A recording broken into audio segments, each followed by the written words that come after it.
Chapter 101. How do we deal with Su's mental strength? He said he has a way. The child is growing up. He has his own ideas now. Su's mother was quite happy. Why are you so worried? You weren't this worried even at F rank. Isn't it a good thing? We should be happy for the child. I'm just afraid that the bigger the tree, the more the wind will blow. Su Mu was already a standout among the children of aristocratic families, attracting a lot of envy. But since Xiang's F rank results were announced, many people have become more balanced. It's clear that the so-called relationships between aristocratic families are based on fawning over the powerful and belittling the weak. They don't want you to do too well. Now Su Xiang is already so dazzling on the national stage. Who knows how much turmoil he caused later. But seeing their child soaring like a free bird on the field, the family is incredibly gratified. Old Wang from Garbage Mountain is equally excited and apprehensive. You protect him, right? In his entire life, besides his comrades, the person he cared about most was Sun Qinyu, and later Shuren. If he could live to see the Zerg driven out of Proxima Centauri, that would be even better. On the 9th day of the competition, of the 15 teams, for we're still at full strength, the 15th Military Academy and the 18th Military Academy were two of them. The leaderboard was turbulent, but the strong remained strong.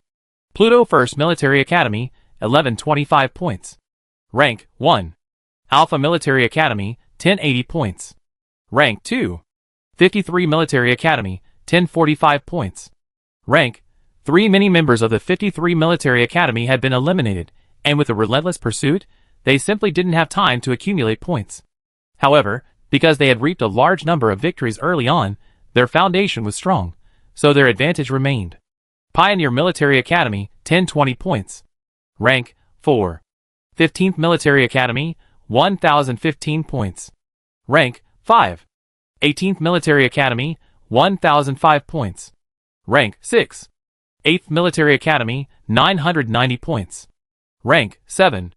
Neptune Military Academy, 950 points. Rank 9. On the field, only their own points were visible, the status of other teams was unknown.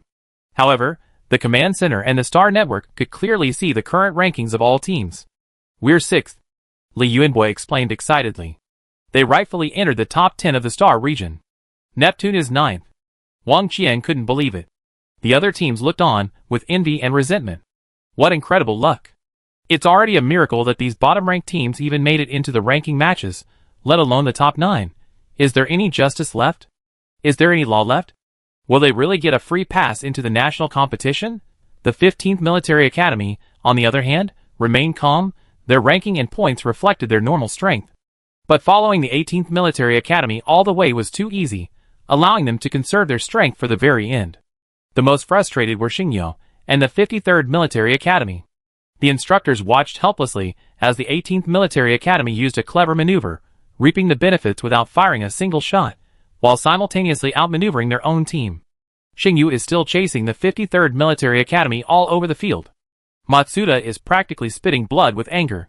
They barely scored any points in the second half. A perfect start, and they're worried they won't even make the top 10, but what can they do? They didn't foul.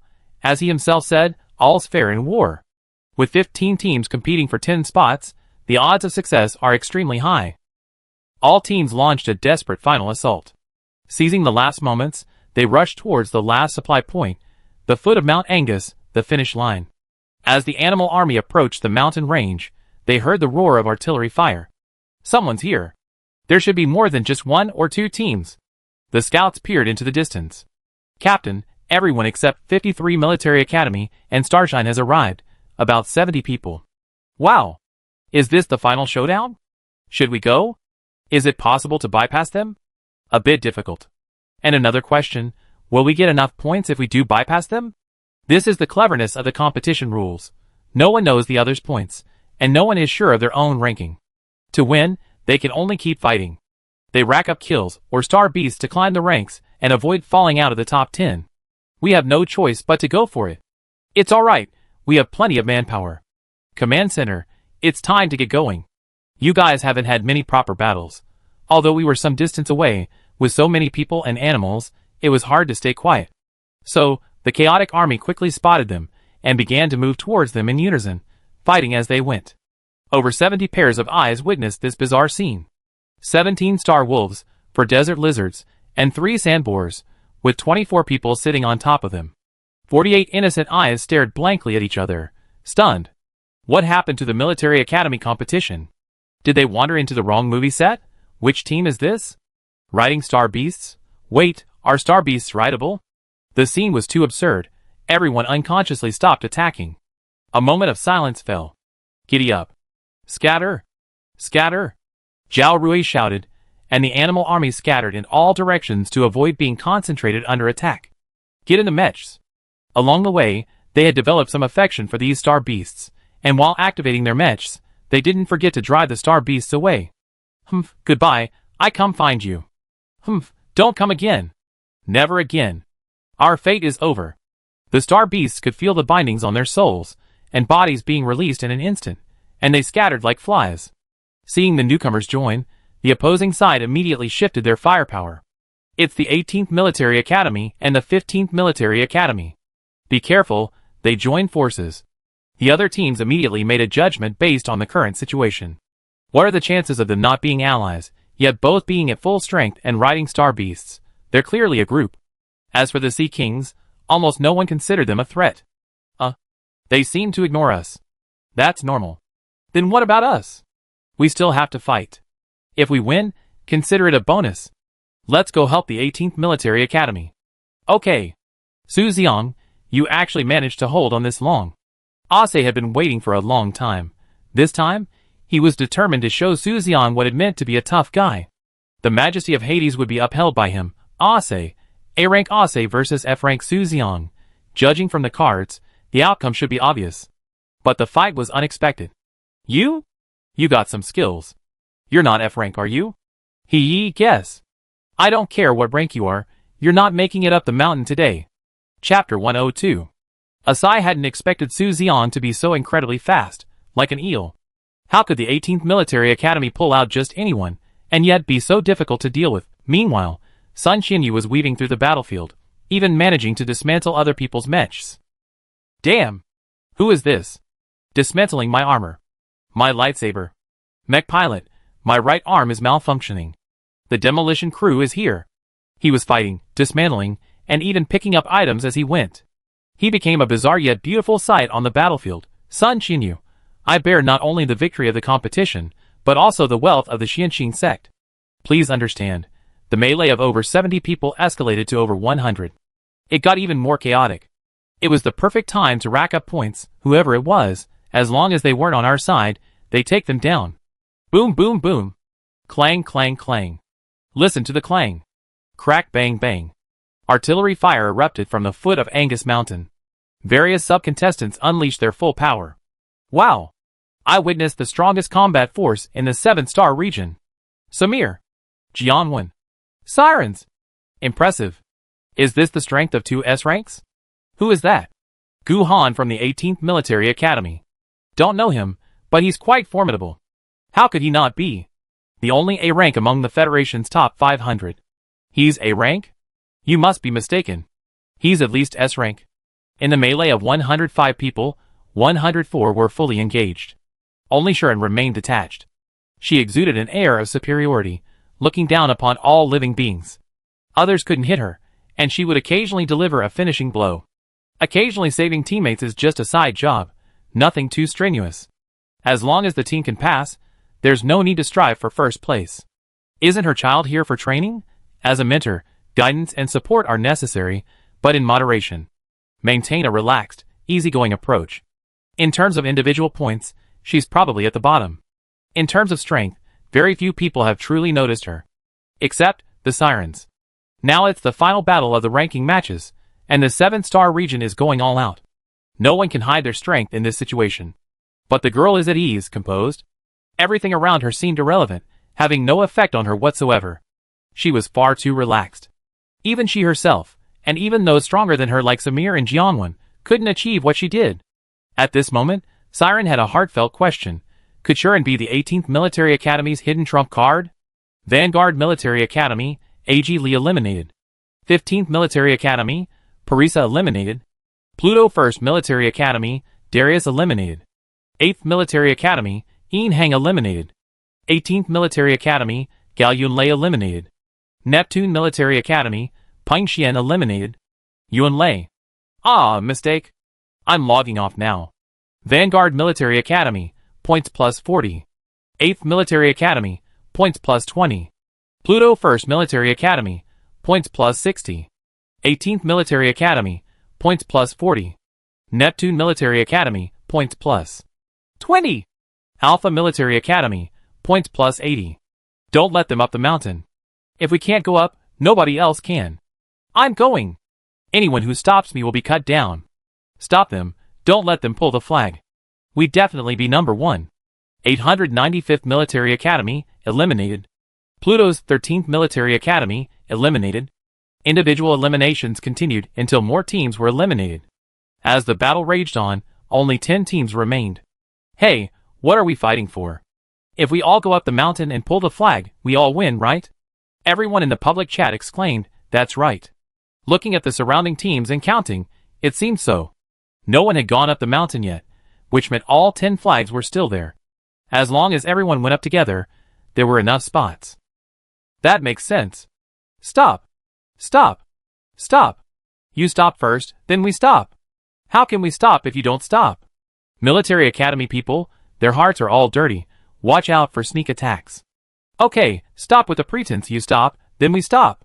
Pluto stops, then we stop. It's settled, let's all stop. Samir, observing the situation, said in the public channel, Pluto Samir, I said 3, 2, 1, ceasefire. And so, the artillery fire gradually ceased. The people in the command center and on the StarNet were amused. What happened to entrusting your back to your comrades? Ah, what happened to the trust? Ever since the Alliance set a bad precedent, and the 18th Military Academy took over, the atmosphere in the 7th Starfield has gone bad. Ha ha ha. Calling for a stop while shooting you in the back. Beware of fire, theft, and Military Academy people. Everyone cautiously retreated to their ranks, forming a circle to guard against attacks from all sides. Then, they cautiously moved towards Mount Angus.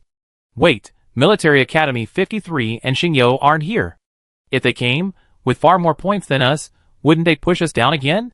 The situation was complex, but the logic was clear. Although the probability of wiping out the 200 points from the flag-capturing team through pure points was low, given Military Academy 53's track record, it wasn't entirely impossible. Everyone's minds were in turmoil. But everyone knew one thing.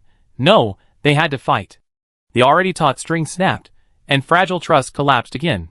Someone fired another shot, and the battle reignited. All teams returned to combat mode. Fight! Fight them to the death. The 7th Starfield taught everyone, with bloody reality, what it meant to be unable to bear the sight of human nature. Just then, a serious female voice came through the public channel. Everyone, stop! Head up the mountain. There's a beast hide. This voice sounded particularly abrupt yet clear amidst the roaring battle. What's going on? This is a training ground. Where did this beast horde come from? Who spoke? Where? Where? Nonsense. Don't try to fool us. Trying to lure us away. Dream on. But before they could finish questioning, a violent tremor emanated from the depths of the earth, reaching beneath everyone's feet. Something's wrong. Something's coming. Everyone in the battle stopped, searching for the source of the tremors. Oh no, there really is a beast horde. On the right-hand peak of the Angus Mountains, a vast horde of beasts was swooping down in their direction. Star wolves, sand boars, jungle bison, desert lizards, swamp crocodiles, star beasts, and flocks of hornbills filled the sky. The beasts surged forward, as if possessed, charging madly. Where they went, trees several meters wide were uprooted and trampled flat. A star beast that slowed down stumbled, and was immediately crushed into a bloody pulp by those behind. They were terrified. They roared. They went mad. Like a surging tide, they just couldn't stop. Chapter 103. Everyone was stunned by the scene. Fear gripped their hearts, a chill running down their spines. Even those in the StarNet and command center were terrified. Rescue team, quick! Save them! Nearby rescue teams were also terrified. The beast horde was conservatively estimated to number at least 10,000. Among them were thousands of level 3 beasts. This wasn't something the Military Academy students could handle working together. Even deploying the army would be difficult to control, forcing them to evade rescue. Quick, quick! Run up the mountain!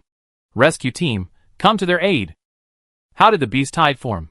Let's rewind to an earlier time. Alice, leading the 5 members of Star Glory, began hunting down the remnants of the 53rd Military Academy. They fought their way through until only Fujiwara and Commander Ryohara remained. Seeing they couldn't withstand the ferocious attacks, the two began to back down and explain. It wasn't me who ambushed you. It was the 18th Military Academy who attacked with our insignia. Don't fall for it. Alice was furious and wouldn't listen. If I trusted you, I'd be a different person. I know your character perfectly well. Fujiwara gritted his teeth in hatred. Reasoning with him was futile. Alice chased the two from supply point 3 all the way to the vicinity of the Angus Mountains. Fujiwara saw the finish line so close, yet he could only miss it. With a determined heart, he ran into the restricted area behind the mountains. If I can't win, no one else can. There must be a reason why the training ground is a restricted area. For example, too many star beasts? Star beasts of too high a level? Or perhaps, legend has it that someone saw a level 1 star serpent in the restricted area. Deeper into the restricted area, Alice's pursuit grew ever closer. Fujiwara, once again determined, pulled out a packet of powder. He began to spray the powder into the air. He remembered the words he heard when he received the packet of powder. It can attract star beasts. Don't use it recklessly until the very last moment. Wasn't this his last moment? If he didn't act now, they wouldn't even make it to the national competition. Not long after the powder was scattered, rustling and stirring began in the jungle. The sounds grew louder, the commotion more intense. The tranquility of the restricted area was shattered. Hissing and agitation came from all around. It seemed that all living things in the restricted area had moved.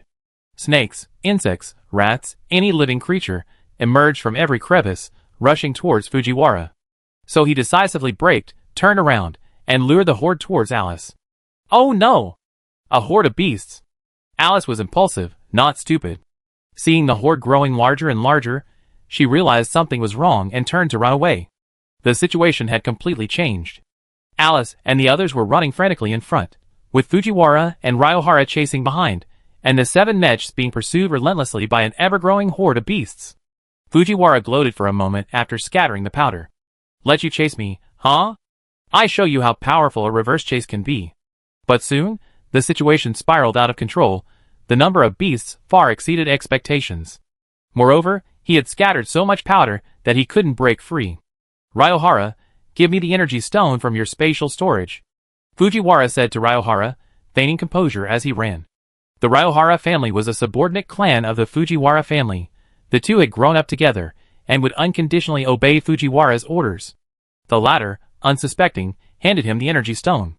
Then, Fujiwara immediately shoved Ryohara into the horde of beasts. Instantly, Ryohara and his mech were swallowed up by the surging tide of beasts. Ah! Ah! The 5 members of Shingyo heard the screams, but dared not turn around. Fujiwara saw that the horde hadn't stopped its advance because of Lianyuan, and could only continue running outwards. Meanwhile, the monitoring aircraft had lost signal after they entered the restricted area. No one except Fujiwara knew what had happened. He began to regret it. Being chased by Alice would at most result in elimination and a beating, but being chased by the horde could cost him his life. But even so, he refused to give up. He estimated that the other teams were probably already near Angus Mountain. He was alone. To win, or rather to survive, he needed a surprise attack, a ruthless one. So, he hardened his heart and lured the horde down the mountain near the finish line. He wasn't wrong. The final battle was taking place here. The rescue team saw the horde and immediately rushed over. But the horde came too fast and too fiercely. Especially the overwhelming hornbills in the sky, which smashed several nearby monitoring devices to pieces. Both the command center and the StarNet were left with only dark screens and countless anxieties. God! That's a beast tide. A beast tide in the 7-star region. Oh my God, their team is all there. The monitor is broken. Have they been rescued? Call the police. Notify them. The military academy competition has encountered a beast tide. Find the army. Quickly rescue them. After shouting that, Shuren saw the others were stunned and immediately began to act. Su Su, Qian Yu, Ling Ling, rescue them. Spiritual energy spread from his dantian, controlling the mecha's feet and hands. It moved swiftly through the crowd, its speed almost invisible. With a few quick movements, it began pushing those around it away from the path of the beast tide's attack. Many in the military academy unit were either too stunned to react or completely paralyzed with fear, frozen in place. When they finally came to their senses, they felt a force pushing them away from their original positions. It wasn't a push. It was a throw. The sudden, unexpected shove. By the time they realized what was happening, they had crashed heavily onto the mountainside hundreds of meters away. Ah! Who pushed me? No. Who saved me? Then they heard someone on the public channel say, "Run uphill. Those who can take flight, avoid the hornbill flocks and leave this area." Once a beast tide forms, it's virtually impossible to control. But the frenzied beast horde has a strong tendency to blindly follow. As long as you don't fight back and avoid being swept up in it, staying away from the horde's torrent will ensure survival. The military academy students knew they had been rescued, but they didn't know who it was. They also didn't know who had the speed and strength to throw them, mechs and all, up the mountain. A few people in the group finally came to their senses. Sirens, Samir, Jiangwan, and others began pulling their team members up the mountain. Gu Han recognized Shi-An's voice and immediately joined the rescue effort. The horde of beasts was growing increasingly turbulent, showing no signs of stopping. "Xiaojiu, can you handle it?" "And then, I can hold on for a few more minutes." "Okay." The remaining people only felt a scorching heat behind them, a blinding flash of red, and then were propelled up the mountainside by a tremendous force. They slammed heavily onto the ground. It hurt, but thankfully, they weren't injured. When they came to their senses, the area where the battle had taken place was already engulfed by the beast horde. But thankfully, the surging beasts didn't chase them up the mountain. Instead, they headed in another direction. My God. Chapter 104. Why is there a beast tide all of a sudden? They're coming from the direction of the Forbidden Zone, right? It's terrifying. Any later, and we all be dead. What just happened? How did we get up the mountain? I don't know. It felt like someone pushed me, saving me. Who pushed us? I didn't see clearly. Who was that female voice? I don't know. Many people were unsure, but the people from the 15th Military Academy and the Sea King were certain. It was Shi-An. Shi-An from the 18th Military Academy. The beast horde, like a massive flood, split Angus Mountain in two. Siren, Alice, Lingling, and Shi-An were separated on the other side of the beast tide. Siren and Alice were shocked, thinking they were surely going to die in the beast tide. In their panic and despair, they witnessed the most unbelievable scene of their lives. The girl remained calm and composed, unhurried, when suddenly a red fox appeared behind her. The little fox blinked its eyes. It was a beast, but not a star beast. It appeared clear-headed and intelligent, lacking the savagery and bestiality of star beasts. Its body grew larger and larger, like a small, fiery red mountain. With a flick of its enormous tail, it pushed the crowd opposite it up the mountain. Its claws then scooped the two people out of the beast tide and placed them in a safe spot on the other side of the mountainside. Most importantly, it spoke in human language. "And then, I'm a little tired, I retreat first." "Okay, you rest well." Little Nine's divine power hadn't recovered. Those few minutes transforming back to its original form had exhausted all its spiritual energy. After speaking, it returned to Shi-An's soul space. The fox speaks, it speaks. The two were stunned by this incredibly fantastical scene. Cough, cough, cough. The two had suffered a significant impact from the beast horde, sustaining severe internal injuries, and coughing up blood incessantly. Lingling. "Yes, master." Lingling pulled the two out of the mecha, and gave each of them a hemostatic pill. The two felt a warm power slowly coursing through their bodies, and soon they felt their bodies gradually recovering. Then, they heard Shi-An's voice again. "It's not over yet." A huge white star serpent appeared from behind the beast horde, charging towards them. This is a level 1 star beast. Many people on Pluto had heard rumors about the Forbidden Zone. But this was the first time they had seen a legendary level 1 star beast with their own eyes. The oppressive aura of the level 1 star beast was overwhelming. A mere glance from its pupils was enough to send shivers down one's spine. The Siren's and Alice's pupils dilated in shock. They dared not utter a sound. They knew they should flee, but their muscles and bones were completely out of control due to fear. The girl, however, remained fearless. Without changing her expression, she retracted her mecha and softly called out, "Cheng-Ying." With a whoosh, a flying sword flashed with cold light and descended from the sky, hovering beside Shi-An. The events of the past half hour had overturned their understanding of the world for the past 20 years. They could only stare intently at Shi-An, watching her next move. The white giant serpent had reigned supreme in the Forbidden Zone for over 1,000 years. It was affected by beast tides, but it could maintain its sanity even within them. As for why it followed the beast tide out of the forbidden area, it was probably because, "You all went, so I thought I'd go see too." It wandered around with a let's watch the show mentality, and then discovered this strange human before it. A person, a sword, standing alone. This was the first time it had felt a tremendous threat from this seemingly weak human. The setting sun shone on Shuren, emitting a sacred golden light. She slowly rose into the air, asking lightly, Lingling, do you want a spirit beast? Lingling glanced at the giant snake again. Its white scales shimmered with iridescent light. Its eyes were bright, and its eyelashes were quite curled. You have to admit, this snake was quite beautiful. Lingling's lips practically split into a grin, and she happily replied, yes. Immediately afterward, Shuren gripped Chang'ing, pointing the sharp blade at the giant snake opposite her. The majesty of a golden core cultivator gradually emanated from her. The giant snake could feel the irresistible pressure engulfing its entire body, and fear began to seep into its flesh. It struggled with all its might to maintain its standing posture. But as Shuren's pressure intensified, with a deafening boom, its massive body slammed into the ground. The impact reverberated across the earth, even shaking the mountaintop. The giant serpent was terrified, yet it still mustered all its strength to rise. It tried to look directly at the human who had soared into the air before it. It was a noble serpent, with its own upright spine. Seeing that it still had strength left, Shuren couldn't help but feel a surge of admiration.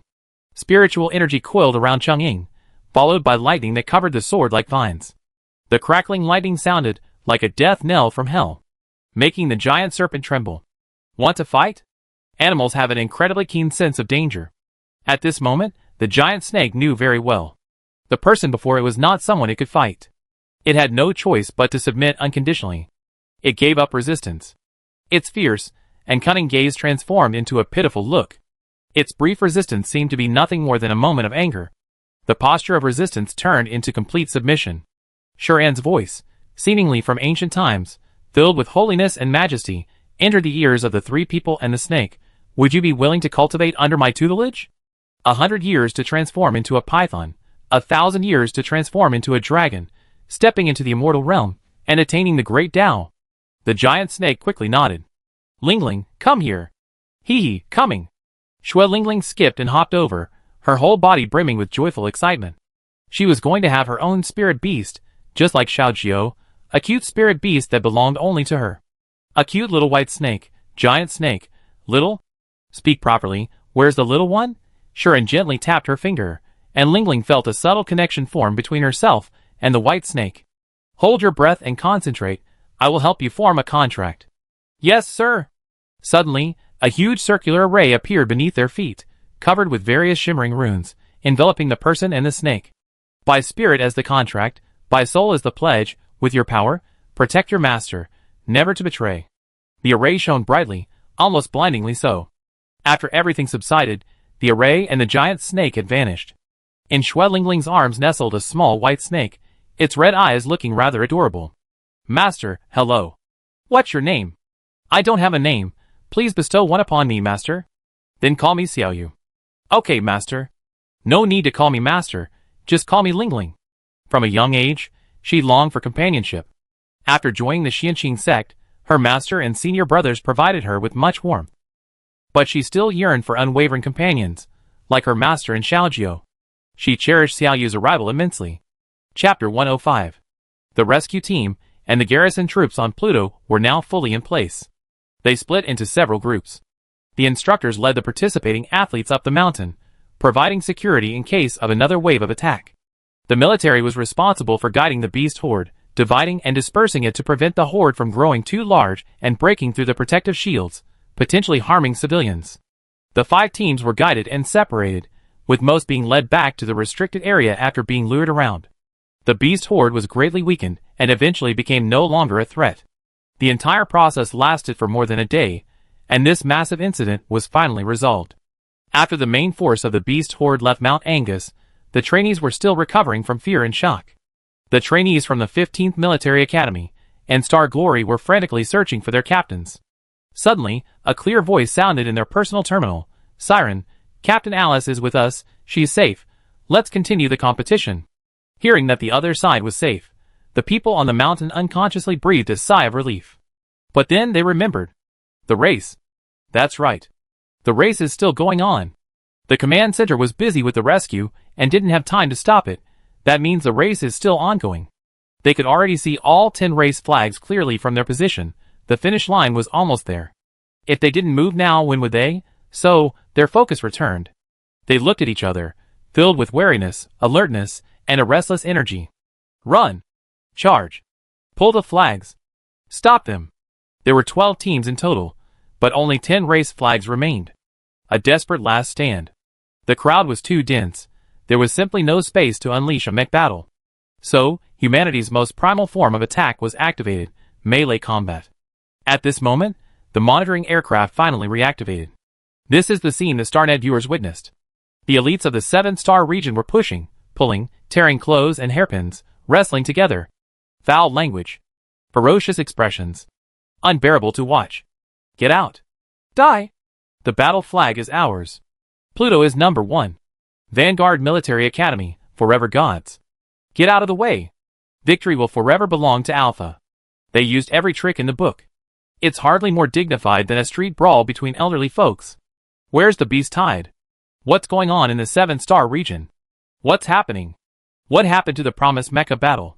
Could it be that all the mechas were damaged in the beast tide? If they can fight like this, does that mean the beast tide is over? Everyone's safe. Of the 7 major star regions of the Federation, only the 7-star region's livestream presented a completely different scene. Although the method was unseemly, it worked. As flags were pulled down, the system automatically started the final scoring. Pluto 1st Military Academy rank, 1, points, 1450. 15th Military Academy rank, 2, points, 1385. 18th Military Academy rank, 3, points, 1370. Alpha Military Academy rank, 4, points, 1340. Vanguard Military Academy rank, 5, points, 1315. 8th Military Academy rank, 6, points, 1295. Federal Star Glory Military Academy rank, 7, points, 1287. 53rd Military Academy rank, 8 points, 1250. Pluto International Military Academy rank, 9 points, 1225. Neptune Military Academy rank, 10 points, 1220. The results were in, and the final whistle blew throughout the stadium.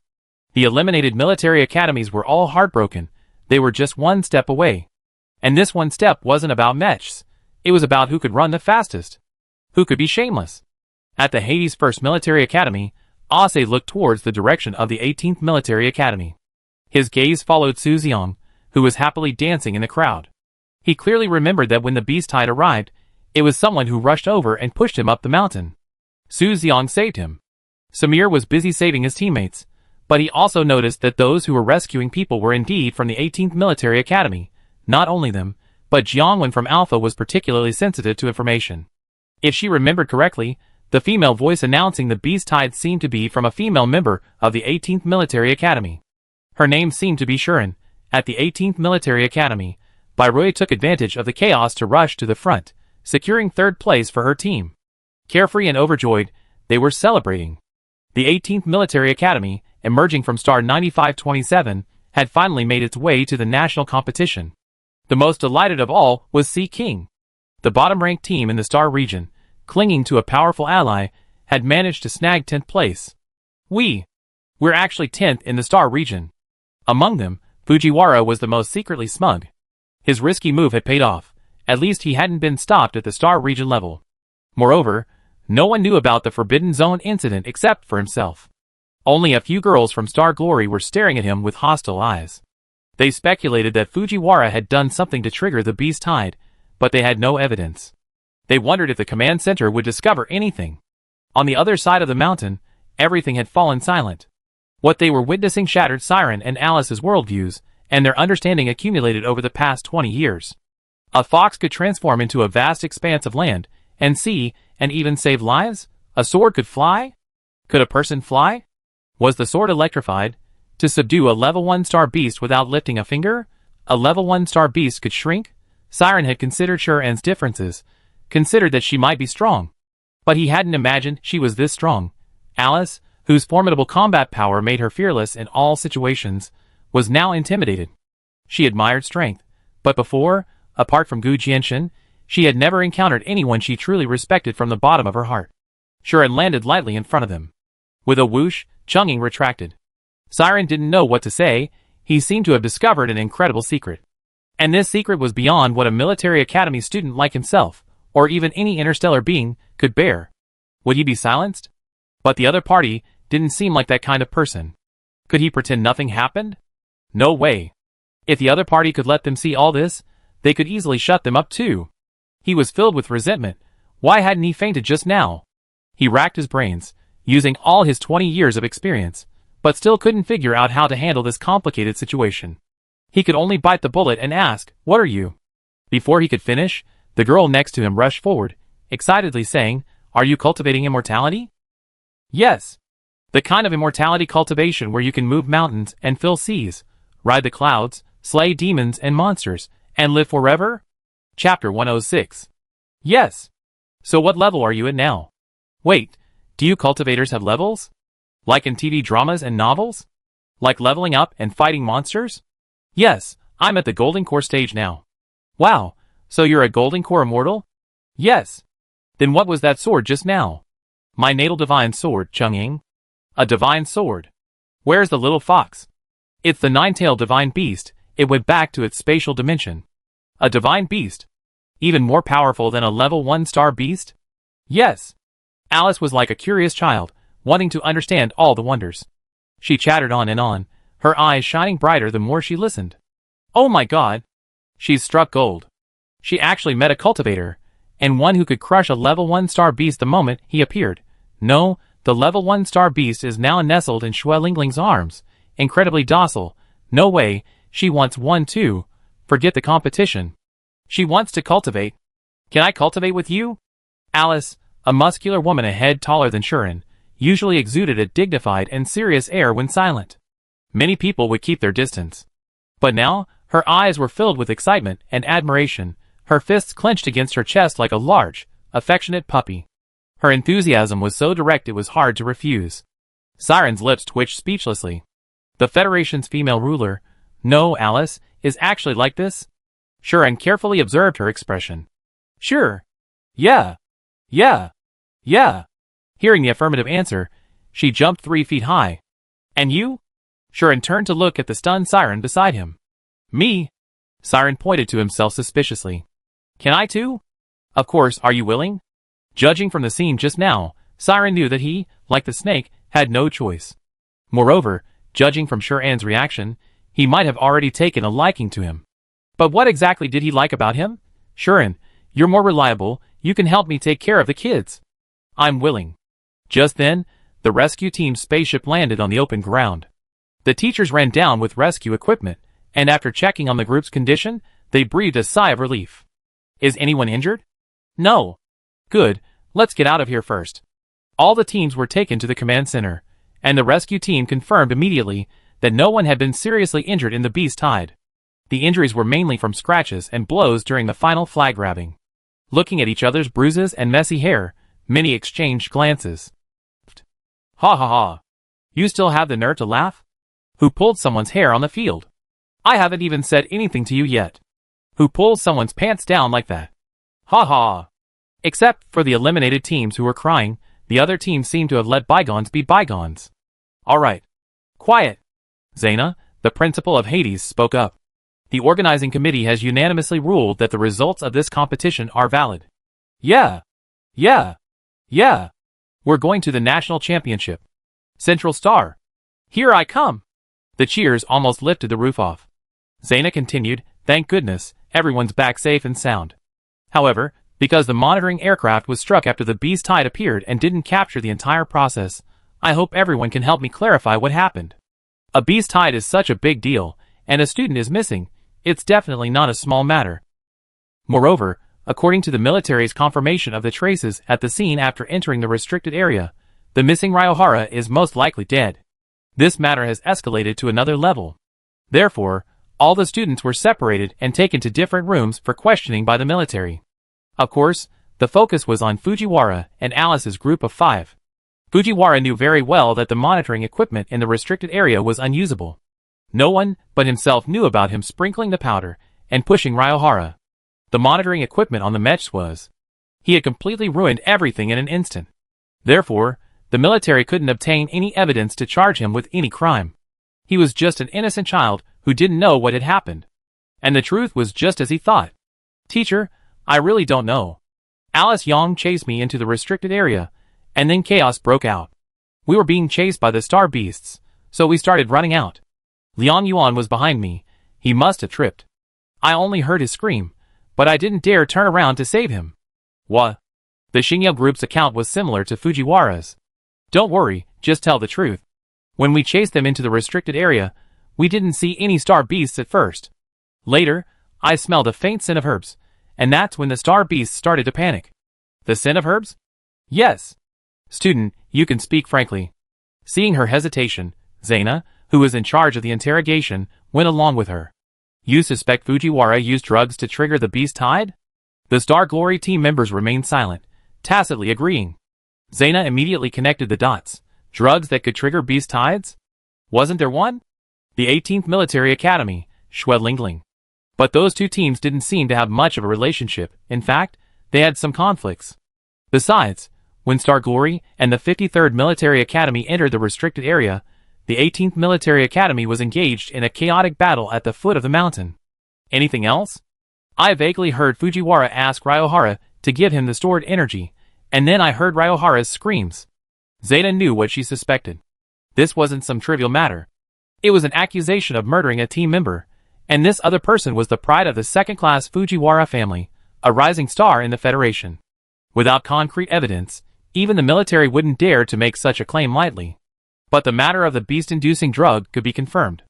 After speaking with everyone, it was finally Shuren's turn. Zaina secretly observed the girl opposite her. Her condition was nothing like the others, exhausted and disheveled after more than 8 days of competition. She was clean and serene, as if nothing had happened. Zaina had seen too many people, simple or complex, all sorts of people. But Shuren was too calm, too pure. She was there, unafraid of your probing. I heard from others that you were the one who issued the first alarm for the beast tide? Yes. Nobody noticed. How did you find out? I sensed it.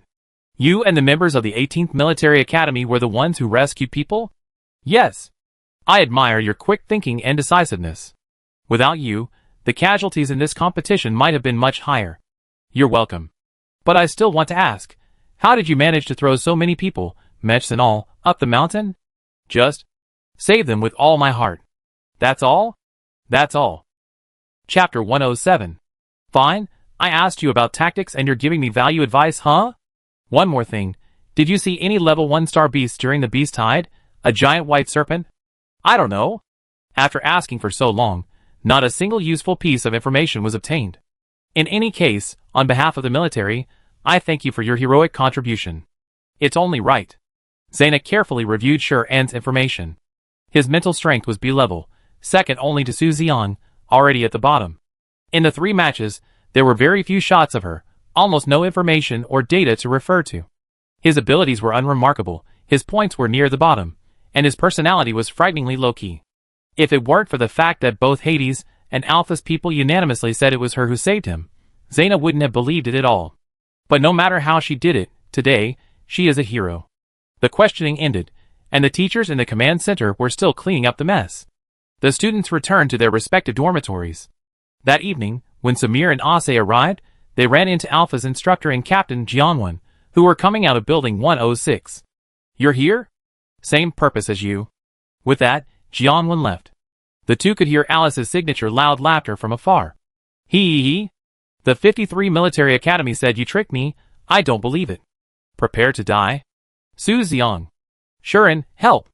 Make this crazy woman stop! Ha ha ha. The others were already laughing hysterically.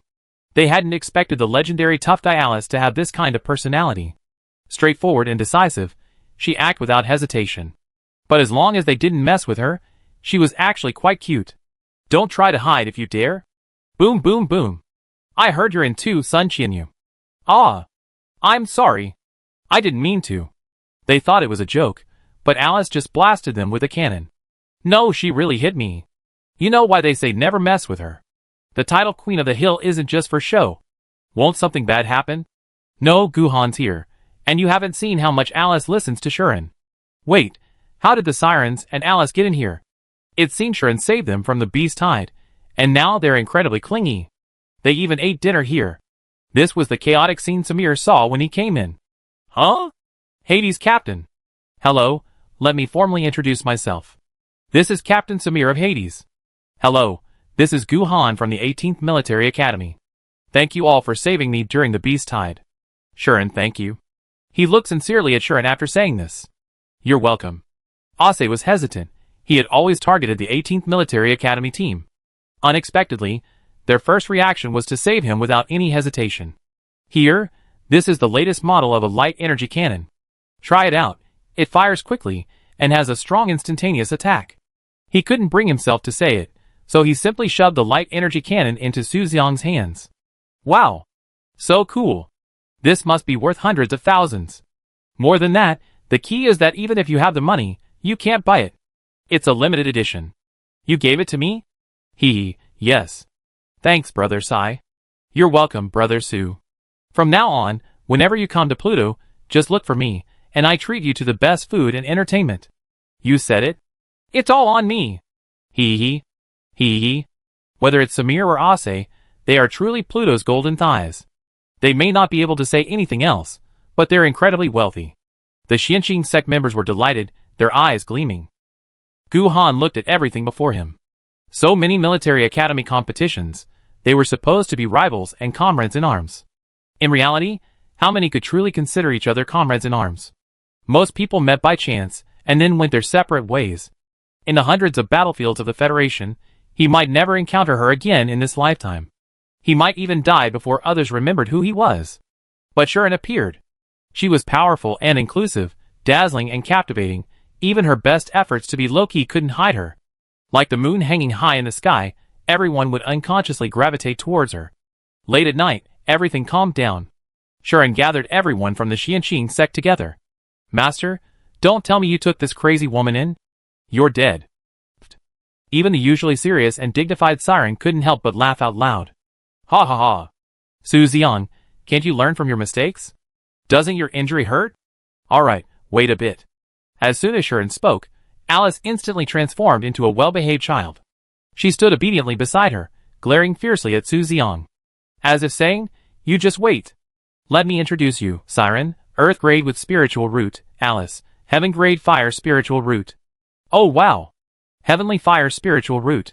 No wonder she's, like a firecracker, igniting at the slightest touch. Just you wait until this is over, I give you a piece of my mind. Alice gritted her teeth, desperately suppressing her urge to attack.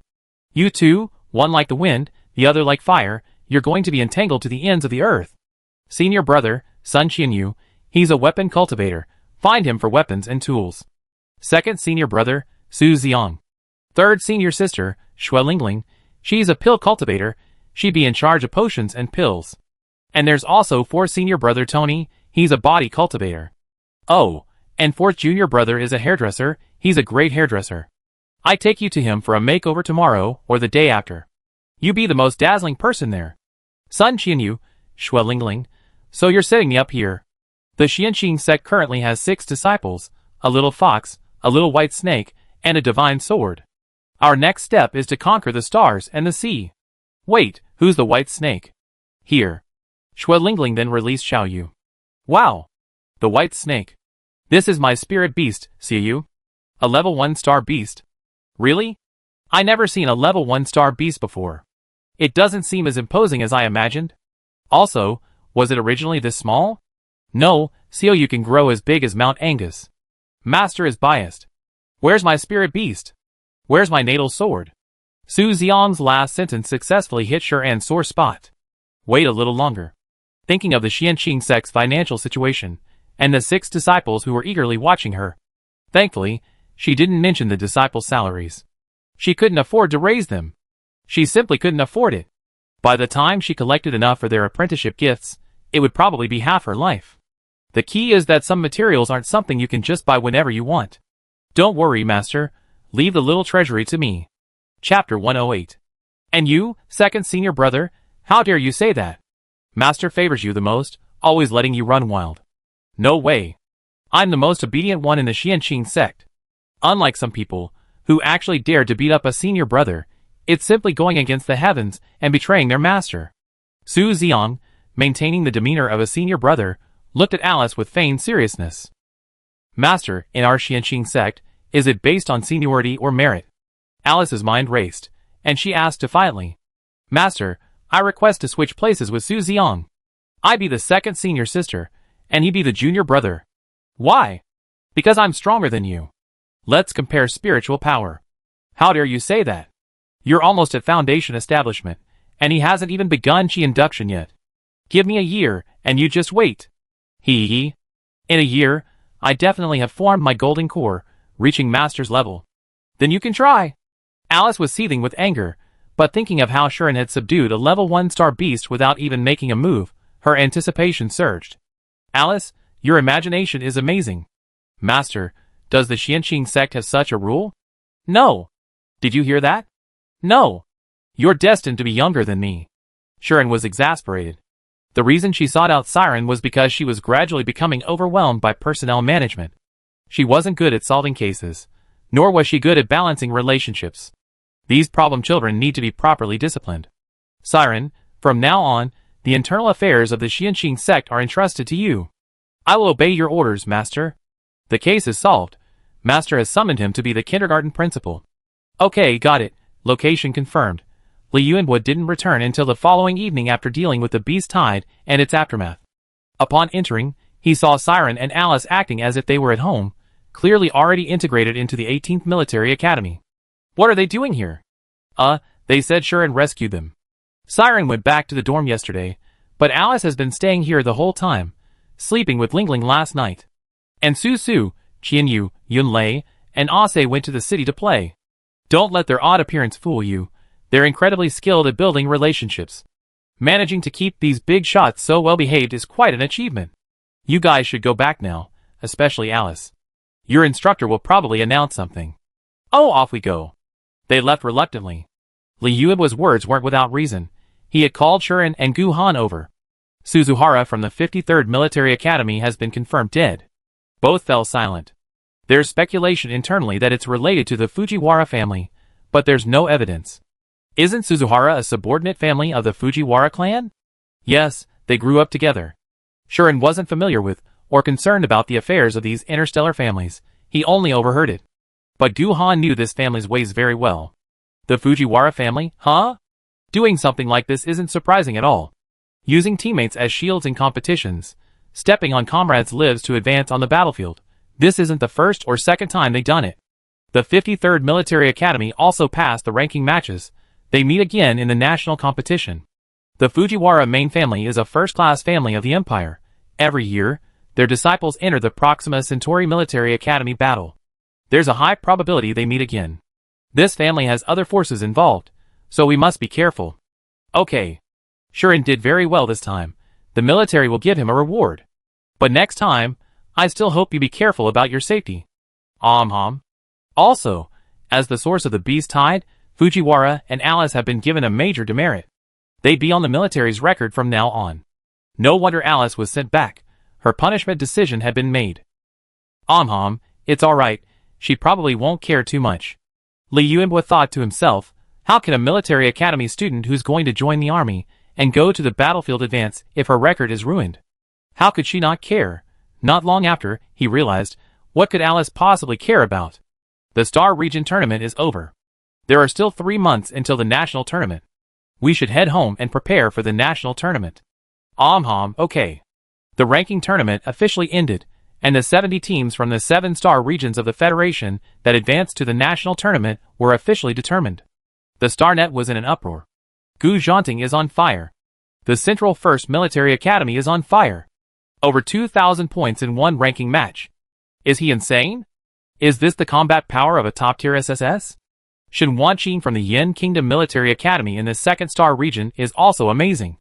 I'm quite optimistic about Lewis from the Star Guardian Academy in the 5th-star region. Aslan from the Universal Military Academy in the 3rd-star region is also very strong. The strongest is still the Central Star region. That battle made my blood boil. I declare that from today onwards, I am a die-hard fan of Gu Zhanting. Several star regions have produced prodigies this year. I can't wait to see them fight and PK on the same field. The StarNet was filled with highlights of the ranking matches, combat power analyses of various teams, authoritative team and individual rankings. Star students had their own columns, featuring their battle footage from the beginning of the competition to the present. For example, Gu Zhanting's fan base is approaching 10 billion, making him a true superstar in the fighting world, demonstrating his immense influence. Just as the other 6-star regions were arguing about who was the strongest, a voice broke the balance. Even if they're amazing, they can't compare to our 7-star region. Ha ha ha. Couldn't agree more. The 7-star region, isn't it always at the bottom? I remember even the strongest, Hades, couldn't make the top 20. Yeah, how dare they try to piggyback on our success? The people of the 7-star region all have strong hearts. They didn't argue at all, only focused on sending emojis. Tearing hair.jpg. Pants off.jpg. I'm number 1.jpg. I'm going to pull down the flag.jpg. Boy riding a pig.jpg. Ugh crying.jpg. Tianpeng shock.jpg. Ro peed his pants. Everyone else was stunned. Ha ha. Don't tell me this happened in a ranked match? Amazing. Incredible. Have you guys reverted to primitive melee combat in ranked matches? What kind of strategy is this? I don't understand. What happened to the mech battle? Where are the mechs? A beast tide occurred on the last day of the 7th starfield. They didn't use mechs, so this is what happened when they captured the flag. Ha ha ha. This is the first time I've seen a military academy competition look like an old folks fighting at the village entrance. Chapter 109. That's Samir from Pluto, right? And Jianwen too. This could be considered their dark history, right? Saved. Ha ha ha. I could laugh all day. Wait, you said a beast tide? A beast tide occurred during the ranking match? Yes, although the monitors were broken, it looked really terrifying before. No, they dodged the beast tide? How did they dodge a beast tide of this magnitude? Everyone stared wide-eyed at the surging beast horde on the screen. For many years, beast tides have been normal in uninhabited areas and occupied zones. But the 7-star region military academy grand competition arena? That's Pluto. How did things get so chaotic? It has to be said, surviving and winning under these circumstances is truly remarkable. It's said that a team discovered it beforehand and saved many people, but because the monitors were broken, no one knows the specifics. Thankfully, nothing serious happened. But it was really hilarious. Ha ha, that last part was divine. Alright, best in the entire Federation. You might not be the strongest, but you're definitely the funniest. One more question, the pig riding boys? If I'm not mistaken, they're riding star beasts, right? I saw this photo before and thought it was photoshopped, but now I really want to ask, why are the star beasts letting them ride so obediently? Not only are they letting them ride, they're very obedient. Please watch the VCR. The VCR showed the 24 star beasts, whether star wolves or sand pigs, all of them carrying the weights on their backs with a pitiful expression. The people on top are incredibly obedient, following orders without question. It's astonishing. This is strange. Can any experts explain? Or are the star beasts in the 7-star region less powerful, hence their docility? I can vouch for you personally. I'm a star beast researcher at the Academia Sinica, and I can tell you responsibly that even the lowest level star beasts could never be this obedient. Even my mentor is baffled. So what's going on? I don't know. There have been too many strange occurrences in the 7-star region this year. We haven't figured it all out yet. Among the numerous videos of mech battles, the 7-star region has carved out a niche for itself with its unique style. Although its popularity is far less than mainstream, its attention and influence are gradually expanding. The ranking matches have ended, and the rankings of teams and players have changed accordingly. Team rankings, 18th Military Academy. Overall assessment, 8. Combat power, 8. Equipment, 6. Experience, 6. Tactics, 9. 7th Star Region Ranking, 3rd. National Overall Ranking estimated, 56th. Comment, their tactics are impressive and often turn the tide of battle. Wow! They gave us a 9 in tactics. Hee hee, we got quite a few tricks up our sleeves. Pluto's estimated ranking is 35th. The 7-star region is still relatively weak nationally. It's okay. Just wait. The national competition will prove we have real strength. They didn't pay close attention to the StarNet's evaluation of tactics. In fact, since the borrowing arrows with straw boats incident, more than just 1 or 2 professionals have been paying attention to the 18th Military Academy. Some people have already used the tactics from several matches as case studies. On the distant 3rd battlefield, the video playing was precisely this part. Captain, you're saying this is a military academy competition? Yes, the opponents are first-year students from the 7-star region.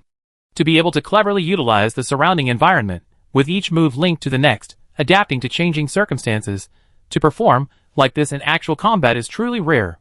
You're saying this was an idea suggested by the first-year students? Yes. This 18th Military Academy seems to have a lot of knowledge about beasts, not just attracting beast fans, but using star beasts as transportation. Is this feasible? The 18th Military Academy didn't know that it was quite rare for a Star Network commentator, known for their sharp tongue and strictness, to give such an evaluation. Individual ranking: Guhan age, 20 mental strength, A rank? Questionable, position, captain, main attacker overall strength, 8 combat strength, 9 defense, 7 speed, 7 endurance, 7-star region individual ranking, 8 ranking match individual points, 268 points evaluation, very strong combat strength. Can rank in the top 10 of the star region. But mental strength is questionable. Guhan's combat strength is obvious to everyone. Especially in his battle against Fujiwara, he was both swift and steady. After dozens of moves, he showed no disadvantage whatsoever, and even seemed to have the upper hand.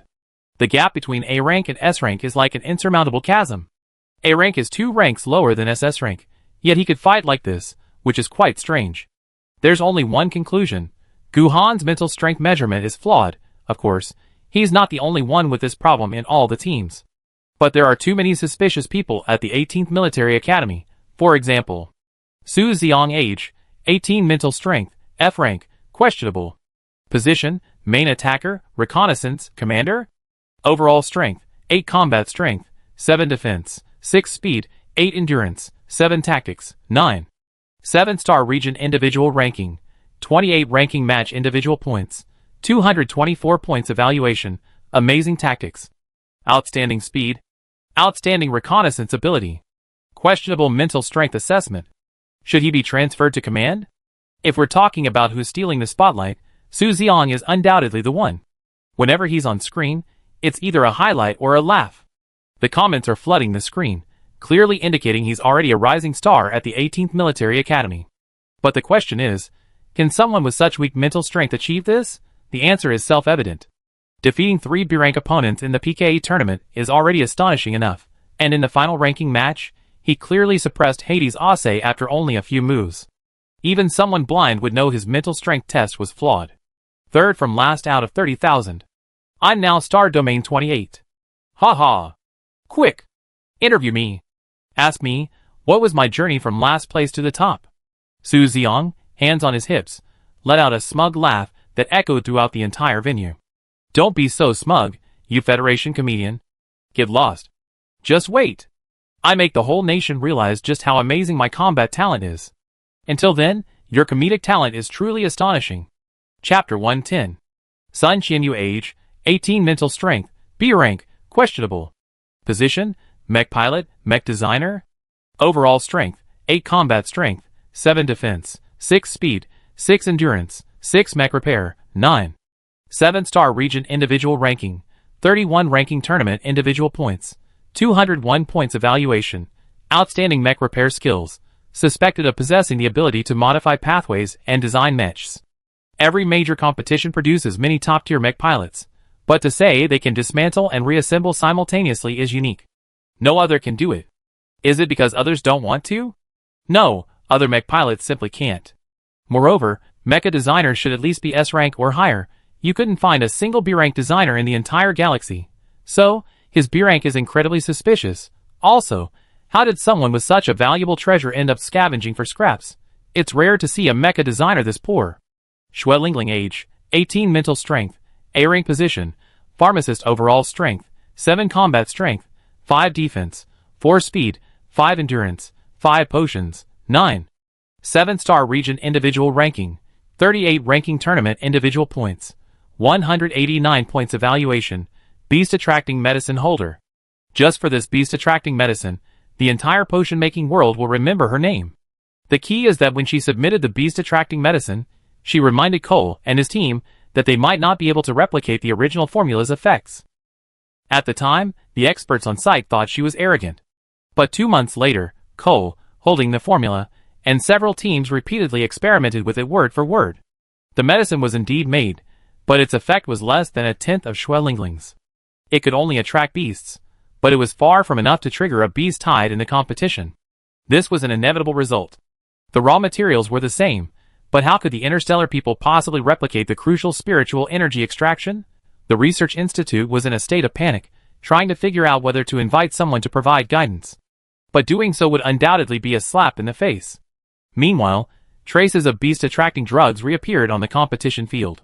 Zaina specifically asked Schwelingling for a packet of beast-attracting drug powder. She confirmed with several members of the Star Glory team that while both smelled like herbs, they were completely different. The smell in the competition field was somewhat fishy and nauseating. But the powder Schwelingling provided had a fresh medicinal fragrance. Zaina deduced that the beast-attracting drug Fujiwara used in the restricted area was a different formula from the Federation's, but both carried the risk of triggering a beast tide. Now, what Fujiwara did was a minor matter. The beast-attracting drug itself was the real problem. But at this point, the trail had essentially gone cold. The punishment results were also announced, so this was the end of it. Scroll down the list to the very end. Shuren age, 18 mental strength, B rank position, mech pilot overall strength, combat power, defense, speed, endurance, mech repair, 7-star region individual ranking, 100? Ranked match individual points, 18 evaluation, ranked match beast tide whistleblower, no other battle data. Shuren's data is truly bizarre. 3 matches, countless battles, PKs, various accidents and dangers. The fact that she survived to the end shows she's far from ordinary. Especially as the whistleblower of the beast tide, with so many geniuses gathered together, and rescue teams and teachers just kilometers away. No one noticed the danger, yet she had already begun notifying everyone. Moreover, it said she was the first to take action to rescue people. Such a person only scored 18 points, therefore, there's only one possibility. Shuren. She's hiding her true abilities. As for how much she's hiding, and why, no one knows. Giving her 100th place isn't because she's only at that level, but because there's so very little video footage of her. Her abilities are impossible to assess. Shuren is a mystery. The other team members' rankings are mostly between 30th and 50th. Based on the above, a conclusion has been reached.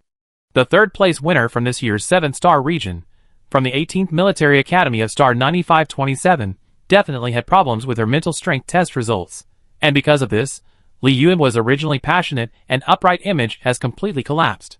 He was nicknamed Cunning Boy within the military. It was said that he deliberately lowered the team's mental strength test results, so he could play dumb and outmaneuver them in the competition. Li Yuanboy had no way to explain himself. It was like a century-old phlegm he couldn't swallow or spit out. Meanwhile, Alice returned to the Federal Star Glory Military Academy's dormitory, and was immediately informed that she had received a major demerit. Got it! Instructor Chen Ping knew her temper, but was completely helpless against her. This girl weighed 70 kilograms, but had 75 kilograms of rebellious spirit. My little darling, I warned you long ago not to be so impulsive. Why did you still do this? Who told them to ambush me? That's so easy to fall for. Can't you reflect on this lesson? Alice thought to herself, I already started cultivating immortality. Why would I care about your paltry sums? Her nonchalant attitude infuriated Chen Ping. I'm leaving. Why are you packing? Where are you going? Building 106, the 18th Military Academy's territory. I won't be staying there for the next few days. No, why do you keep going there? Did you stay there last night too? Yes, I'm leaving. Goodbye. Alice grabbed a bag and vanished in a flash. Chen Ping felt uneasy. Was this kid really going to just disappear like that? The next day, Tony's fashion styling studio. Welcome. Would you like a shampoo or a haircut? Tony was packing up his tools when he looked up and saw Shuren and his group. He immediately beamed. Hee. Master, you arrived. Su Xiong Sun Qianyu, with your skills, there's nothing much to do. Who are these people? Junior brothers and sisters. Am I not the youngest? You don't look like the youngest. Yes, 5th junior sister Alice, 6th junior brother Siren. This is 4th brother Tony. Greetings, senior brother. Greetings to you all. With everyone gathered, Tony immediately closed the shop door. This is the full lineup of our Xianqing sect, including Shuren and 7 others, a little fox, and a white snake. Level 1 Star Beast. Chapter 111. Yes. Several people formed a circle, looking at the little white snake in Lingling's arms. This was the first time they had seen such an obedient and docile level 1-star beast. No, they had never seen a level 1-star beast before. Even level 2 were rare. Is Xiaojiu a divine beast? Yes. You can talk? I am a divine beast. Although its divine power hadn't recovered, preventing it from fighting much, maintaining its fox form was no problem at all. And the undeniable pressure of a divine beast emanating from it. Xiaoyu, why are you trembling? Xiaojiu glanced at it lightly, and Xiaoyu shrank back into Lingling's arms in fear. Are you afraid of Xiaojiu? The pressure a divine beast exerts on all other beasts is real. Normally, this was a divine beast, a half-god, half-beast being. Even ordinary cultivators had to be respectful before it. Xiaojiu calmed down. Hearing this, Xiaojiu's eyes darted around, and it concealed its aura. From now on, you be my little brother. The little white snake nodded tremblingly. You get used to it gradually. Xiaoyu, I never get used to it. It scared the snake to death. Try to go to the training ground these next couple of days. Tony, Siren, and Alice need to practice chi cultivation. Thank you, Master. From now on, Lingling and Tony will handle the sales of potions, etc. Tony will be in charge of external affairs, and you will manage the dark domain. Siren will be in charge of internal affairs. With the sect growing, Siren needs to manage the necessary supplies, personnel arrangements, and cultivation progress. Okay. Contact me via the quantum computer after returning to Star 9527, but we meet again soon at the national tournament. Understood. Cyber cultivation, huh? No problem. The 15th Military Academy is on Pluto, several jump points away from the 18th Military Academy. He had to manage the internal affairs of the Xianqing sect and several older students. The only way was to rely on a quantum computer. Fortunately, their interstellar technology was quite advanced. There are still 3 months left. Find an opportunity to go on a few missions, it'd be a good training experience. I want to go. Me too. I'm always here, I'm ready to go anytime. Good. I let everyone know once everything is arranged.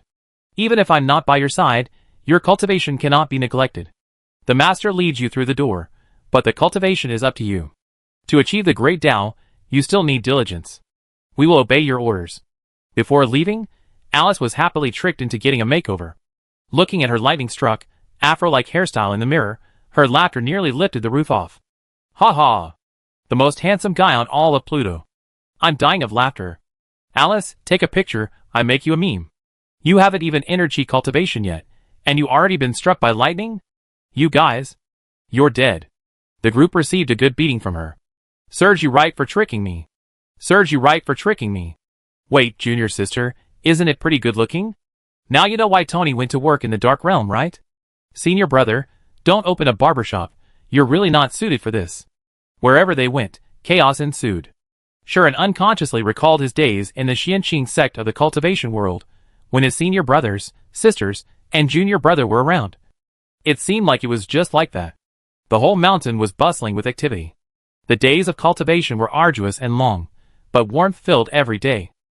Siren, you have a tough time from now on. Siren sighed helplessly, he seemed to have been tricked into joining a pirate ship. This was even harder to deal with than those guys from the 15th Military Academy. All the problem children were gathered together. Master, I do my best. The next evening, the group entered the training ground. Considering that several people simultaneously drawing in chi would be too noisy, they could actually move freely here. The protective shield was completely useless against a golden core immortal.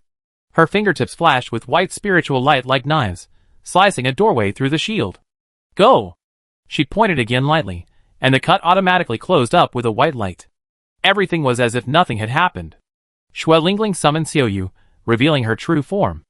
A gigantic serpentine body coiled in the desert, blotting out the sky and moon, slowly slithering. Where her thick tail swept, bushes were easily snapped, leaving a trail of destruction. At this moment, the group truly realized that Xiaoyu was a level 1-star beast, a top-tier overlord in the interstellar realm. Wow! No wonder it's a level 1-star beast. Our Xiaoyu is amazing. Get on, this way it'd be faster. Xiaoyu carried the group into the restricted area. Is it appropriate for us to come in like this? Will there be any danger? It's alright. The most terrifying existence in the restricted area is right beneath your feet. That's right. Xiaoyu is already one of us. No, it's our own beast. Xiaoyu secretly glanced at Shijiu's expression and nodded in agreement. It had been here for over 100 years. It couldn't remember exactly how long, but there was certainly no star beast of higher rank than itself. It once thought it was the king of Pluto, until it met Shuren, and then Shuju. Xiaoyu knew in its heart that in this group, it was just a weakling. Master, how is it here? Deep within the forbidden zone lay a canyon, with mountains and water, moonlight flowing silently across the river. This will do. Following Shuren's instructions, the three sat cross-legged, holding their breath. Their hearts were filled with excitement and trepidation. They were about to embark on a different path. Having lived in interstellar space for so many years, being admitted to a military academy was already a stroke of luck. They had never imagined anything else. One day, they could fly through the air and move mountains and fill seas, just like Shuren. With the word spiritual chi infusion, their minds were immediately shut down. Cool spiritual energy flowed from the top of their heads into their 7 meridians, and pain began to spread throughout their entire bodies. It cleansed, tempered, and reshaped them. The pain in their flesh and bones penetrated deep into their souls, almost unbearable. Pain. After a brief cry of pain, the valley returned to silence. As dawn approached, the three awoke one after another. It stinks. Disgusting. This came out of me? It's disgusting. Tony had suffered many internal injuries from years of fighting and killing. But after drawing in chi, he felt an unprecedented sense of ease throughout his body. The wounds that medicine couldn't heal seemed to have healed after being tempered by spiritual energy. Filled with immense doubt, he took out a radiation meter from his spatial storage. Damn! Master, drawing in chi can clear out radiation? Before he could finish speaking, the other two rushed over. The radiation meter displayed several large characters. Radiation value, 0. Chapter 112. The three of them tested it again in disbelief, their eyes wide with astonishment as they stared at Shuren. Spiritual energy can eliminate radiation. I thought you knew that. Why didn't you say something so important earlier? If you had just gone out and said that joining my sect could cure radiation sickness, the entire intergalactic world would have worn down the threshold of the Xianqing sect. Why did you need to be so discreet in accepting disciples one by one? My master, who is also your grandmaster, Tai Zhenjuan, entrusted me with the task of questioning my true self amidst the chaos of the world, pursuing my own path. I don't have such a strong desire to expand the sect or recruit more talents. Accepting disciples requires some fortuitous encounters. Understood. Xianqing sect, Tai Zhenjuan is a very Taoist grandmaster. No wonder master always had an attitude of it's okay if it's there, it's okay if it's not. As he said this, Shuren looked at the three of them gently. It's clear that the master-disciple bond between them is quite deep. Alice beamed with pride, of course. Her connection with her master was deep, at least deeper than that of Su Xiang. The other two, however, blushed, a rare sight indeed. Great. Master didn't just randomly accept them, it was fate. Shuren took out the Xianqing sect's introductory cultivation method and sword manual, along with 3 secret manuals, and handed them to the three. These are the Forging Yuan True technique, the Crimson Flame Burning Heaven technique, and the 10,000 Trees Grow and Breathe technique. Practice the introductory cultivation method and sword manual first, then cultivate these. Master, can you show us something? Sure. With that, Shuren vanished in a flash. Earth-splitting fist. A light, effortless punch, the force of which struck the ground, splitting the earth, causing it to tremble violently. Mountain-shattering palm. Rocks collapsed, the roar echoing throughout the forbidden zone. Thousand-hand guanin. Countless vines shot up from the ground, attacking the giant tree in front, binding it tightly before finally exploding. Thorn prison.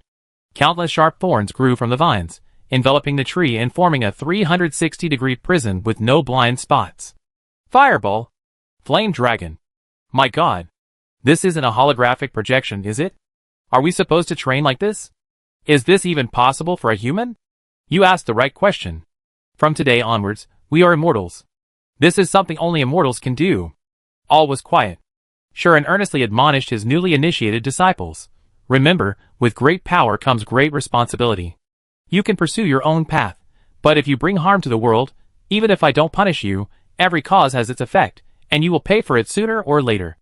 We will follow Master's teachings.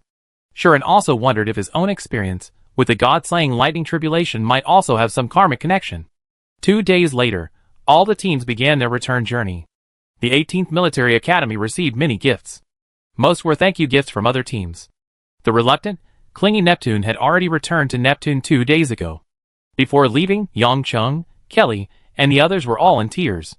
Although it started with money, They realized the man had saved several lives in their group, and he took them to all sorts of high-end places on Pluto every day, showering them with all sorts of good things. Food, supplies, toys. He seemed afraid they wouldn't see them again. Feeling embarrassed by the amount, Su Xiang and the others gave him a few bottles of cleansing elixir. Accepted it without even looking. The sirens escorted her all the way to the port. Alice didn't show up, but just before they were about to leave, Tony appeared with bags and packages. Wait for me. Wait for me. What's this? I'm moving to star 9527 with my master. No, I'm moving too. Really? Yeah. I don't have any family here anyway, so it doesn't matter where I open the barbershop. I go wherever you guys go. Su Xiang, don't mention your barbershop. Don't mess with the people of star 9527. Great. Let's go! Li Yuanbo watched a middle-aged man chatting familiarly with Su Xiang and the others, even boarding the spaceship, and asked Gu Han beside him. They must be friends.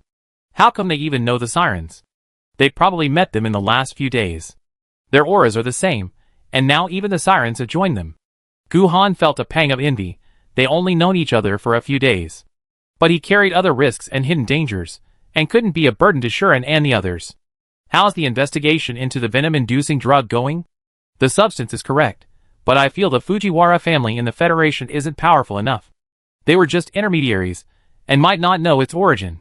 It seems we still need to investigate the Empire. The answer should still be with the Empire. I wonder how much time we have left. Thinking of this, their hearts grew even heavier. A few hours later, the 18th Military Academy landed on planet 9527. Is that Su Xiang? It really seems so. Is it our 18th Military Academy squad? Yes. That's them. The school team is back. Their uniform military attire made them easily noticeable. Well done. Go 18th Military Academy. Go 9527 star. Go for the national competition. Go, pig riding boys. After 2 months away, their return was the talk of the town. Qianyu, are we famous now? Definitely. Pig riding boys has almost 50 million followers on Starnet. I'm happy we're famous, but we could change the name a bit. The group returned to school and received another warm welcome from their alumni. Junior, you're awesome. I never say you got in through connections again. Junior, can you teach me that pig riding trick too? My family owns a pig farm. Junior, good luck in the national competition. I'm betting big on our 18th Military Academy to win. If you're planning to lose, let me know, and I split the winnings with you. Okay, birds of a feather flock together. This group is hopeless. The principal smiled like an old chrysanthemum. The main reason is that if the 18th Military Academy makes it to the national competition, the school's rating will at least start at B, and the corresponding resources will increase dramatically. He won't need to beg and plead for sponsorships anymore. The school's coffers will be bulging in a short time. Mechs. Materials. New training grounds. All in my hands. Well done. The kids are amazing. Li Yuanbo wondered if informing them now was too cruel. Principal, our school team is still short a few high-level mechs. Yes. We have them all. Leave it to me. He thumped his chest, guaranteeing it. 3 S-class mechs. Hey. I provide them. I provide them all. Wait, what did you mean by 3? Chapter 113. S-rank. The principal nearly fainted. He desperately tried to control his emotions, calmly asking, where did we get S-rank students? Gu Han, Sun Qianyu, and Su Xiang are all S-rank. What did you say? Are you sure? Yes.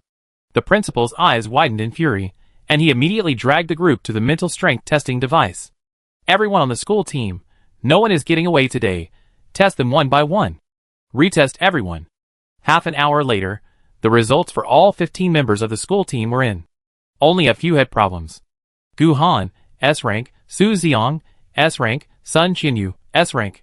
The fact that 3 S-rank students suddenly appeared from the bottom-ranked team sent the principal's blood pressure soaring. You did this on purpose? No. Li Yuanbo quickly shook his head in denial. He was already being criticized by everyone outside. He couldn't afford to be criticized by everyone. They won too easily. I had my suspicions, so I had to retest them to find out. He tried to deflect the blame as cleanly as possible, afraid that the blame would be pinned on him later. They're third in the star region. Even a fool would know there's something wrong with the mental strength test. Gu Han's injury probably affected the results, And do you remember Sun Qianyu and the others? The equipment malfunctioned during the entrance exam. The principal's memory was pulled back to that day, spring of star calendar 424, just like every other entrance exam. That did happen, but the testing teacher said it was fixed later. So, only these 3 people made a mistake? And all 3 are on the school team? Wait a minute, Su Xiang's family tested him, and it was only an F grade, right? Otherwise, he wouldn't have needed to bribe his way into the school team. And Shuren, is Shuren's result okay? If anyone's suspecting someone, they definitely suspect Shuren first. But her result is still AB grade. Shuren's thinking is to just play it safe, since she doesn't get much attention anyway. Guhan, not much attention? That's what you think. The principal's head is a mess. The logic is sound, but nothing feels quite right. The question is this a good thing or a bad thing? The good thing is the 18th school team is incredibly lucky, suddenly having 3 S-class students. The bad news is that a B-class school's resources aren't even enough to support 1 S-class student. Good heavens. Will he have to go scavenging for trash in the garbage dump too? Zhang Heng has been going to the garbage dump every day lately. It's too tragic. A military academy mecha department head reduced to this.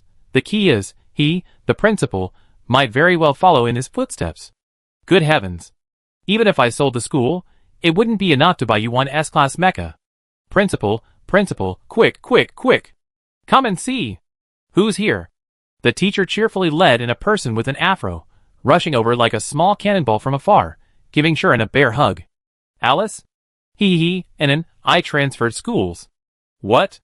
I transferred from Xingyo to the 18th Military Academy. No. Transferred? Yes.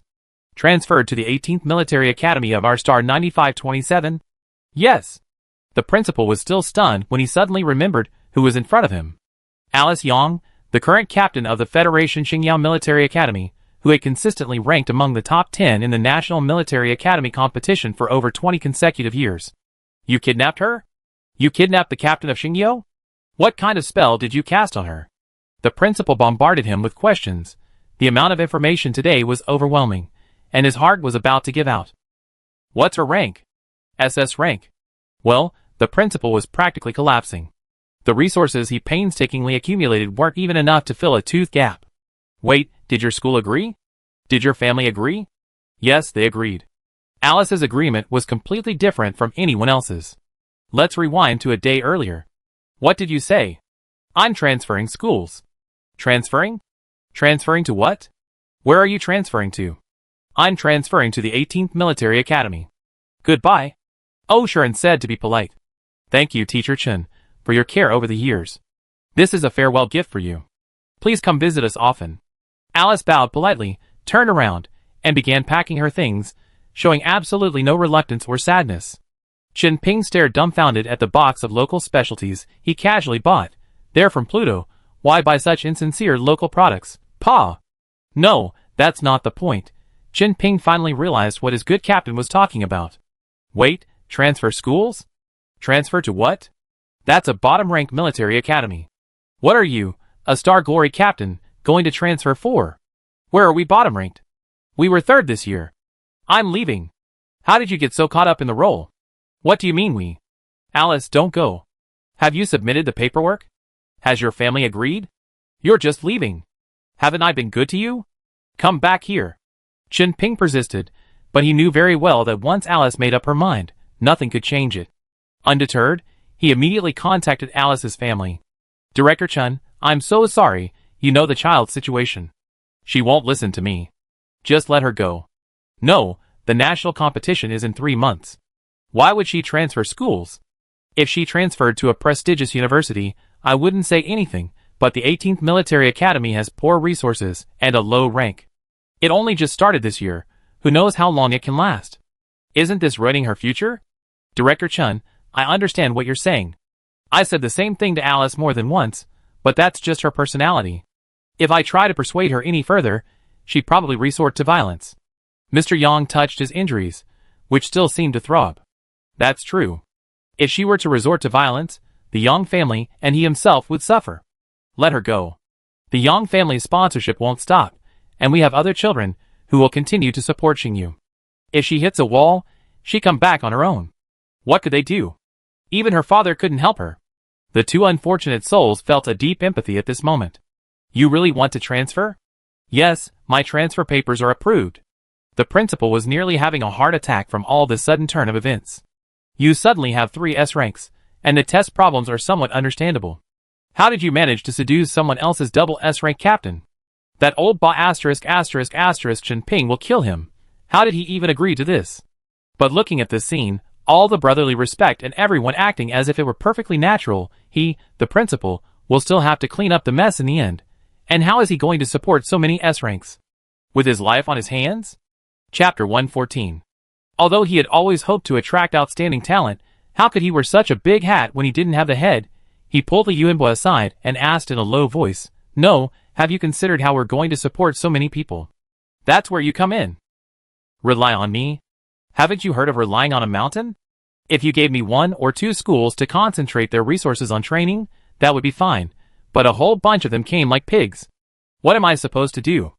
Hey, principal, haven't you heard that hurting one is the same as hurting a whole group? Even if you're poor, you can raise them frugally. These 3 S-class students didn't just appear today, we still managed to get into the national competition, didn't we? Now we only have Alice. Alice, do you have your own mecha?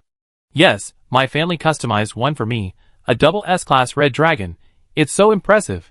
Oh. I'm easy to raise. I just need to eat a lot. Alice had overheard a bit of this, and fearing the 18th Military Academy would send her back, she quickly added, "Did you hear that? They bring their own resources. We don't need to worry about anything. Plus, the school's level has been upgraded, and their grades are better. The military will definitely support them. Sponsorships can be arranged too. Let's ask the Su and Yang families first." The principal was completely bewildered. You said so much, but this last sentence is the key point. The wool comes from the sheep's back, right? Li Yuanbo, who did you learn to be so bad from? She looked at Li Yuanbo with disdain, thinking to herself, no wonder the military says you're a scheming boy. Principal, don't worry about the details. Just enjoy this windfall. From that day forward, the bottom-ranked 18th Military Academy, a school that had never known what an S rank was, now possessed 1 double S rank student and 3 S rank students. In terms of prestige, it was barely presentable. Once the school farce ended, everyone went home. Su Xiang, Alice, Tony, and Xue Lingling followed Sun Qianyu and Shuren back to the Garbage Mountain. This is our planet 9527's Garbage Mountain, Xiang's territory. Oh, I know, Pluto also has a Garbage Mountain, but it's far from the city. Our home is there. Tony, having come from a poor background, adapted very well to this environment. Alice, on the other hand, was completely indifferent. She was rather simple-minded, only caring about what she believed in. Being able to come to where Shuren lived further strengthened their master-disciple relationship. Old Wang. Uncle Wang. Hello, Uncle. Old Wang, these are our new friends. This is Tony, Alice, Lingling, and Xiang, whom you know. Hello. You're all good kids. Old Wang follows Sun Qianyu's battles closely every day, collecting every match he participates in and every clip. He also follows the 18th Military Academy's support group, cheering them on. He's always the first to address any criticism or negative comments. He's now a senior member of the 18th Military Academy's Riding Pig Boys support group. This must be a father's deepest, most unspoken love. Of course, he also cares about Shuren's situation, but unfortunately, this person has almost no media exposure. Aside from professionals noticing his lack of public profile, Shuren's online following is practically zero. In the 18th Military Academy, Guhan and Su Xiang are probably the most popular. And Alice, she came along too? He remembers this girl being quite capable. The person he's meeting for the first time here is actually the older Tony. But surprisingly, they all get along very well. Uncle Wang, I'm planning to build a house on the Garbage Mountain. What do you think? Is our current house not big enough? You could say that. More people will be joining in the future, and I want to renovate it properly. I have no problem with that, but I'm afraid I should ask Xiang. Build it. Build it. And then, should we clear out the entire Garbage Mountain? Yes, yeah. Is the Garbage Mountain enough? Clear out what? We're just building a house. Only a few people will live there.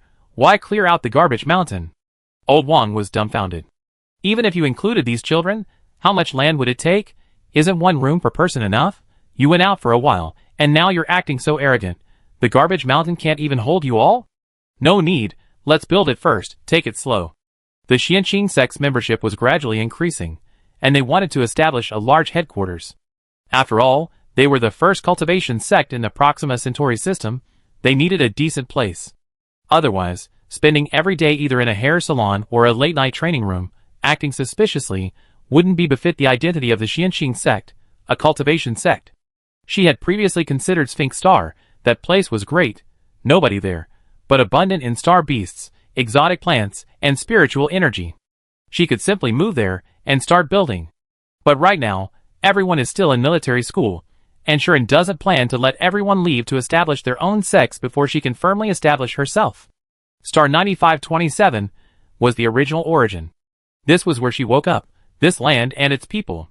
Rather than taking what was readily available, building a sect brick by brick was a viable approach. So, everyone decided to establish their own sect here. Many years later, when people recalled that magnificent and brilliant period, they couldn't avoid mentioning the first cultivation sect in the entire interstellar space, built from a garbage mountain on an unnamed star.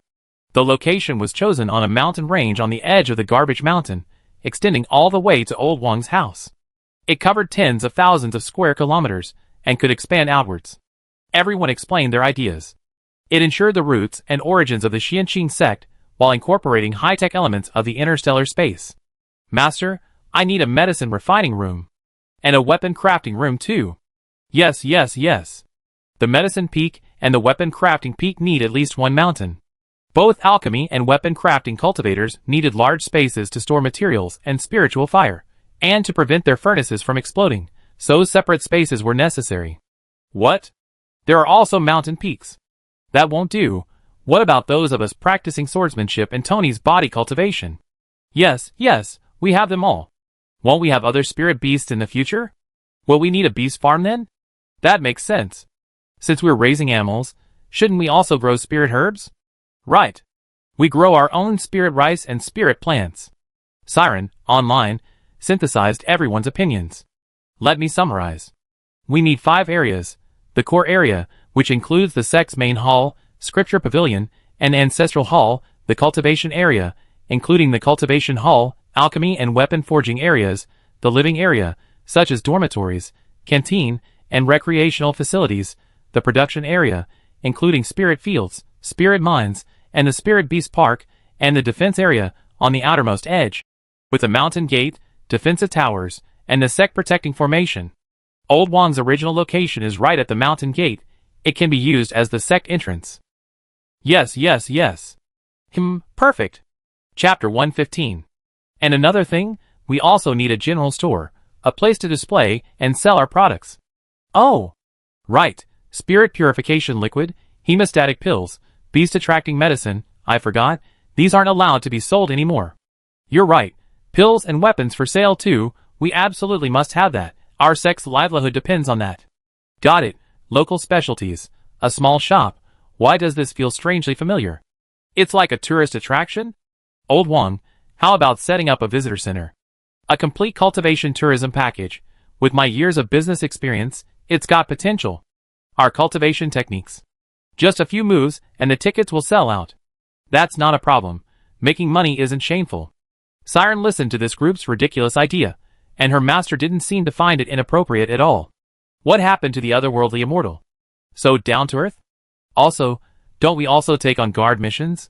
Shouldn't we set up a mission hall? Yes, disciples need to complete missions to earn points to exchange for high-level materials, pills, etc. Okay, then we also need a department to manage sect discipline, the discipline hall. Siren felt a little smug. It seemed she would probably be the head of the discipline hall in the future. As she said this, everyone's eyes turned to Su Xiang and Alice. Wait, what do you mean? Looking down on us? I'm a law-abiding citizen. The first rule of the Xianqing sect, fighting among disciples is prohibited. Alice's eyes flashed with a dangerous light. I suspect you're targeting me, and I have evidence. The more they talked, the more excited they became, unconsciously envisioning their future life in the sect. Wait! This project sounds like it's on par with the Alpha Tower on Pluto, and that doesn't even include the land costs. Do we have that kind of financial strength? Hearing this, Sharon felt as if a bucket of cold water had been poured over her. The sky had fallen. Forget building the whole thing. Even the main hall would drain her savings. The land isn't worth much. the second young master of the Su family, wave my hand and it's off. No, the sect is the sect. This is a matter of principle. The sect needs to develop. It can't rely on a single aristocratic family constantly draining it. When the sect grows stronger, will they listen to the sect leader or the aristocratic families? Just like military academies, although sponsorship is allowed, the relationship can't be too close. Alright, let's mark out the area first, build what's necessary, and then expand little by little. Dormitories, canteens, training areas, and production areas can be built first, so everyone has a place to use. The defensive towers can be replaced with defensive shields for now. Anyway, nobody knows us, so who are we defending against? We don't need them now. Very reasonable. As for the mountain gate and main hall, we build a truly magnificent one later. Siren, it has to be you. Junior brother, as expected of someone who's been a captain, you're reliable. Compared to this, even though they're both captains. Some people just... Su Ziyang said, his lewd little eyes secretly glancing at Alice. The discipline hall isn't even built yet, don't make me slap you. Sect rules, first, body protection. Ha ha ha. I synthesize everyone's opinions, and combine them with the terrain map Ziyang gave me. I find a designer to create the design drawings first. If there are no problems, we can find a construction team to start working. Okay, thank you for your hard work. Siren logged off to get to work. He was entrusted with a heavy responsibility by Shuren. On a smaller scale, he shouldered the responsibility for the construction, rise, fall, and glory of the Xianxing sect. On a larger scale, the pace and progress of the entire Interstellar era's cultivation era depended on him. No, I can't sleep. I absolutely can't sleep. Thus, the most hard-working person in the Xianxing sect appeared. He not only needed to cultivate himself, but also supervise the cultivation progress of everyone else in the sect. And he also needed to balance his school courses. For the first time, Siren felt the weight of her burden. At this time, Shuren was unaware that everyone in the Xianxing sect had already appeared on Siren's task list, including herself. While everyone else was resting, Shuren, after careful consideration, went to find old Wang alone. Uncle Wang, I have something I want to ask you. Alright, come on. Old Wang had a premonition that Shuren had finally come to him today to talk about something serious, and that it was closely related to these children. Uncle Wang, do you know about cultivation? He had expected her to say something surprising, but he hadn't imagined it would be this surprising, and she went straight to the point. You mean, you're a cultivator? Shuren didn't answer, but simply demonstrated a few moves in front of old Wang. Metal, wood, water, fire, flying on a sword. In less than 10 minutes, old Wang's 50-plus years of worldview and understanding were completely shattered. He stood there, stunned, unconsciously rubbing his eyes. This isn't some high-tech projection I never seen before, is it? What do you think? Old Wang's mind was in turmoil. Is there really such a thing as cultivation? I'm standing right in front of you. Old Wang finally understood where Shuren's otherworldly aura came from. So she wasn't an ordinary person to begin with. An immortal? An immortal? Is she human or an immortal? Is your spiritual power level also affected by this? Yes, strictly speaking, we're not using spiritual power, but rather the divine sense of cultivators. So the level isn't important to us. As our cultivation level increases, our divine sense also becomes stronger. Was the previous spirit purification liquid also a cultivation technique? Yes, that was alchemy. What about Qian Yu's mecha design? That's weapon crafting. Was your ability to tame star beasts in the arena also? Yes, we used the beast taming technique. Everything made sense now. No wonder Su Ziyang, an F rank, could casually cripple an A rank opponent. No wonder the 18th Military Academy has so many inconsistencies. It turns out that from the very beginning, Shuren's arrival wasn't aimed at the Military Academy. A celestial being descending to Earth. A complete and utter dimensional reduction attack. Then what is your purpose? Are the children safe with you? Old Wang only had this one child in his life. Although he hoped his son could live a carefree and successful life, what parent wouldn't cherish their child, rather than achieving great success but dying young? Living well is enough. I came because of a tribulation of lightning, and I believe I have my own karma. But cultivators, protecting all living beings, pursuing the supreme path, and upholding loyalty, peace, honor, and responsibility, these principles of the Federation soldiers, do not conflict with each other. Moreover, I believe that the stronger and freer they are, the better they can protect the world they want to protect, and they will find their own path. Chapter 116. As for safety, A Golden Core cultivator's divine sense is equivalent to a 4S level Federation warrior. I don't need to deliberately hide it, nor am I afraid of any direct conflict. With my abilities, protecting a sect, or even a planet, in interstellar space wouldn't be too difficult. In 2 years, when they've grown stronger, they can become regional overlords themselves. At that time, it won't be us who need to fear. Old Wang knew that Sharon was definitely not someone who spoke without reason. Coupled with what she had just done, he completely believed her words. Then what do you need me to do? Having finished discussing the serious matter, Sharon revealed a warm smile. You saved my life, and I consider you my uncle. Therefore, I wish to accept you as a guest elder of the Xianqing sect in the name of my master, true monarch Tai. I wonder if you would be willing. This was the best solution. At Old Wang's age, even if he entered the cultivation path, it would be difficult for him to achieve much success. A guest elder, the seniority is appropriate, and if he happens to have some affinity for immortality, it could at least guarantee an increase in lifespan of several hundred years. It's always good for a sect to have a few elders who understand human relationships. You knew I could do it? Just a guess. This is a spirit testing stone. Put your hand on it and try. Old Wang, unsuspecting, placed his right palm on the white fluorescent stone. Immediately afterward, yellow and green lights lit up. Dual spiritual roots of earth and wood, both mid-grade. It seems your position will need a change. Originally, I wanted you and Qianyu to jointly manage the weapon refining hall, but now it seems the spirit plant hall is more suitable for you. Ah? Farming? Yes, dual spiritual roots in earth and wood, a natural-born farming physique. Never farmed before. Not only had he never farmed, but there wasn't a single proper field on the entire planet 9527. In interstellar space, farming was such a luxury, something research institutes explored on a small scale in laboratories. Don't worry, we have the conditions soon, and with your aptitude, it'd be a piece of cake. Old Wang never expected to receive such praise in his life. Good, I never thought that after retiring from the battlefield for so many years, my old bones could still shine. Alright, from today onwards, I be a proper guest elder of the Xianqing sect. An honor indeed. 2 days later, the siren blueprints were completed, their blend of ancient and modern styles receiving unanimous praise. Su Xiang summoned Zhang San and put him in charge of finding a construction team.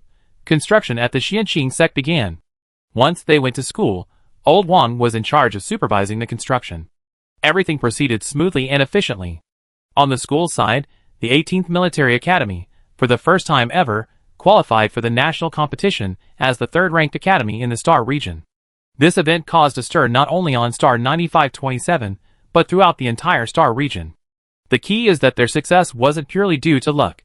Careful analysis revealed that the 18th Military Academy possessed considerable strength. The principal immediately reported the situation, and the military's B-level resources were quickly allocated. Meanwhile, other resources were being urgently dispersed. Furthermore, sponsorships from the Su and Yang families arrived soon after. The Yang family's sponsorship, needless to say, didn't necessarily represent support or approval. It was more a sign of the Yang family patriarch's helplessness and compromise with his rebellious daughter. But the Su family had been waiting for this. They knew very well that the purifying elixir was most likely related to the 18th Military Academy. This single drug was enough to allow them to successfully infiltrate the military. While the financial gain wasn't substantial, the key was that the Su family received considerable support and admiration from soldiers, who hailed it as a righteous act. Such opportunities to gain both a good reputation and a foothold are rare indeed. This year's military academy competition on Central Star was brimming with talent, and few paid attention to the bottom-ranked 7-star region. But the Su family's actions were significant, and coupled with their unusual sponsorship of the 18th Military Academy, some acquaintances still noticed. Old Su, that's not fair. Xiang made it to the national competition, and you didn't say a word. Sigh, luck. He's only just made it to the national competition. There are still many matches to come. Your family is consistently a top contender in the continent. The Su and Su families had a fairly good relationship. At least Xiang's test showed they weren't among those who mocked them behind their backs. Therefore, they often kept each other informed. The Li family is hosting a gathering tomorrow night. Most families have children participating in the national competition. Do you want to go? I think I pass. My kid isn't in military school on Central Star, so I doubt we get along. The Su family head was a little disappointed. He knew the Su family had gotten in touch with the military, and many people were hoping to cultivate relationships with them. But instead of using this opportunity to re-enter social circles, The Su family became increasingly low-key. Alright, then we get together again when Xiang returns. Okay. This Li family was the same Li family the Shi family wanted to curry favor with. A first-class family on Central Star, their businesses span multiple sectors including military equipment, consumer goods, and daily necessities. Their main business was mecha. Aside from top-tier families, like the Gu family, the Li family is already among the top 10 in the first tier. They were the ones who organized this gathering. In the lavish banquet hall on the 9th floor of the Central Star Interstellar Hotel, the lights were dazzling, and elegantly dressed women mingled. Brother Qichen, Sister Lele definitely didn't mean it. Don't misunderstand, it was just my own carelessness. Wah, it hurt so much. Brother, can you help me over to rest? Yeah, are you alright? It's all swollen. Li Qichen, S-rank in mental strength, is a mecha pilot at the Central 4th Military Academy. The second young master of the Li family, a true prodigy, a dragon among men. Countless young women from wealthy families, like Shi Lele, are waiting to marry into the Li family. They are usually busy with family and military academy affairs, so these gatherings have become the main platform for the children of wealthy families to connect. The woman Li Qichen is holding in his arms is Liang Yueying, the eldest daughter of the Liang family. She gently wiped away the tears from the corners of her eyes, her red eyes making her look like a wounded little rabbit, a sight that tugged at the heartstrings. Before leaving, Li Qichen looked at the culprit, Shi Lele, and said angrily, Lele, Yueying and I grew up together, can't you be a little more lenient with her? He then turned and left. Lele was left behind, her eyes red with anger, her hands clenching involuntarily. She hadn't expected to encounter someone skilled in tea ceremony, whose methods were far more sophisticated than hers, completely overwhelming her. Brother Qichen, she did it on purpose, can't you see? I didn't push her, why don't you believe me? Meanwhile, Liang Yueying, in Li Qichen's arms, covered her face, looking utterly pitiful. Unnoticed by the crowd, a barely perceptible smile tugged at the corner of his lips. Hee. You little punk. You're still too green to compete with me in being a green tea bitch. Host, well done. Target, Li Qichen, conquest points +5. Keep it up. Once you successfully conquer her, you can escape the tragic fate of being a supporting female character. Chapter 117. Don't call me host, call me Liang. Nyo Hulu. Little white flower. Yueying? Seeing Shi Lele's red eyes, Madame Shi roughly guessed what had happened. Don't waste time with her, Madame Li is here. In a marriage alliance between noble families, the child's wishes are one thing, but the interests and the parents' thoughts are the key. Shi Lele tidied her appearance, took a deep breath, and returned to her previous dignified and reserved state. She knew very well that the Shi family didn't support idlers, only those with value could gain a foothold. Lele has done quite well this year, joining the school team in first grade. I heard she's started making level 2 potions? Madame Li, you flatter me. Lele has simply done her job well, and achieved some small successes. Qichen is truly outstanding. Madame Li, the head of the Li family, and Li Qichen's mother, felt extremely pleased to hear this. From her perspective, if a marriage alliance were to take place, someone as obedient and compliant as Shi Lele would be the most suitable. Her A-level mental strength was barely passable, she could be helpful in her career, and graduating from military academy would allow her to return directly to family affairs. But she knew a little about the Shi family's affairs. Liang Yueying was an S-level, but while outwardly gentle and docile, she was inwardly strong and opinionated, difficult to control. And judging from her appearance, she probably wanted to go to the battlefield. However, the child was still young, they could take their time choosing. If they could find someone of higher status, it would be more beneficial for both their son and the family. Her son, the Gu family's pride and joy, was also a suitable match. Yueying too, there aren't many S-level children from aristocratic families. She's already a main attacker in the team, right? Sigh, Yueying's affairs are all her own responsibility, we can't interfere. Liang Yueying was undoubtedly outstanding at school. But every time she saw Li Qichen, she seemed bewitched. Liang's mother was helpless, and couldn't persuade her. In this situation, she had to put on a smiling face and say polite words. Hey! I heard the Liang family's mining team encountered the Zerg on Sphinx. The 16th battlefield has been at peace for so many years, how could there still be Zerg? I heard it was the Dark Domain team that rescued them. And it's related to 275? Yes, it's true, and 275 resolved it in the end, but I don't know anything about the Dark Domain. Before the Liang family team returned, news of the Sphinx Star had already spread. But they hadn't uttered a single word about the big shot single-handedly destroying the Zerg hive. But their silence didn't mean others wouldn't. With such a figure appearing, the powerful families naturally wanted to inquire. Liang's mother, I don't know anything, go ask the Gu family if you dare. The 18th Military Academy's team finally returned to school after a few days of rest. Hooray! Xianyu, you guys are finally back. Xian, you're awesome. Want to play a round first? I let you practice. Lingling, well done. Brother Bo, isn't that Alice Yang from Xingyao? Why is she with Shuren? Oh, she transferred to our school. She transferred from Xingyao to the 18th Military Academy? She's the captain, right? Did Xingyao agree to her transfer? Did Director Li give her money? No, and we don't have any money either. That makes sense. Even if you sold the 18th Military Academy, it probably wouldn't be enough for her SS-class mecha. What's wrong with her? What kind of drug did you give her? You should ask Shuren about that.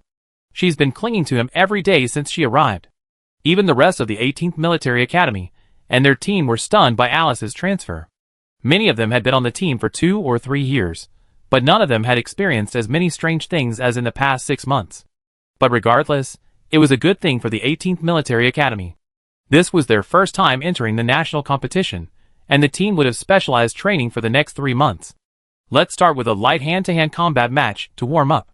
It was a clash of wind and fire. I put up with you for too long. The rules can't control you, but once you're in the ring, who can save you? Alice finally found a legitimate way to beat someone up. So neither of them held back, fighting to the death. Are they really that desperate? Won't they get hurt? Hey, fight it out. Don't let it hurt feelings. Sun Qianyu, Shui Lingling, what feelings do they have? This is a cursed fate. It's okay, they develop feelings after a fight. Shuren said nonchalantly. The Xianqing sect also has a martial arts arena, where sect disciples can challenge and learn from each other. Moreover, without using mech or spiritual power, no one can be killed. Alice has incredibly sharp ears when it comes to things that concern those she cares about. Since Shuren said so, she'd be even less polite. Ah! Help me! Screams echoed throughout the training room. In just half an hour, Su Xiang's body was being rubbed to the ground by the golden Barbie. Compared to spiritual energy tempering, this purely physical attack was much more impactful. By the end, Su Xiang was almost vomiting blood and had to take a hemostatic pill. Alice, who had been holding back for so many days, finally vented her anger. Within half a day, Alice's infamous reputation had spread throughout the entire 18th Military Academy. Did you guys see Alice and Su Xiang fight? Huh? That wasn't a fight, it was a one-sided beating. As expected of Captain Xingyao, every palm strike was powerful, every punch landed. I only have one question left now. Did Su call an ambulance? Ha ha ha. Do you think Alice could win against Shuren? I don't know if Alice could win, but I know she definitely wouldn't fight Shuren. Why? I heard Alice transferred schools because of Shuren, and didn't you see how clingy she was to him? It was unbearable to watch. Wow, that's amazing. Now she doesn't even need to lift a finger. Go watch the replay. Shuren actually threw a punch. I bet by the time the national tournament comes around, she'd scare the whole nation. There are still almost 3 months until the national tournament, and this year's format hasn't been announced yet, but training can't stop for even a day. This is our first time entering the national competition, so we need to improve in all aspects, including intelligence gathering, combat capabilities, teamwork, and combat readiness. Don't rest on your laurels from the last match. The national competition is where the rail powerhouses gather. The school's teaching team developed a series of training plans specifically for the national competition for the school team. Targeted improvement of individual and team combat abilities, addressing weaknesses, and enhancing adaptability. From that day on, mornings were for intelligence analysis and sand table simulations, afternoons for training and combat, and evenings for organizing equipment. For the members of the Xianqing sect, the quiet of the night also required meditation and cultivation. A true 997, meanwhile, far away on Pluto, Siren, since returning home, had locked herself in a room for 3 whole days, refusing to leave. First, she worked with the designers to finalize the sect's construction plans. Then, she stayed up all night compiling a series of rules and regulations regarding sect personnel management, reward and punishment regulations, and task and performance management. Chapter 118. When he finally released the hundreds of thousands of words, everyone, including Shuren, was stunned. They squinted at the dense text. You found the right person. Shuren was secretly pleased. This kid was a man of action. He, as the captain, had played a crucial role in the development of the 15th Military Academy. Then she saw the contents of the sect leader section in the personnel management section. Leading and guarding the sect, securing resources and promotion opportunities, passing on cultivation techniques and providing guidance, talent cultivation and selection. Is this all my job? Of course, you're the commander, but the implementation is up to us. And there was the performance management section with her annual target, to advance to the nascent soul stage. She gasped. Siren had even thoughtfully broken down the task into monthly, weekly, even daily, time slot tasks, with fixed times, quantities, and performance reviews. If you add in the school training, forget about slacking off, you probably wouldn't even have time to get a good night's sleep. She considered herself quite diligent, and this was the first time she'd been pushed around like a madwoman by the king of rolling. The entire court of officials looked at each other, stammering. Only the Siren, far away on the other end of the quantum computer, was incredibly excited. Master, I created a training plan for everyone. The quantum computer will remind us at the designated times, and the auxiliary robot will monitor everyone's cultivation, evaluate the results, conduct weekly reviews, and perform monthly progress and ability assessments. Our sect aims to guarantee 1 nascent soul cultivator, 3 foundation establishment cultivators this year, and all new disciples must reach at least the 5th level of chi refining. Brother, do you even know how many months are left until next year? A nascent soul cultivator needs at least a 10-year training period. At the same time, I also set tasks for the weapon peak, pill peak, and spirit plant section, and the total foreign trade volume needs to reach a moderately prosperous level. At the very least, everyone should be equipped with a mecha of the corresponding level. Scavenging for scraps, fighting in underground boxing matches, and selling counterfeit goods, always walking the legal line for so long, and not even a single S-class mecha has been produced. This is terrible. The King of Scrolls has arrived. Suddenly, I feel a bit sorry for the 15th Military Academy.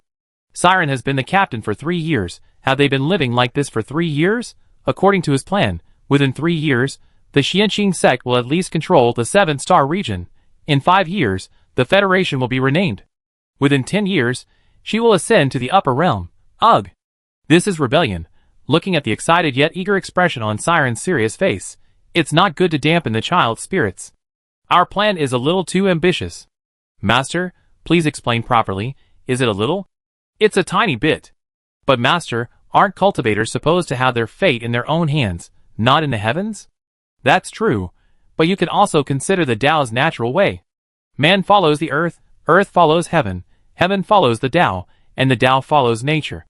Siren pondered carefully, realizing that his cultivation was still too shallow. Shuren, let's just fool them for now. Old Wang, watching from the side, almost burst out laughing. Whether to curl up or lie down seems to depend entirely on Shuren's mood. However, Siren's energy is just too much. Siren, your method is very scientific, but cultivating immortality is 30% hard work and 70% destiny. You could stretch the process a bit, like extending your 1-year plan to 3 years? No, 5 years. Even Alice, the battle maniac, shook her head. How about this? Ensure the necessary training volume every week, monthly assessments, and an annual competition to see results. Of course, those who deserve promotion will still be promoted. Okay. Shuren agreed, afraid that if he said it too late, Siren would add more tasks. What has my son been busy with these past few days? I don't know, he hasn't left his room since he came back. I heard him talking. Is the school team doing a debriefing? No, he's had a day off these past 2 days. Siren's ancestral family, the Ajit family, has served in the military for generations, and is very influential in the military. Grandpa Cell and Father Said were both commanders of the 8th battlefield, heroes who directly confronted the multi-zombie invasion. Years of fighting on the battlefield had left him with many old wounds, and a worsening radiation sickness. But miraculously, after returning from this military academy competition, Siren gave him more than 20 bottles of purifying elixir. He knew all too well about this. It was the legendary, radiation-emitting, highly sought-after drug that had been making headlines in the military lately. The key was that it wasn't something money could just buy. Said had given his purchasing opportunity to his adjutant first, so he had to wait for the next round. And yet, he's seen so much from his own son. It was from Su Xiong of the 18th Military Academy. It seems their family supplies the military with these drugs. Huh? Your relationship is that good? He heard that many powerful families in the central government had practically worn down the Su family's doorstep, but they hadn't given in. They kept saying they had none. So everyone's been asking the wrong person for connections? You only known each other for a short time, and you're just giving away something worth millions like that? Hee hee, we're brothers now. Isn't this too valuable? Is it appropriate for us to just take it like this? Siren thought for a moment. What was inappropriate? He watched Ling Ling spend an hour refining a large vat. He even poured it out and sealed it himself. The small-scale, workshop-style production process didn't seem that valuable. You can't give this away. Wouldn't it cause trouble for the Su family if word got out? Oh, I'd give it to you. There's no one else, but I have plenty here. If you need more, just ask me. You can take more? Aren't you being a bit too generous, brother? Hee, they've been so good to me. After saying that, he chuckled and went to attend to his own business, leaving his father with a huge burden. How could he repay such a huge favor? The moment the group returned to 9527, Ji Wensheng received the news. During this time, he had gained both fame and fortune thanks to the cleansing elixir. But he never expected that asking his friend and colleague to look after Shuren and the others would result in a wolf in sheep's clothing stealing from their home. Think of that enhanced repair fluid. While its reputation isn't as terrifying as the cleansing fluid, it's widely used and its effects are astonishing. Warriors, bounty hunters, space pirates, almost everyone needs it. The consumption is enormous. Although he's envious, he knows he can't get rich overnight. Spreading it out is better. He understands the principle of the nail that sticks out gets hammered down. If all Asher and stuff came from him, he'd be too outstanding, and his good fortune would probably end. Now, things are great. The Su family, Michael, and even Xianqing Sec's own general store are selling it, plus Gu Ruoding, a major customer. He's much more relaxed. Congratulations. You easily made it into the national competition. I brought you some mecha materials. The level isn't particularly high, but they're quite rare. You need them eventually. Shuren looked at the pile of stuff. Indeed? Thank you. How much is this? No need for money. Consider it a bonus from the cleansing fluid. Chapter 119. Thank you. Ji Wensheng, remembering Shuren's desire to go to the no man's land, asked directly, there's a high-level mission in 3 days. Are you interested? What kind of mission? The mission is to combat space pirates, but that planet has extremely rich mineral resources. The reward is very high, crystal diamonds. Crystal diamonds, among all known ores, have the highest hardness and best ductility. They are an excellent material for high-level armor. Scarce and expensive, they are highly sought after. Send me the mission details. Okay. Next to the Federation is a small country called Star Dome, which owns more than 20 planets. Rich in resources but with average combat strength, it is constantly harassed by space pirates. The most famous among them is the Shadow Pirate Gang, ranked 3rd on Proxima Centauri. The Shadow Pirate Gang is a large space pirate group that dominates several interstellar regions, with over 100,000 members and a massive fleet, possessing several heavy warships equipped with the most advanced weapon systems and shield technology. This size and combat strength is equivalent to a medium-sized legion.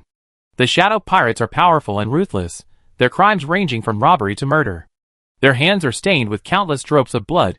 They even massacred entire cities. Several major powers want to wipe out this infamous pirate group. But each time, their top members manage to escape, only to return after a while.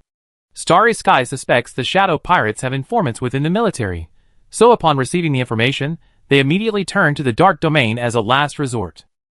The information says that the Shadow Pirates' second-in-command, nicknamed Dark Knight Madman Cassius, has a base on planet S789 near Starry Sky, and he's the primary target this time. Shuren glanced at the photo on the wanted poster, finally settling on the leader's information. Dictator Leon, age and appearance were blank. All we know is he's the top dog, and a survivor said he has a long scar behind his ear. That's all. There are quite a few people involved this time, including members of the Bounty Hunter Alliance. A bounty, crystals, and loot awaits with Cassius's head, but even if we fail, we still get a basic reward. The main focus is on a guaranteed profit. Star S789 is rich in resources. You should be interested. Let's go! Great. Fighting space pirates? Fighting space pirates is great. Those who frequently fight space pirates know what's most abundant in a pirate's lair. Money. Loot. It's hers. It's all her Xianqing Sec's. Thinking of this, her steps quickened unconsciously. After Shuren left, Ji Wensheng chuckled softly. He could already gauge Sharon's mood. This mission was actually very dangerous, at least for everyone else. For a big shot capable of slaying through an insect hive, this is child's play. Sharon contacted everyone the moment he got home. Fight space pirates? The Shadow Pirate Gang? S789? That area does have a lot of resources, probably similar to Sphinx. I actually heard of it. This mission level must be pretty high, right? They say it's a high-level mission. High level, that's either A rank or S rank. Such a large space pirate gang, they're second in command, and they haven't been able to eliminate them after all these years. It's undoubtedly an S rank mission. Siren assessed the situation. Whether he went alone, or the 8th Legion went, it would be very dangerous. But if he were going with his master, he would be more excited than afraid. Looking at the others, they were already planning how to spend the space pirates' money. Go! Fight the space pirates. Fight the space pirates. Loot. Loot. The next day, Sharon found Guhan. Are you taking leave again? Yes, 2 weeks. Su Ziong, Sun Qianyu, and Xue Lingling are coming too? Yes. Sharon spoke matter-of-factly, his eyes seeming to say, you really know me. Fine. Guhan looked helpless. Be careful. Okay, I bring you a gift. Okay. Construction on the garbage mountain had begun. Ships loaded with various materials and equipment shuttled back and forth between the city and the garbage mountain. On the mountaintop, construction machinery and robots were busily building the prototype of the Xianqing sect. Zhang San and several of his men, wearing hard hats, ran back and forth between the foundation and the buildings, issuing various commands to the quantum computer. Meanwhile, the head steward, Master Wang, a guest elder of the Xianqing sect and the foreman, began his daily supervisory duties. Uncle Wang, we've taken on a mission. We won't be home for 2 weeks. Thank you for your hard work here. Okay, be careful. Old Master Wang is getting on in years, and hasn't yet achieved qi cultivation. It would be better for him to cultivate within the Xianqing sect once it's completed. Therefore, they didn't plan to take him on this mission. On Pluto, Siren finally managed to get leave after exhausting all her strength. Azrael then said. He said he's going to visit friends on another planet for 2 weeks. Okay, I understand. I tell him. A bright, obedient boy like Siren, who's been well-behaved since birth, wanting to skip training and take 2 weeks off for a trip before the national tournament. Anyone would find that suspicious. Azrael didn't say anything to his face, but he still subtly reminded Siren's father. You took leave? Sure enough, he couldn't hide it. Yes. Where are you going? Just to the 18th Military Academy. To see some friends. Seen by his son's troubled expression, Siren couldn't come up with an excuse, nor could he lie. His constipated look almost made him burst out laughing. This kid, from childhood to adulthood, has always been remarkably easy to manage, always serious and responsible in everything he does. Sometimes he even wished Siren could be a little more willful, play when he wanted to play, and rebel when he wanted to rebel. Since he wanted to go out, let him go. Those kids at the 18th Military Academy are a bit unconventional, but they have good personalities. Okay, be careful. I find someone to go with you. No need, no need. Siren quickly shook his head. If someone else went, would we still be able to cultivate? Should Mom prepare some good food for you to take to your friends? Great. Thank you, Dad. Siren was incredibly excited. He was the only one from the entire sect on Pluto. Alice had even transferred schools. But he couldn't. Forget about his parents, he also had the responsibility of the 15th Military Academy. Now it's all good. He could go with them on their training. His spatial storage was filled with gifts, as he boarded the spaceship bound for star 9527. Chapter 120. Sirens! What? Junior brother. They only seen each other a few days ago, and everyone was incredibly excited. Come on, come on. I take you to see it. Our Xianqing sect is already under construction. It was his first time on star 9527. Although it wasn't as bustling and prosperous as Pluto, the chatter of this group of people beside him made him feel much more at home. Wow! This is the garbage mountain. It's huge. Yeah, you couldn't get out on foot for a month. Wow! This will be our territory from now on. A majestic mountain range stood tall, with 5 peaks arranged in a harmonious pattern. At the foot of the mountain, the once chaotic garbage dump was gone. Traces of construction equipment remained on the leveled land. On the mountain, busy figures could be seen everywhere. Various machines were methodically clearing away debris, paving the way for future construction. Master! They're here! Once the space is cleared and construction begins, I set up an array on the back mountain. Before long, this place will become an oasis, nourished by the spiritual core, and with appropriate human intervention, soon, this place will resemble the Sphinx, shrouded in mist and clouds, teeming with life. Many of them will even become peak masters or hall masters, their hearts filled with anticipation. Siren hadn't slept all night. His to-do list had been updated again. The day of departure finally arrived. At the port of Star 9527, the Dark Domain had specially arranged a small spaceship for Shuren.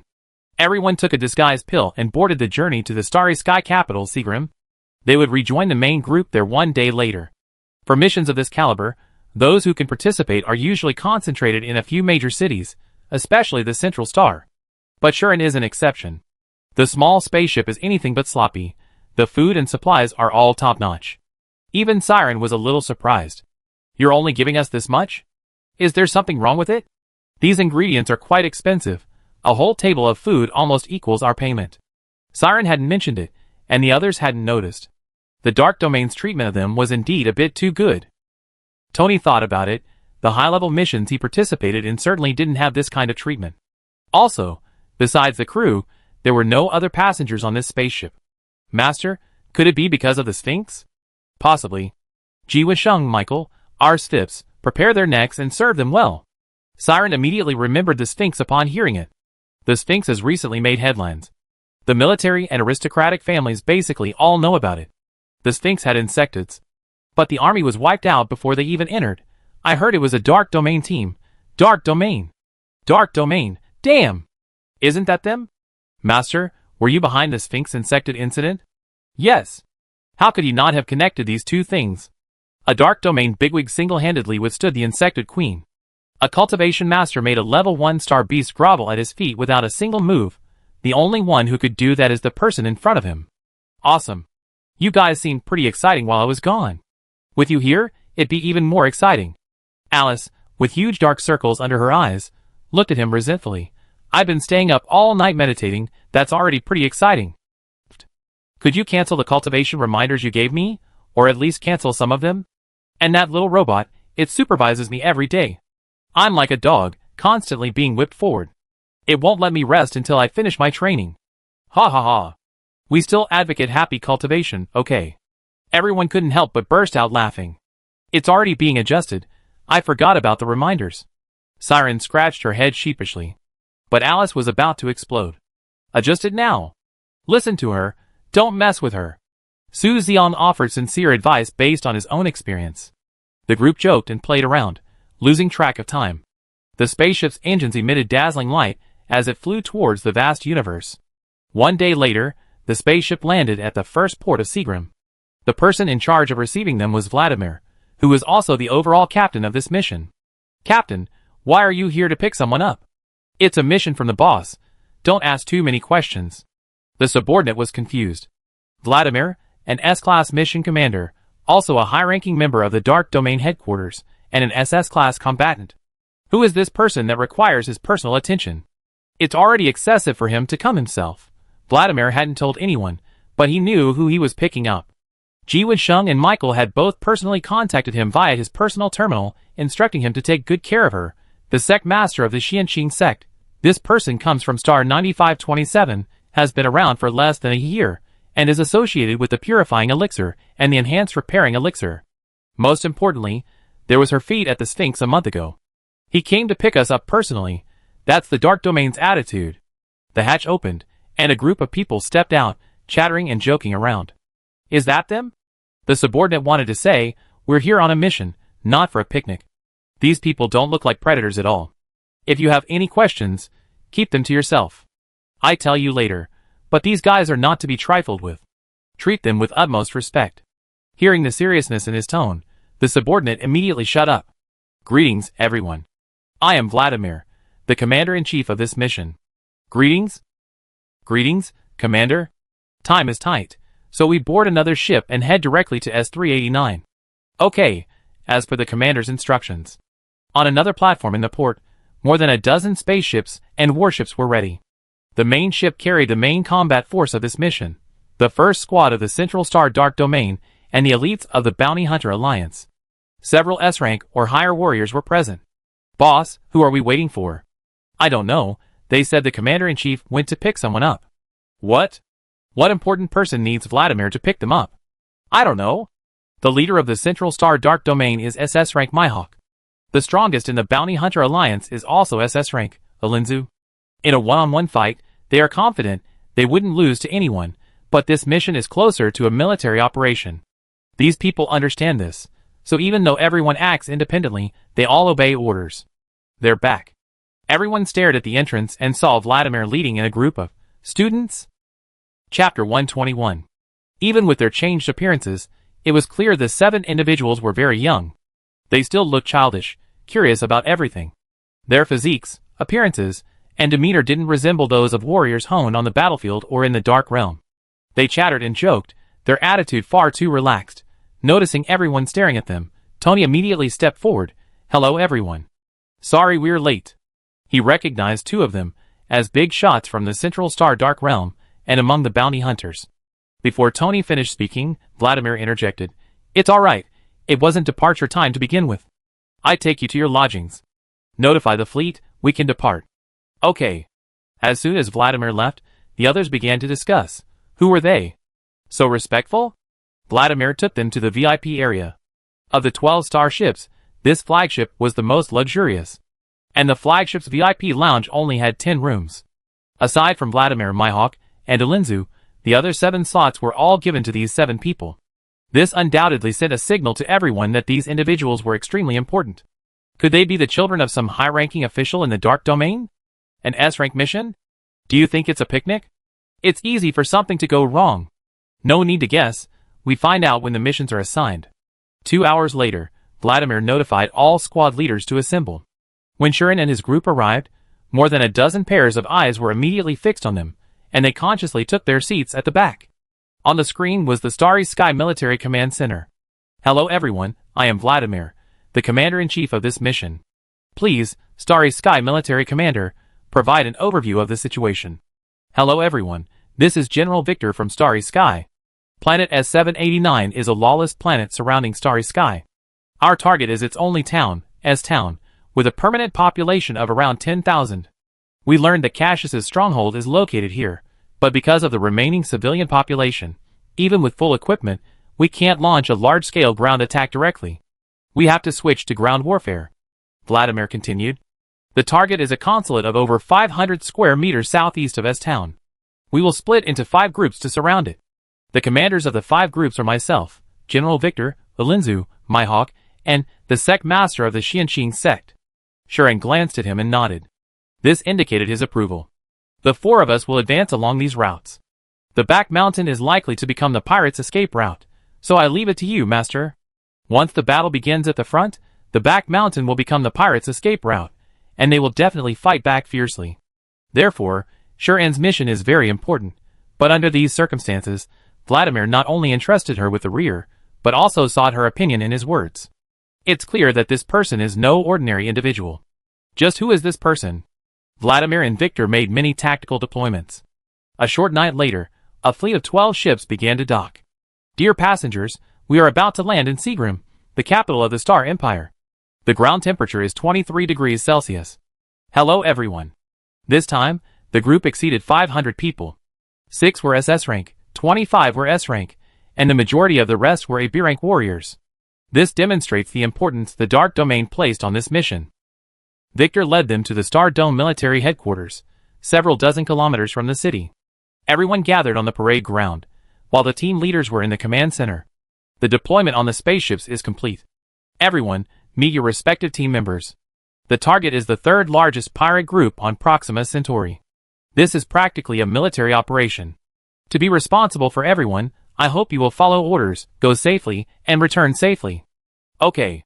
Shuren's F squad was responsible for the rear area encirclement and sniping. Besides these 7, there was another mission team from the Central Star Dark Domain. Louis Wei, a double S rank, was the captain of the 9th elite team of the Central Star Dark Domain. At this moment, the 2 groups were sizing each other up. Greetings? Greetings, Sect Master. These are our team members. If you have any questions, feel free to contact them. This opening is quite unusual, considering we don't even know the other side's strength. Does this imply that they're assuming their team members are very strong? But we have 2 S-rank members. Could it be that the Sect Masters team has an SSS rank member? I never heard of that. If they really had that kind of top-tier combat power, why would they come to the Dark Domain? But when they were assigned to Group F, Vladimir specifically instructed them to be careful. So they said nothing. Alright, I prepared civilian attire for everyone from S789, just in case we're discovered beforehand. If there are no problems, let's prepare to depart. The warship fleet took off, activating stealth upon reaching S789's range. 10 minutes later, the fleet stopped at 5 different locations on the outskirts of S-Town. All units, proceed. Then, all teams began to advance in the designated directions. The time to test their acting skills had arrived. Except for Shuren's group, everyone else wasn't a soldier, but ordinary civilians. Some were couples, some were tourists, some were merchants. Using the props prepared by Victor, the 4 groups put on an acting showdown. Fortunately, this kind of infiltration mission was already second nature to the Dark Domain or bounty hunters. They quickly got into character, and hundreds of people entered S-Town in batches. Many people came and went every day, and many disappeared. Their arrival didn't attract much attention. Upon entering the town, they were greeted by vast, densely packed, and chaotic slums. A lawless zone, teeming with all sorts of people from all walks of life.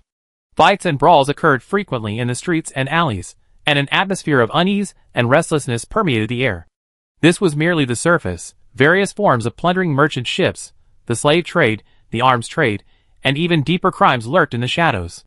While Star 9527 was poor, it operated smoothly under the Federation's administration. However, this urban area seemed to exist outside the law and on the fringes, lacking a clear governing body to maintain order. Adhering to the law of the jungle, might makes right. Everyone tried to keep a low profile and avoid conflict as they headed towards the target mansion. The city wasn't large to begin with, and by the afternoon, almost everyone was in position. Group A is in position. Group B is here. Group F is in position. Shuren's group caught up from the back mountain, encountering virtually no one. The only thing to worry about along the way was the sudden appearance of alien beasts and plants from the jungle. Louis Wei had been secretly observing Shuren. How to put it? This journey had been too smooth. Chapter 122. Shuren hadn't laid a hand on anything, strictly speaking. No one in the team had done so along the way. But that was the crux of the matter. This was a border planet in a no-man's land, surrounded by undeveloped primeval jungles. Would such a place be completely safe? Of course not, but Shuren's commands always precisely avoided potential dangers. Several times, shortly after she ordered detours, Louis Wei discovered that high-level star beasts seemed to have appeared along the original route. Her team members shared this attitude, showing absolutely no sense of combat readiness. It was as if they knew there wouldn't be any danger along the way. They could certainly win if there was danger, but it would inevitably consume their combat strength and time. That would definitely affect the subsequent plans. He didn't know how she did it, but he gradually began to trust Shuren. Soon, the group lay prone on the hillside behind their target location. Is the view clear? Very clear. There are sentries.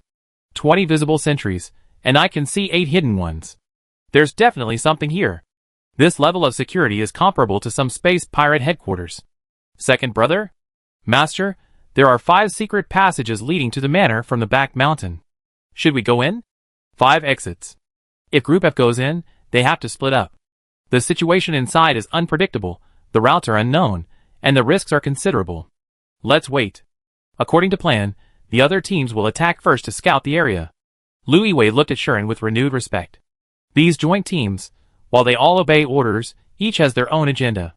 Especially since this is a space pirate stronghold, filled with countless gold and silver treasures, who comes on a mission without wanting some money. It's truly remarkable that she can remain calm and patient, without being greedy or impulsive. She doesn't seem to have the temperament one would expect at her age.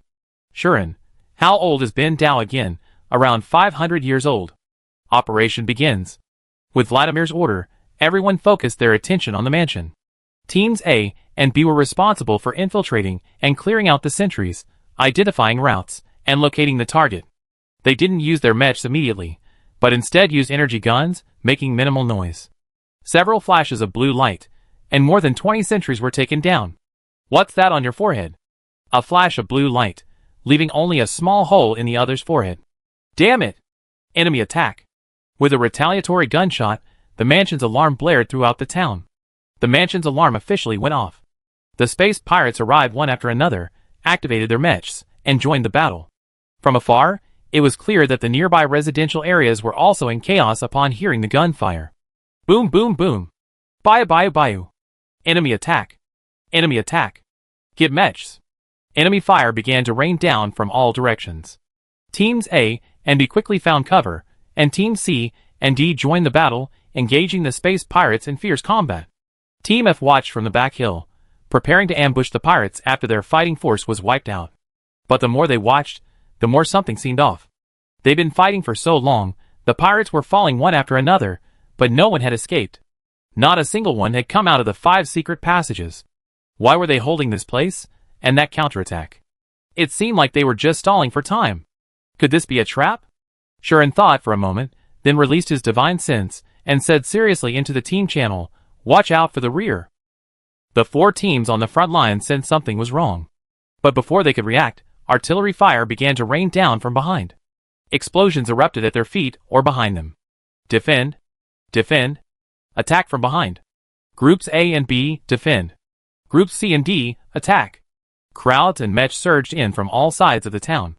The number far exceeded initial expectations. How can there be so many? Damn it!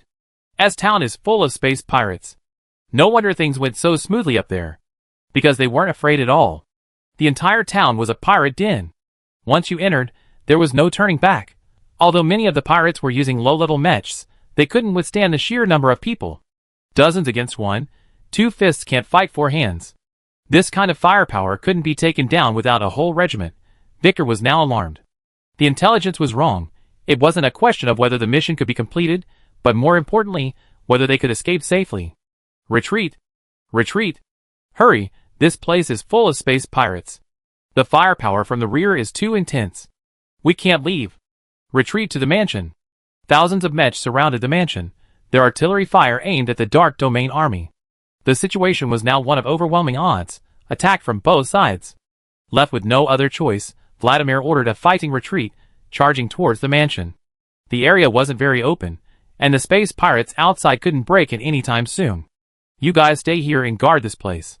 We go in through the secret passage to provide support. Let's go in together. No, you guys keep guarding.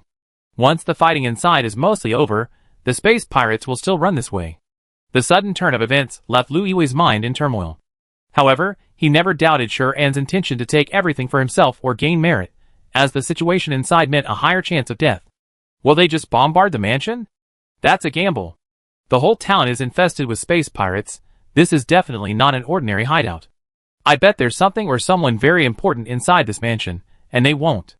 After saying this, Shuren led the 7 members of the Xianxing sect into one of the secret passages. One defensive talisman for everyone. We're going to have a good time today. We've been waiting for a long time. The group was already rubbing their hands together, eager to try.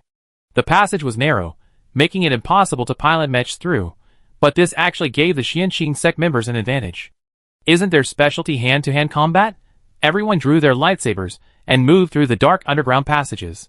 The sound of artillery fire could be heard in the distance. Occasionally, they encountered 1 or 2 space pirates, but Su Xiang and Tony at the front quickly and quietly dealt with them. The passage led further, the sound of gunfire growing louder. Finally, they reached their destination. Tony pushed open a hidden door and found them behind a bookshelf in a room. Outside, there were footsteps, shouts, and the sound of gunfire. This way. Inside the mansion, several space pirates spotted the group and quickly dispatched them. Meanwhile, in the mansion's main hall, 2 armies clashed. Impressive, managing to find this place? Let me guess which side you're on. Are you from the Starry Sky Army? Or the Federation? Looks like I guessed half right. From the Dark Domain? You took a mission and ended up on my territory. You got a way of choosing between heaven and hell. None of you will leave here today. Attack! The speaker was Cassius, the second in command of the Shadows, the primary target of this mission. His face was covered in scars and a fierce aura, his eyes flashing with a sinister and ruthless light. Standing atop the high platform in the hall, surveying the chaos below, he exuded an air of confidence and undeniable authority. A playful smile played on his lips. He was determined to defeat this group of intruders. The 2 sides were locked in fierce combat, and in the heat of battle, The dark domain was beginning to show signs of exhaustion. Victor, when will reinforcements arrive? Chapter 123. Almost there. The moment Victor realized the problem, he had already called for the remaining troops of Seagram. But now it seemed they would have to hold out for at least 1 to 2 hours. Moreover, Star Dome's strongest forces were already in the ranks. While there were still many reinforcements, their ranks were low. Their arrival would likely only be icing on the cake, not a lifeline. Now, their only hope was to find a way to break through the enemy's defenses themselves. Cannon fire roared, smoke filled the air, the earth trembled, and flames soared into the sky. At this moment, the 4 teams, totaling over 400 men, were completely surrounded by the space pirates. Several SS rank and S rank soldiers were surrounded by dozens of space pirates, their attacks covering every angle, leaving no opening undefended. And the fight was getting increasingly difficult. Their initial intelligence indicated there were no more than 5 S rank soldiers present. Only their leader, Cassius, was an SS rank. Therefore, Dark Domain's fighting strength was already heavily insured. Now it seems there's more. Just those 2 protectors of Cassius alone posed a significant threat to him. They were at least double S rank, and that's not all. Outside the mansion, there were layers upon layers of shadow pirates. Escaping alive today would be incredibly difficult. Vladimir was certain they were in the worst possible situation. Sect Master, we need reinforcements. He knew that even if Shuren brought Team F in, it would be a drop in the ocean. But he was desperate. There was no response from the other end of the computer. Urgent distress call. Urgent distress call. Shadow pirates discovered on star S789. At the same time, he urgently sent a distress signal to the army and Dark Domain headquarters. Yulin. To cover her teammates, Alinza took a direct hit from the front, and a lightsaber pierced her mech's shoulder from behind. She coughed up blood. At this moment, the others were overwhelmed and powerless to help. Hold on. Mihawk knew that Dark Domain had spearheaded this operation, and they were largely to blame for such a major blunder. If Alinza were to die, how would Dark Domain explain themselves to the Bounty Hunter Alliance?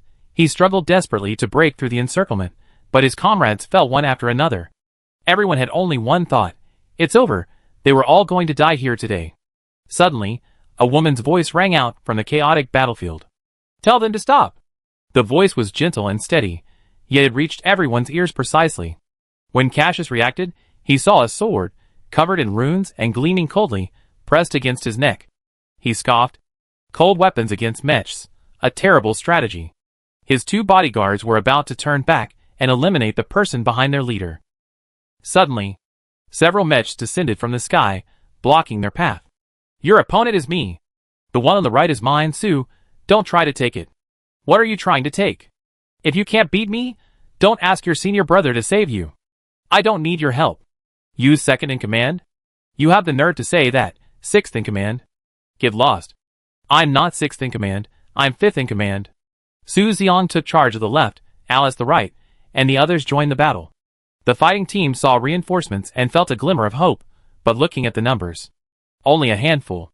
Why are there only these few? Aren't they just going to their deaths? Despair gripped everyone once more. Cassius turned to deliver a surprise punch to Shuren. To kill this overconfident little rat, however, before his attack could land, the mech froze. Energy core damaged. Energy core damaged. He looked down and saw the rune-covered sword embedded in his chest. It had pierced his energy core. The mech was completely paralyzed. Following the blade, he saw a slender right hand. A girl stood calmly and fearlessly before him. A person and a sword pierced through several layers of impenetrable armor, delivering a fatal blow. You? Intense pain swept through his body, rendering him unable to utter a complete sentence. The girl's voice rang out again. Make them stop. Cassius was utterly shocked, anger and pain swirling within him. But he knew that if he didn't obey, he would die here. With all his might, he struggled to squeeze out 2 words. Stop! The fighting below was in a frenzy, and the situation was difficult to control. Shuren lightly swung the chunging weapon in his hand, tearing open the entire mech's cockpit. Cassius coughed up a mouthful of blood. Immediately afterward, he felt cold, slender fingers on his neck. Fear shot from his feet to his back, straight to the top of his head. Before his body could react, he was yanked out of the mech's cockpit, his throat gripped tightly, unable to breathe. I say it one last time, stop! Cassius's face flushed red. I want to talk. Then let go! After Shuren loosened his grip, Cassius finally got a brief respite. Cough, cough, cough. He greedily inhaled the fresh air, as if finding his last chance at life.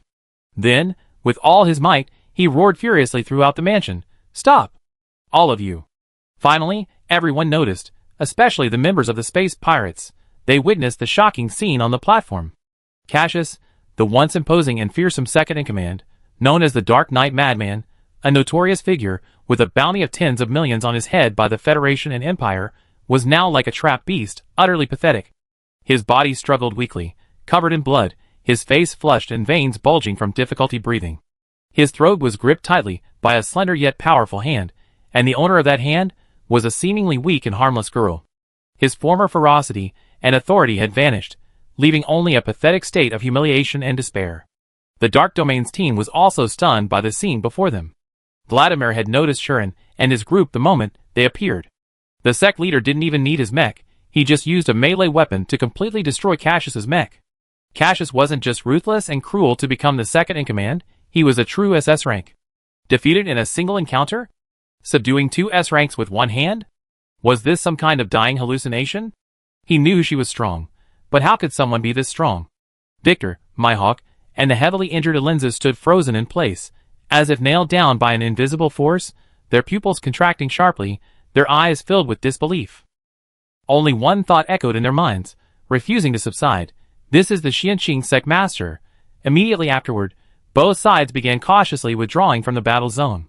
The Dark Domain's forces gradually moved behind Shuren, while the space pirate team moved towards the gate. The two armies were locked in a stalemate. "Release our boss. I guarantee you get out of the mansion safely. You have no other choice. The outside is full of our people." Alice suddenly said, "You can't trust space pirates?" Indeed, they couldn't release him. This was their only bargaining chip. Vladimir, Victor, and the others were quickly considering their next move. The best plan was to take Cassius hostage, escape through the secret passage, head towards the back mountain, and then find a way to leave. The mission wasn't important anymore. Getting everyone back was the priority. Chapter 124. Suddenly, a bullet whizzed through the air from the pirate horde, heading straight for Shuren and Cassius. Shuren dodged lightly, instinctively using the person in his hand to block the bullet, which struck Cassius squarely in the shoulder.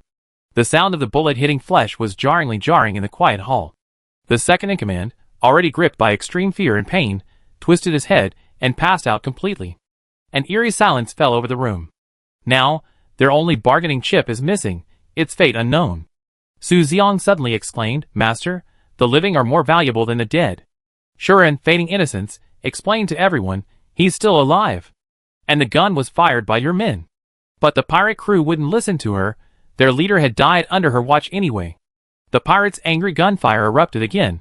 Shuren recalled the situation, innocently pondering, isn't this just a staged accident? Everyone was speechless. Did this matter even matter now? The Dark Domain team, given a brief respite, reluctantly picked up their weapons again and began defense and combat. Sect leader, without further ado, you and the Bounty Hunter Alliance brothers should go through the secret passage first. Victor and I will cover the rear. The mission was issued by Xing Qiong, spearheaded by the Dark Domain. They were all responsible for the intelligence failure. They couldn't let everyone lose their lives. Vladimir decided to let the other two groups leave first. They had been caught off guard this time. If we're lucky enough to survive, then we have the Dark Domain pay the ransom. No problem, Shuren replied calmly. The Xianqing sect members didn't hesitate at all, and quickly joined the battle. Let's fight. Let's fight. Yeah, we can't go back empty-handed today. We must get the spoils. Yeah, it's a mission set by Six Brother. Without robbing, we'd be struggling to survive every year. Charge. For the Xianqing sect? Too bad, Cassius's mech was pretty good, but Master broke it. It's okay, we can fix it, and it still work. As expected of you, boss. Hee. The group showed no signs of battlefield tension, chatting casually in the public chat, while effortlessly navigating the hail of weapons. It was as if only now had they truly returned to their comfort zone. After the Xianqing sect joined the fray, the battle began to change dramatically. Especially Shuren, who hadn't been active in a long time, and this was real person combat. Not the disgusting Zerg, nor the uncommunicative star beasts. She was incredibly excited, pulling out her B-grade mech, wielding her lightsaber, and beginning her reaping. Seeing her enter the fray, the two guardians decided to capture the leader first. Everyone, attack! She's all alone. Swarm her. surround her. The lightsaber in Shuran's hands seemed to lose its weight, transforming into a stream of light extending from her fingertips. The cumbersome mechs couldn't hinder her movements. Instead, they became one with her, a perfect extension of her body and power. Her movements were as light as the wind, yet as precise as a hawk. Each strike aimed directly at her opponent's vitals. Wherever the sword light touched, a mech would crash to the ground.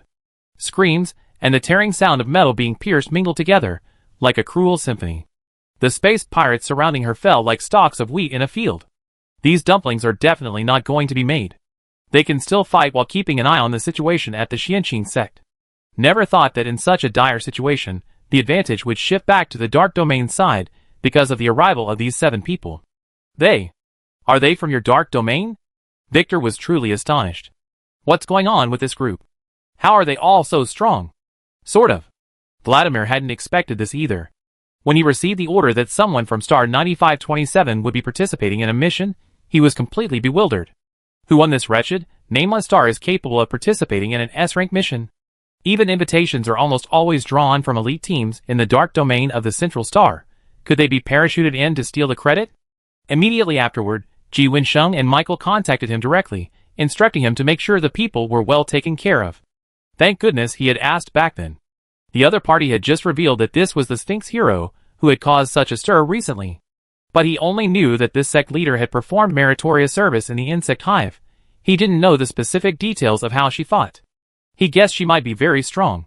But this strong, countless questions he heard before popped into his mind. So strong, and she's still doing odd jobs in the Dark Domain? Boss, are you alright? Are you alright? Are you really alright? The thousands of space pirate teams surrounding the mansion were being swept away one by one. Master, don't kill them. The living are more valuable. Master, show mercy to those advanced mechs. Roger. The tide of battle began to turn. Led by Xianqing sect, the Dark Domain's forces swept through like a whirlwind, directly reaching the plaza outside the mansion. Suddenly, Shuran pulled a mech out of the crowd. You fired the shot. No. It wasn't me. The mech struggled, but Shuran pried open the hatch and armor, pulling out the energy core. The mech's cockpit opened, exposing the mech to everyone's view. Shuran immediately noticed the scar behind his ear. Are you Leon? A scar behind your ear. Are you the dictator Leon? The leader of Shadow? No, I'm not. I'm just a nobody. No. Then tell me properly why you killed Cassius. I didn't mean to. The gun went off accidentally. Do you think I believe that? Leon was dragged out of the mech's cockpit, stripped of his equipment, and handed over to the wounded in the squadron for safekeeping. Although everyone was injured, Alinza had a gun, so keeping an eye on him was manageable. The two stared at each other, awkwardness spreading. You're the dictator Leon? You don't seem like it. I'm not. Alinza looked at the person before him. His appearance and demeanor were utterly unremarkable, completely lacking the imposing presence of a pirate overlord. But his nervousness and evasiveness were hard to conceal. Vladimir's mind raced with conflicting information, and he made a bold conjecture. The town's forces numbered over several thousand, plus, the top 2 leaders were here. Could this not be Cassius's own lair, but the Shadow's headquarters? In the back mountain, Louis Wei, who had been waiting patiently, finally saw the remnants of his army scattering from the exits. Don't let a single one escape. The Dark Domain's forces had broken through the encirclement at the mansion and began clearing the streets. Even the seemingly weak and vulnerable elderly, women, and children in the slums donned mechs and joined the battle. Their previous guess was correct. The entire town was filled with pirates. Not a single innocent person was innocent. And at that moment, reinforcements arrived. Several large warships gradually approached S-Town in the sky. The insignia on them was a skull engulfed in burning black flames. The Shadow Pirates. Their reinforcements had arrived. Chapter 125. Vladimir and Victor stared at the massive warship in the sky, their fear amplified to an extreme. The ground advantage they had finally gained was gone, and the enemy forces had increased again. Judging by the warship's carrying capacity, there were at least several thousand space pirates. What to do? One wave after another. It seemed endless. Despair filled everyone. Shuran put away his mech and once again drew his rune-covered iron sword. His cold gaze fixed on the behemoth in the sky. Vladimir witnessed the scene. The girl, iron sword in hand, stood in stark contrast to the massive warship above. Her aura was so powerful it seemed capable of shaking heaven and earth, moving mountains, and filling seas. The air seemed to stir. The surrounding air currents surged. What did she intend to do? What could she possibly do? Could she possibly cleave the warship in two single-handedly? The thought was too absurd, but Vladimir had a premonition. She could. She had the ability to stop it all, but in the blink of an eye, he saw her hesitate, then sheath her sword. With a whoosh, a massive beam of light, like a thunderbolt of judgment, struck the warship's starboard side with pinpoint accuracy, instantly tearing apart the metal hull, scattering fragments everywhere. Reinforcements. Our reinforcements have arrived. The pirate warship lost its balance, swaying precariously, its engines roaring shrilly, trailing thick smoke and flames as it plummeted to the ground, the air thick with the stench of burning metal. A deafening roar shook the heavens and earth. The warship crashed to the ground, shattering into pieces, flames erupting and turning the entire sky crimson. The solar cannons continued firing, destroying several more warships in succession. Looking in the direction of the solar cannons, one could see the armies of the Star Dome and the Federation. Oh! Oh! Oh! Great! It's the Federation Army. The 8th Legion. We're saved. The ground battlefield was basically under the control of the Dark Domain forces, but if that wave of space pirates came down from the air, they would face another fierce battle, and their chances of survival were uncertain. The arrival of reinforcements was undoubtedly a godsend. This star system was very far from the 8th Legion's jurisdiction. They happened to be passing through while on a guard mission. They received Vladimir's distress message just in time. Upon entering S-789's range, they saw the Shadow warship preparing to land in S-Town. And on the ground, battle raged. So, immediately, the leader, Zhou Yunxiao, ordered the firing. He was the adjutant of the 8th Legion's commander, Siren. What a coincidence. Siren looked up and saw an old acquaintance. Your dad's adjutant? Yes, I need to hide. Wait, no need, didn't you take a disguise pill? Yeah, right. Thinking this, Siren relaxed considerably. After the 8th Legion and the Starry Sky Army landed, they assisted in clearing out the remaining enemy forces on the ground. The Shadow Pirates were either captured or killed. Hello, I am the person in charge of this mission, Vladimir from the Central Star Dark Domain. Hello, General Victor from the Starry Sky. Hello, everyone, this is Zhou Yunxiao from the 8th Legion. Sir, thank goodness you arrived in time, otherwise we would probably all be dead here. It's our duty to capture space pirates, but I still have to criticize you, you were too reckless. He knew something about the Shadow Pirates, they all had some kind of powerful force behind them, otherwise how could they have failed to capture them for so many years? He guessed that Star Dome was worried about Shadow's spies within the Federation, which was why they sought out Dark Domain. Therefore, he didn't say anything more. You're right. This is Shadow's headquarters? Yes, our target was originally just a mansion in S-Town. Our informant said it was the lair of the second-in-command, Cassius, but we discovered the entire town was infested with space pirates. At this moment, the fighting gradually subsided, and the large sweeping force returned. Reporting, sir, besides the unidentified corpses on the warships, we captured over 1,000 Shadow space pirates on the ground, with over 2,600 dead. Among them, 167 were wanted individuals, including the second-in-command, Cassius, and the third-in-command, Zoro. And one more, suspected to be the Shadow leader, the dictator Leon. Shadow had over 100,000 members, but fewer than 200 key figures held power, operating 5 large and medium-sized warships, and controlling a single town of space pirates. In other words, this really is the headquarters. Let's go, let's take a look. Is he Leon? He was completely bound, kneeling on the ground, unable to move. His appearance and aura didn't betray that he was a ruthless, cold-blooded space pirate. The left and right protectors, and several high-ranking members of the Shadow Pirates had already been subdued and dragged over. Is he your leader? No, it's not him. Several people either vehemently denied it, or remained silent. But the unease and tension in their expressions were hard to conceal. Zhou Yunxiao, skilled in interrogation, saw it immediately, a hint of surprise appearing on his lips. Looks like you unexpectedly caught a big fish. The kneeling man knew that a desperate struggle was futile. His entire demeanor shifted abruptly, his eyes sharpening and becoming ruthless, like a drawn blade. A slight, enigmatic smile played on his lips, sending chills down everyone's spine. He transformed from a gentle lamb into a domineering figure, wielding the power of life and death. I made a fatal mistake. If it weren't for her, none of you would have escaped today. He looked at Shuren, his eyes filled with resentment and profound terror. Even during the heyday of the Federation's 2 strongest powers, he could at least hold his own for a few moves or escape in the chaos. This was absolute confidence in his abilities, combat experience, and methods. But Shuran's appearance shattered all his understanding of a powerful figure.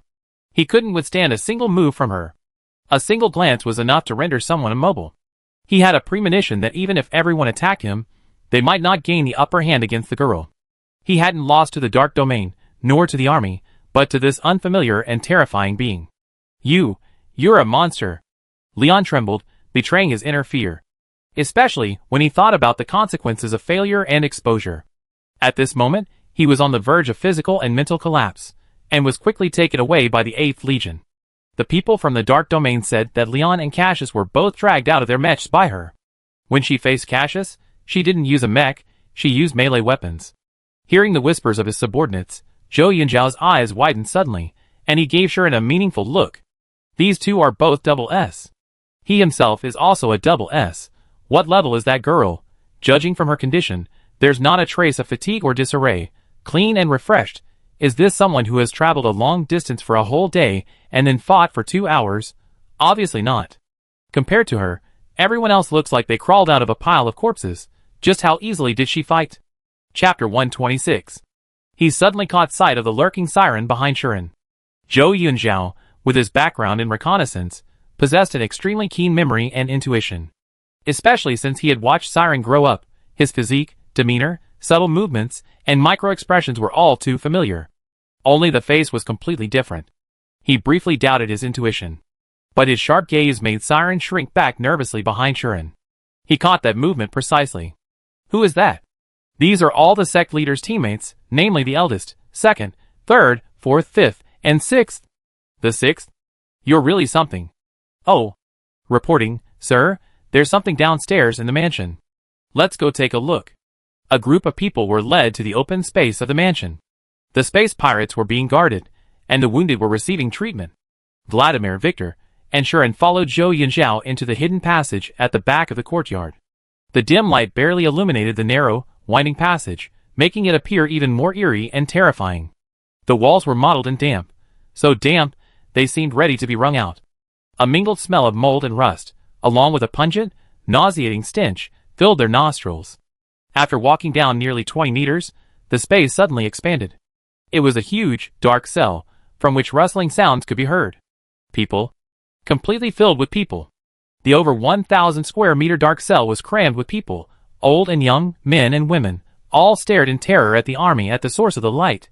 They moved cautiously, trembling with fear, not daring to utter a single sound. After a brief eye contact, a hoarse voice emerged from deep within, filled with indescribable excitement and joy. The army. It's the Federation army. Save us! It's the Federation army, not those despicable space pirates. Please! Save us! The people in the cages finally erupted. The soldiers, looking at this utter hell on earth, remained silent. These demons! Zhou Yunzhao gave the order directly. Treat the wounded, verify identities. Roger. The people in the dungeon finally saw a glimmer of hope. Most of them were hostages from robberies or victims of human trafficking. Many had lost count of how many years they had been here. People came and went around them. Some died of illness in the harsh conditions. Some succumbed to torture. Some committed suicide out of fear and collapse, and others were soon sold off to unknown places, facing even more terrifying fates. They were emaciated and covered in wounds. Physical wounds may heal, but what about the torment of the soul? When will it ever heal? More than 1,300 people, less than half of whom could be identified through the missing persons list. These scum! Just then Mihawk brought news. Captain, Yulin's injuries are too severe. We discussed with the 8th Legion's medic that he must be taken to the hospital. We have to leave now. He was in a great hurry, showing how serious Yulin's injuries were. Just as Vladimir was about to leave, Shuran called him back. Third brother. I go with you to see him. Vladimir hesitated for a moment, then Lingling continued.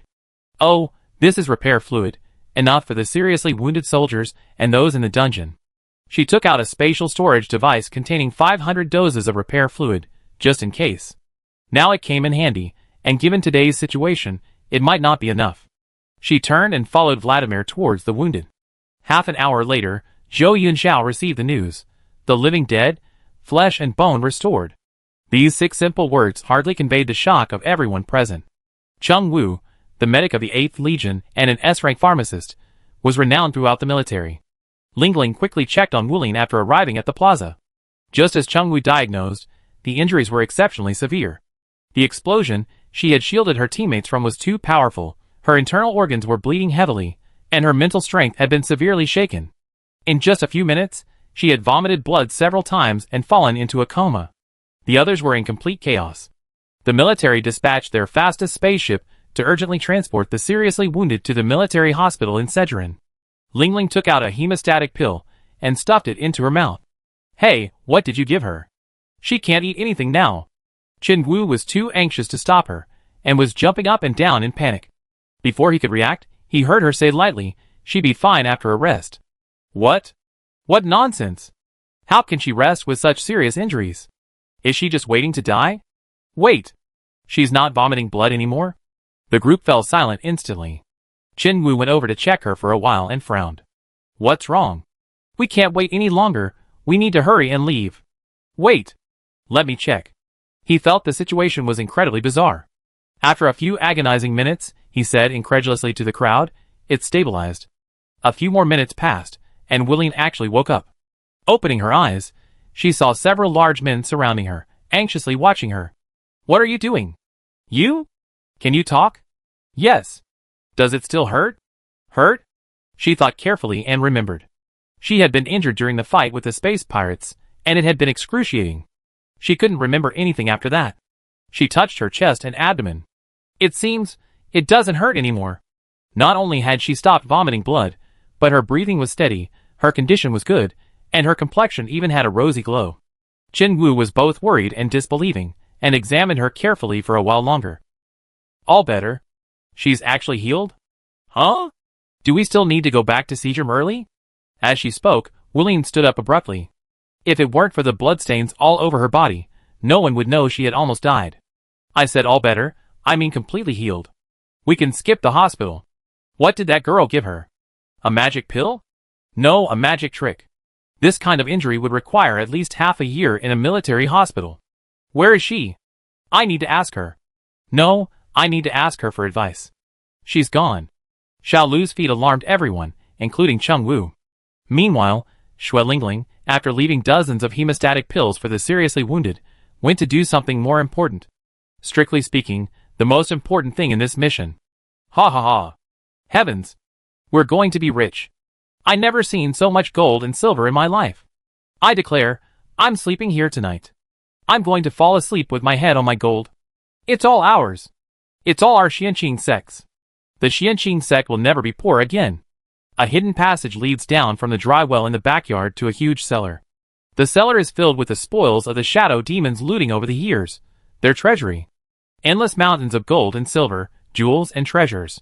Wealth dazzles the eye, who wouldn't be bewildered upon entering this place. Chapter 127. The group was overwhelmed with emotion, almost bursting into tears. Even the three wealthy individuals, Siren, Su Xiang, and Alice, had never seen so much cash before. Their eyes were practically blinded by the golden light. Why do space pirates love digging tunnels so much? If they didn't love digging tunnels, we wouldn't have gotten this bargain. This location was extremely well hidden. The Legion had searched for so long without finding it. The group frantically frolicked in the sea of gold and silver, stuffing it into their spatial storage. Space pirates don't even have the habit of saving money? Do they really love physical things that much? If something happens, they can't take it with them, and they can't run away. If it were me, I really couldn't bear to lose this treasure trove. If I lost it, I would never be happy again. But they're space pirates, brother. Isn't it suspicious to keep so much money anywhere? If the military finds out, they could freeze it with a single order. Wouldn't that be even more heartbreaking? Why don't you put it in your spatial storage and carry it with you? With such a big spatial storage, wouldn't your personal spatial storage already be full? I really don't understand you rich people's ways. Whatever, it's all ours now. Where's the boss? Have him come and collect the spoils. Him? He's out dismantling space pirate mechs. Is he addicted to collecting junk? Tell him to hurry up. Stop messing with that scrap metal, take this little treasure trove, and we can buy 9527, no, I mean Pluto. From today onwards, I'm no longer a rich kid from the Su family, I'm a self-made entrepreneur. The group was having a good time when they suddenly felt a chill down their spines. Their laughter had been so loud that they hadn't even noticed the large group of people entering from behind. Shuren chuckled lightly, It was impossible to take everything anyway. A few glances met, and an awkward silence filled the air. Vladimir coughed twice. Originally, the spoils belonged to the mission team. Shuren's team had made the greatest contribution, so most of it would go to the Xianqing sect. But now the army had arrived, and Zhou Yunjiao and the soldiers were still watching. According to custom, the army would take the money, and most of it would be returned to the victims. In other words, the prize had slipped away. Zhou Yunjiao was also in a difficult position. The Dark Domain had made a great contribution in eliminating the Shadow Pirates. Building their own team to fight space pirates meant they would definitely get the spoils. But the victims, the plundered merchant ships, and ordinary people, also needed to get their belongings back. I have something to do. I have someone come and clean up later. With that, he led the military personnel away. This is... What are you standing there for? Give us a chance. Hurry up and take it. Everyone realized that what the military hadn't seen didn't need to be handed over. So the small group that had arrived frantically started stuffing things into their spatial storage. Hurry, hurry, hurry! Take the expensive stuff. No silver, take gold. Ore. Crystal ore. Level 1 materials. Take as much as you can, there's no time. Captain Zhou, are we really letting them take it? What can we do? Right, there are so many space pirates across the entire galaxy, the military's resources are simply not enough. That's why there are bounty hunters and various mission teams. If it weren't for these people's efforts, the situation would only be worse. It would be better to share the spoils appropriately, unite all forces that can be united, and only then can the path of eradicating evil be taken further. And this team is excellent, especially that Xianqing sect master. He didn't understand why such a person hadn't appeared in the official or any public eye, and how did he end up in the Dark Domain? But he had a hunch that even if the 8th Legion hadn't happened to be passing by today, with her there, the Dark Domain wouldn't have any problems. So, the army actually came to pick up the pieces. Half an hour later, Zhou Yunjiao led his team in to collect the loot. The group was already packed to the brim. Everyone was adorned with jewelry, sparkling with precious stones, exuding an air of wealth and luxury. Dozens of pearl necklaces adorned their necks, their hands were covered in gold rings, and the gold in their pockets was already showing. His lips twitched. I didn't see anything. I didn't see anything. Sir, you arrived? Do you need our help? Then we be going now. We won't bother you any longer. Go, brothers and sisters of the 8th Legion. Their sycophantic behavior was utterly unbearable. Vladimir asked, Sir, what about the bounty? The bounty is all yours. He. Thank you, sir. As expected of the 8th Legion, they won't let us brothers and sisters work for nothing. The bounty for 167 wanted criminals was a considerable sum. Su Xiang, pushing his luck, asked again, the space pirates mechs outside? Many people had seen it. Their team leader was already outside, busily dismantling things, oblivious to everything around him. Take it. Take it. Take it all. Zhou Yunjiao suddenly felt a headache coming on, and he pinched the bridge of his nose. These people are really like locusts. They don't even spare crickets and grasshoppers. Although they had tried their best to take it, the treasure trove hadn't decreased much to the naked eye. The Shadow Clan has been plundering too much over the years. Boss, there's another secret room in the back. Zhou Yunjiao entered the secret room. The small space contained some communication devices and equipment. He picked up the personal terminal on the table, turned it on, and found it almost empty. Most of the information was ephemeral. But eventually, the mech pilots recovered a few fragmented recordings from the backup hard drive. Capture Gu Jianshin, only him. The Fujiwara family of the Empire. Hearing the first name, Zhou Yunjiao felt a chill run down his spine, and the hairs on his body stood on end. Was it the Gu Jianshin he knew? Space pirates, Gu Jianshin, the Fujiwara family of the Empire. They were completely unrelated. The Fujiwara family was a top-tier family in the Empire, a backbone of the Imperial Army, a true hawkish family. The Branch family was a second-tier family in the Federation, mainly engaged in energy development and mecha equipment, with many members in the Federation Army. Many of the Shadow's mecha equipment bore the mark of the Fujiwara family. If it were a coincidence, it would make sense. The Shadow's ability to escape so many times meant it likely had powerful backing. Was it possible that the backer was the Fujiwara family of the Empire? But the problem was, the Fujiwara family had neither money nor manpower, so why would they get involved with space pirates? That wasn't the biggest problem. More importantly, it was Gu Jianshin. The general's disappearance was a major loss to the Federation. It was widely believed he had died in battle at the insect hive. His remains never recovered. Some scattered clues remained on the battlefield from that year. The Battle of Qinghe Plain might very well have been a trap. However, the higher-ups generally suspected the trap was aimed at the Federation army, possibly an Imperial or Zerg conspiracy. Hearing these words now, Zhou Yunjiao suddenly had a thought. Could the trap from back then have been aimed at Gu Jianshan himself? Chapter 128. So the question is, what does he possess that others would covet? Only him. What is it that only Gu Jianshan possesses, or that only he can achieve? The position of a general? The status of the Gu family head? For S-level mental power?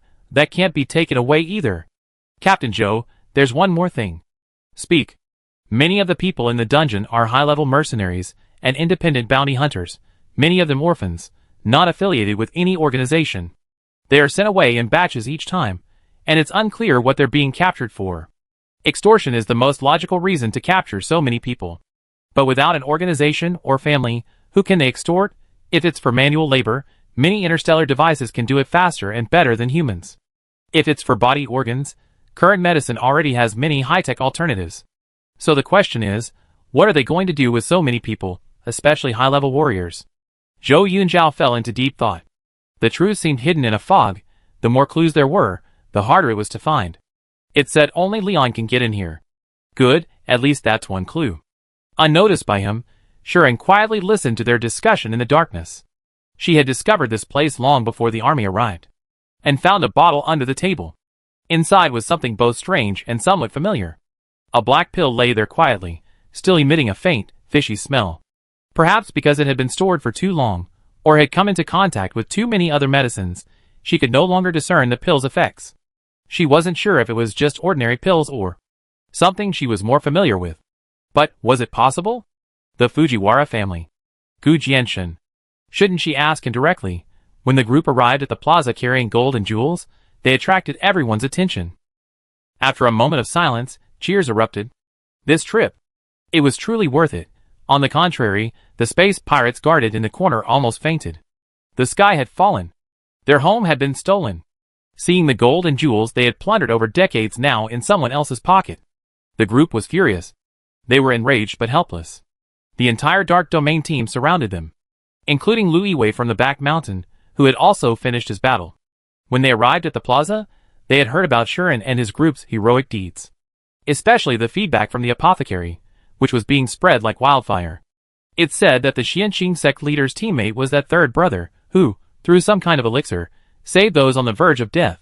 In the end, this extremely dangerous, near-death mission surprisingly resulted in very few casualties. Lu Yiwei truly understood what it meant to be a hidden master. Finally, the highly anticipated and exciting part, the loot distribution, arrived. Shuren's team of 7 were all heroes, so everyone felt it was only right that they received the largest share.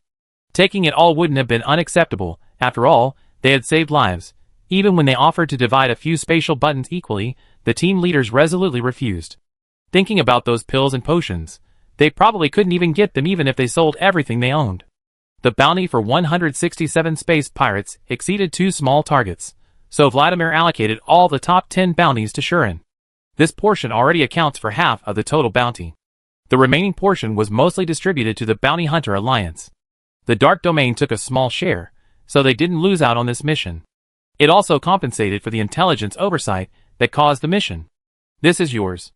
Shuren distributed a portion of their loot to Lu Yiwei, who was guarding the back mountain for Team F. For us? Lu Yiwei looked at the several spatial buttons and a large bag of jewels and gold, completely bewildered. We robbed Team F stuff, let's split it. Okay. It would be a lie to say they weren't moved. In this situation, no one would object if Shuren and the others took it all. The situation was completely turned around because of them, and they even saved so many people. But they weren't greedy, they took what they could, and didn't complain if they didn't have any. Xianqing sect. Who says we're not greedy? Don't think they don't like money. Look at their boss, he's been busy since the battle ended, still dismantling mechs. He calls it, only by relying on our own hands can we last. The mech pilots, having some free time, wanted to help. He's called Boss. Could that name be any more fake? Boss, do you want this? Oh wow. Good stuff. Yes, yes, yes. Then I dismantle it for you. What about these? Anything's fine. You guys have good taste, dismantled it quite well. Top-notch skills. Hee, not bad. Look at him, strong in combat but without airs, he's got all the emotional value. A whole bunch of people happily started dismantling materials for Sun Qianyu. The space pirates, looking at the scattered mech wreckage, were even more frustrated. For the next few days, the mech pilots helped Sun Qianyu disassemble his mechs, while the pharmacists pestered Shui Lingling to learn how to make potions. But potion making is something you can't really teach. So, in the end, the 8th Legion, the Dark Domain, the Starry Sky, and the Bounty Hunter Alliance all discussed buying potions. Can you sell pills? Those are hard to get, not many. How many? Can I take them all? Shui Lingling looked at the group of people staring intently at her, and felt embarrassed to refuse. I have about 10. How about we divide them? She could certainly refine them, but the effects were a bit terrifying in interstellar space, and having too many on the market wouldn't be good. So she planned to just sell her stock. What about the repair fluid? That's available in the Dark Domain. Everyone looked at Vladimir again. We're selling this kind of miraculous medicine. How come I didn't know? Oh, Michael in the Dark Domain on Pluto has it. Michael is no good, he keeps good stuff to himself, and doesn't share with his brothers. Little did they know, the supply was far from enough. Shui Lingling provided 2,000 vials a month, but Gu Ruoding and the Pluto Dark Domain snapped them up almost entirely. They never made it onto the market. The outside world knew practically nothing about the repair fluid. Can I buy directly from you? We don't have much time. We delegate everything to Michael. Do you still have any? Sure. Business was practically handed to them. Why not take it? Her sure made many people's eyes light up. This meant she made the medicine. The master pharmacist was right in front of them. A casual flick of her wrist, and a pill or potion would have terrifying effects. And who knows, there might be other good stuff too. Do you have any other medicines? We want to buy them all. We have a cleansing elixir, do you want it? Cleansing elixir, that sounds familiar, what's that? You have cleansing elixir? The one for purifying radiation? I have some. How many do you have? I take them all. Zhou Yunxiao immediately realized. The military's waiting list is too slow. The boss got them some a while ago, but there are too many wounded soldiers in the regiment. It's not enough at all. Since there's a readily available source, of course they should take it all. Not too many, a few thousand vials, you guys discuss how to divide them. Chapter 129. Outside, people are fighting tooth and nail for just one bottle, and you call a few thousand not too many? Third brother, you're a real Versailles. The people from Starry Sky didn't know the specifics, but seeing everyone crying and scrambling for it, they wanted some too. How much is it per bottle? 10,000 per bottle, or 20% off if you buy them all. Everyone was in an uproar. This stuff is practically worth a fortune these days, and you're selling it for 10,000 or 20,000? No doubt, the purifying elixir probably came from this master's hand, otherwise, how could it be so cheap? The four groups exchanged glances. They knew no one could keep the potion for themselves. It was best if everyone got a share, leaving a good impression on the master. Especially Zhou Yunxiao, who glanced at the busy sixth brother. He boldly guessed that the 8th Legion's previous batch of purifying elixir might have come from here too. If so, he wouldn't bother competing with others here. The siren sensed that sharp, slightly probing gaze. He cowered again, utterly timid. Zhou Yunxiao thought, it's all set. The potions for the 8th Legion are secured. If you can't lie, don't force yourself. In the dead of night, under the dark and windy sky, the sweatshop once again sprang into action, working diligently and systematically. This trip was the most fruitful so far. The construction of the Xianqing sect was secured, and they could now focus on S-class mechs and high-grade materials. As the saying goes, with food in your pocket, you have nothing to fear. For the first time, he felt so abundant. The rest of the time, the group ventured into the nearby forest to absorb the spiritual energy of heaven and earth. Xiao Jiao and Xiao Yu were also released. Xiao Yu usually hangs out with Lingling, but she knows who's the boss. Seeing Xiao, she automatically follows him around like a puppy. Alright, since you're my little brother, and to prevent you from dragging Xianqing sect down in the future, I reluctantly teach you a couple of moves. She looked both arrogant and adorable. Lingling's heart melted. Xiao Yu was making friends. Xiao Yu, this is a 24K pure ancestor. As expected of an undeveloped primeval jungle, it's rich in star beasts, exotic plants, and mineral resources. After fighting star pirates and star beasts, even the beginners are growing rapidly. On their 4th night here, they suddenly felt the air becoming restless, spiritual energy gathering. Opening their eyes, they saw that the entire jungle's spiritual energy, including the temporary spirit gathering array Sharon had set up, was almost completely drained. All the spiritual energy was converging towards Su Xiang. Looking at him, he tried his best to suppress the pain, but he still couldn't hide the sweat pouring down his face and the bulging veins on his forehead. He's about to break through. You all retreat at least 5 kilometers away. The others were shocked and quickly began to evacuate. Xiang, don't panic, hold your breath and concentrate. I protect you during your foundation establishment. Sharon took out Cheng-Ying and gave him a foundation establishment pill. Hovering 10 meters in the air, they quietly awaited the arrival of the tribulation lightning. The thunderclouds are starting to gather. Advancing really does involve a tribulation lightning. My God, this is the first time I've seen an immortal achieve foundation establishment. Except for Sun Qianyu and Xue Lingling, the others were seeing heavenly lightning for the first time. Their eyes were burning with envy. The spiritual energy between heaven and earth seemed to be summoned, converging towards Su Xiang's location. The once cloudless, sunny sky suddenly turned stormy, with dark clouds gathering. Shortly after, lightning ripped across the sky, as if tearing time and space apart. A deafening roar echoed across the earth, exploding in everyone's hearts. Why did the weather suddenly change? Is it going to rain? The weather forecast didn't say anything. It seems to be heading towards the forest. The sect leader and the others seem to have gone into the woods? I wonder if they get wet. Sigh, the sect leader knows what's going on. Let's make some hot soup and wait for them. Alright. In the jungle, the lightning tribulation began to fall. A massive pillar of light descended from the sky, completely enveloping Su Xiang within its attack range, as if to pulverize him. A mouthful of blood spurted from his abdomen, and unbearable pain swept through his entire body. He almost collapsed. Hold your breath and concentrate, don't resist. Guide the power of the heavenly lightning through your meridians to temper your body. Sharon had considered using defensive formations to help him withstand the tribulation, but that would mean missing many opportunities for tempering. The path of cultivation is inherently fraught with danger. Ultimately, it depends on the cultivator's own strength. Therefore, she wouldn't intervene unless absolutely necessary. Circulate your cultivation technique, absorb spiritual energy. Su Xiang struggled to begin circulating his technique, guiding spiritual energy through his 8 extraordinary meridians, finally entering his dantian. His dantian, which had previously seemed like a bottomless pit, was gradually filled, and the vortex of spiritual energy solidified. His meridians and flesh, after being cleansed by the spiritual energy, gradually strengthened. Boom! Boom! Boom! His aura shifted from painful resistance to gradual calm. He greedily enjoyed the tempering of the heavenly lightning and the cleansing of the spiritual energy. 9 bolts of lightning struck, instantly dispersing the thunderclouds and allowing the warm sun to shine upon the earth once more. He stood up, raised his hand to channel his energy, and the dense wind spiritual energy took on a faint blue hue. With a gentle movement, trees were uprooted, clearing a bare path all the way to the foot of the mountain. Looking at his hands, he clenched his fists. Foundation establishment. He's stronger now. He seems enveloped in celestial energy, nourished by blood and spiritual energy.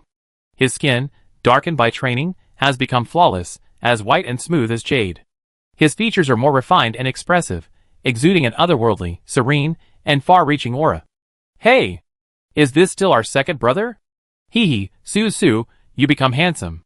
Have you grown taller too? It seems so. Hee, sixth brother. I established my foundation. Tui! Siren is the sixth brother, okay. Don't be so smug, I'd definitely be faster than you. Master, will I live to 200 years old? Yes.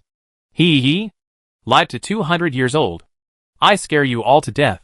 Master, lend me Cheng-Ying. Sharon knew what he had been thinking. Cheng-Ying flew to Su Xiang's side with a whoosh. He gently jumped up, and Cheng-Ying caught him steadily, flying into the sky. Ah! She almost fell because she was pulled up too quickly, but quickly regained her balance with Cheng-Ying's help. Oh! I'm flying! Brothers! I'm flying on my sword. I reached foundation establishment. Su is amazing. Wow! I need to work harder. I catch up soon too. Humph! Why does he have to be the first? Just wait and see. I'd definitely be the strongest fighter in the Xianxing sect in the future. From this point on, the Xianxing sect's Proxima branch had its first foundation establishment disciple. Meanwhile, Sun Qianyu was at Qi Refining level 8, Xue Lingling at Qi Refining level 7, and Tony and Siren were at Qi Refining level 3. Alice was about to break through to level 4. Her self-assessment was correct. A single heavenly spiritual root, exceptional talent, plus the drive. Siren was involved with others and herself, but she was purely involved with herself. Surpassing others?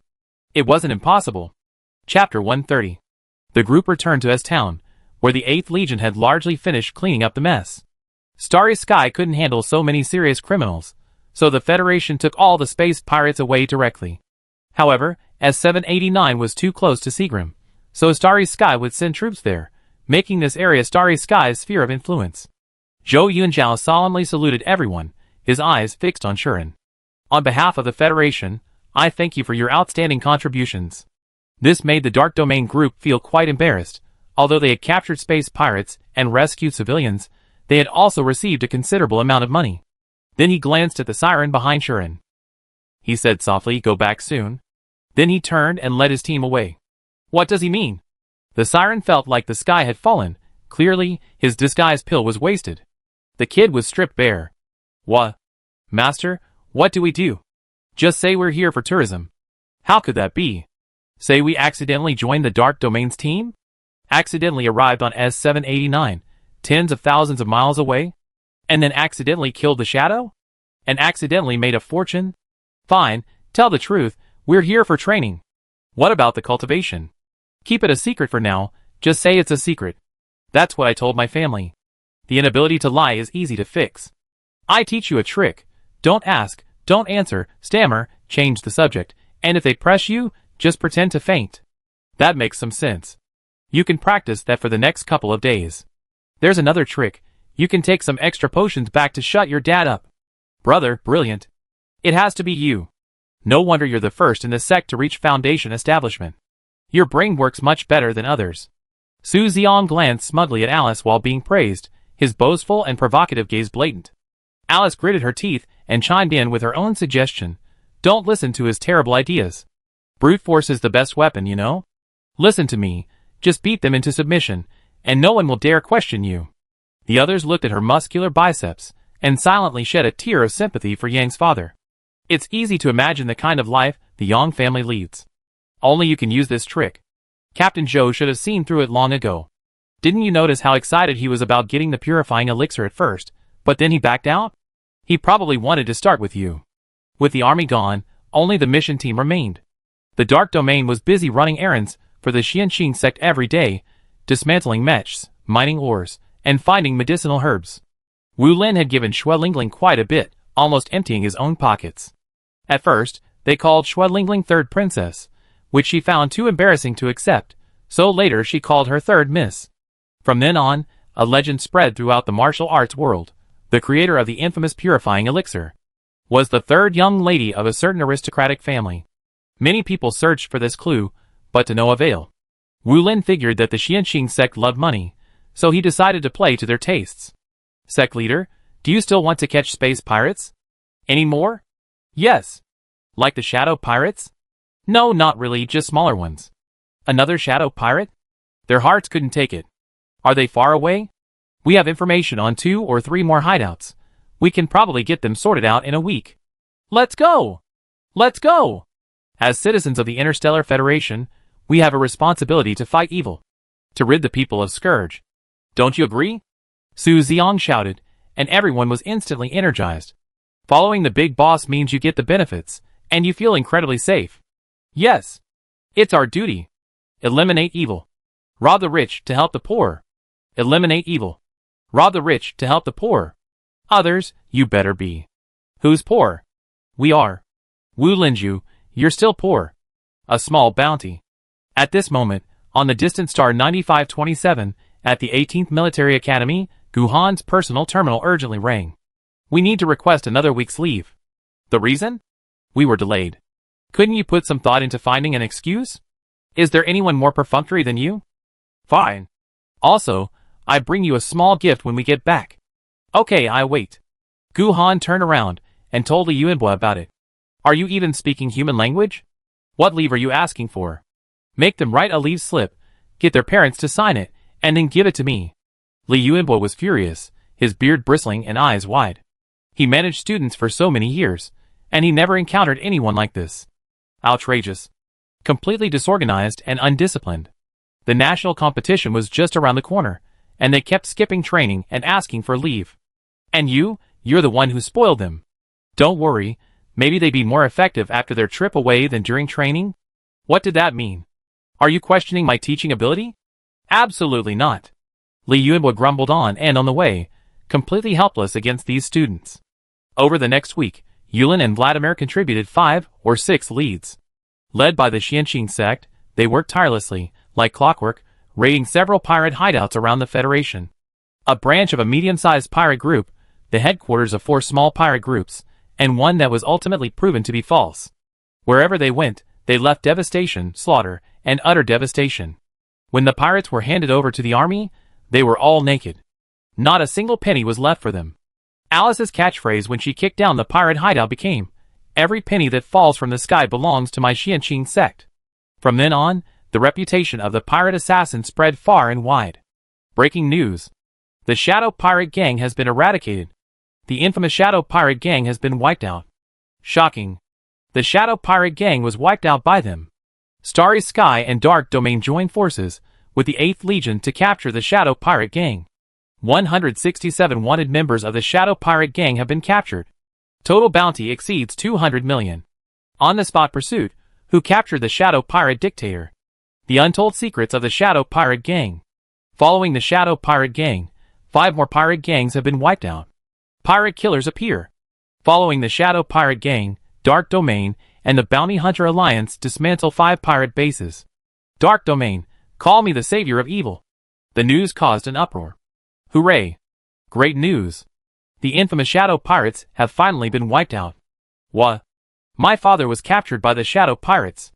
Our whole family gave them 5 million star coins, and they were still killed.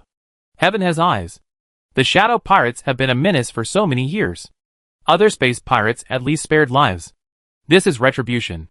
It's said that the 8th Legion rescued many people, a great achievement. Found them. Finally found them. My brother was among the survivors. He's still alive. Great. Congratulations. Good fortune awaits. Was this operation led by the federal government? Well done. Insider information, apparently the Dark Domain spearheaded it. They found a hideout, initially not thinking it was that complicated, but upon arrival, they discovered the entire town was infested with space pirates. Even the dictator was there. Unable to defeat them, they called for reinforcements, and the 8th Legion happened to be passing by and wiped them out. Chapter 131. What I heard is slightly different from yours. The distress call was real, but by the time the 8th Legion arrived, the fighting was almost over. The military essentially picked up the scraps. Don't believe me? Look at the announcement. Isn't the Dark Domain listed first? Official statements are very meticulous in their wording. If it were just a simple military operation, it wouldn't be written like this. I heard that a big shot in the Dark Domain took care of the dictator and the Night Wolf. Hey, stop exaggerating. Can a big shot in the Dark Domain be as powerful as the military? Of course. Don't you remember the Sphinx Hive incident a few months ago? I think there is such a person. The shadow creatures have committed too many atrocities, with victims all over Proxima Centauri. Once the news broke, public opinion was out of control. Comments, gifts, and thank you letters poured in. The Dark Domain and the Bounty Hunter Alliance received a letter of commendation from the Federation. This kind of organization can't be called black, but it's somewhat shady. Receiving such a glittering honor is unprecedented. Xianqing sect was still on their way to the next event. Suddenly, a golden light descended from the sky, accurately catching the figures of the 7 people. It poured in from above, warm and comfortable, filling their entire bodies with power. Master, what is this? Golden light of merit. You can gain merit by fighting space pirates? In all his years in the cultivation world, he had only ever received the favor of the heavenly Tao on the battlefield against the demon race. In interstellar space, merit is like it's free. The heavenly Tao, is it giving me some kind of guidance? On Pluto, in the 8th Legion's command center, Side squinted, listening to Zhou Yunzhao's report with utter bewilderment. He went to planet 9527 to visit a friend. I personally saw him off on his spaceship. Really? That look and expression is him. You can test him a little. The hero who annihilated the shadows? Yes, they call him Six Brother. Who are the others? The young girl in the lead is a mercenary from the Dark Domain, nicknamed the Sect Master of the Xianqing sect. She took down Leon and Cassius in no time. She didn't even use a mecha when fighting Cassius. The sect master of the Xianqing sect? Third brother is a pharmacist. He has incredibly powerful healing fluids and pills. By powerful, I mean they're far superior to any commercially available or experimental medicine or medical treatment. Chung Wu said that Wu Lin's injuries, according to his estimate, wouldn't last until Seagram. One pill, and he was bouncing around again in half an hour. Chung Wu studied it for several days, but he had no clue about the raw materials or the manufacturing method. He said it was beyond the reach of technology in this era. And she's the pharmacist of the purifying elixir. Zhou Yunxiao made him sound incredibly mysterious, then dropped a bombshell. Are you sure? Absolutely sure. I inquired about this Xianqing sect master. From information I got from 275, she's the one who killed the Zerg Queen during the Sphinx Hive incident. Now, said really couldn't sit still. He'd been in charge of the 8th Legion for so many years, always calm and collected in the face of danger. Under his tutelage, Sirens were humble, polite, and exceptionally talented, never exhibiting any outrageous behavior. His friendships with teammates were healthy and pure. He met everyone he knew. Since the ranked matches ended, Sirens had started having her own little secrets and ulterior motives. Now his son had suddenly dealt him a devastating blow. The Xianqing sect master and his group, judging from their behavior, aside from their love of money, were actually quite upright. The term heroes wouldn't be an exaggeration. But their abilities were simply too heaven-defying, and hidden too deeply. I suspect that the previous batch of purifying elixir came from these people. The good news is that we have a faster and cheaper way to buy these potions in the future. He didn't mention the bad news. It was too early to judge whether this uncertainty was good or bad for Sirens. What were they after for offering such a huge benefit? Did they take a liking to Sirens? Should we bring him back? No need, let him come back on his own. Saying this, he picked up his personal terminal and looked at the messages on it. The Dark Domain has handed over the Lone Wolf Star Pirate Gang, the Dark Star Pirate Gang. 78 wanted criminals. Is this the team? Dark Domain, the Bounty Hunter Alliance. Yes, I recognize their flagship. Without us, they already gone on an overseas expedition to eradicate evil. I suddenly feel old. As he said this, Sed's face was profound, but he couldn't hide the warm smile in his eyes. The Xianqing sect was having a blast killing and looting among the space pirates. Everyone was making a fortune. The Dark Domain warship escorted them all the way to star 9527. Wait, why is the big boss living on Nameless Star? Does it matter where a reclusive master lives? Maybe he just likes the quiet environment of Nameless Star? Look at that huge mountain of garbage. It's hard to ignore even from 10,000 meters above. A tranquil environment? That makes sense. We ordinary people can't possibly fathom the thoughts of a big shot. Over 400 people practically escorted 7 people off the spaceship, practically taking them home. Goodbye, Sect Master. Next time we need to crack down on space pirates, we call you back. Boss, come to Central Star. I take you to the Mecha exhibition. Third Miss, be sure to contact me when you come to Central Star. Second Brother, come to the Dark Domain of Central Star. I treat you to some delicious food. Su Xiang, don't you guys have any other redeeming qualities? Take care. Goodbye, my friends. The group cheered and jumped for joy, finally returning to the long-lost garbage dump. Old Wang. We're rich. Uncle Wang. Xianqing sect is saved. Seeing their high spirits, Old Wang's mouth practically stretched to his ears. It's good you're back. It's good you're back. The group hurriedly pulled Old Wang into the house. They cautiously and furtively closed the doors and windows. What are you doing? Old Wang, look. Saying this, they took out one of the spatial storage buttons and shook out all the gold coins inside, almost burying Old Wang inside. It took him a long time to recover from the shock of the enormous wealth. You went to rob someone? Yeah. How did you know? Pa. Robbery my foot. We were just doing some shady stuff. Pa. Can't you two talk? We took the spoils legally and legitimately in front of Captain Zhou of the 8th Legion. And the bounty in the card. The 8th Legion. You went to fight space pirates? Yeah. There's stolen goods and a bounty. And there were gifts from the Dark Domain and the Bounty Alliance. The news said you were the ones who fought the Shadow Pirates? Chapter 132.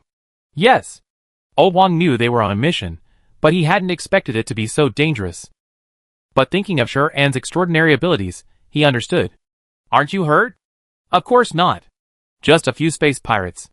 Master took care of the eldest and second eldest with his bare hands. We can't be too carefree. But it's a deal.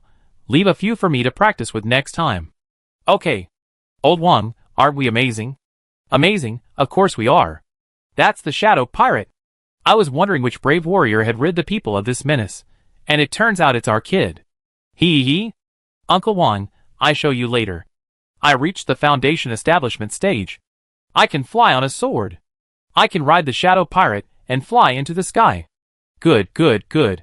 Old Wang, now our mountain stronghold can really go all out. Go all out. Everyone was even more excited. The construction of their Interstellar #1 immortal abode needed to be accelerated. They wouldn't have to be strapped for cash anymore. Should we start preparing their equipment too?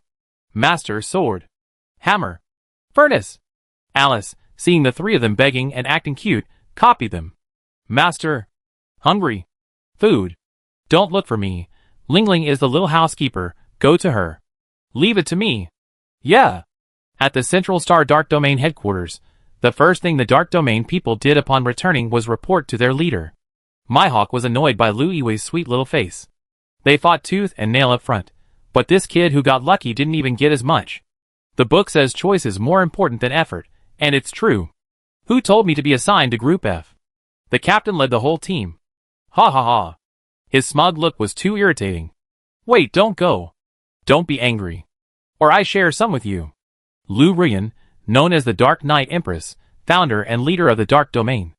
A child of the Lu family, a top-tier family in the Central Plains, possessing SSS-level mental strength. After suffering a severe mental injury, she lost her inheritance rights to the Lu family, and secretly founded the Dark Domain. Many of her captains were warriors, who had followed her for a long time. At this moment, she was comfortably nestled on a leather sofa, her attitude languid and relaxed, like a bewitching rose in the dark night. Her exquisite and mysterious face, the depth and cunning in her eyes, seemed to see through all the secrets of the world. The underworld knew that the leader of the Dark Domain was renowned for her wisdom and strategy, adept at planning, and her actions were unpredictable, always able to devour her opponents when they least expected it, or strike them deadly. From the moment she received the distress signal, she dispatched the nearest team to Star S789, but before they even arrived, it was all over. Later, Vladimir didn't return, but the Federation's commendation order arrived, leaving her completely bewildered. Now, listening to her subordinates' reports, her composure was shattered. You mean the people who provided the purifying fluid from Star 9527, the repair fluid from Pluto, the Sphinx insect-killing group, and the one who took down the Shadow Spirit are the same group? Strictly speaking, the same person. Yes, Ji Wenxing said that initially, only the Xianqing sect master provided the purifying fluid, while the third brother appeared later. Judging from their attitudes, the Xianqing sect master is the boss, and everyone else is a subordinate. They call her master. Master. In the ancient blue star, a master imparts knowledge and skills to their disciples. But what kind of knowledge is imparted, and what kind of skills are taught? Boss. They also have a pill that can instantly revive someone halfway to death. The pharmacists and military doctors have studied it, but they can't understand it at all. We bought 3. Lu Ruyan looked at the 3 pills. The golden patterns on them seemed to still be quietly flowing. The pills emitted a strong medicinal fragrance, as if possessing boundless vitality. Boss, you can try it. Your damaged mental energy will stabilize in just a few minutes. Vladimir gave him a look, signaling him not to be so certain. Don't let your hopes lead to greater disappointment. Lu Ruyan's injuries were exceptionally severe. For years, she had used the best medicine to control them, but the pain only increased with each passing day. For ordinary people, mental energy injuries are mostly due to problems with the transmission pathways. With medicine and time, they will slowly recover. But her mental energy was damaged at its source, severed from the very beginning. But Vladimir still added, Boss, I think it's definitely worth a try. Having taken so much medicine, she had given up hope of a full recovery. But she accepted her subordinate's good intentions with a smile. I think about it carefully. This person's style suits my taste. It would be great to meet her sometime. The sect master said, we can call her if there are any missions in the future. Good. We must maintain good relations with our benefactor from the Dark Realm. On Star 9527, after arranging the Xianqing sect's projects, Siren and Old Wang embarked on their journey back to Pluto. He joined the Xianqing sect out of necessity, but now he was glad he agreed. His father said that when a person finds something they want to dedicate their life to, they feel joy and are filled with strength. The Xianqing sect was probably the greatest opportunity of his life. Master, I don't want to leave. We meet again in 2 months. You still need to keep an eye on their cultivation. Sharon knew he had to go back. Everyone has different responsibilities. She wouldn't force Siren to sever ties. That wouldn't be her character. Okay, then I go back. Oh, I watch your cultivation remotely tonight. Hurry up and go. We have no internet here tonight. Don't contact me. I'm going to secretly work hard and amaze all of you. Alice glanced at Su Xiang as she said this. She could lose to anyone, but she couldn't lose to this second-in-command. Ha ha ha. Alice was probably spurred on by Su Xiang's foundation establishment. Okay, I don't need to involve her anymore. The siren was immediately blocked by Ced, who had been waiting at home, the moment he returned to Pluto. Come with me. He almost forgot that he was coming back to face a battlefield. Luckily, he had done a lot of targeted training these past few days. Remember the 14-word mantra? Don't ask, don't answer, stammer, and change the subject. Is there anything you want to tell me? Was the trip good? The food was good. How are your friends? They're doing well. What did you all do? Just play together. Where's Mom?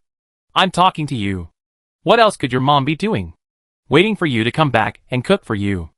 A whole string of sarcastic questions. His father's sharp gaze and forced smile sent chills down his spine. Suddenly, the conversation changed. Sixth brother? Whose sixth brother are you? Is S789 planet fun? Suddenly a direct approach? Well, then I have to use my last resort. Dad, I brought you a gift, he said, taking out a bunch of cleansing and repairing fluids from his spatial storage.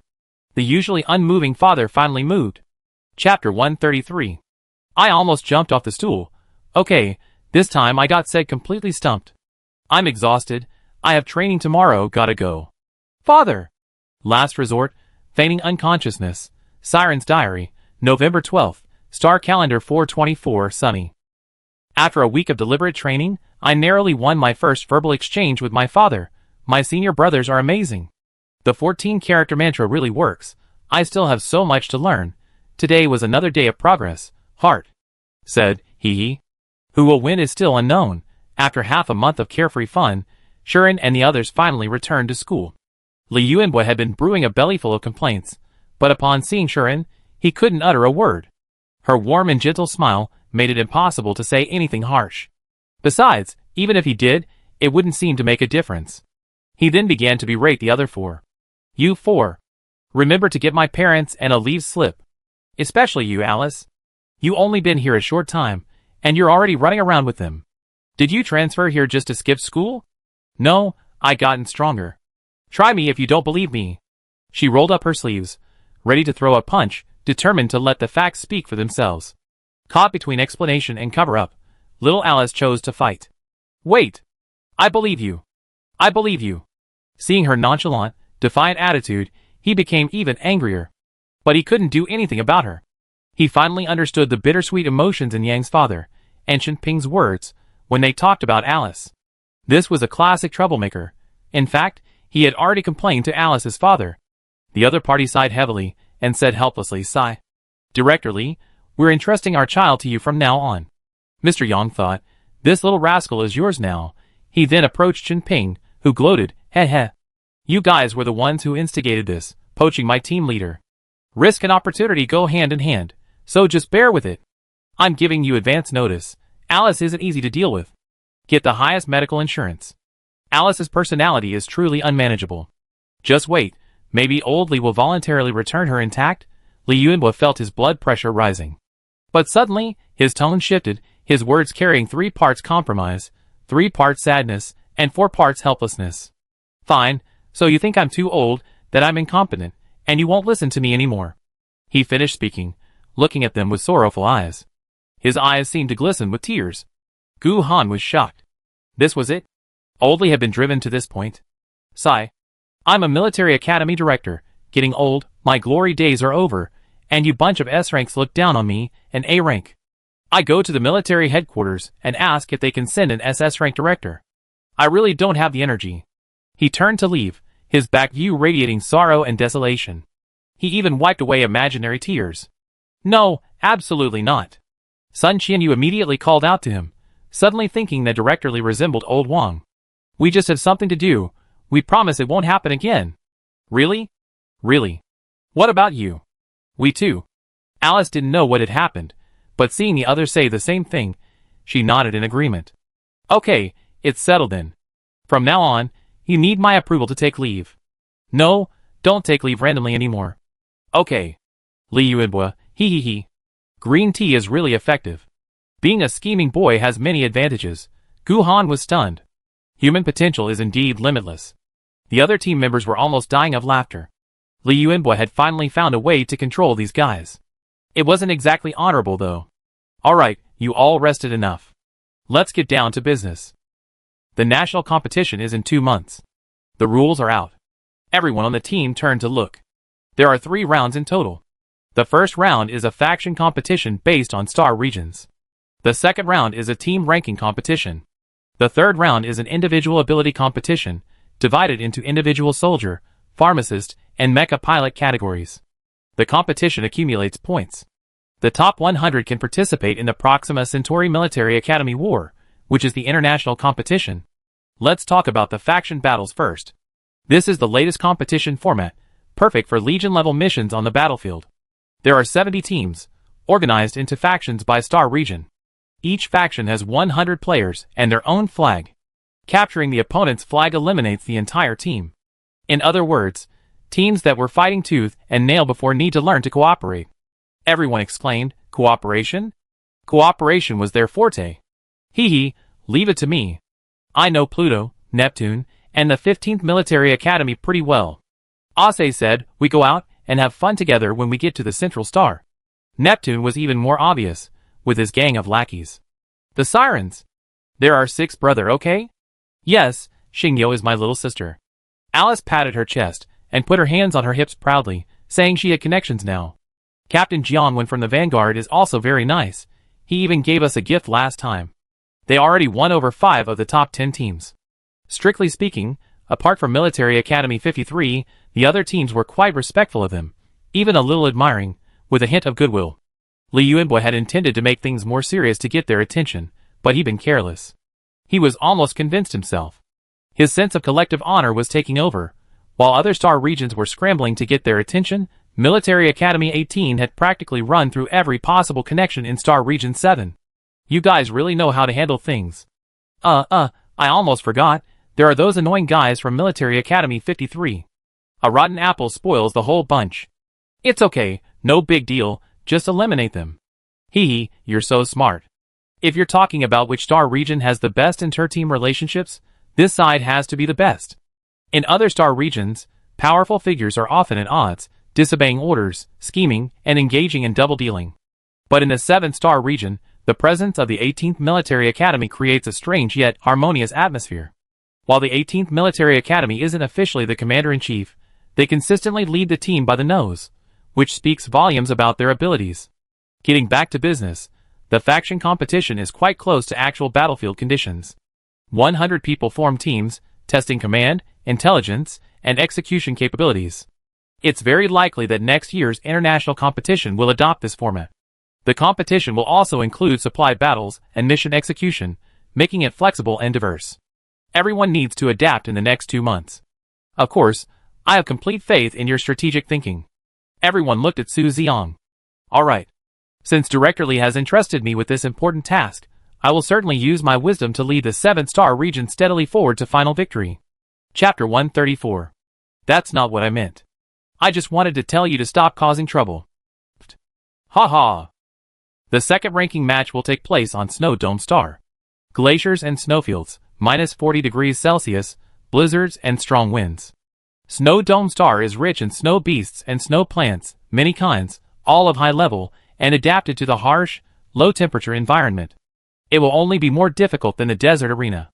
70 teams will compete in the ranking match. The competition will be extremely fierce. The third match is an ability competition. 700 people will participate, 490 individual soldiers, 70 pharmacists, and 140 mecha repairmen. The total score from the 3 matches will be used for ranking. The format is equivalent to first factions, then teams, and finally individual battles. We discuss the rules and details of the last 2 matches later. For the next 2 months, we focus on the faction competition. Next, let's look at our opponents. First, Everyone should know that while Haiti's 1st Military Academy is the top team in the 7-star region, it ranked 38th nationally last year. Everyone fell silent upon hearing this. The 7-star region's bottom ranking strength was too concrete. Besides the 2 A rank members, everyone else at Hades is at least S rank. Captain Samir is SS rank, a top-tier player nationwide. Even a team of this caliber would only be considered below average in the national competition. In other words, most of our upcoming opponents are far stronger than Hades. Among the top 20 teams nationwide, not a single member is below S rank. At Central 1st Military Academy, besides Captain Gu Zhanting, Vice Captain and Commander Toledo Del and Mech Pilot Ivan are both SSS rank, and everyone else is SS rank. 3 SSS ranked soldiers? How come I never noticed before? Probably because the Gu family's children are just too dazzling. Toledo was the 2nd-ranked commander among the Federation's top 10 commanders last year. Ivan studied under Xiao Huayuan, the Federation's #1 mecha master, and he's also the creator of the 4S mecha Poseidon. The mechas in their team are all designed by Xiao Huayuan and Ivan. Ivan himself was the 9th-ranked player in last year's international mecha competition. Mecha designers, they already reached this level before even graduating. Shuren looked at Sun Qianyu gently. Our child is too. It's just that you can't tell from the mecha's appearance. You scared me. Are the ordinary team members all at Alice's level? Yes. The higher the mental strength level, the greater the gap between levels. Almost all SSS-ranked soldiers can become commanders of an army, or even regional overlords. Common sense and logic suggest that this lineup is not something that can be easily challenged. They are quite strong. Alice casually remarked. Last year, she stubbornly challenged Gu Zhanting, only to be quickly defeated. But this year is different. She's a fairy now. Once she reaches the Foundation establishment stage, where will Gu Zhanting find a chance to beat her? Will he chase her to the heavens? Just imagining Su Xiang's Foundation establishment stage brought tears of envy to her eyes. Just wait. She quietly compete internally, and then amaze the world. The top 10 teams are pretty much in this situation. Looking at the information on the strong teams on the screen, the school team gained a more concrete understanding of the national competition for the first time. 2nd place, Central Star Alliance Peace Military Academy, Captain and Commander, Yuan San, SSS level, last year's top 10 commander. 2nd Star Region, Yin Kingdom Military Academy, last year's 3rd place, Captain and Main Attacker Shen Wanqing SSS level. The pharmacist is Ruan Shushu, a double SS level, last year's 2nd place in the International Pharmacist Competition. 5th Star Region, Star Guardian Academy, Captain Lewis, SSS level. 3rd Star Region, Universal Military Higher Academy, Captain Aslan, SSS level. Last year's 6th place, Central Star, Federation's 21st Academy, Fujiwara Yuki, SSS level. Fujiwara? That surname is quite rare in the Federation. The one at the 53rd Military Academy is called Fujiwara Jiro. That's his younger brother. This is the eldest son of the Fujiwara family. Interstellar Strategic Military Academy, ranked 21st, Captain Nikolai, SSS level. Pharmacist, Sure Lele. Sure Lele? Ah. A fake heiress? Life's been too carefree. Sure, and almost forgot about this. The Sure family, I guess we run into them too. Federal 32nd Military Academy, Captain and U, SS rank, Chen Yanfeng, A rank in reconnaissance. Chen Yanfeng, Xue Lingling's half-brother. Shuren and Xue Lingling, they must have gotten caught up in some melodramatic plot, right? One's a real and fake heiress, the other's a son-in-law rising to power. Once they're on the battlefield, it'd be a mahjong game. Got it? Except for Gu Zhanting, I've forgotten almost everything. Alright, we're already in, let's do our best. Yeah, we're not bad either. A challenge beyond our level, easy peasy. Yes, it's not the first time we've beaten teams stronger than us. Su Xiang's words reignited everyone's hopes. Truly a white phosphorus personality type, igniting himself to illuminate others. That's right, with me here, our 18th Military Academy will definitely be in the top 10 this year. Then, the whole nation will remember the 7th Star Region, and they remember our names. Alice chimed in defiantly. The fearless spirit of youth brought Li Yuanbo great comfort. Unwavering, unafraid of defeat, uncompromising, forever burning brightly like the sun, young and spirited. From that day on, mornings were filled with intelligence gathering, battle analysis, and sand table drills. Afternoons were dedicated to inter-team training, the schedule packed full. Entering the national competition for the first time, the entire school was unprecedentedly committed. Without disrupting daily teaching, the instructors joined the sparring team. Although their ranks weren't high, each was an elite soldier honed in real combat, with sharp eyes and seasoned experience. The team members' straightforward attacks were nothing more than empty gestures in their eyes, easily countered in a few moves. But it was precisely under this pressure that everyone's combat skills improved rapidly. However, this situation couldn't last long. In less than a month, the instructors began to feel overwhelmed. The differences in level and ability gradually became apparent. Especially the Xianxin sect members, fighting in underground boxing matches and accepting missions in the dark domain, constantly employing unconventional tactics that overwhelmed their opponents. Oldly, you might need to find reinforcements, the principal and Zhang Heng said helplessly. The 18th Military Academy was of low level, with limited resources, and its instructors were naturally mediocre. Now, suddenly, they had a double S, a triple S, and Shuren, whose level was unknown, but who had never lost. Standard training might not be effective for these kids, it might even be a waste of time. Think of a way, Li Yuan was said, starting to call for reinforcements on his personal terminal. That night, Shuren and Sun Qianyu began tinkering with the mecha. Of course, there was also Zhang Heng. The old man, having lived for over 60 years, had seen quite a bit. You struck it rich? Chapter 135. Hee. Looking at the pile of first-grade materials and high-level energy ores, his mouth was practically watering. Don't tell me you picked this up from the trash? How could that be? It's from Xian's family. Zhang Heng, you're kidding. The Su family is so wealthy, why would they give you old materials? Most of them were 80 to 90% new, they couldn't possibly have been picked up from a garbage dump. Some even looked like they were taken from the same mech, the seams matched perfectly. There was also a relatively intact SS-grade mech, with some repairs, it should still be usable. Most of the markings had been erased, but he still found some clues. This looks like Black Flame? After searching the StarNet for a while, a symbol came into his view. Black Flame and a skull? The Shadow Pirates? If all these materials came from a pirate group, they'd taken leave 2 weeks ago. Judging from the news reports, the case is solved. These guys went to fight space pirates. Sigh. Zhang Heng didn't know whether to be happy or disappointed. It's also because the school isn't capable enough. Otherwise, these kids wouldn't need to go out and earn money themselves. He started modifying the mechs with the others. Shuren and Sun Qianyu were in charge of the mechs for the Xianxin sect members. Their design and modifications needed to accommodate mental power and divine sense, and also facilitate the use of spiritual energy. Therefore, they would use more puppetry, formations, and talismans. Of course, Zhang Heng didn't understand any of this, he only knew that the two kids' methods of modifying the mechs were quite archaic. Every day they'd be wielding a big hammer, clanging and banging, and even using primitive fire and smelting methods. Everything seemed to have returned to the primitive era. But each time the results came out, they were astonishing. The data was so exaggerated that he thought he was dreaming. If he didn't realize something was wrong, he wouldn't be Zhang Heng. He guessed that these two had their own theory of mecha manufacturing, one that ordinary people couldn't possibly learn. The other school team's mechas were being modified by Zhang Heng and Sun Qianyu along with their mecha-related classmates. With materials and design concepts, the entire school team's mecha equipment improved several levels. In the dead of night, Shuren and Sun Qianyu began to ponder the spiritual artifacts of the Xianxin sect members. With the spiritual cores, they had no shortage of spiritual energy for both cultivation and weapon forging. Furthermore, the Xian Gold, Black Gold, and Star Diamonds they had acquired recently, along with the insected carapaces and Star Beast plants from before, were all top-quality materials. With money no longer a concern, the two generously purchased another batch of high-grade materials from the Star Network and the Dark Domain. Master, how about this entropy change alloy? The parameters look good. 200,000, buy it. Deduct 200,000. What about this star core crystal steel? Bought it.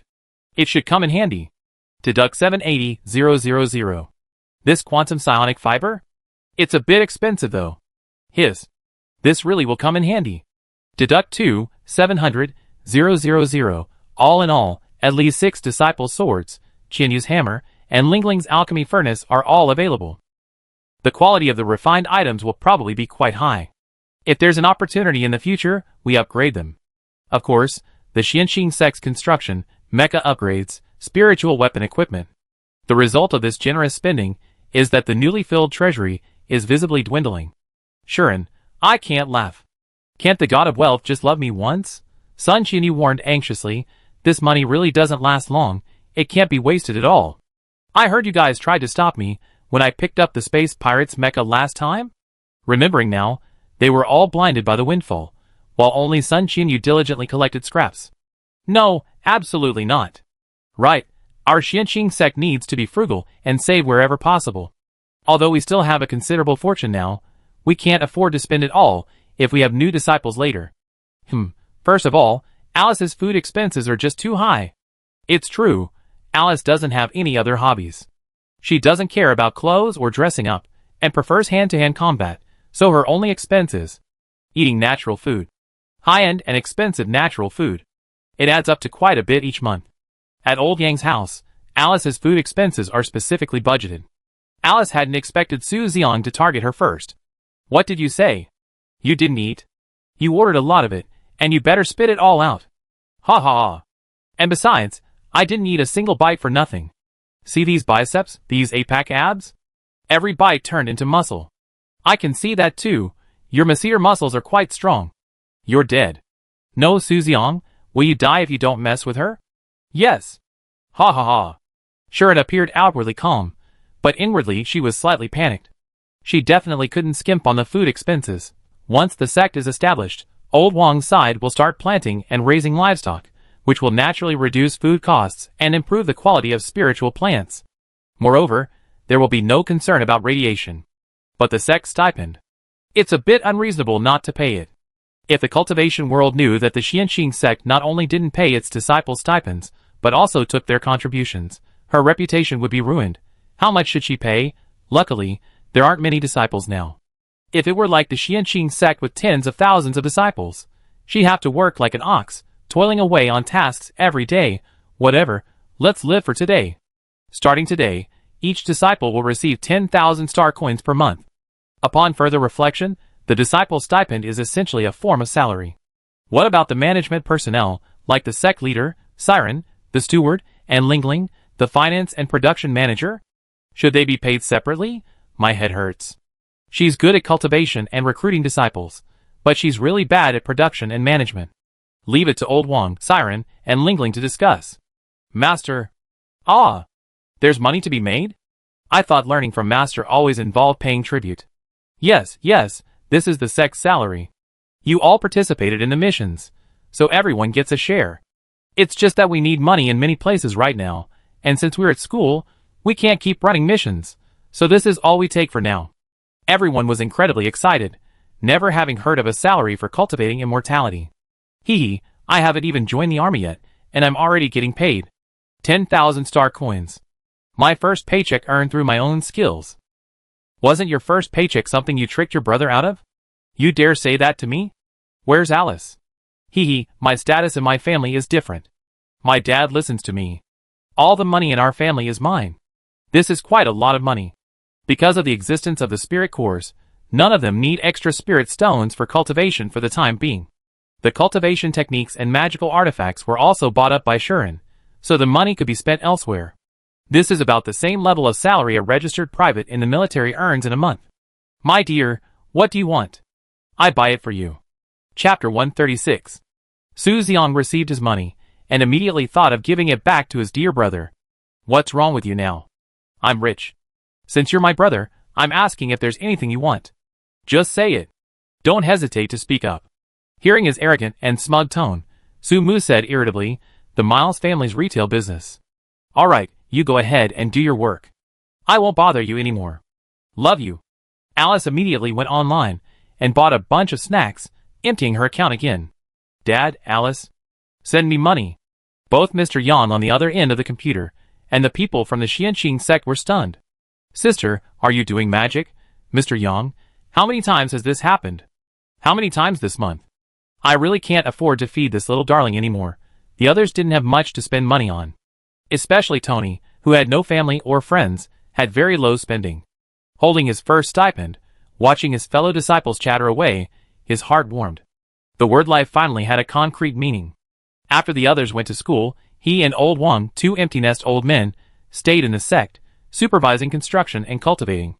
Every day, he eagerly awaited their return. Days passed by amidst busy training. On a dark and windy night, Guhan blocked Shuren's path alone. He had been holding back for days. Shuren was back, but what about the promised gift? Where's the gift? He had almost forgotten about it. Do you know about the Shadow Star Pirates? They were arrested recently. He didn't understand why Shuren would bring this up, or what it had to do with the gift. Look at her expression again. You arrested them. It wasn't a question, but a statement. Leon, the leader of Shadow, has a secret room. There's a short recording on the personal terminal inside. Guhan's pupils dilated instantly. Shuren's next words would be crucial to him. It mentioned arresting Gu Jianshan, only him, the Fujiwara family of the empire. Gu Jianshan. His mind was buzzing from that name. The directness caught him completely off guard. The sudden mention of these things meant only one thing. Shuren knew his secrets. He guessed Shuren might have seen through some things, but he never imagined her biggest trump card would be exposed. Shadow has arrested quite a few high-ranking warriors without families or organizations over the years. We don't know why they're being arrested. Shuren calmly recounted what she had seen and heard. Why are you telling me all this? What do you think? Shuren's gaze revealed indifference and certainty. Or should I call you General Gu Jianshan? Fine, I'm completely exposed. When did you discover it? Probably at the beginning. If a cultivator's divine sense, capable of undergoing tribulation, couldn't even discern a person's bone structure, hadn't she wasted her 500 years in the cultivation world? Then can I ask how you discovered it? Guess? If it were anyone else, they'd probably just think Shuren and his group were incredibly strong, unreasonably strong yet completely baffling. But Guhan is different. He can identify different energies. You have a special ability, belonging to a system other than spiritual power, right? Not bad. Can you guess what ability it is? Shuren treated everyone else like juniors or elders, but with Guhan, it was a battle of wits and mutual respect between powerful individuals. It constantly reminded her of her senior brother, who sacrificed himself on the demon battlefield to seal the demon lord. Junior sister, I go first. The Xianqing sect is now in your hands. The word general wasn't just about power and honor, it should also represent responsibility and sacrifice. Eliminating all impossibilities, the remaining one, however absurd, was the truth. At this moment, those words echoed in Guhan's mind. You're cultivating immortality? You're the smartest person I ever met. Do I need to prove it? Without much movement, simply descending from the sky, the Chang'ing hovering beside him said it all. For a moment, the atmosphere was a little awkward. They laid bare their secrets, and then what? What was the next thing to say? Guhan had been holding back for a long time. Taking a deep breath, he finally spoke the words that had been hidden in his heart for so long. 7 years ago, in the final battle before the fall of Qinghe Plain, just like every other battle before, according to energy measurements, the first battlefield was about to be hit by a new wave of Zerg. But there had already been 2 large-scale attacks that year, and we judged this to be a feint. After the war started, the Zerg grew in number, like a tidal wave, and I immediately sensed something was wrong. Suddenly, a massive Zerg army appeared in the rear, which had been cleared countless times, even more surging than on the main battlefield. The First Legion concentrated all its forces, and called for reinforcements from the second battlefield, suffering heavy losses, and finally managed to wipe out the main attacking force. Then, the Zerg queens appeared, and not just one. Anyone with common sense knows that 2 tigers cannot share the same mountain. 2 Zerg queens would never appear at the same time and place without engaging in any battle. For Zerg queens, launching an attack with strategy and method, they were cooperating. This was unprecedented. Everyone was exhausted, so many people had died. He spoke with little emotion, but the despair and helplessness he felt were still palpable. We held on desperately, and just when everyone thought victory was imminent, the 5th one appeared. Then I was attacked. Not by the Zerg, but by our own people. Do you know who it was? The battlefield was chaotic, and it was a sneak attack from behind, but in retrospect, I have a guess as to who it was, not only someone I trusted, but also someone in a very high position. The key is, I can't understand why humanity would collude with the Zerg. And why would they betray the Federation? Combining all the clues afterward, I boldly speculate that all the attacks were part of this battle, or more precisely, to lure me into a trap, to capture me when I was most exhausted and defenseless. How do you know? Before the battle even began, various legions had already begun discovering missing soldiers and corpses. At first, we thought it was normal casualties, but the numbers were unusually high. They were all high-ranking warriors, S rank or higher.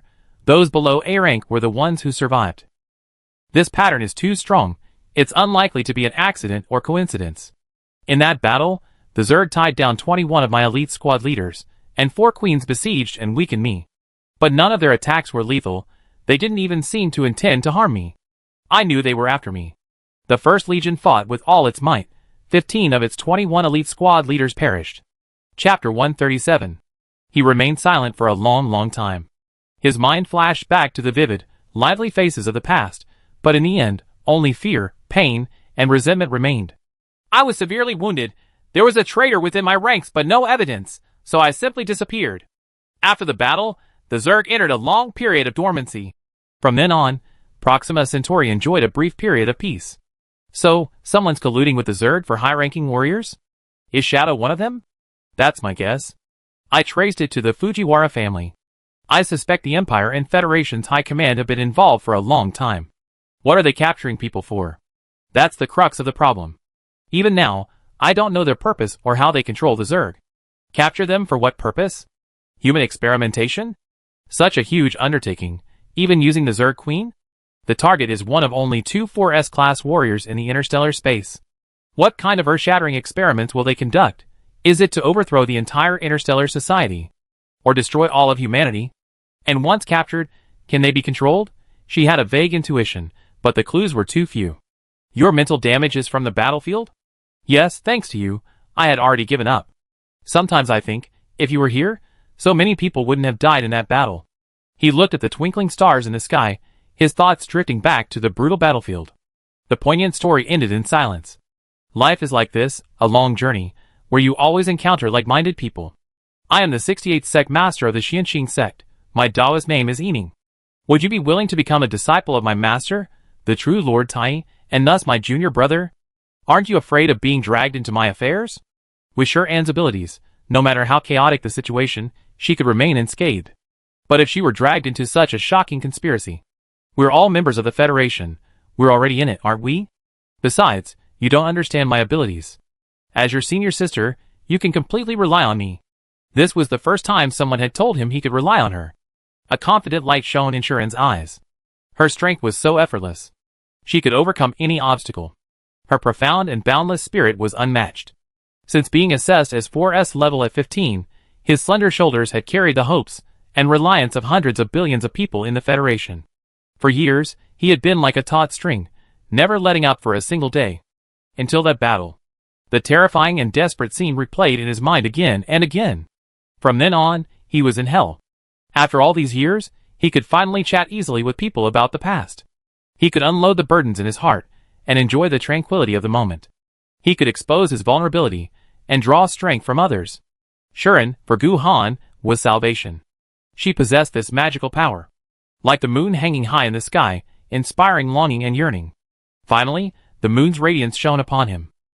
If you said I was your disciple, I would hesitate. But if you said I was your junior brother, I would be honored.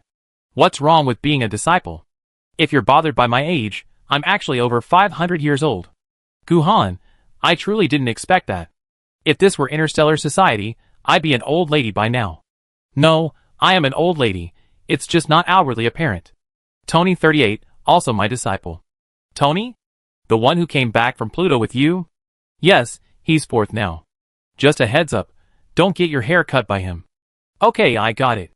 Gu Han chuckled. It seemed Sun Qianyu and Su Xiang's hairstyles were probably his doing. If I take you as a disciple, you be 7th. 6th is the Siren. The captain of the 15th Military Academy? Yes, he's the steward of the Xianxing sect. The stewardess is Lingling, responsible for both making and managing money. She's quite capable. She also has a spirit beast named Xiaoyu.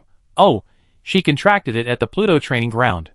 Shuren recounted the interesting stories of his disciples and the sect, his face full of satisfaction and pride.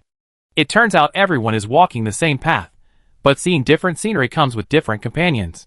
He felt both envious and fortunate. Thankfully, he was one of them. Shuren didn't know the standards for being a good master or sect leader, but she would do her best to protect everyone and lead them forward. Of course, there was also the sect leader's duties, responsibilities, and KPIs that Siren had written for her. She found them very reasonable and memorized them clearly. These are the Xianxing sect's rules, regulations, and disciple promotion plan. Take a look at them first, especially the reward and punishment mechanism. Remember what cannot be violated. Cultivation sects actually have these things. Hundreds of thousands of words? Are you sure? Playing matches and doing missions at the same time, and still had time to come up with all this stuff? Who drafted this? Little Steward. Okay, I'm really starting to admire them. The Xianqing sect are all interesting people. Yes, you definitely like them all. MHM. Guhan nodded confidently. He hadn't had much contact with the Siren and Tony. He liked the others very much. Then I'd like to ask, why junior brother? You resemble the eldest brother, and you have an affinity with the sect. Can this be calculated? Besides me, some people can calculate it by having your birth date and time, or by seeing you in person. For me personally, it's more of an intuition. Then if there's no affinity, can't I be accepted? If I want it, and have an affinity, then it's fate. If I want it but don't have an affinity, then my fate is in my own hands, not subject to heaven and earth. Can you interpret that as doing as you please? Yes, you have potential. Once you embark on the path of cultivation, you can find your own path. I'm looking forward to it. Now that you entered the sect, is there any ceremony? Yes. After Shuren finished speaking, he lightly touched his brow, attaching a wisp of divine soul to his body. From then on, General Gu Jianshan of the Federation became Shuren's junior brother. Introducing Qi into your body, we go to the Xianqing sect in a few days. Uncle Wan will go with you. Okay, I follow your arrangements. Chapter 138. According to the order of entry, there are 3 senior brothers and 3 senior sisters before me, and 1 junior brother after me. I'm the 7th, and you're the 9th. From today onwards, you are the 9th junior brother under the Tai True monarch of the Xianqing sect. I will follow senior sister's teachings. Hearing the word senior sister, Shuren nodded in agreement. That's right, senior sister was her. She was finally the eldest. She had to maintain the airs of a sect leader. Shuren and Guhan chatted until late at night. When she came out, Alice was still waiting for her. Why haven't you gone back yet? Lingling and I are waiting for you. What were you and the captain discussing behind our backs? Is something good? Looking at Alice's puzzled yet adorable expression, Shuren chuckled. It's good news. You find out in a few days. On the weekend, when Guhan appeared, his refined and noble demeanor seemed so out of place amidst the garbage mountain. Aside from old Wang and Shuren, everyone else was a bit dumbfounded. Captain? Could it be? Yes. Let me reintroduce you. From today onwards, I'm your senior uncle.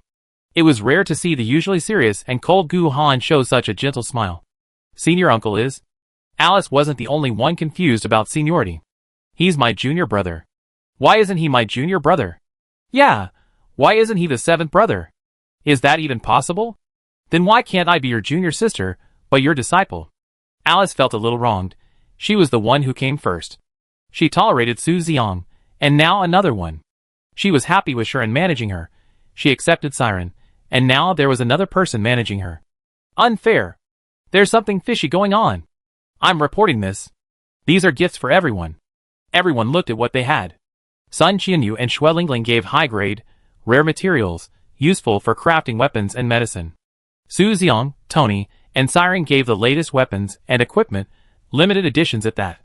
Old Wang gave a famous interstellar health-preserving tea, limited edition on Central Star, not something you could easily buy even if you wanted to. Alice, looking at the pile of snacks in her spatial storage, all of her favorites.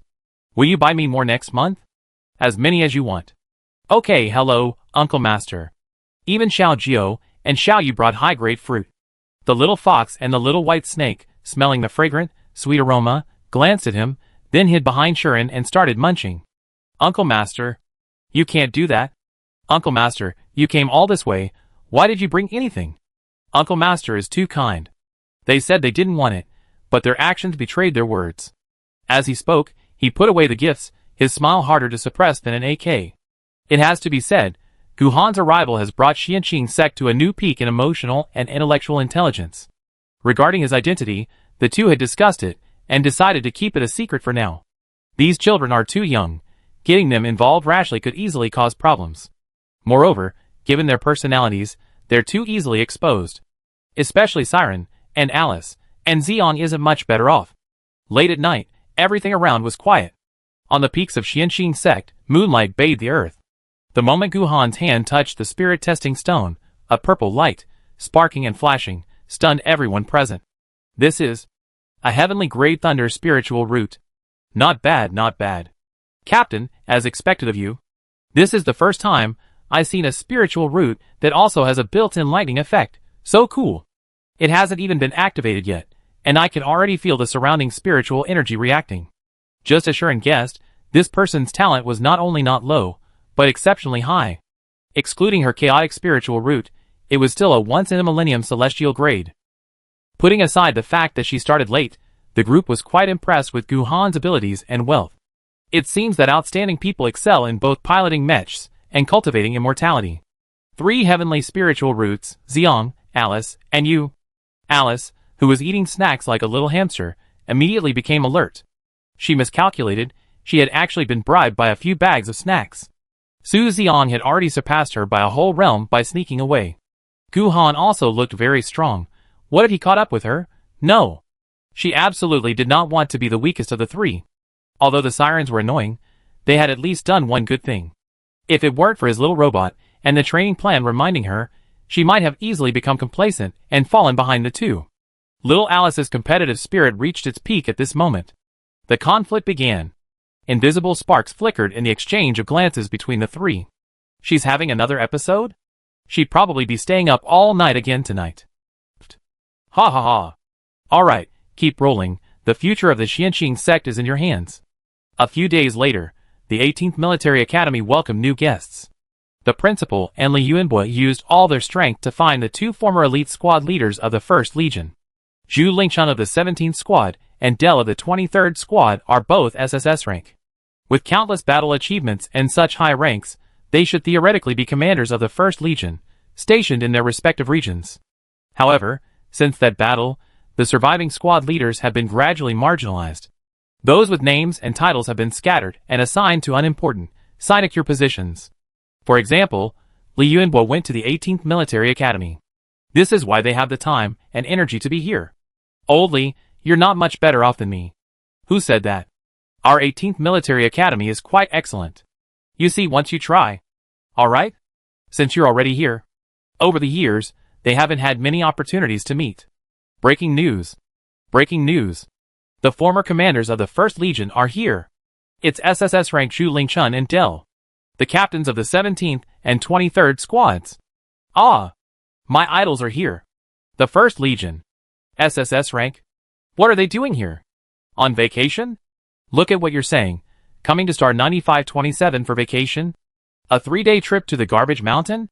They said Director Lee invited them to train the school team. Wow! Old Lee's got some skills. Such big shots are here? Did he pay for it? 2. Hey! You guys seem to have forgotten. He's also the captain of the 13th Squad of the 1st Legion. I really forgot. His appearance is so misleading. Li Yuanbo, ? Kid, that's really hurtful. You can slander my character, but you can't attack my appearance. I want a photo. Charge. Get an autograph. Autographs? What autographs? The school team is busy. The new recruits went straight to the training field. In the training field, the instructors team, led by Zhu Lingchun and Dell, faced off against a group of school team members. You mean them? Yes, these are the kids from our 18th Army school team. They made it to the national competition? Hee hee, 3rd place. 1SS 3S, the 18th Army school got such a good hand. Did you win the lottery? Well, I scratched 2 lottery tickets. Chapter 139. The 2 reviewed everyone's situation. Captain Guhan. It seemed like an old friend had arrived, but how could that be? His aura, however, was quite imposing. Alright, let's fight. The school team and the instructors each sent 15 people. The training method was hide and seek. The rules were that the school team would enter the training area half an hour early, hiding where needed, setting traps where needed, and dividing tasks where needed. The instructors would then enter, the goal being to capture all team members within the allotted time. After training began, the school team seemed rather disorganized, either forming teams or moving individually, lacking much structure or tactics. The main reason was that the Xianqing sect members had worked all night repairing mechs and were exhausted. They wanted to relax and slack off today. Alice, with huge dark circles under her eyes, was almost fainting. But Li Yuanbo had invited a heavyweight guest, so she had no choice but to bite the bullet and go first. Zhu Lingchun and Dell initially thought tactical command was the school team's weakness, So they began guiding their offense and defense, essentially coaching them to identify their problems. But the more they fought, the more something seemed off. Just picking them off one by one required the two of them to get into a serious fighting stance. Guhan, is that right? Your S rank is pretty strong. Su Xiang, your speed is impressive. SOSO, third in the world. Oh wow, your mech pilots can dismantle while fighting? That's a bit unconventional. Not just a bit, it's extremely unconventional. They've seen hundreds of thousands of mech pilots in the military. And this was a one-of-a-kind talent. Are you a pharmacist? Are you sure you don't want to switch to offense? Through cultivation and these recent experiences, Lingling's combat power was no longer comparable to that of a typical A rank or S rank. 2 S rank students transferring to the 18th Military Academy? Never heard of that before. Kid, you got some guts. Hee hee. That's right. They've been shocked several times already, and we're starting to see these kids as real rivals. You got some skills. Oldly, you got a really good hand. The offensive and defensive battles marked the beginning of their special training. As expected of battlefield elites, the training was even more effective than before. Your name is Shuren? Yes. You're a B rank? Yes. Are you sure? After several days of training, the two had a pretty good grasp of the Academy's situation. The 18th Military Academy. One thing, one silence. Oldly, are you deliberately playing dumb? No, absolutely not. Although he knew he couldn't shake off the scheming boy label, he still had to explain. The people in your team were already at the wrong level before, right? Yes, but it's not my fault. It was a problem with the equipment. You're just bragging. Don't you think their levels are still wrong now? Who are you talking about? Who else? Are you blind? Several of them are wrong, okay? Su Xiang, Sun Qianyu, Xue Lingling are all wrong. Alice was chasing me around, and Gu Han was even feeding me moves. Shuren is even more outrageous. You're saying she's B rank? Even fighting Boss Gu wasn't that exaggerated. I couldn't even touch the hem of her clothes. Can you believe it? Do you think I didn't want to? Do you know how we won? She conceded herself. I think she was tired. She stayed up all night repairing mechs last night. The two men sounded deeply hurt as they spoke. Every time I fight her, I have to take deep breaths and mentally prepare myself. She's letting me win. And she tries her best not to be too perfunctory. Dude, do you know how much we suffered? Shuren is different from the others, but her mental strength test result is only B level. Even if the Heavenly King himself came, she is still B level. If not, I do a handstand and have diarrhea live on air. Li Yuanbo was getting increasingly agitated by the suspicions. One accusation after another was being leveled against him. You didn't invite us here for special training. You invited us here to be educated, right? No, really no. The school's instructors only trained us for 2 weeks before they became ineffective, so I came to you too. Anyway, that's the situation now. Shall we continue training? Sure, we're already here. But who's training us, and who's training them? How could that be? Look how much they admire you too. That's true. They got autographs and photos, receiving countless accolades and applause. The group of kids kept calling him idol, hero, and commander, and the two of them were always so nonchalant. It was clear they genuinely idolized him, and the 1st Army Corps. They were giving him plenty of emotional support. When it came to building relationships, the 18th Military Academy was a master. For the next month or so, the two teams began a serious, strategic competition. They didn't limit themselves to any particular format or opponent, and even started simulating various harsh battlefield situations. The instructors and the school teams clashed fiercely. Li Yuanbo was extremely pleased. Besides cleaning up messes, he, as the director, had finally done something of value. Thinking about it, I feel a little proud. The New Year's bells rang, and dazzling fireworks illuminated the 7-star regions of the Federation. Guhan and Old Wang, guided by Shuren, began to cultivate their qi. Especially Guhan, the commotion was immense. A fierce wind swept across the entire garbage mountain, dark clouds gathered, and lightning flashed and thunder roared. Is this the sound of cultivating qi? I thought it was Foundation establishment. Shuren was also shocked. She had just recruited a prodigy disciple for her master. A day and a night later, when Guhan opened his eyes again, he was at the 3rd level of qi refining. Wow! It's one thing for my martial uncle to have overwhelming mental power, but now his qi cultivation is this amazing. The speaker meant no harm, but the listener took it to heart. Alice frowned. The little girl was practically steaming with envy. How come he's already at the 3rd level of qi refining after only entering the sect? Everyone else progresses step by step from the first level. Is this guy cheating? Oh no, I've been practicing for so long, and I'm only at the 4th level. Guhan felt that the Thunder Tribulation body tempering effect was far stronger than the purifying spirit pill. A warm power coursed through his meridians, making his entire body feel more comfortable than ever before. His hands crackled with electricity, brimming with boundless power. At this moment, he had surpassed his peak. I feel like I can live for another 100 years. Old Wang, with his ruddy complexion, roared with a powerful voice. To be in this state at the 1st level of Qi refining, entering the immortal sect is truly extraordinary. These are the sect's introductory cultivation method and sword techniques. If you have any questions, you can ask Qianyu and Xiang. Sun Qianyu scratched his head sheepishly. He could even instruct Captain Gu and Old Wang now. Su Xiang scratched his hair, proudly raising his little face. He was now a legitimate second senior brother. Ask me, ask me. I know it all. Alice retorted, determined to prove her all-nighter hadn't been in vain. Uncle Wang, this is the compendium of plants. It contains the habits, uses, and cultivation methods of various spiritual plants. Junior brother, this is the 9 Heavens Thunder technique. You two practice it first. If you need anything, feel free to ask me. Most of the spiritual cores remain on this mountaintop. I will set up a spirit gathering array here. According to the array's effects, within a year, star 9527 will be filled with spiritual energy and radiate new life. These are soil and plants brought back from the Sphinx and S789 planets. Since the spiritual cores are so close, the radiation will be quickly eliminated. Uncle Wang can try planting and cultivating them according to the methods in the compendium.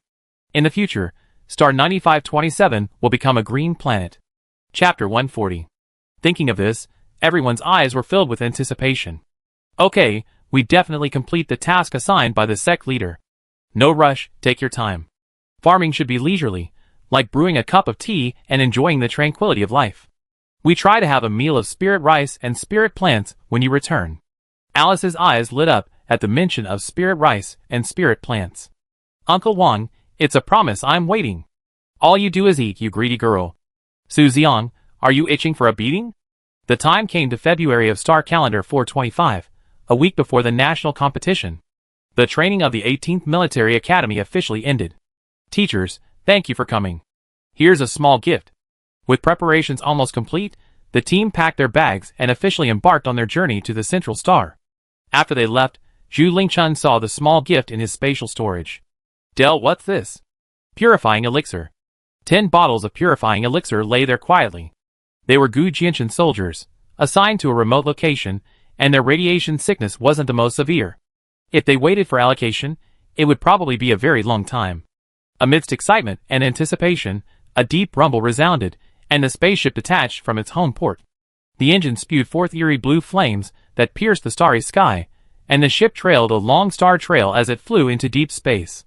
Half a day later, the core hub of the Federation civilization appeared before them. Countless interstellar ships shuttled back and forth like meteors, their energy trails weaving into a flowing net of light, dazzling and spectacular.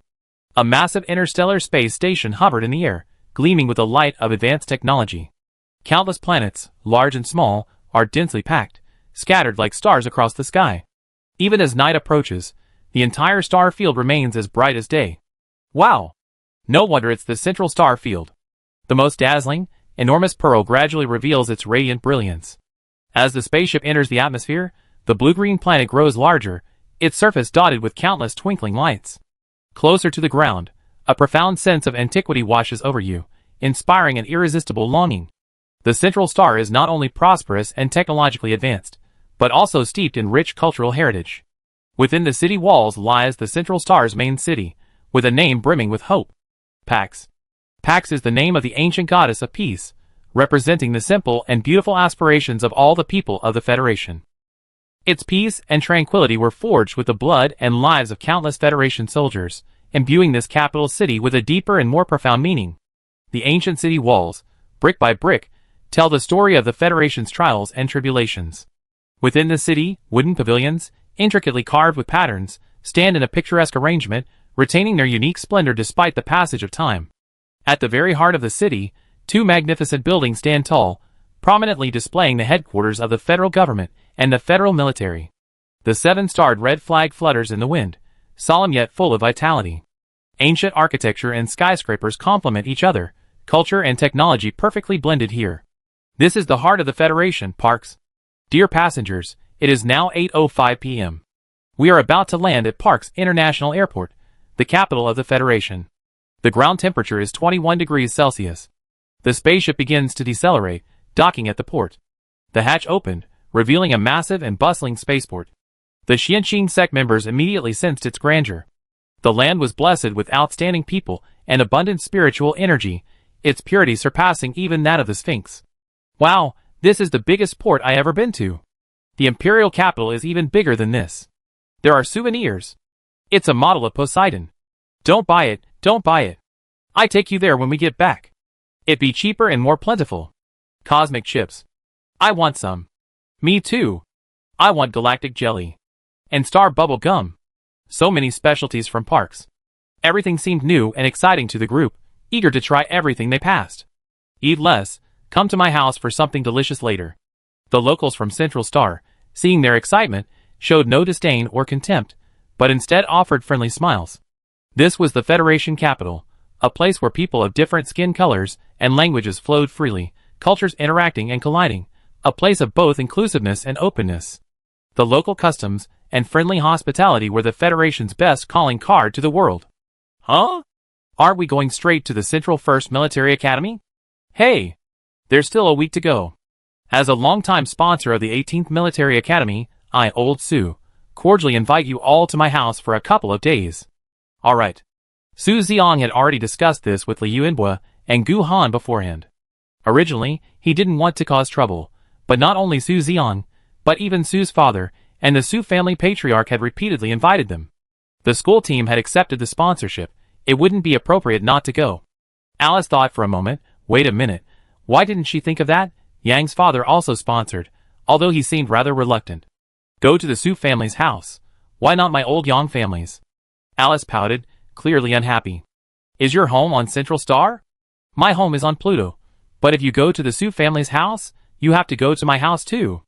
Otherwise, it's favoritism. Li Yuan's head started throbbing again.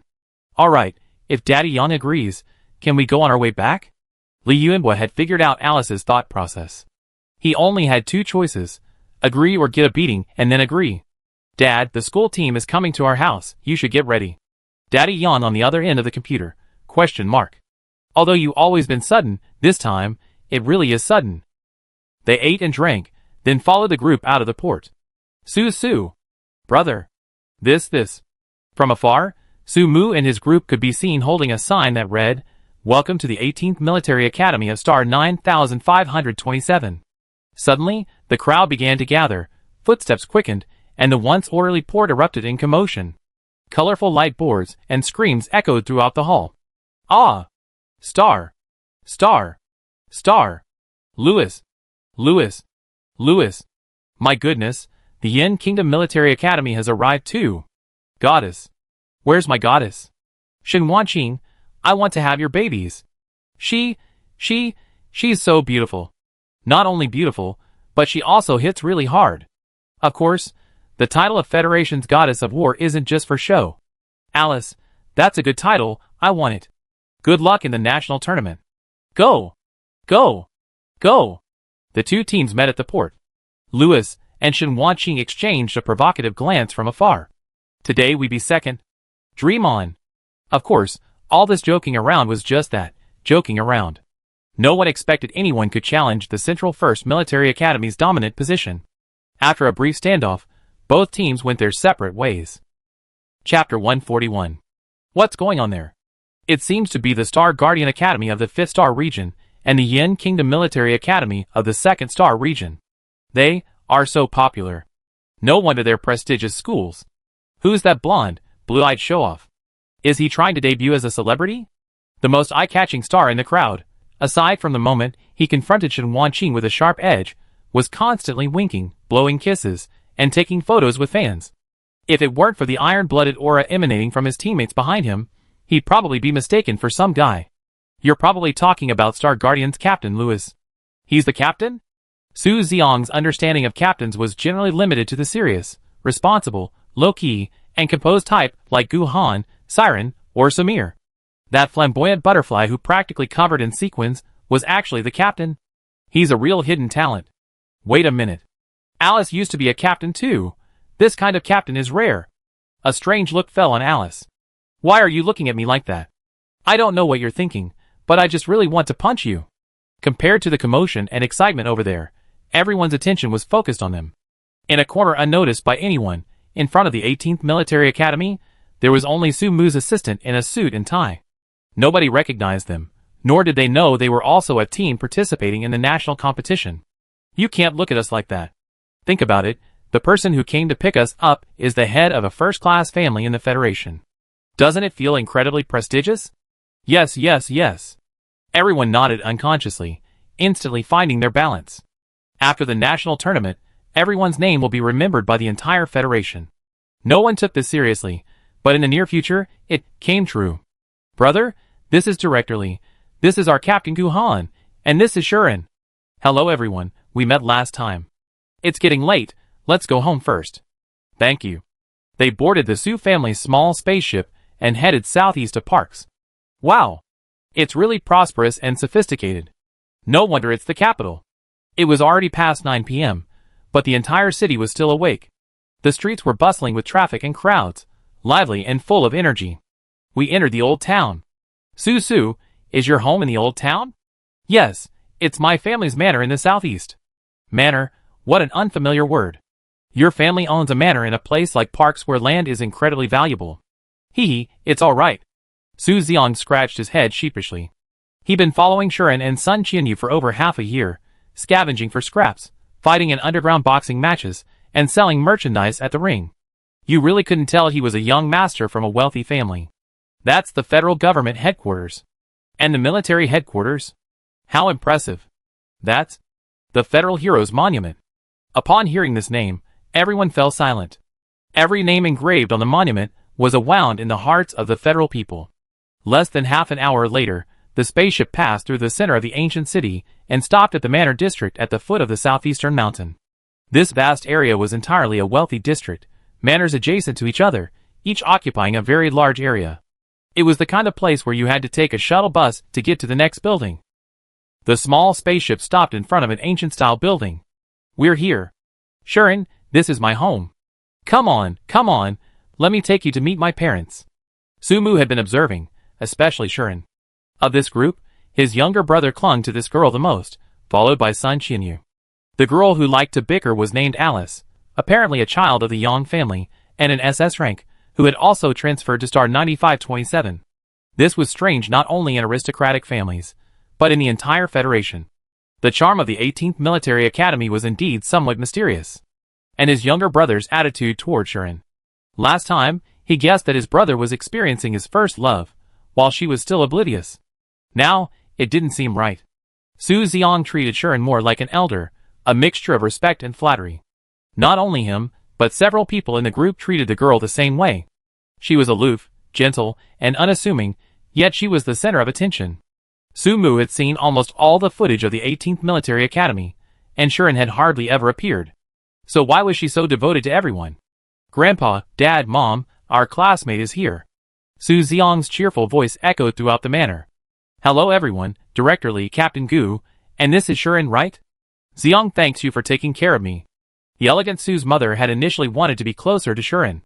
But seeing her standing there, aloof and otherworldly, seemingly untouched by worldly concerns.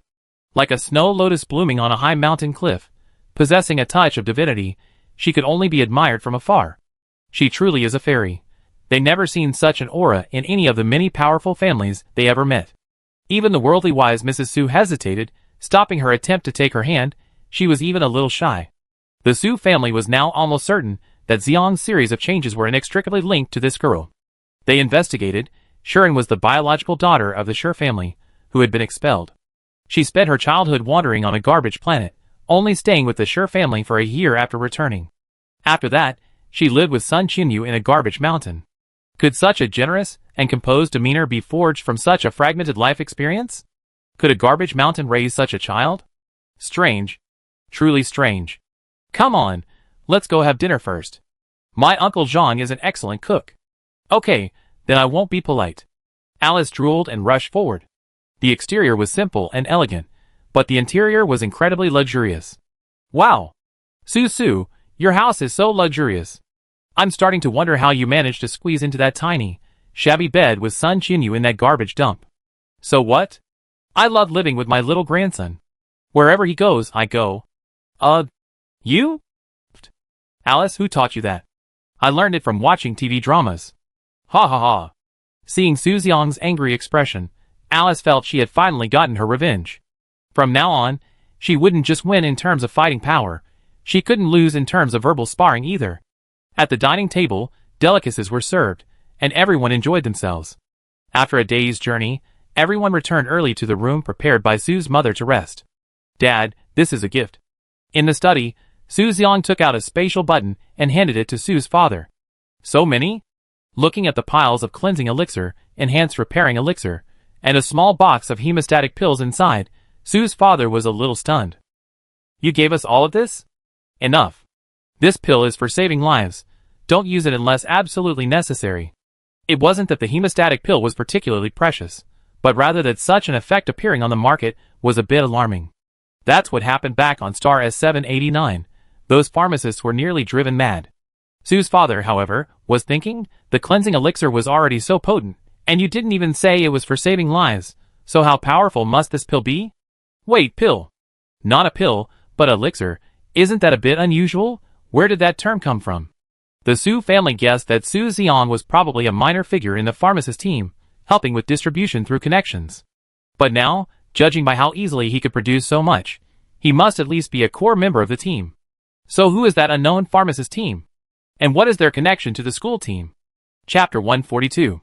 The Su family manor welcomed a large group of people, creating a commotion early in the morning. Captain Gu, are you up? Little grandson, get up. Alice. Get up right now. There's something delicious. Hee hee. I didn't sleep at all last night. Alice, with dark circles under her eyes, had a chillingly wicked smile. She had been up all night, determined to outdo everyone on her path to immortality. Everyone enjoyed a delicious and lavish breakfast bathed in sunlight. The doorbell rang. Who had come so early? Xiang, your classmate is here. Then they saw a familiar face. Oh ho! Look who's graced us with their presence. Isn't this my sixth son? Siren rolled her eyes at him, annoyed. Siren! Captain Siren! Hello grandpa, uncle, and, brother, I'm Xiang's friend, here to visit him. Hello. Siren, sit down. Siren sat down naturally next to Su Xiang and started eating and drinking. Su Mu was even more puzzled. Wasn't this the captain of the 15th Military Academy? The one from Pluto? This attitude wasn't what you expect from a casual acquaintance. They only met a few times on the battlefield, and their relationship had become this good? A little while later, another visitor arrived. From afar, they could see the white cloth above the visitor's head, a symbol of wealth. The nouveau riche is here. Get lost. Hello grandpa, uncle, and, brother, my name is Ase. I'm Su's friend, sorry to bother you. We've been waiting for you. Eat quickly, and then go for a stroll. Okay. The two were humble and polite, and brought quite a few gifts. The conversation brought hearty laughter from the Su family elders. Neptune had only landed that evening. They had arranged to meet directly at the arena. The Su family manor hadn't been this lively in a long time. That Siren, the captain of the 15th Military Academy, and Ase, the scout from the Hades 1st Military Academy. Your son has so many friends. He's much happier than before. After breakfast, the group bid farewell to the Su family. Just as they were about to board the spaceship, a shrill voice rang out. Yo yo yo. Isn't this the second young master of the Su family? Back from the garbage planet? The speaker was Jean Zixuan, the young master of the first-class Jean family. The two had been childhood playmates. The Jean family's wealth wasn't as great as the Su family's, but since the mental strength test at age 16, the situation had changed. Jean Zixuan, who had always followed Su Xiang, tested SS level, becoming a dragon among the scions of aristocratic families. Su Xiang, however, fell from grace, ridiculed and belittled, ultimately losing on planet 9527. This so-called friendship thus crumbled. His barred tone amused the group behind him. Young Master Su, is this some nobody team from the 80th tier? Country bumpkins from the 7-star region? F rank actually made it to the national competition? Did they get a bye? Our young Master Jean is from the 72nd Military Academy, ranked 8th nationwide. A group of spoiled brats surrounded Jin Zai's son, constantly egging him on. They were all waiting for Su Xiang on the other side to become enraged and a laughingstock. However, a dozen pairs of eyes from the 18th Military Academy stared at him, but nothing happened. Su Xiang remained calm and asked, "Who are you again?" After a brief silence, Ase couldn't help but laugh out loud. "Good question. Brilliant. Ha ha ha." Like punching cotton, the other person blushed with anger at the question. "Don't be so smug. A piece of trash, like you can only bully others on a trash planet. Once we get to the arena, I show you what a difference in rank really means." He couldn't save face, and he couldn't possibly make a move at the Su family's gate, so he turned and left with his group, leaving one person behind. Su Xiang immediately jumped for joy when he saw him. "Ajo, how did you end up with him?" "It just so happens that Jin's parents came to my house to discuss some business, so I showed them around." "Are these all your teammates?" "Yes, they're all my friends." "Friends?" Su Zaijo revealed a familiar smile. It seemed his childhood friend was doing quite well after leaving Central Star. "Then I won't bother you any longer. Come to my house tonight." "Okay." Su Zaijo's house was next door. He was an S rank, the 16th ranked reconnaissance officer at the 11th Military Academy. This year, they would meet on the battlefield. He was also the only one who maintained contact with Su Xiang after he left the Central Star. This verbal bullying had happened countless times when he was 16. At the time, Su Xiang was not only saddened by his own defeat, but more so by the sudden change in his longtime friend. But now, he only felt it was childish and pointless. Looking back, these were just stumbles on the road of life. Everyone has their own talents, and even if one spends all their wealth, it will return. With a master and friends, his seemingly useless spiritual power embarked on the path of cultivation in interstellar society. Life's encounters are truly unpredictable and full of twists and turns. The minor incident didn't dampen everyone's good spirits. The spaceship headed towards the city center, its first stop being the Federation Heroes Monument, a symbol of the Federation's spirit and soul. Crowds moved about, the atmosphere unusually solemn and serene amidst the city's hustle and bustle. On the massive, 100-meter-high, bluish-gray pillar, small names were engraved, as if recounting heroic tales of sacrifice. Millions of heroes, their spirit lives on. The monument bore familiar names, those seen on television, those met only briefly, relatives and friends, siblings. Everyone stood silently, solemnly saluting. Following Gu Han's gaze, they saw the soldiers of the First Legion. Hao Hongjue, Aigili Gao Yuxiao, Emily Jones. And Gu Cheng, the Gu Cheng he grew up with. "Brother, I'm leaving now. Take care of yourself." He gently stroked the names, remembering those departed smiling faces. Setting down the flowers, their steps turned firmer and more powerful. The Zerg will one day be driven out of Proxima Centauri. Yes, the goddess of peace will protect the entire Federation. Su Xiang led them through several iconic landmarks of parks. Everyone ate, drank, and had fun, thoroughly enjoying themselves. Even Gu Han spent the whole day sightseeing. "See? It's good to get out more." Li Yuanbua, seeing Gu Han's recent state, felt as if a heavy burden had been lifted, his whole being lightened, and he breathed a sigh of relief. Since the war, his worries weren't just about Gu Han's physical health, but more importantly, his mental state. Now it's all right. Although the 18th Military Academy isn't exactly serious, its influence is too strong, even an iceberg is melting. On every street corner, topics about the national tournament practically dominated the entire Federation. On the city center's large screens, on the StarNet homepage, and in the mouths of the people, all was news about the tournament.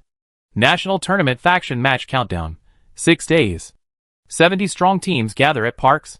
Top secret training of the Central 1st Military Academy revealed. Seed player strength analysis. Mech pilot ability analysis ranking. Authoritative predictions for national tournament results. The strongest lineup of the Alliance Peace Military Academy is about to debut. Yen Kingdom Military Academy and Star Guardian Academy clash at the airport. Has Lewis debuted today? Chapter 143. Gu Zhanting's top secret training scene. Goddess of War Shen Wanqin debuts with the brand new SSS-class mecha Xuanji. Among so many messages, very few came from the 7-star region. Only a few reports mentioned Hades Samir. But miraculously, the fan group of the pig-riding boy was quietly and slowly growing, with more and more members. The next day, the school team bid farewell to the Su family and headed towards the city center. "Master, I deliver the goods to the Dark Domain first, then find a place to cultivate in parks. I'd be there whenever you need me. After the Dark Domain mission, Vladimir ordered a batch of potions from the Xianqing sect, taking this opportunity to visit the headquarters of his former employer. Tony, why don't you stay at my house? No need, it's not good to keep bothering uncle and aunt. I still need to deliver goods and cultivate. Body cultivation is all about making a lot of noise, splitting mountains and chiseling rocks. The Su family's small place can't withstand Tony's antics. Alright. You're not planning to work at a hair salon and mess with the people of parks, are you? I advise you not to, you get beaten up. Tony, I'm a little unsure if you're genuinely concerned or just mocking me. Believe it or not, he actually had that idea. He could take on some small missions from the Dark Domain, or do odd jobs, and cheer on the school team at their games. Ha ha ha. Tony said goodbye to the school team, and headed towards the Dark Domain headquarters in the city center's food street. Rewind to a month earlier, after Lu Rian received the 3 pills. After much hesitation, she finally took one of the hemostatic pills. The entire night felt like she went from hell to heaven. Flesh and blood regenerated rapidly, and old wounds within her body were gradually repaired. The pain in her mental energy was gradually lessening. Once everything calmed down, she felt an unprecedented sense of comfort and ease. It's healed. It's completely healed. Looking at the long wound on her shoulder blade in the mirror, there wasn't even a trace left. It was as if nothing had ever happened. She was utterly shocked. What kind of medicine was this that could actually heal damage to one's physical mental energy? This is terrifying. Is this something interstellar potion making could achieve? The higher-ups of the Dark Domain were astonished upon learning of this. Really that amazing? You guys didn't see Wuline's injury.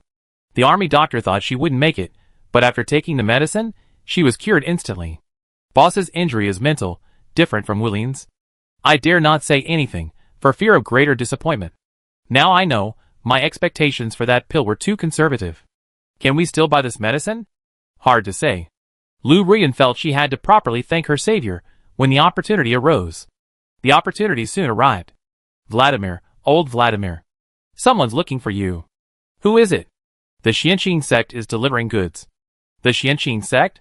Upon hearing those 3 words, not only Vladimir, but also Mihawk and Louis Wei jumped up from the sofa. Who did you say? The 3 rushed over, surrounding the visitor, asking urgently. The Xianqing sect? Before the words were even finished, the 3 dashed out the door. The others in the Dark Domain noticed their eager and serious demeanor. Still wondering who this important person was, the group thought. They didn't seem like it. It was daytime, and the Dark Domain hadn't opened yet. Tony had taken a disguise pill, reverting to his previous mission appearance, and was waiting near the casino on the basement level. The group spotted him from afar. Looks like fourth brother. Fourth brother. Fourth brother. It really is you. Just call me fourth brother. The 4 grinned upon seeing each other. Hello, captains. I'm here to deliver some goods. Oh, thank you for making the trip. This is our place. Just let me know, and I come get it. I had some business on Central Star, so I stopped by. Come on, I take you to find Boss Lu. He enthusiastically led him to the office area. The mission team members immediately surrounded him upon seeing him. Fourth brother. Fourth brother is here. Welcome, welcome. Fourth brother, you finally arrived. This is the headquarters of the Central Star Dark Domain. Many important figures come here regularly, but this is the first time so many people have given him such a warm welcome. Others asked curiously, who is that? He's the 4th member of the rescue team from the Ghost Shadow incident 2 months ago. We all call him fourth brother. After the military sent a commendation, this incident became the talk of the entire Dark Domain. When the Dark Domain team returned, everyone knew how dangerous the mission was, as if it were a myth, and just how powerful the Xianqing sect master was. Furthermore, Lu Rian's old injury of over 10 years had miraculously healed. The reason was the elixir given by the sect master's teammate, the 3rd princess. The Xianqing sect became even more legendary. Many high-ranking members of the Dark Domain had received Lu Rian's protection and favors. Some were rescued from the battlefield by her, others were adopted from orphanages. Most had benefited from her protection and kindness. This time, the Xianqing sect not only saved the hundreds of people in the team, but also their leader. They were truly benefactors. Several people insisted on dragging him to meet Lu Rian. Tony was conflicted.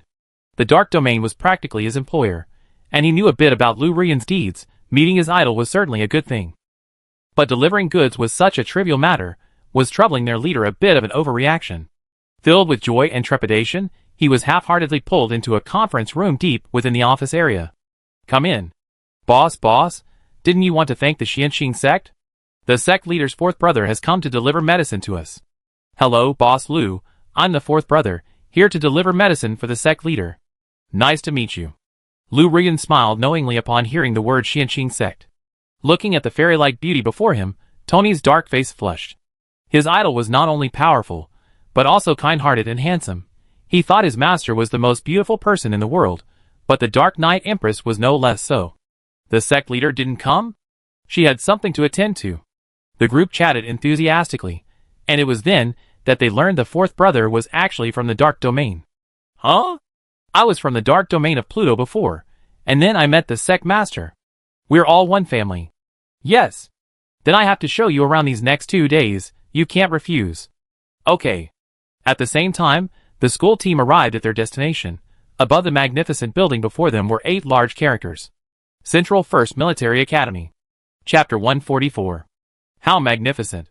In the heart of parks, where land is incredibly valuable, a massive plaza is large enough to accommodate medium-sized spaceships. And this is merely the docking port of the Central First Military Academy. Looking up, a massive white marble wall, like a giant dragon, encircles the entire academy. It stretches as far as the eye can see, grand and magnificent.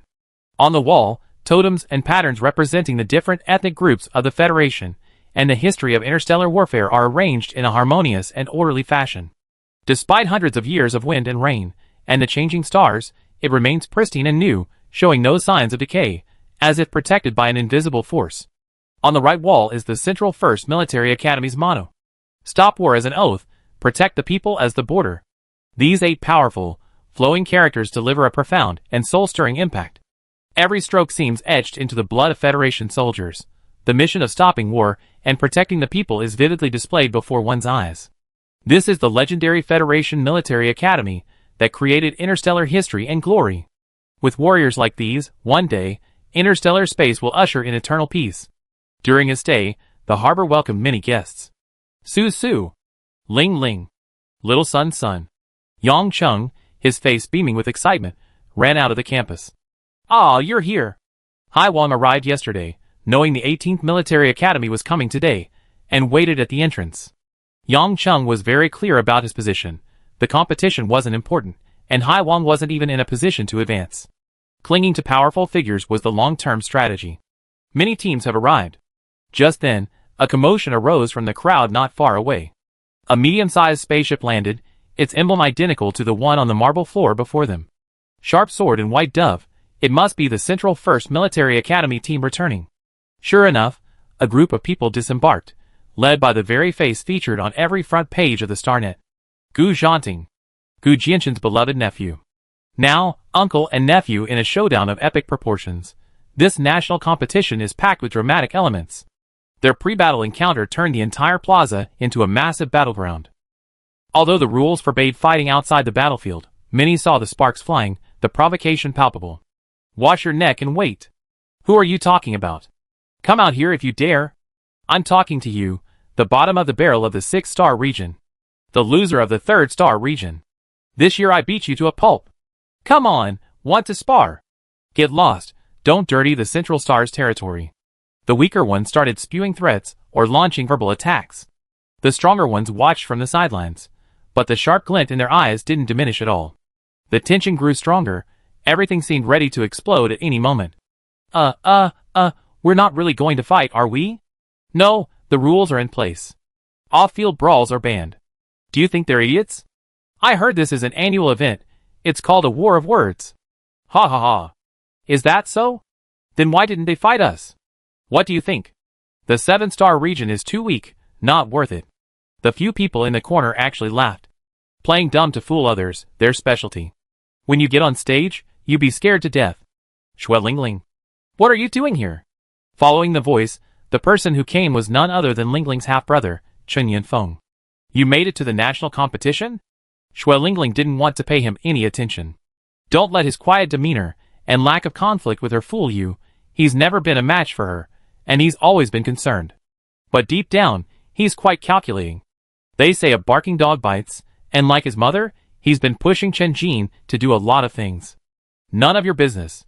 How can you talk like that? I'm your brother after all. I'm the only daughter in the Shui family. I don't have a brother.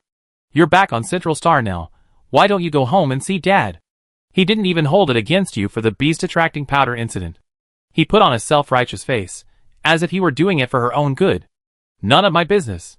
You? He knew his sister's personality well. She harbored resentment, but never voiced it. Why are you so temperamental after just one trip to the nameless planet? Shui Lingling turned to leave. Qin Yanfeng tried to stop her, but Sun Qianyu blocked him. Who are you? Stopping a young girl like that. Get lost. He tried to resist, but found the hand blocking his way incredibly strong.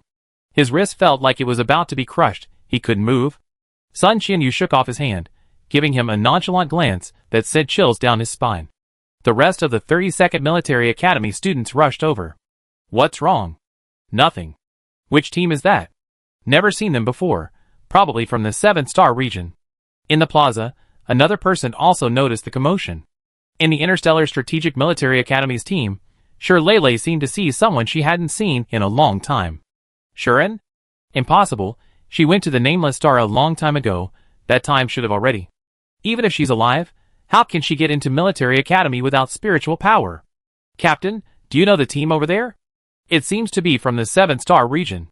The nameless star Shuren went to seems to be in the 7-star region. Impossible, her silhouette and demeanor are like a girl from a great family. She must be mistaken. Just then, another annoying voice rang out. Brother Qinchin, it's great. We can finally fight side by side. With you by my side, we definitely advance. From the team next to her, that annoying Liang Yueying started again. Her sweet, affected tone, her big, watery eyes, and her gaze filled with boundless adoration completely swayed Li Qinchin. Don't worry, I got it covered. Lei rolled her eyes speechlessly. If she didn't intervene, she'd be eliminated. Brother Qinchin, I brought a lot of medicine. It definitely come in handy on the battlefield. Thank you, Lei, you're so thoughtful.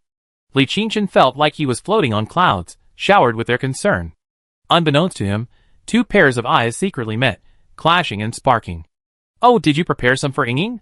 First blood. That one sentence almost choked Lei.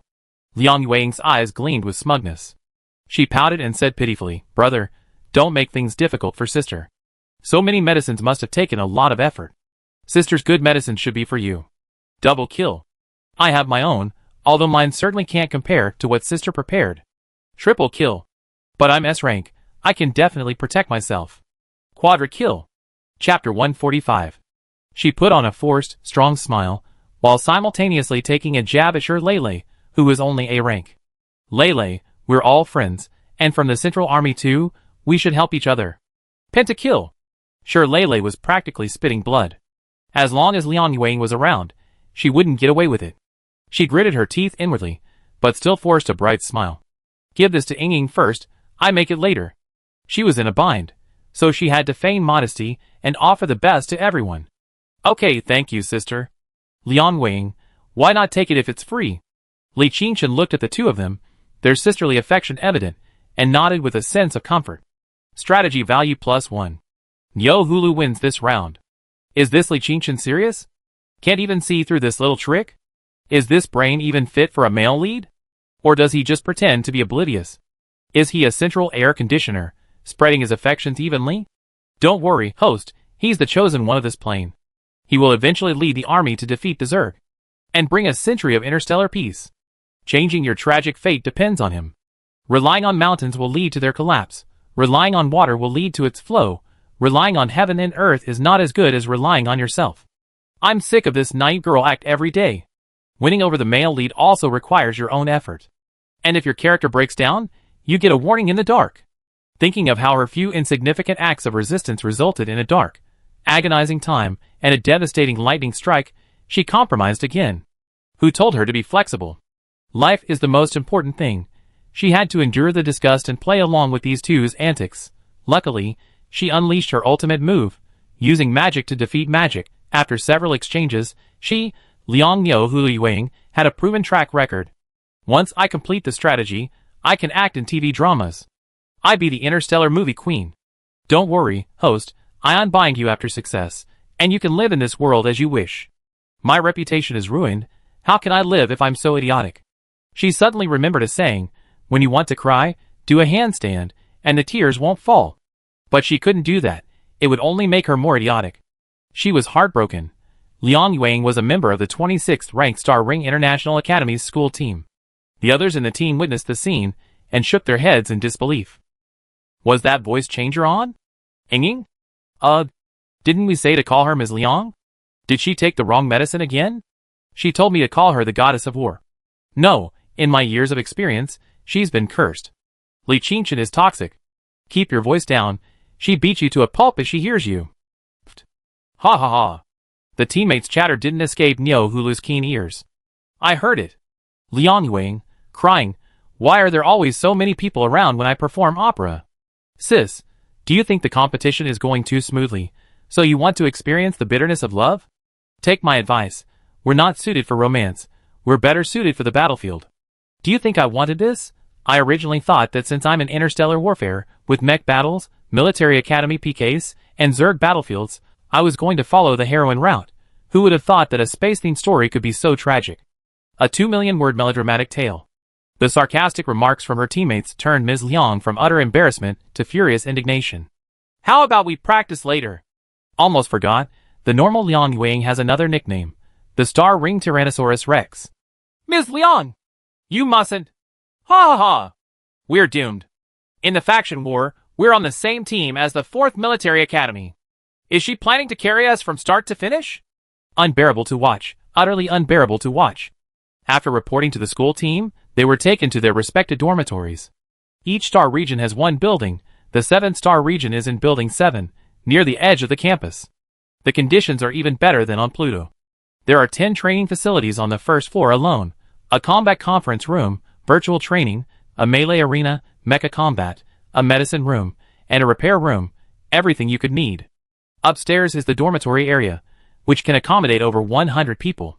When the 18th Military Academy arrived, many other teams were already there. Captain Gu, Su, Little Sun, Ling Ling. It's the 18th Military Academy. Shuren and the others are here. In the 7th Starfield, everyone knew Shuren after the beast tide. Everyone enthusiastically gathered around. Hello everyone. Hello captains. Samir, Jiangwen, and the others greeted him warmly. Only Fujiwara, in the corner, had a glint of ruthlessness in his eyes. Last time, it was because of them that the 53rd Military Academy almost got eliminated. Unexpectedly, this group of bottom performers actually got 3rd place. What incredible luck. And then, I'm going to find my girlfriends. Shuren nodded, and Alice, like a little bird, went to join the Federation Star Glory team. Sisters, I'm back. Humph. You transferred schools without a word, and you still have the nerve to come back. Yeah, you abandoned us, and you call yourself sisters? Don't know you. Yeah, you're already at the 18th Military Academy. Alice was a little stunned. She was always a bit slow-witted, but now she was certain her sisters were angry. What's wrong? I'm back, aren't I? Look, I brought so many gifts. Who wants your gifts? Look. You'd definitely like them. She took out the items from her spatial storage. A huge pile of snacks, and a considerable amount of potions and equipment. Shinping was still leading the group this time. He had originally planned to give Alice a hard time first. But then, he saw a translucent white potion among the gifts. As far as he knew, there was only one kind of potion of that color. Purifying elixir. Oh my little darling, put it away, put it away! Xingyao is your home, why are you being so polite? Come on, come on! Is this something you can show in public? Saying this, he pulled Alice toward Xingyao's dormitory. The other teams, seeing that Alice had clearly come with the 18th Military Academy, and considering the conversation, discovered something incredible. Alice transferred to your school? Yes. What? The others were in an uproar. They heard of transfers, but never one like this. Was the 18th Military Academy just too alluring? Even the Xingyao captain was lured away, but thinking about it carefully, it made sense since it was Alice. Didn't Xingyao say anything? They did. Did you see Director Chen wanting to kill our old Li? But what good did it do? Yes, it was the same old story.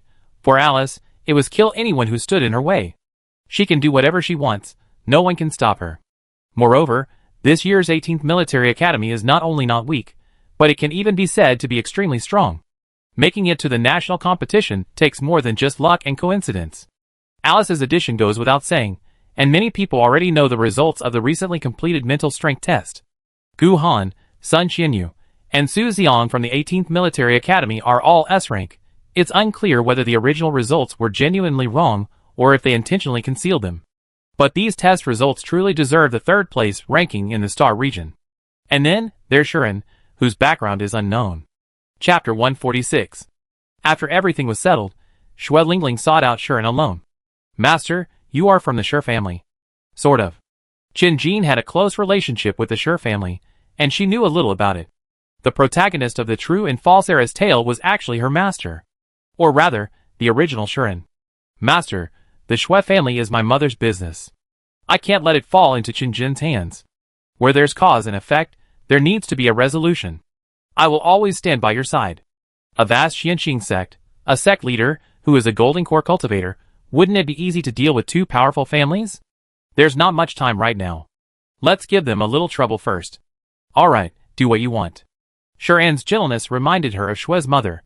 The difference was that her master was much more profound and powerful, allowing her to do what she wanted without restraint. That very night, the Xianxing sect seized control of the potion room.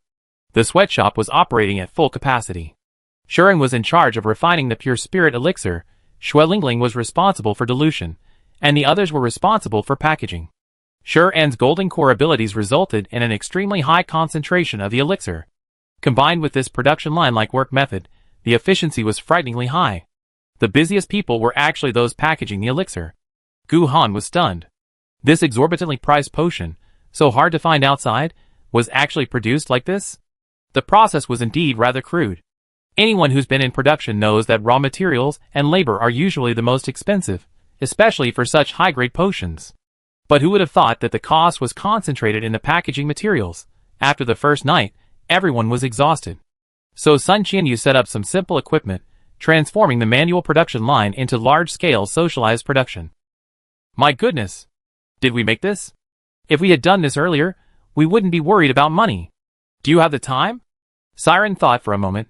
I can. No, I'm not that greedy for money. Cultivation is already a huge undertaking, and now business too. Can't we be a little more laid back? Take a break or something. After a few days, nearly 6 figures worth of purifying elixir arrived. Yes, a business war is about to begin in this cultivation story. Tony, get the dark domain to pick up the goods. Dad, we have a batch of purifying elixir that can be released to the market, but there's a condition. The condition is that this batch of medicine must be placed in the supermarkets and distribution channels of the Shi and Xue family's competitors, and no one from either family can buy it. In other words, the Xianxing sect has unilaterally blocked the Shi and Xue families. The rest is just a matter of letting things unfold. Meanwhile, after settling into her dormitory, Shi Lele called home via her personal terminal. Dad, brother. Lele, how is it? Are you settled? Yes. After a few more words, Shi Lele remembered the figure in the square. Dad, I want to ask, have you contacted my sister? The expressions on the other end of the computer immediately changed. Why are you bringing this up? I saw someone in the square today who looked a lot like my sister. The square? The Central 1 shipyard, in the competition team of the 7-star domain. Impossible. How could someone without spiritual power be like that? You must be mistaken. The 7-star domain. Shi Kaiyuan then remembered that during the first competition, he seemed to have seen someone who looked a lot like Shiren. I think I vaguely remember her. Impossible? She couldn't even get into military academy? People can look alike, you're overthinking it. For the Shi family, Shiren's existence was like a grain of rice stuck to their clothes, a past they didn't want to mention. For Shi Lele, it was an even bigger heartache, a constant reminder that she was once an orphan without parents, not a member of the Shi family by blood.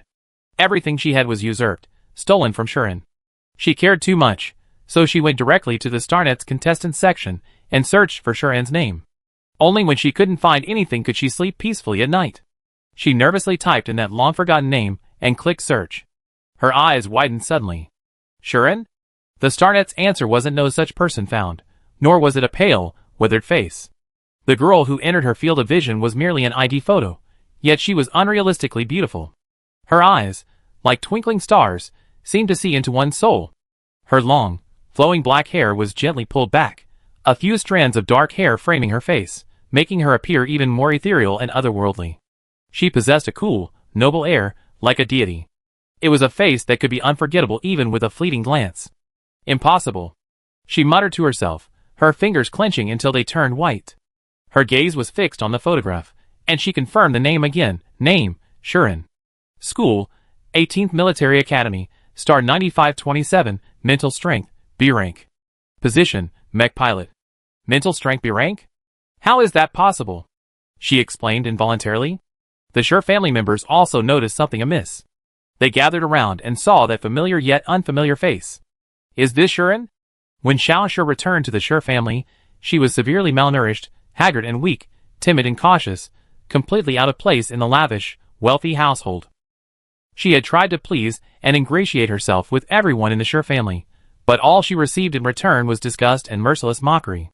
She had thought she had finally found a warm family, but instead, she had entered another hell. Can't you learn illustration and tea ceremony like Lele, even without spiritual power? How can you be so stupid? You can't learn no matter how I teach you. How can I take you out like this? I was going to introduce you to the Li family, but now I don't even dare to say you're my sister. There's a gathering at home today, don't come downstairs. You're not even as good as Lele. I call you sister, and you really think you're the older sister? Look, no one in this family is on your side. Everything you have is mine now. So what if you're my own daughter? Weakness is the original sin. These words were like knives stabbing into Xiao Shuren's heart. Shur's mother was the only one among them who didn't speak ill of her, but her increasingly affectionate attitude toward Shur Lele, and the undisguised disdain and disappointment in her eyes, said it all. Xiao Shuren slowly withered away. When she was driven away, she seemed to have lost her soul. She bore almost no resemblance to the girl in the photo except for her eyebrows and eyes. But they were absolutely certain that this was Shuren. Find the battle videos, confirm it. Impossible, she definitely doesn't have any mental power. They tested her at home and school. If she existed, she wouldn't have been abandoned so easily. A B rank isn't much worse than Shur Lele's A rank. With proper care, she might even become a pharmacist and contribute to the Shur family. And with that appearance, a marriage alliance could be a way out. They searched the files for a long time, and found that her scenes in the competitions were all fleeting. Not a single battle scene. That's strange. So many matches, how could she not fight? Star 9527, that was indeed her last destination. The 18th Military Academy. She was third in the 7-star region this year. What? Chapter 147. The Military Academy competition, 1,389 teams, plus 30,000 reserve contestants. 3 rounds of competition had already been held before they even reached the central stage. 95% of the participants had been eliminated. The brutal competition meant that no one in the teams could be weak. Even the bottom-ranked 7-star region had to overcome numerous obstacles and trials to enter the national competition. Now you're saying that the girl who was carelessly abandoned actually made it to the central stage through her own strength. How is that possible? Could it not be her? The appearance and temperament are so different, maybe only the eyebrows and eyes are slightly similar. She has spiritual power, why doesn't she come back? Shur Kaiyuan wasn't unaware of Shuren's situation, but he chose to ignore it or even actively abandon her. But now, the situation is different. Shuren has spiritual power and has even entered the national competition. She should come back to add to the Shur family's glory. This is an extra blessing for her, a great fortune for her. Thinking of this, Shur Kaiyuan volunteered, I go bring her back. Brother, the competition is coming up. The academy is under lockdown. I find a chance to ask her first, and then bring her back after the competition. That's right, okay, then I leave her to you for now. Of course, he couldn't let the siblings meet. What if they really reconciled? Wouldn't that just cause him trouble? He absolutely couldn't let Shuren return to the Shur family. On the other side, Qin Jin also received a message from Qin Yanfeng. He vented his anger, desperately trying to call Xue Lingling using his personal terminal, but only received a long busy signal. He'd been blocked. Meanwhile, the Dark Domain and the Su family received large quantities of purifying elixir. Nearly 100,000 doses of the potion entered the market, giving countless patients hope. The Dark Domain and the Su family, of course, unconditionally sided with the Xianqing sect. The Shur and Xue families faced increased pressure. What was so untouchable about these two second-tier families? The Shur and Qin families? Easy. All cooperation with either family is terminated. Inform all organizations connected to us that from today onwards, nothing from either family can be found on my territory. Understood, boss. The first-tier family, the Su family, possessed a vast supply and retail system, while the Dark Domain's influence covered 80% of the mercenaries and 70% of the port cargo transportation business in the entire Federation. Once they moved, it would be like a dragon turning over, unleashing a massive wave. In the following days, the remaining teams gradually arrived. The pre-battle meeting began. The instructor stood on the stage, with Zaina, the principal of the underworld, in the center, looking at the 10 teams below, plus the nearly 200 trainees on the waiting list. Hello everyone, I'm Zaina, the instructor from Hades. This is a faction battle, meaning there's only one team in the 7th starfield. I hope everyone can put aside their prejudices and disagreements, and work together. The Proxima Centauri Military Academy battle is also a team-based event. I hope you can get into the swing of things quickly. Okay, the first item on the agenda, electing a captain and vice captain. 10 captains, and anyone who wants to volunteer, please step forward. No one volunteering? Alice was eager to volunteer, but Su Xian stopped her. Why choose captains? Can't we just have fun? If she were really made captain, it would be chaos. Alice thought for a moment. She'd rather stick close to Shuren than be captain. Any captains abstaining? Yes. I abstain. Me too. Gu Han didn't want to do something so attention-grabbing and mentally taxing, so he gave up immediately. Seeing that the 18th Military Academy didn't want to compete, Yang Chung also abstained. That left Samir, Jiangwan, Siren, Fujiwara, and Yi Yen, the captain of the Vanguard Military Academy. Alright, let's start voting. The voting results were in. Samir was elected captain with a high number of votes, and Jiangwan was the vice captain. Everyone else was satisfied. The result was pretty much as predicted. Only Fujiwara wanted to be captain, but no one supported him. He gritted his teeth in resentment. Yang Cheng's choice was to vote for whoever the 18th Military Academy chose. Based on relationships, Shuren and the others were more likely to choose Siren. But Siren wasn't very interested in being captain. No need to force things, let nature take its course. Then, Samir and Jiangwan began making arrangements. Captain, I recommend someone for the outpost. Samir thought Siren wanted to promote one of his team members. You say. Su Xian from the 18th Military Academy.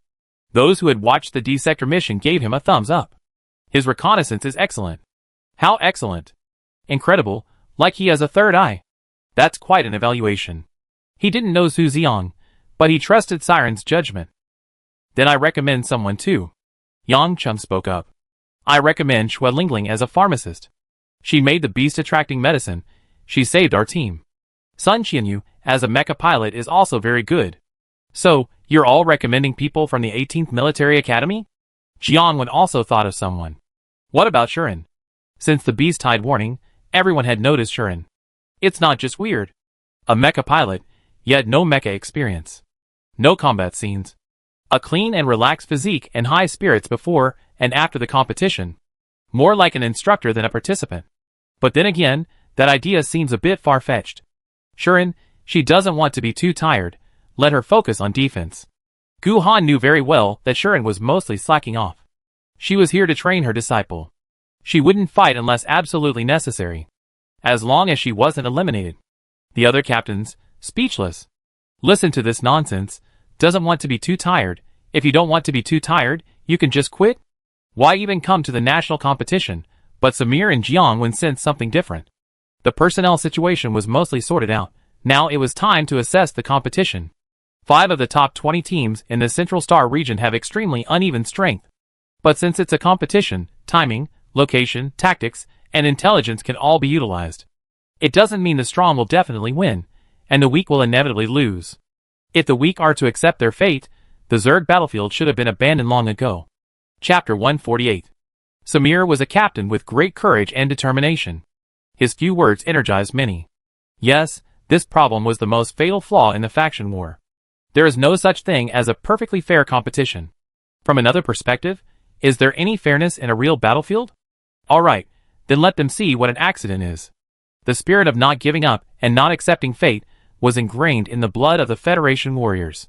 The correct approach to solving this problem was to utilize the existing conditions to gain an advantage, or even turn a disadvantage into an advantage. This competition will be held on Gaia, a planet next to the central star. The main battle zone features a mixed landscape of grasslands, swamps, and jungles, teeming with star beasts and exotic plants. I'm talking about far more than we encountered on previous battlefields. There are even level 1-star beasts. Not only are the opponents leveled up, but the battlefield has too. 7 teams from 7-star regions must defend their flags and try to accumulate as many points as possible within 14 days. Flag worth 500 points. 5 points per kill, 3 points per level 3-star beast. Points: 2 points for a level 4-star beast, 50 points for a level 2, and 100 points for a level 1 if you're skilled enough. But there aren't that many high-level star beasts to kill in the entire Gaia. In other words, the first priority is to defend the formation flag. If the flag is lost, you have to put in a lot of effort to make up for the 500-point gap in subsequent ranking matches and individual battles. At the same time, simply defending won't work. The weaker the team, the more likely the stronger teams will target them. Everyone fell silent. A weak team. They were probably talking about themselves. 7 flags are distributed in 7 directions around Mount Leto, their positions determined by drawing lots. Looking at the 7 red dots on the map, centered on Mount Leto in Gaia, 6 of the main camps are roughly spaced out. Only position E is slightly further from the center. Drawing the grassland makes scouting easy but defense difficult. Drawing the jungle increases scouting difficulty, but is advantageous for defense. There are advantages and disadvantages. Risks and opportunities coexist. We must be fully prepared. The supplies that can be brought into the competition are limited, so the first battle will be a supply war. The time and location for supply drops are unpredictable, and it's possible that the drop will begin immediately upon entering the arena. Everyone should be mentally prepared. One more thing. This time, the information for each team is not completely blind. This map shows the scores of each team. If a team scores very high in the early stages, it's easy for them to become the target of other teams sniping. Samir and Jiangwen made arrangements based on the competition rules and the team situation. They were divided into an outpost team, an attack team, a defense team, a mech team, a medicine team, and a command center. Samir's command style is steady and comprehensive, balancing offense and defense, and taking into account all aspects of the game and the players. Most people agree with and support him, but of course, there are dissenting voices. I have objections. Fujiwara had been very unhappy since the captain selection began. He believed that the 7th Starfield's combat strength was generally average. To win, they needed to take the initiative and fight for a greater chance of victory. It was all or nothing. Samir gave him a meaningful look. Alright, let's vote by raising hands. Those who disagree, raise your hands. Only the members of the 53rd Military Academy voted against it. Having more people doesn't mean you're right. After several repetitions, the tension escalated. Matsuda, an instructor from the 53rd Military Academy, was also extremely displeased. Fujiwara's suggestions were never heeded. Most of the 53rd Academy members were assigned to defensive teams. Did you plan to target our 53rd Military Academy? The instructors remained silent, their eyes conveying the unspoken message. Do we really need to target them? Those who act justly gain support. Those who act unjustly find themselves isolated. A Neptune instructor couldn't help but remark. You? Humph. Some people in a team aren't necessarily an asset. They could be a liability. From now on, there are no schools, no military teams. We are the 7th Starfield Joint Battle Team. Alright. A week passed quickly. The 68th Federal Military Academy National Tournament begins today. Live stream link. All media outlets' front pages were filled with news of the tournament's opening. On the parade ground of the Central 1st Military Academy, 7 teams stood ready. Shuren was low-key, but if you looked carefully, you could still spot her elegant and refined figure. Shirleyle's heart was pounding in her chest. She unconsciously glanced towards the 7-star region. And just then, anxiety crept into her heart. The worst had happened. It really was Shuren. Shuren noticed the probing gaze upon her. She weaved through the bustling crowd, their eyes meeting, a slight twitch at the corner of her lips. Her indifferent expression seemed to disregard everyone and everything. An overwhelming pressure instantly made Shirley feel breathless. A chill ran down her spine. She felt deaf to all sounds, gasping for air, cold sweat pouring down her body. Fear was magnified infinitely. That one glance was like a god looking down from the heavens, contemptuous as if looking at an ant. When she came to her senses, she was already collapsed on the ground. Lele? What's wrong? Are you feeling unwell? She couldn't care less about anything else. A tidal wave of shock surged within her. Impossible. How could Shuren have such a look in his eyes? In just one glance, she was completely defeated. That aura. Was that Shuren? No. It couldn't be because of her. she didn't lose to Shuren, but to her own insecurity. Just wait, she would be the one to win in the end. Shuren knew who she was, but didn't take her seriously. On the stage, Marshal Songwon, adorned with medals, presided over the opening ceremony. He was tall and straight, his silver hair like frost, yet it couldn't conceal the sharp and profound look in his eyes. His epaulets gleamed, showcasing the weight of years, and the supreme glory earned with blood and sweat. A powerful voice echoed throughout the city. Honorable generals, instructors, soldiers, and citizens of the Federation watching on your screens. Today, we gather at the Central First Military Academy to witness the solemn opening of the National Federation Military Academy competition. First and foremost, I deeply cherish the memory of those heroic soldiers who sacrificed their lives for our country. Their spirit will forever illuminate our path forward.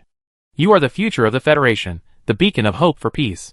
We look forward to you displaying extraordinary courage and wisdom, living up to the glory of your predecessors. At this moment, I declare, the Federation Military Academy competition officially begins. Forward, warriors. Now, please let Commander Rueha read the competition rules. A young general stepped onto the stage, his face young yet resolute. His eyes were as sharp as a hawk's, his brows revealing extraordinary heroism and decisiveness.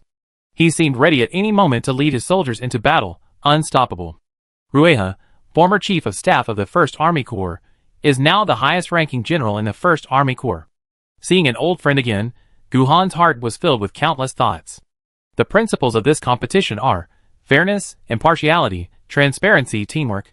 And under these premises, we will do our utmost to ensure the safety of the participants. The rules of this competition are grouping and drawing lots. Scoring method. Supplies distribution. Notes. 1. Equipment that can connect to the StarNet is not allowed in the competition area. 7. The use of animal-attracting drugs is prohibited. Chapter 149. The previous rules were mostly old news, the same old rules every year in the competition. But this one, it's unprecedented. Strictly speaking, there were no animal-attracting drugs in interstellar space before. Now that this rule is in place, it means that something this outrageous exists. Many instructors and trainees in the audience began to whisper among themselves. Which research institute developed this? Never heard of it. A beast-attracting drug? That sounds like a controlled substance. If it was developed by a research institute or the military, how could it possibly appear on the market or in competitions? Unless, I heard someone used it in the Star Domain competition, causing quite a stir, which is why this regulation exists. You're not entirely telling the story. Not only did they use it, but the beast-attracting drug was actually made by a military academy student. Are you serious? Yes, my grandfather is from the Central Research Institute. He participated in the research of the beast-attracting drug, and he said the formula holder is a military academy student. Who is it? Who's so powerful? I heard it's from the 7-star domain. Huh? The 7-star domain has such a powerful person? Everyone turned to look in the direction of the 7-star domain, making Xue Lingling's skin crawl. Wow, Lingling! The competition rules were changed for you. Time to set off firecrackers to celebrate. So impressive. So impressive. The history of the competition will have a special page dedicated to you.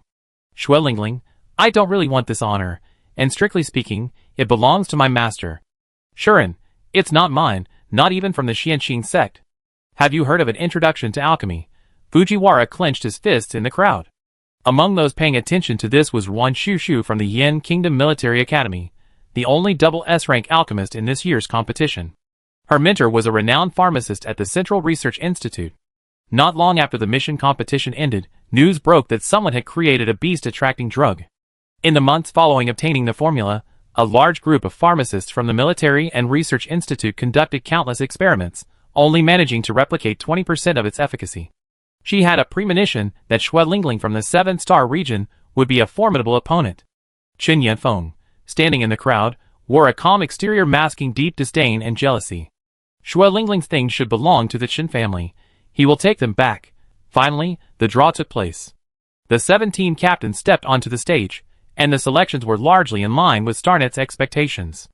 In order, Gu Zhanting, Shen Wanqing, Aslan, Kane Adams, Louis, Deidara Su, and Samir.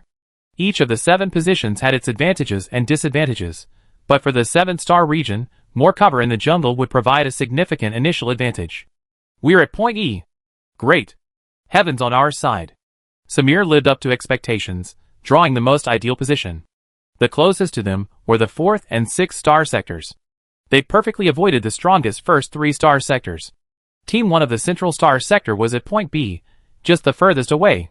Drawing a circle, the positions are at -5, B-1, C-3, D-6, E-7, F-4, G-2. Now, it's teams 5 and 3 who are in a hurry. The big boss is lying right next door. The 7 teams gathered their equipment and boarded the spaceship bound for Gaia. Half an hour later, the spaceship arrived at their respective locations, and the trainees were unloaded. The hatch opened, and a dense aura of spiritual energy rushed out.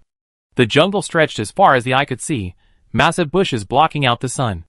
Rusting sounds echoed through the forest, likely from some star beast stirring in a corner. The clearing was about 500 square meters, with a small white hut in the center, the temporary command center for Team 7. Upon entering, they saw a flag bearing the number 7. This is the array flag?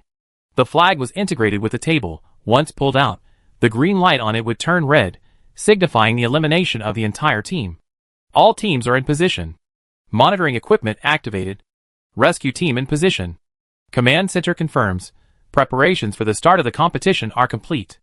All the contestants, the coaches in the central command center, the StarNet viewers in front of their screens. The entire Federation awaited the starting whistle. Toot! A sharp whistle resounded throughout the arena. The faction battle has begun. Our supplies are only enough for 2 days, and the resupply time is uncertain. Let's quickly familiarize ourselves with the terrain. Outpost, scout out the surrounding area, especially the star beasts and exotic plants. Eliminate any potential threats nearby. Other teams, construct fortifications. Roger that. Everyone performed their duties, quickly preparing for the resupply battle. The moment, they were ready to scout for supplies. Su Xiong, as expected, became the squad leader of Outpost A. Alice, not to be outdone, led Outpost C away. The 4 squads, 3 people each, spent half a day scouting the area within a 20-kilometer radius. Outpost A, a den of forest wolves discovered 5 kilometers southwest, 3 level 3, over 50 level 4. Outpost B, 3.8 kilometers northwest, 7 level 3 swamp rats, send 1 team to assist. Outpost C, 2 kilometers east, 2 level 3 star pigs, and some other low-level ones. We handle them ourselves. Outpost D, 18 kilometers south, a level 2 carnivorous herb. Should we clear it? Level 2? 18 kilometers? Set it aside for now. Don't waste resources. That location was almost at the border with Team 6. Most of the Federation was watching the live stream in the main broadcast room, the sub-broadcast rooms, countless cameras. It was a scene of everyone showing off their skills. The once quiet foothills of Mount Lido had become bustling with activity. The main camera panned across all the teams, lingering on Team 1 for a long time, praising them from head to toe. Then it stopped on Team 7. Before the two were a massive horde of star beasts, and behind them were their teammates clad in huge mechs. Su Xiong and Alice wielded iron swords covered in runes, their tips gleaming with a cold, sharp light. They appeared small, yet stood tall and fearless, their imposing presence inspiring awe. With the sound of swords slicing through the air, the two began to weave through the horde of beasts. Whoosh! Whoosh! Whoosh! The blades sliced through the vital points of the star beasts, blood splattering as they swiftly reaped the kill. Not only were they stylish, but most importantly, zero energy consumption. Hee hee. When it comes to saving money, we're the professionals. 17 points plus 2. 17 points plus 3. Many years later, looking back at history, this was considered the first official appearance of the Xianxing sect disciples before the Interstellar people. Which team is this? Are they wielding swords? Cold weapons? They wield cold weapons even better than lightsabers. Can cold weapons fight level 5 star beasts? Chapter 150. Is this the 7th starfield? Which team is this? Impressive swordsmanship. Looks so cool. Team 7, the 18th Military Academy, S-Rank Su Xiong, the girl is SS Rank Alice Yang. This iron sword melee combat skill is pretty high. Against the backdrop of mecha warfare, Team 7 style, like something out of a martial arts novel, immediately caught everyone's attention. Just a quick question, would ordinary soldiers dare to use melee combat against star beasts? Do those without ranks count? This is a level 5 star beast, bro. When they attacked a level 4, the two of them didn't even use mechas. I don't know about others, I think they could do it, but I strongly advise against it. If they get hit or splashed with the star beast's bodily fluids, that would be troublesome. They must be incredibly confident. Samir and Jiangwen were silent when they found out. Wielding a sword barehanded? That saves energy, but few dare. Are you sure you haven't watched too many martial arts movies? Just as rumored, the 18th Military Academy is rife with strange occurrences. In the Central Command Center, instructors and high-ranking officers are constantly monitoring the competition. Anyone above S rank, who can't even handle this level, is doing nothing in the national competition.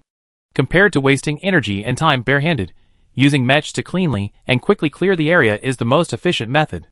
The speaker is Mitsui, an instructor at the 21st Military Academy of the Federation on Central Star. In a way, he's right. While Team 7 is still battling, Team 1 has already cleared a 20-kilometer radius. Their efficiency is astonishing. Team 1 plus 3. Team 1 plus 2. Team 3 plus 2. But what really worries the instructors is how relaxed these two seem. At this moment, many people on Central Star saw that long-lost familiar face. Hey! Is that Su Xiang? Damn! It really is. Didn't he go to Wuming Star? How did he get into the national competition? Can an F rank make it to the national competition? Wait a minute, does he look like an F rank? He was an F rank before, otherwise, he wouldn't have been ridiculed at school for so long. He was an F rank. I saw him take the test with my own eyes. Then how do you explain this situation? An F rank fighting a level 5-star beast barehanded? Could you do that? Those who could are already on the field. I checked, the data shows he's an S rank. Looking at that resolute and cold face, that agile and nimble figure, that precise and clever attack, was this still the same spoiled second-generation rich kid from the Su family? After clearing the surrounding area, the sentries took their positions, and the outpost withdrew. At the camp, each team performed its duties, and traps and fortifications sprang up. Hee, Qianyu, Lingling, and look what I brought.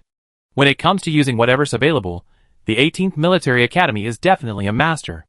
All the useful items from those star beasts and exotic plants were taken and brought back.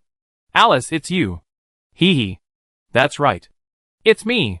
She then proudly patted her chest with her hands on her hips. Su Xiang is capable, and so is she. She wants to be the most dazzling star of the Xianqing sect. Shuren, with her low-key personality, didn't attract much attention. But Samir and Jiangwen cared a lot about her. In the entire 18th Military Academy, no, in the entire 7-star region or even in all teams, she was an anomaly. Crowds moved in and out, distant artillery fire roared. Only she remained serene and content. She helped when needed, and slacked off when there was no work, contributing almost nothing. But the others, no matter what they did, would always come to her to ask about it or to claim credit. She was clearly the backbone of the 18th Military Academy. Samir, suppressing his curiosity, began to discuss their next move. Our point E is deep in the jungle, surrounded by mountains and canyons. The good news is we have a defensive advantage. It's easy to defend and difficult to attack. But the bad news is that the supply drop points will only be within the circle formed by the 7 teams, meaning we have no distance advantage in grabbing supplies. The 53rd Military Academy was already unhappy about being placed in the defensive team. Now, hearing Samir's constant emphasis on defense instead of offense only fueled their discontent. If he were in command, he should first find a way to wipe out Team 6. Team 7 was already at the bottom. Without some unexpected tactics, they'd be even less likely to succeed. Suddenly, an alarm beeped on the public channel of the quantum computer, followed by a full-channel voice broadcast. Supply drop location coordinates, X, 12.33, Y, 56.71. Located, see where we are? Everyone was ready to go, and Jiangwen quickly processed the coordinate information. Between point A and point B, the furthest point from us. Between Team 1 and Team 5, Team 5 definitely won't compete with Team 1 for it. This judgment was sound. Going up against the strongest combined team alone was practically suicide.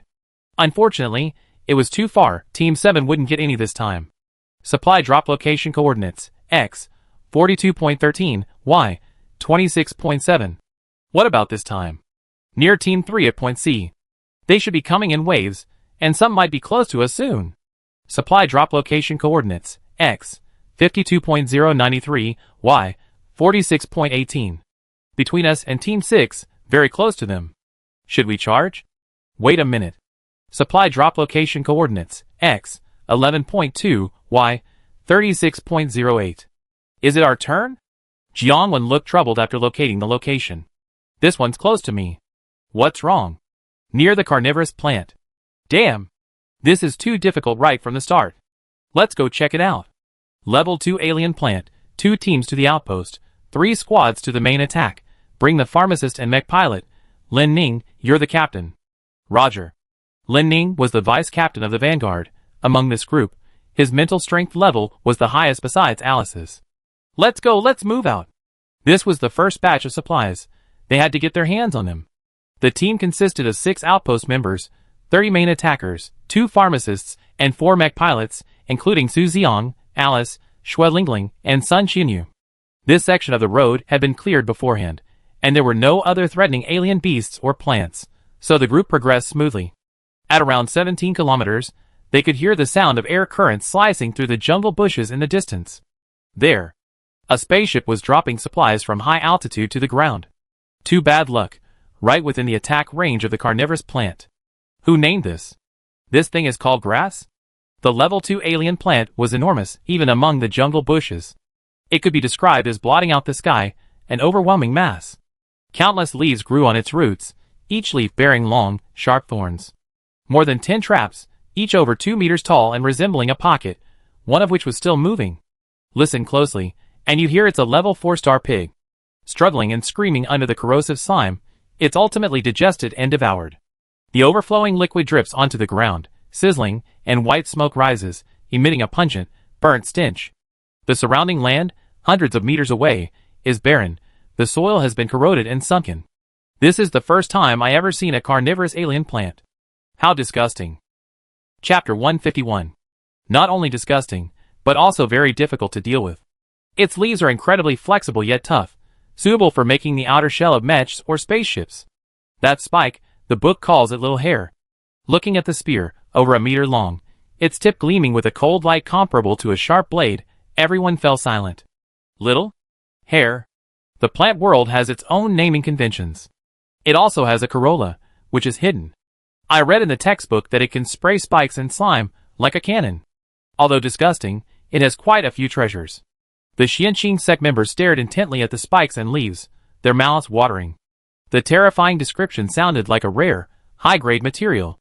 And the key word was, free. Sun Xinyu, don't stop me, I need to build up Xianqing sect's wealth. Can we take the supplies without a direct confrontation? It's too close, like pulling the tiger's tail. The pile of stuff was right under the carnivorous plant's nose. It even tentatively touched it with its vine-like branches, then withdrew them after realizing they weren't of interest. Seeing the situation was getting tricky, Lin Ning said, this battle is unavoidable. If we don't get this wave of supplies, we don't know when the next wave will arrive. We're worried about being attacked by other teams in the meantime, which would put us at a significant disadvantage. How long can our current energy last? Hard to say, but it certainly can't last too long. We need to engage in combat while conserving energy. It's a difficult situation. How about we try it out? The group, who had participated in the D-sector missions, exchanged knowing smiles. Catch the star pigs. With no better option, they decided to test the level 2 combat power first to formulate a strategy. So, the main attack team captured a litter of star pigs from the jungle, about 20 of them, all level 4 or 5. The star pigs won't run that way, leave them to us. Star beasts aren't stupid, ahead lay terrifying, overlord-level alien plants. Only a blind man would go and deliver himself to the slaughter.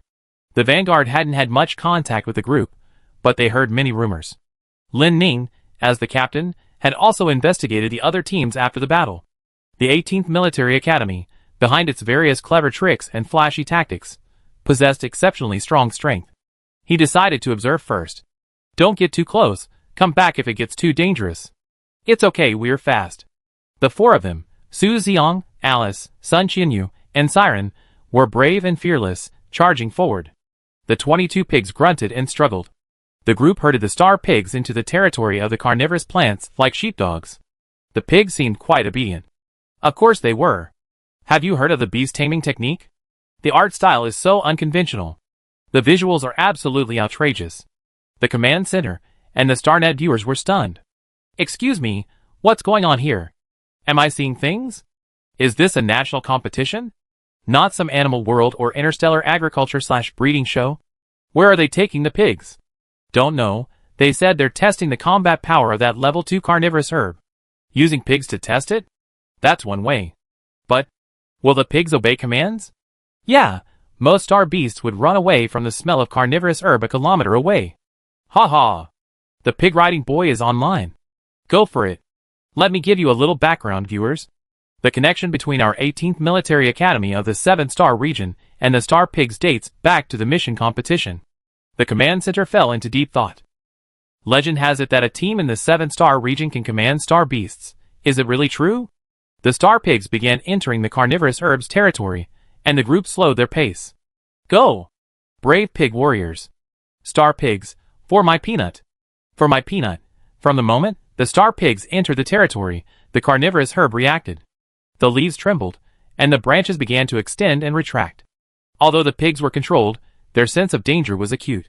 The struggles grew stronger, their terrified roars grew louder, but they still unconsciously moved towards the carnivorous herb. Humph humph humph humph. Suddenly, several branches rapidly extended, covered in sharp thorns, waving like fans. Dodge! The pigs scattered, dodging several attacks. But the carnivorous herb extended more leaves and branches, its movements becoming faster. Humph! Several star pigs were hit, their bodies covered in sharp thorns. Immediately afterward, a stem bearing a flower bud sprouted from the center of the carnivorous plant. Unfolding, it revealed a huge, bright red flower. Adjusting its direction, it resembled a cannon barrel, firing at the herd of pigs. Whoosh whoosh whoosh. Balls of slime shot towards them like cannonballs. Any contact resulted in a sizzling, corrosive sound, accompanied by the pigs' painful screams. Ugh! Suddenly, I feel so cruel. Through this battle, the team had gathered a considerable amount of information. The flower bud attacks about once every 5 seconds, quite a long interval. Wait, I need to collect some things. Alice. Coming! The two launched several attacks amidst the chaos. But they discovered that ordinary guns and cannons were completely ineffective against the carnivorous plant. They barely managed to scratch the skin, but to inflict a serious wound or sever the animal would require immense effort, resulting in significant losses. Ultimately, the 20-odd star pigs perished in less than 10 minutes of fighting. Star Pig, I forgot to plan my trip. Alice and Su Xiong returned, dragging a few leaves and a pile of corpses. In summary, the carnivorous plant's leaves were incredibly hard, its hairs were indestructible, and its slime was deadly corrosive. Even a small amount would erode a large hole in an ordinary mech. It was a hellish start. The only saving grace was that its stem wasn't as hard as its leaves, but even that required penetrating multiple attacks to have a chance of landing a hit. Everyone was considering tactics and countermeasures. Lin Ning even considered abandoning this supply run. It wasn't a losing battle, but the cost was too high. Finally, it was time for little Zhuge to reappear. Do you know the story of the contradiction? That sounds so familiar. Sirens and Yang Cheng laughed out loud. Okay, we know you have a way. Don't give me tales, just tell me.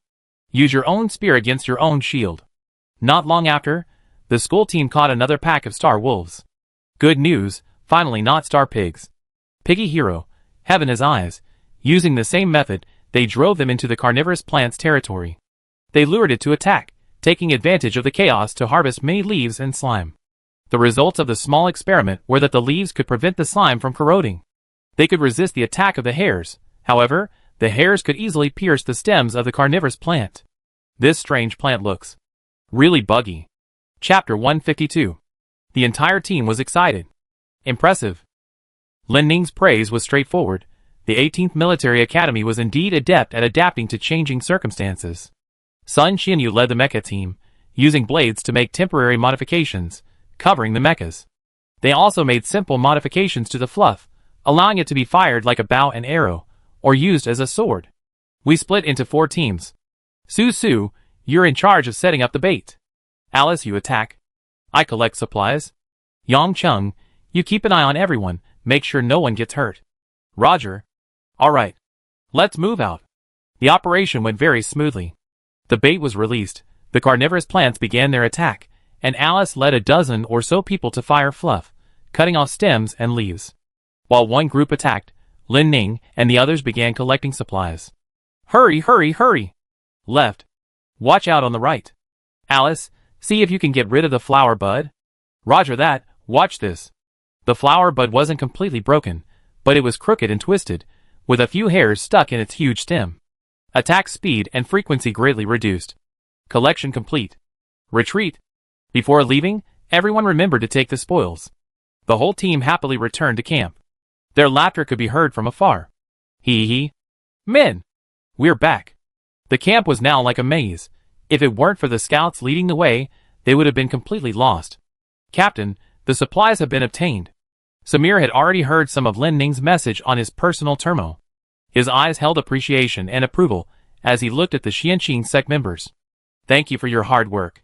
Susu, you got a sharp mind. SOSO, about on par with your Saiji. You flatter me. After a few jokes, they started counting the supplies. The first supply run isn't much, but everyone should have some, and there's a threshold to compete for. Our threshold should be that level 2 carnivorous herb. His guess was correct. A total of 7 waves of supplies were deployed, and large star beast groups or exotic plants were almost everywhere nearby. The 7 teams needed to use their remaining energy to obtain the supplies. In this test, some teams had already paid a heavy price. Team 6, Xiaocheng eliminated. -5 points. Team 4, Lucifer eliminated. -5 points. Team 3, Judy Hall eliminated. -5 points. Team 1, needless to say, Gu Zhanting wouldn't allow himself any mistakes. He led his team and quickly eliminated the nest of star tigers, the leader being a level 2-1. Level 2 star beasts are harder to deal with than alien plants. After all, star beasts can move. And surprisingly, the 7-star region obtained supplies without losing a single soldier. Team 1's tactics were incredibly clean and efficient. Wind, fire, mountain, forest, that's the phrase that comes to mind. Gu Zhanting, as strong as the legends say. Team 2 is also good. That poplar tree is already at level 2, almost reaching level 1 combat power. The first wave of supply competition was supposed to be an easy question, but it's actually not easy to handle. Yeah, there's no room for luck in any match. A slight mistake and you're eliminated. That's true. Team 7 hasn't had any eliminated players yet. Level 2 carnivorous herb? Looks like Team 7 is quite strong this year. Hearing this, Zaina, Li Yuanbua, and the other instructors from the 7th Starfield were secretly pleased. Their intelligence gathering and tactical application are quite interesting. You should check them out when you have time, said Amelia Fox, an instructor from last year's runner-up, the Central Star Alliance Peace Military Academy. She had accidentally seen the Beast Tide segment during the ranking matches and, out of curiosity, dug out the competition to watch it. And she discovered a hidden treasure, the 18th Military Academy. This team really comes up with unexpected tricks. Moreover, according to her observation, their combat strength is likely far greater than what they've shown so far. Perhaps they unleash even more amazing skills later on. So she had just been watching the 7th team's match. The battle against the carnivorous plants, the initial reconnaissance, intelligence gathering, simple experiments, small step verification, strategy formulation, execution, and cleanup, was textbook level operation. It seemed simple, but in actual combat, there are many special circumstances and deviations. It's very difficult to execute. A slight misalignment in coordination can lead to failure. Therefore, stronger teams on the battlefield prefer simple, decisive attacks, overwhelming the opponent with superior strength. But this time, Team 7 really deserves a thumbs up.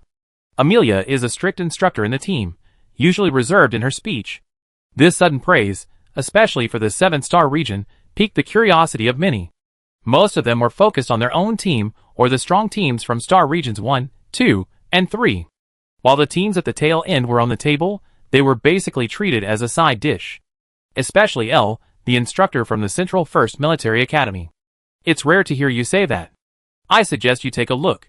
Carl noticed her slightly serious expression and became more cautious. The sun began to set, and the temperature across Gaia plummeted. The first day of the competition was drawing to a close. But the various factions remained busy, preparing supplies, conducting reconnaissance, and building defenses. Only Shuren strolled leisurely, seemingly idle, even feeling a slight urge to make a cup of tea. Don't you need to put on a show? What's there to do? The defenses are already set up, aren't they? I did it myself, brick by brick. You look like you're on vacation. Is it that obvious? Yes, not only Guhan thought so, but Samir noticed it too. He really wanted to find something for Shuren to do, but there really wasn't anything at the moment. I go help Qian you make some equipment. Okay. They brought back a huge pile of materials. They could see if they could tinker with them. This was a competition. Of course, the trainees wouldn't be idle. After dark, a broadcast suddenly sounded on the personal terminal. Supply drop location coordinates, X, 49.03, Y, 76.7. Supply drop location coordinates, X, 38.13, Y, 101.12. Supply drop location coordinates, X, 56.0, Y, 37.4. 3 waves of supplies? Gone? Let's go! All 3 locations were around Mount Leto, which meant there would be a chaotic battle. 7 teams began rushing towards Mount Leto.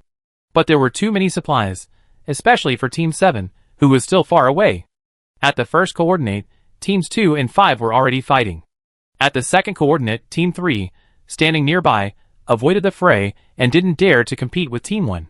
So, at the last coordinate, by the time Team 7 arrived, Teams 3, 4, and 6 were already fighting.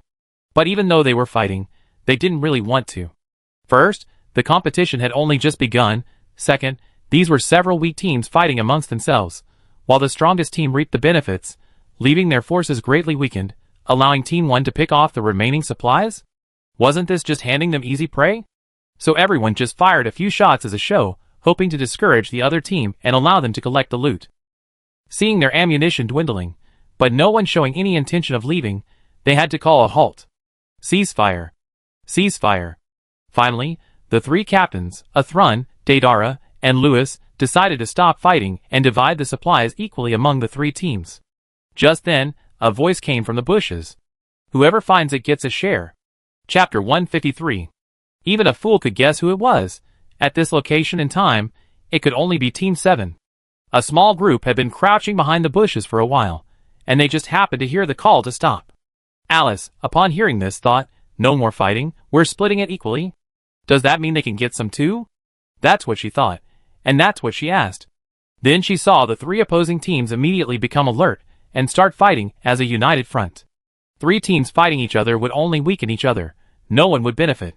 But what if all 3 teams were targeting only one of them? Teams 3, 4, and 6 had reached a delicate balance and wouldn't allow any other team to cut in and take their loot. Seeing the situation was turning against them, Lin Ning immediately pulled everyone away. Team 7, like every year, seemed timid and hesitant. They run faster than mice. Should we chase them? Forget it, it's too early. Getting too many points will make us easy targets. The other 6 teams, without exception, saw Team 7 as easy prey. Seeing they wouldn't get any supplies, Team 7 quickly returned to camp. Everyone was a little disappointed, as they had been hampered by a shortage of supplies throughout the competition. Every bit they used was precious, and lacking even a little could put them at a disadvantage. Samir comforted them.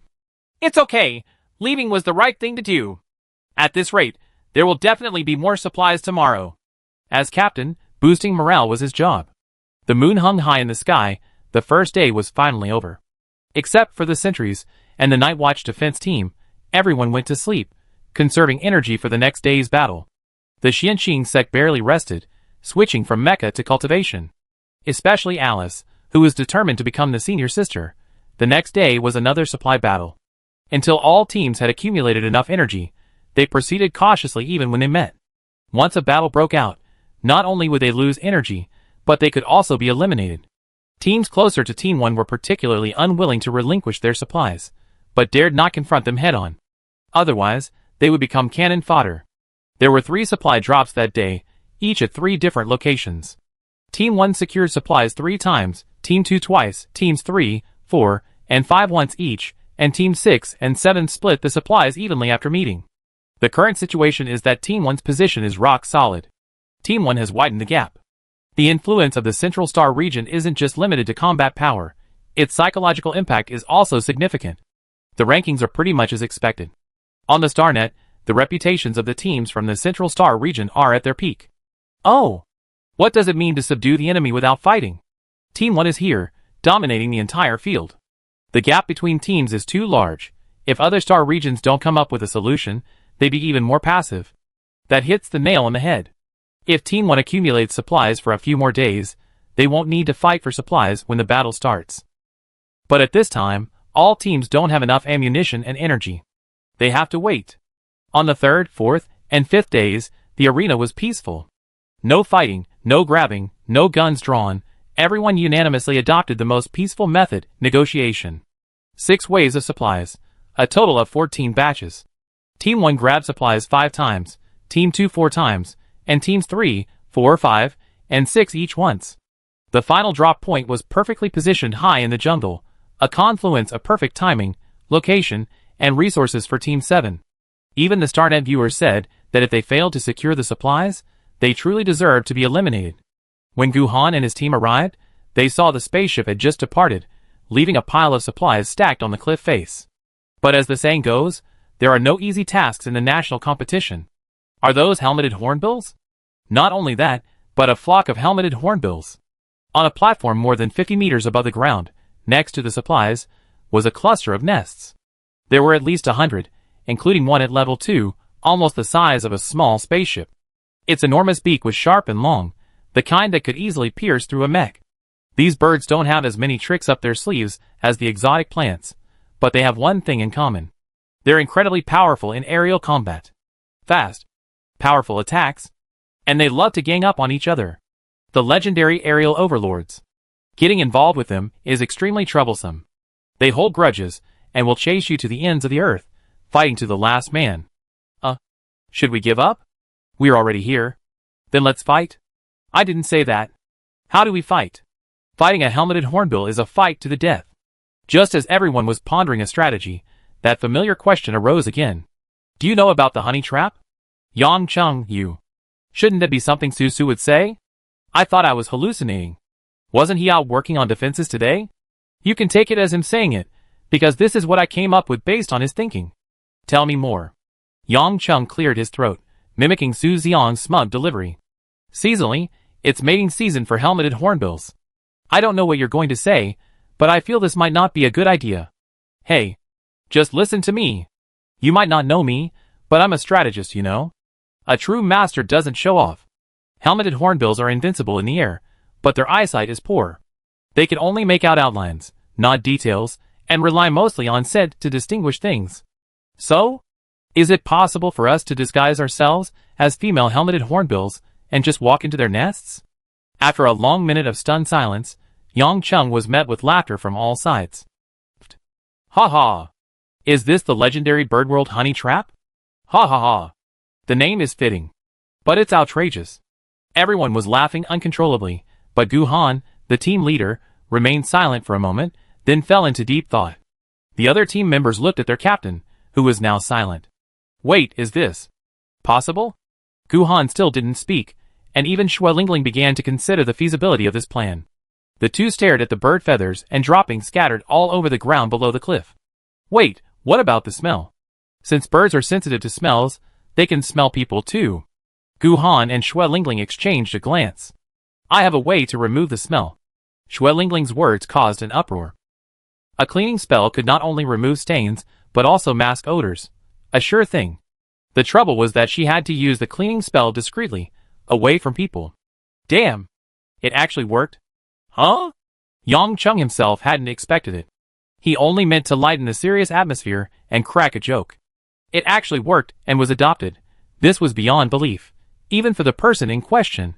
So, after a series of votes, he gloriously became #1 Yang Beauty. I should have known better than to come up with this terrible idea. At this moment, Yang Chung had no idea that every day after this day, he would deeply regret coming up with this awful idea. Chapter 154. Lingling pretended to give each of the 5 people a pill, then secretly cast a cleaning spell. Let me smell. The group surrounded the beauties, straining their noses to confirm whether the smell was gone or not. Wow! Really gone? I can't smell it myself. I don't know about other things, but your body odor is gone. Your foot odor is gone too. You? Get out of here. The second step was to collect a lot of bird droppings and feathers. They carefully selected the shorter, less brightly colored feathers from female birds. I'm sorry to have to do this. For the competition, we sacrifice a little. Is this a sacrifice? I feel like I ruined my reputation. Nobody knew you anyway. It's okay, at least we got the title of beauty. Except for Alice, who volunteered to be the beauty, the others looked like they just eaten shit. Lingling, I'm a beauty now. Just a little smelly. Whatever makes you happy. Old Yang, this was your idea, bear with it. Right, I just warned you, It's not a good idea. Keep going, karma and fate, good luck. Ha ha. He then smeared bird droppings on the group. A few minutes later, 5 beauties covered in bird droppings made their dazzling entrance. I have a feeling, right now I be like the pig riding boy, my memes are all over the internet. He was right. In front of dozens of cameras from 7 teams, the mech battles and fateful duels ignited the passion of the entire Federation.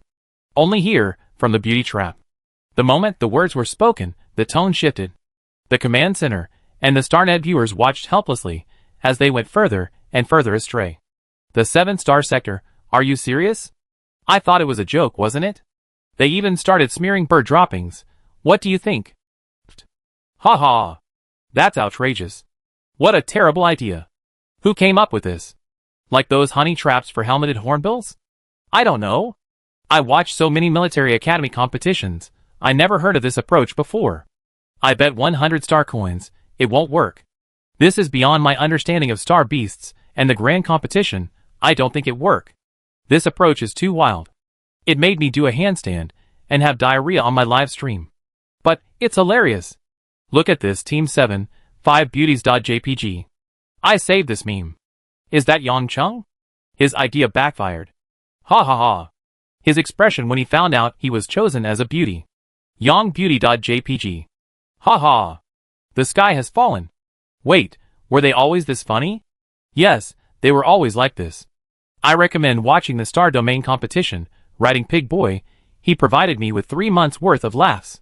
I laughed so hard I peed myself. Yang Chung was originally quite serious, but he hung out with Su Xiang too much and got infected. Go Pig Boy. You can go to the battlefield. You can also be a beauty. Pig Boy Fan Club reporting in. Pig Boy +1. Only then did the StarNet users realize that the 7-star region seemed to have quite a few fans, and even organized ones at that. The instructors in the command center fell silent. What to say? The helmeted hornbill used a honey trap? Would the Star Beast fall for that? Is this what a military academy competition should look like? Should we praise them or criticize them? The instructors from the Sea Kings team and Li Yuanhua unconsciously blushed. How can they still act like this in a national competition? Is silliness contagious? Su Xiang. Get off Yang Chung. Although it was both hilarious and absurd, many people unconsciously stopped, wanting to see how this outrageous plan would ultimately turn out. The 5 beauties stood before the entire team, looking dignified and ready to bravely sacrifice themselves. Go! For Team 7. We're going! Go! Really going? Yeah! They really left. Should we think about it some more? Maybe there's a better way? Get out of here! Alice excitedly took the lead, and they opened a small unmanned aerial vehicle, slowly flying towards the nest. Slow down, come down immediately if there's any problem. We're on standby near the cliff. Okay. The other members activated their mech's guns, ready to provide immediate support and cover should anything go wrong. But the anticipated dire situation didn't materialize. As the 5 mechs approached, the lead level 2 mech immediately detected their presence.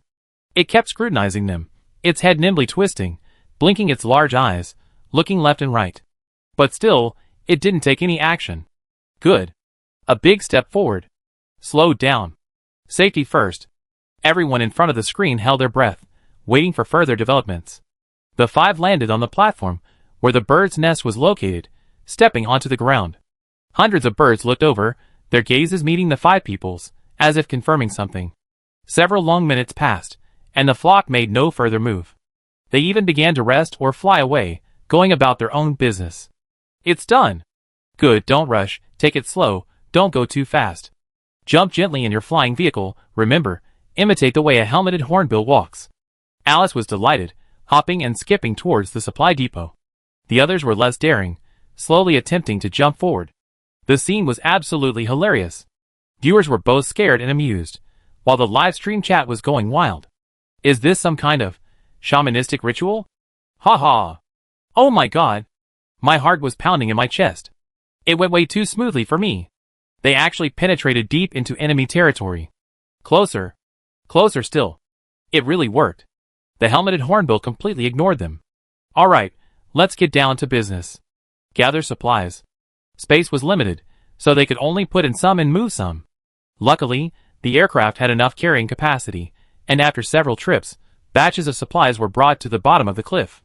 Wait, Is this a movie shoot? Did it really work? I'm starting to suspect the helmeted hornbills are people in disguise. Are they really that docile? Are these still the same ferocious and vengeful helmeted hornbills? What happened to their strong territorial instincts? Where are they? They even stole from the nest. Right under that level 2 eyelid. The honey trap worked? Someone explain this to me. I don't believe it. Unbelievable. Unbelievable. The facts are right in front of us. They took supplies from the helmeted hornbill nest. Without losing a single soldier. The instructors were used to big scenes. But even they were full of questions, wanting to ask again, did it really work? This was truly eye-opening. This scene made everyone's head spin. On the cliff, the honey trap was nearing its end. Come on, the last batch is coming down. It's over, time to retreat. Slow down. Don't let it all go to waste. Okay, we're down. Just as everyone was beaming with joy and excitement, an unexpected turn of events occurred. Chapter 155. In the 7th Team's command center, the personal terminal crackled to life. Captain, it's urgent. What's going on? Speak slowly. It's a bit urgent. I can't explain it all at once. Quickly help me find Shuren. The other party's tone was urgent, so he didn't dare delay and quickly summoned someone. They say Yang Chung has been captured by a helmeted hornbill, and they want you to go rescue him. Shuren didn't think much of it. He spread his divine sense and understood the situation. It's alright, I handle it. Need any help? No, just wait for news. The others waited anxiously at the bottom of the cliff, preparing for battle. Alice and the 3 beauties returned to the cliff. Why did that damn bird capture him instead of me? I'm clearly prettier. Alice complained, her face full of confusion. Sis, are you serious? Is this the important point? The 4 wanted to rescue him, but dared not rush forward. Once they opened fire, they had to be prepared for total annihilation. Meanwhile, Yang Chung was nestled in the nest by the level 2 helmeted hornbill. The enormous bird's body was positioned protectively, its head occasionally nuzzling against Yang Chung, affectionately pressing its face against his. It shifted its wings, as if afraid he'd get cold, making sure he was completely covered. It used its sharp, hard beak to groom Yang Cheng's already sparse hair. Despite its careful and gentle approach, the beak still made the beauty's hood slap loudly.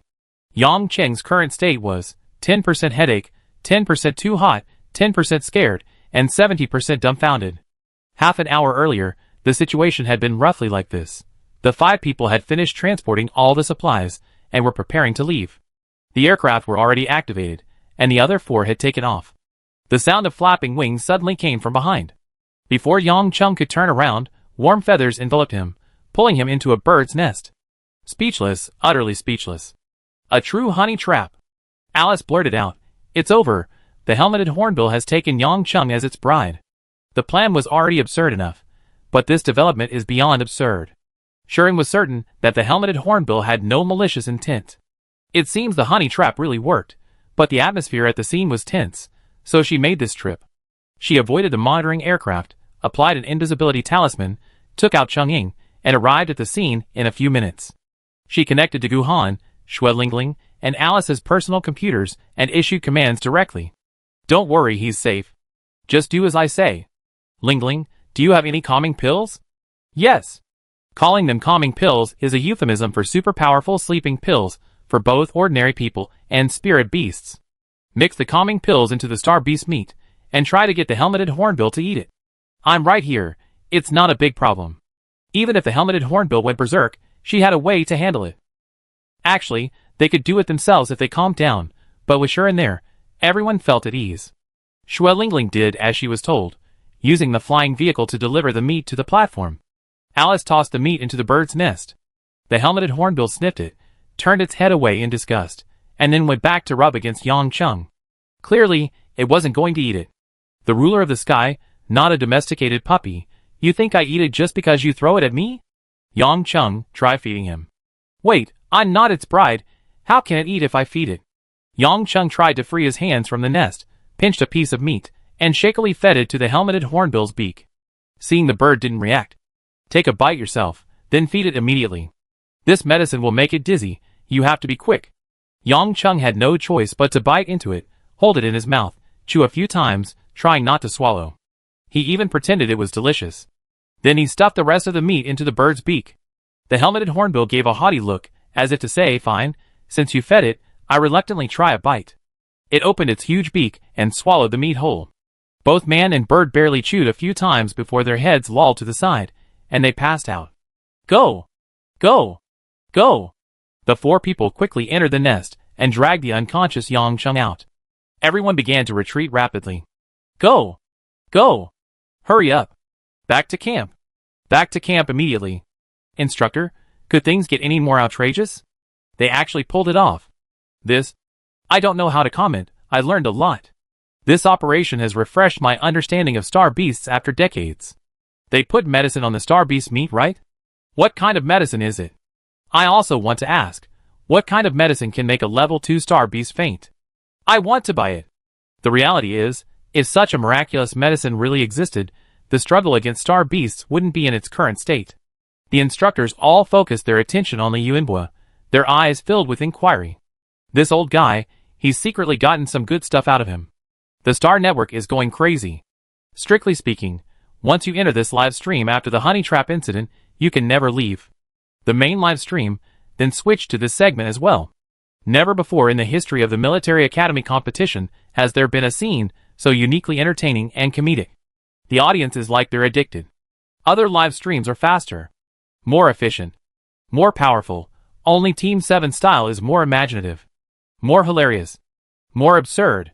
The popularity remains high, and the unconscious Yang Chung has landed her first ever trending topic. This is also the first time since the 7-star region participated in the competition that related topics have entered the Star Network's top 20. Breaking.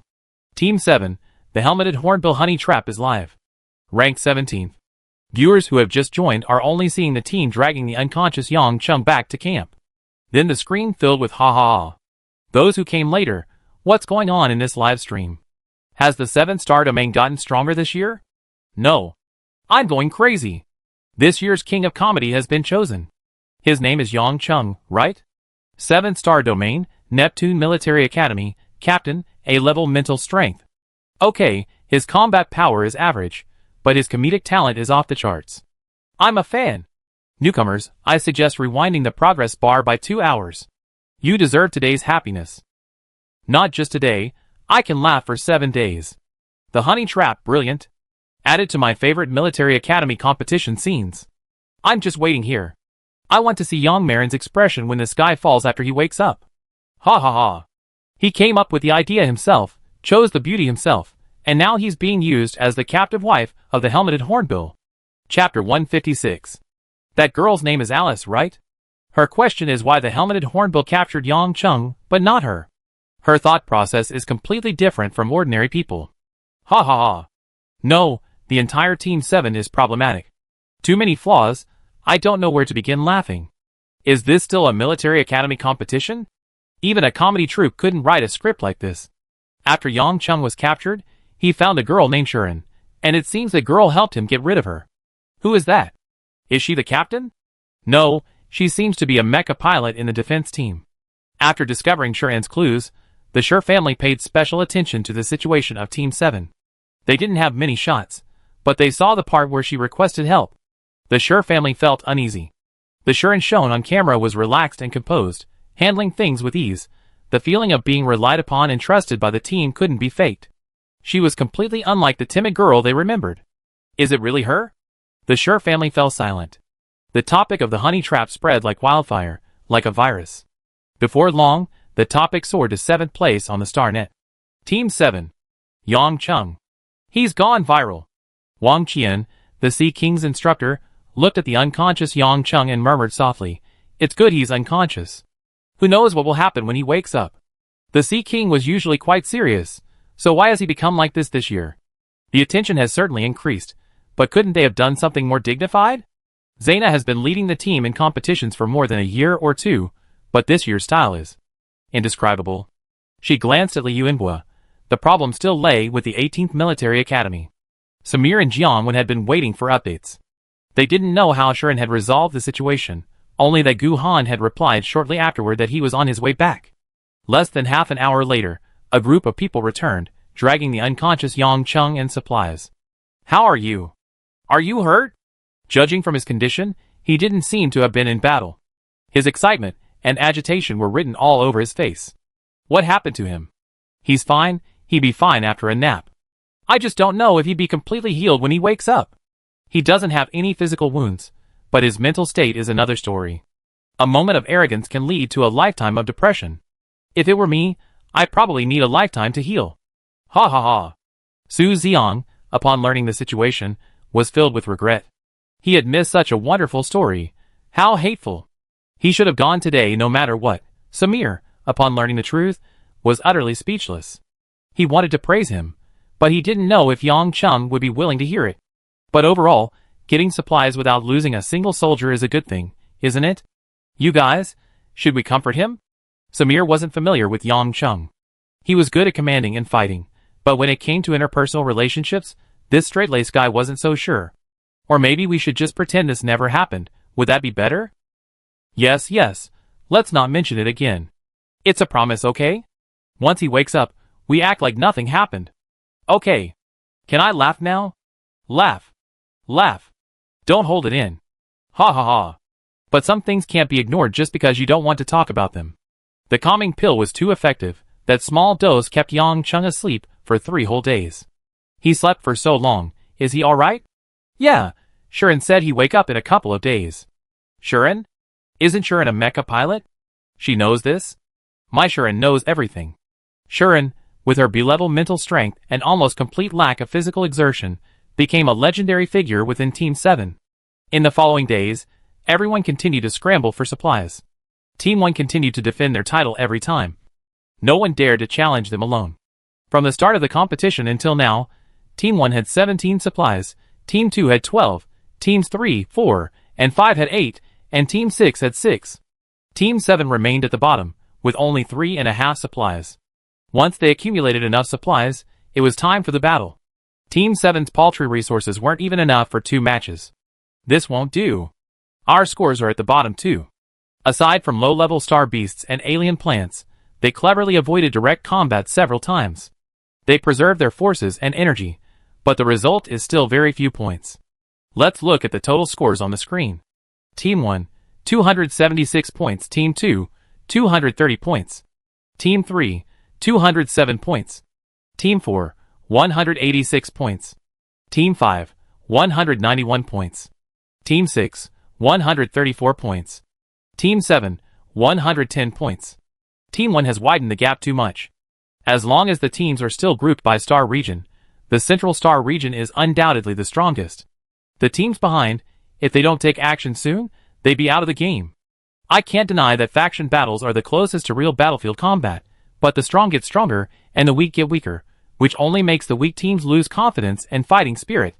Yes, it also deprives the strong of opportunities to hone their skills. Something's happening. Most people's judgment was correct. After accumulating resources for several days, the competition entered its second half. Teams 2, 5, and 3 at points G, A, and C decided to stop waiting to be defeated. The reconnaissance team immediately reported back. Captain, Teams 2, 3, and 5 have surrounded Team 1. Now? On their way, they'd probably start fighting soon. Samir, Jianwen, and several other captains were considering their options. Team 7's situation was clearly dire. They had the fewest supplies, the lowest score, and the weakest combat power. The only saving grace was that they hadn't suffered any casualties. The other teams weren't attacking because they considered Team 7 easy prey. They would wait until a victor emerged before finishing them off. From the enemy's perspective, a team without even an SSS-level unit was simply not worth mentioning. There were still 6 days left. It's not advisable to get involved now. Our focus should be on replenishing our supplies to prepare for the upcoming battles. Supplies, supplies, supplies. Doesn't Team 1 have supplies? Can we take theirs? Alice asked the crucial question. That's Team 1. How are we supposed to take it? Just ask for it? Or are we just touching the tiger's backside? We even touched the backside of a level 2 carnivorous herb. Alice said confidently, her logic being to take from where there's more. What you get through your own skill is yours. A word to the wise. A flash of insight struck Su Xiang, and he looked at Alice with sudden realization. I have to say, in all the time I've known you, this is the smartest thing you ever done. I always been this smart, okay?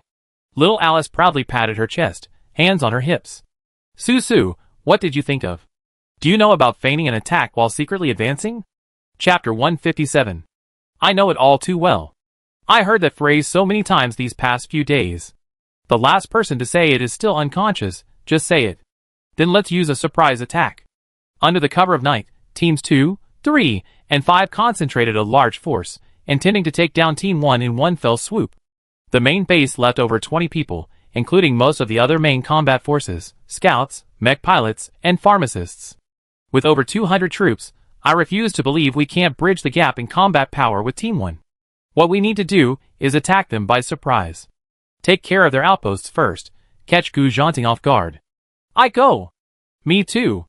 The assault teams, cooperating with the scouts, eliminated the sentries as quickly as possible, determined not to waste this opportunity for a surprise attack. It was already late at night, but all the StarNet viewers and the command center were still glued to their screens. This was the first large-scale direct confrontation in this competition. Everyone wanted to see if the situation would take a turn for the better. Teams 2, 3, and 5 had indeed put in a lot of effort.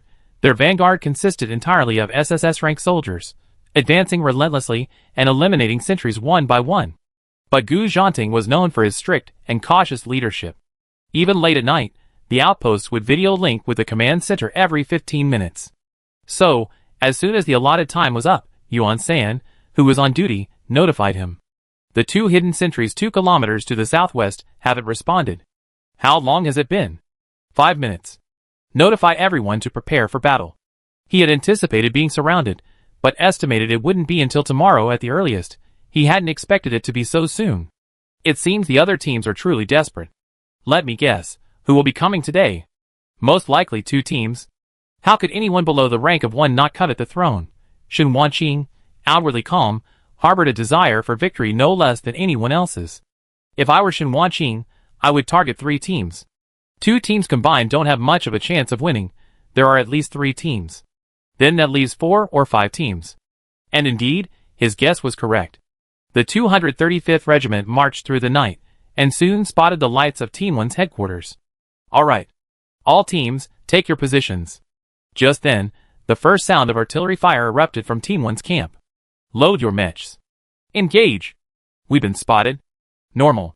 If we didn't react soon, we wouldn't be the invincible Gu Zhanting. The Yin Kingdom Military Academy trains annually, with the Central First Military Academy as its benchmark. In Shen Wanqing's expectations, being discovered only after reaching this point was already considered a stroke of luck. Fire! Instantly, the roar of artillery fire, deafening like thunder, echoed across the vast grasslands and penetrated the dense forests. 100 versus 230. The combined team had the numerical advantage, but not necessarily in terms of ranking. Gu Zhanting, your number 1 spot this year should be relinquished. Try it. Surround him. They're all SSS rank. You have an advantage in a 1v1, but now the 3 of us will surround you. For captains, Shen Wanqing, Aslan, and Louis, 3 against 1. Many people were sweating bullets for Gu Zhanting. But he remained calm under pressure, using various cover and traps for defense and counterattacks. For a moment, this epic battle reached a stalemate. I thought a 3-on-1 situation with equal skill levels would be a one-sided crushing victory, but now it seems Gu Zhanting's SSS level might not be the same as others. In the command center, Carl confidently observed the battle. To consider our Zhanting as just an ordinary SSS level is to greatly underestimate him. What do you mean? This sounded strange. Many instructors had various guesses in their minds. Moreover, our Team 1 isn't just strong in individual combat. Toledo, stationed in the command center, began to take full control of the battlefield. Soon, he grasped the current situation and began to coordinate command. Outpost, count the enemy numbers. Lure the left flank into the minefield. Main attack Team A surround from the west. Team B, surround from the east. Team C, follow the captain and engage the enemy in front. Team D, provide cover. Long-range firepower coverage. Defense, hold the flag in the warehouse. Boom boom boom, bye, crack crack crack. Tack crack crack. Teams 2 and 3, coordinate, take out a few SSSs first.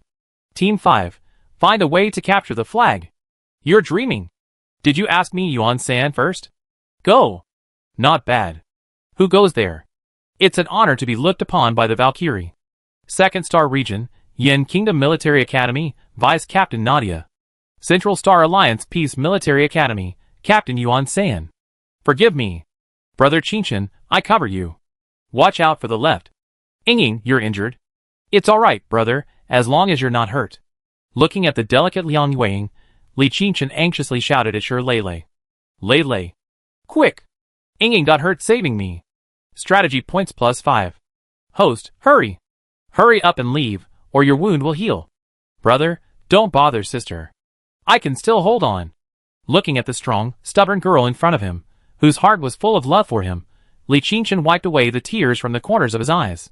He looked up at the sky. Having two such confidants in this life is worth it. Impressive, host, the target is moved by you. Oh dear, my Ms. Liang, what time is it? South, hurry and provide support. Shi Lei was speechless. Even in this state, she could still act. I'm waiting for you to be blown up in the artillery fire. But she couldn't spare the attention to these two right now. Shirin, that big bomb, was still hovering on the field. The main objective of this competition was to eliminate the biggest threat first. Team 7 was already nearby, and a deafening roar of artillery could be heard from afar. It's really started. The battle is fierce. Where are teams 4 and 6? They're waiting to pick off the rest in the south. Nobody's paying attention to us right now. Although this is the situation we wanted, it's a bit bittersweet. It's normal, you get used to it after a few more times. Alright, it's our turn. Let's go! Team 1, Imo eliminated. Points -5. Team 3, Carol eliminated. Points -5. Team 5, Nemo eliminated. Points -5. Team 2, Xiao Lingyun eliminated. Points -5. The faction battle has seen a huge wave of casualties. Teams 4 and 6 are waiting nearby, hoping the battle will get even fiercer so they can pick off the rest. Right now, it's too early. What if these 4 teams turn around and eliminate their 2 teams first? That would be the end of them. Before the faction competition, every team in the Federation seemed like upright and passionate young people, but now, everyone's cunning and calculating. A belly full of shrewd schemes. As the battle escalated, the fighting became increasingly fierce. The instructors of the 4 participating teams in the command center were on tenterhooks. Tonight, someone would definitely be eliminated. All eyes were fixed on the main live stream. Huh? At this moment, Amelia, an instructor from the Alliance Peace Military Academy, was suddenly drawn to a camera in the corner. She leaned closer and stared at it for a while. Pointing to a spot in the corner of the camera, she asked in confusion, "Look at this." Chapter 158. Instructor Carl from the Central 1st Military Academy looked over. What's wrong? This is the supply depot for Team 1. What happened? Look here. The group squinted, carefully observing the seemingly still scene. I don't see anything. Suddenly, the ground seemed to move. What moved? Something's coming out. Is it a swamp rat? Swamp rats are a specialty of Gaia, widely distributed and numerous, their specialty being burrowing. But with such a large commotion from the artillery fire in the competition area, and swamp rats not like old folks in a village, they don't just burrow wherever there are many people. Logically, they shouldn't be here at all. The ground was blasted up, and a swamp rat, taller than a person, emerged. What are they doing here? Those supplies aren't food. The instructors were full of questions, but what happened next caught everyone off guard. Following the burrowing rat, a large head appeared. Flying around suspiciously, looking back and forth, acting all sneaky and furtive. Nothing good could be happening. That familiar face. The instructors all started scratching their heads, then burst into a gasp. How did he get here? Is that Su Xiong from Team 7? Everyone turned to stare at Li Yuanbua, as if questioning him about what was going on. How did they get there? How should I know? I'm not a mind reader. Li Yuanbua was surprised, but not at all unexpected. As long as the 18th Military Academy was around, no surprise would be the real surprise. Now no one had time to worry about the battlefield, the instructors were glued to the camera. 6 main forces from 6 other teams were positioned ahead of Team 1, 4 of which were engaged in a large-scale melee. Meanwhile, less than a kilometer from the battlefield, Team 7 mysteriously appeared in a warehouse, bypassing all the heavy forces. Following Su Xiong, 5 people emerged from a burrow, Team 7's outposts A and C. Also present were over 20 swamp rats of various sizes. Swamp rats and Team 7. The scene was incredibly bizarre. It was clear at a glance that the humans and rats were in cahoots. The instructors considered a possibility, but no one dared to believe it. Swamp rats can burrow, but who could control which direction they burrowed? Was this possible? But whether it was possible or not didn't matter. Team 1 supplies, accumulated over 8 days, were gradually stored in their spatial storage. When the storage wasn't enough, the swamp rats laid down and waited, and the instructors strapped the supplies to their backs. The rats began huffing and puffing as they carried the supplies into the ground. Before long, more than half of the supplies were gone. Swamp rats helping dig burrows and steal supplies? Are they hallucinating? Is this something a star beast would do? Then why are the star beasts they encounter always fighting to the death? In Team 7, this is all about friendship and mutual help. Carl screamed inwardly, "It's over. Our base has been raided." The others wanted to laugh, but dared not show it openly. You Team 1 are getting what you deserve. Let's see Gu Zhanting's expression later. He. Meanwhile, in the main livestream room, the main battle was in full swing. Besides the various cheers and shouts, a discordant voice suddenly appeared. Our base has been raided. Team 1, go check the warehouse. Someone is stealing supplies. Gu Zhanting, go check the warehouse. More and more of these voices appeared, so many people started searching, and they actually found it in dozens of camera views. Is that Team 7? How did they get in? The fighting was almost a complete mess up ahead. How did they break through the encirclement? They didn't even go through the encirclement. Strictly speaking, no one knows they got in yet. Then may I ask, how did they get in? The swamp rats dug a hole and led them in. The swamp rats even helped carry away a lot of supplies. Want to hear what you have to say? Really, watch the replay. It's absurd, but it's true. I don't know how they control the star beasts, but those swamp rats are more obedient than my dog. Next time, we should guard the warehouse from inside. Ah! Team 1. Stop them. No need, we almost finished carrying everything. If Team 1 comes back after the fight, they'd be starving tomorrow. 6 people were seen sneaking around, their faces full of excitement as they carried away all the supplies.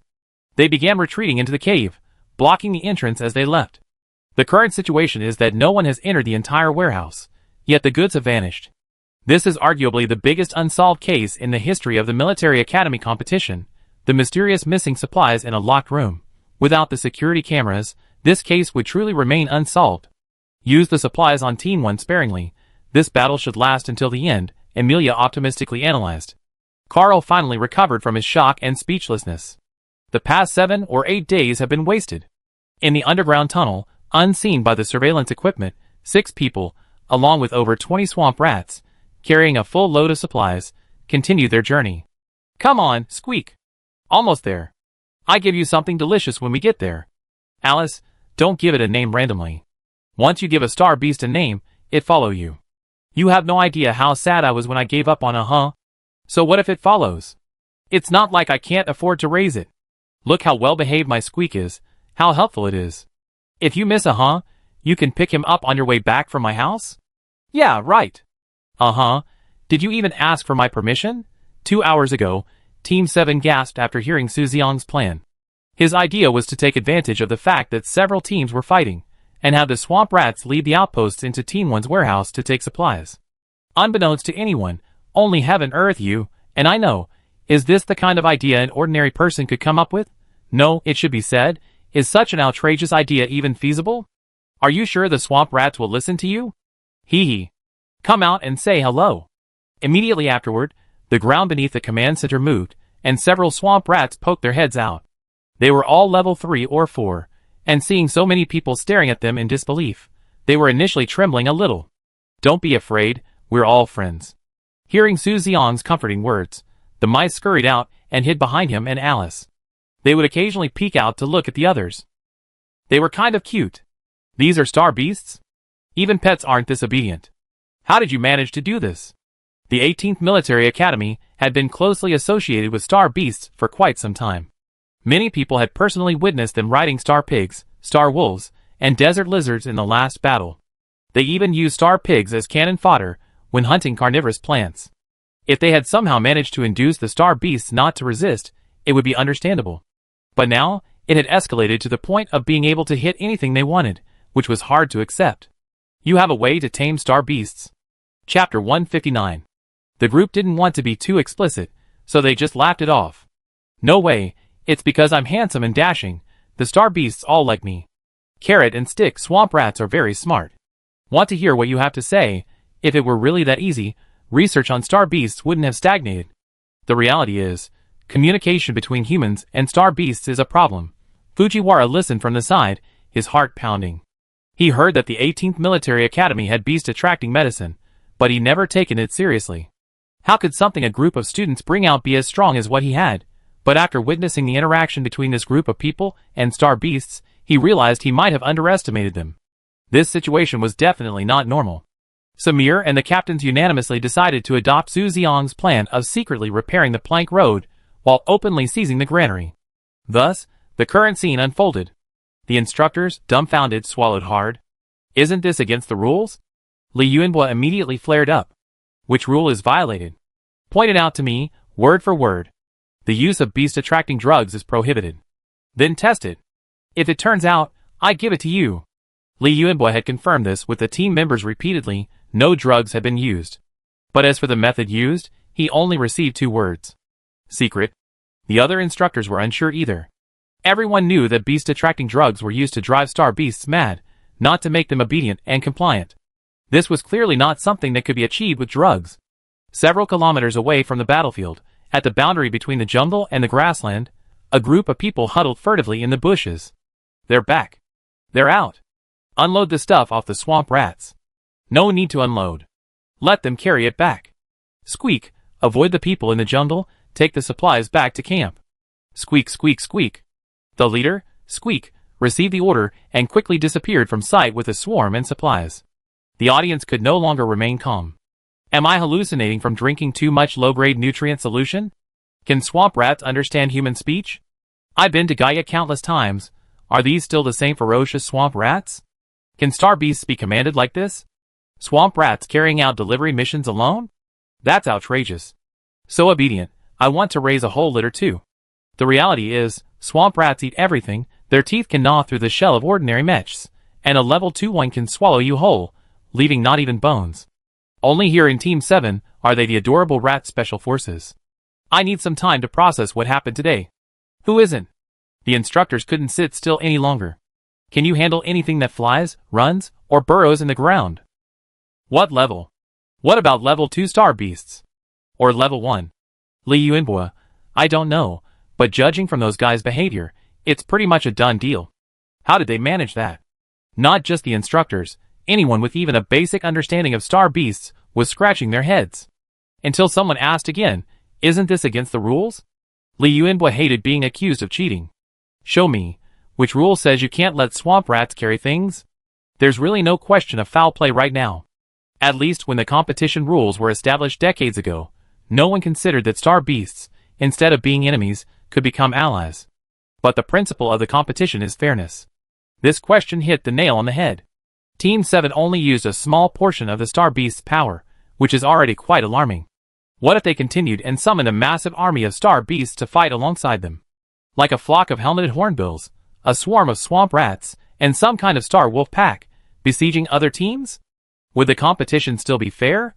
Sure, not really. They're just bringing kids here for training. They're only skirting the edge. Li Yuanhua said confidently, his back ramrod straight. That's fair. You can have it if you want. The other instructors rolled their eyes. Do you think I don't want it? Alice. Xiang, how did it go? Very well, no one noticed. They're still fighting up ahead. They didn't notice a thing. Everyone was ecstatic. The supplies they've been waiting for so long had come to them so easily. Wait. Su Xiang paused, then spoke in Team 7's channel. Captain, how many people are in Teams 2, 3, and 5 on the battlefield? Conservatively estimated, 70 or 80 people per team. What about Teams 4 and 6? About the same number.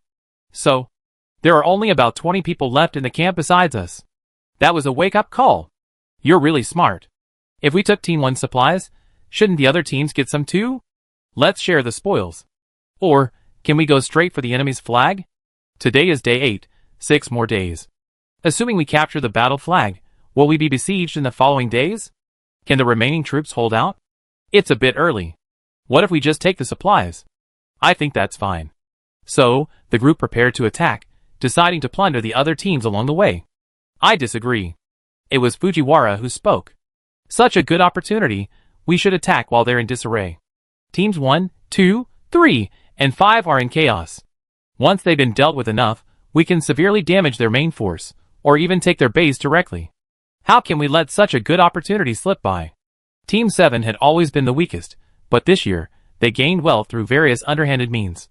Although it was pathetic, they achieved results, so he couldn't say much. But you can't keep being a coward. Such a good opportunity, and you're still cowering. I really couldn't stand it anymore. Look at the situation with Team 1. 3 teams are attacking, and neither has gained the upper hand. Teams 4 and 6 are already waiting to the south and east. It's not a good time to get involved. To put it bluntly, you guys only know how to use underhanded tactics. You're too afraid to face the enemy head-on. The stalemate continued until Samir finally made the final decision. Stop arguing. This is an order. Now decide, should we go to Team 3's camp from the south, or go in the opposite direction to Team 2? Team 2 is stronger. Taking their supplies will balance the fighting. Fine, let's go then. Fujiwara was furious, but no one in his team was on his side. A group of people, under cover of darkness, began heading north towards Team 2. At Team 1's doorstep, a chaotic battle raged among the 4 teams, with casualties continuing to mount. Team 1, Nikam eliminated. Points deducted by 5. Team 3, Su Rong eliminated. Points deducted by 5. Team 5, Zhang Yu eliminated. Points deducted by 5. Team 2, Holmes eliminated. Points deducted by 5. Chapter 160. The leaderboard began to change. Team 1, 235 points. Team 2, 290 points. Team 3, 206 points. Team 4, 196 points. Team 5, 210 points. Team 6, 156 points. Team 7, 135 points. Losing a player deducts points for your team and adds points for your opponent. Points don't appear out of thin air. They simply transfer from one team to another. For teams 2, 3, and 5, this battle is a gamble. If they can quickly defeat Team 1, the tide will turn in favor of the stronger Team 2. But if it becomes a stalemate, with all 4 teams losing players, then the remaining teams 4 and 6 will benefit.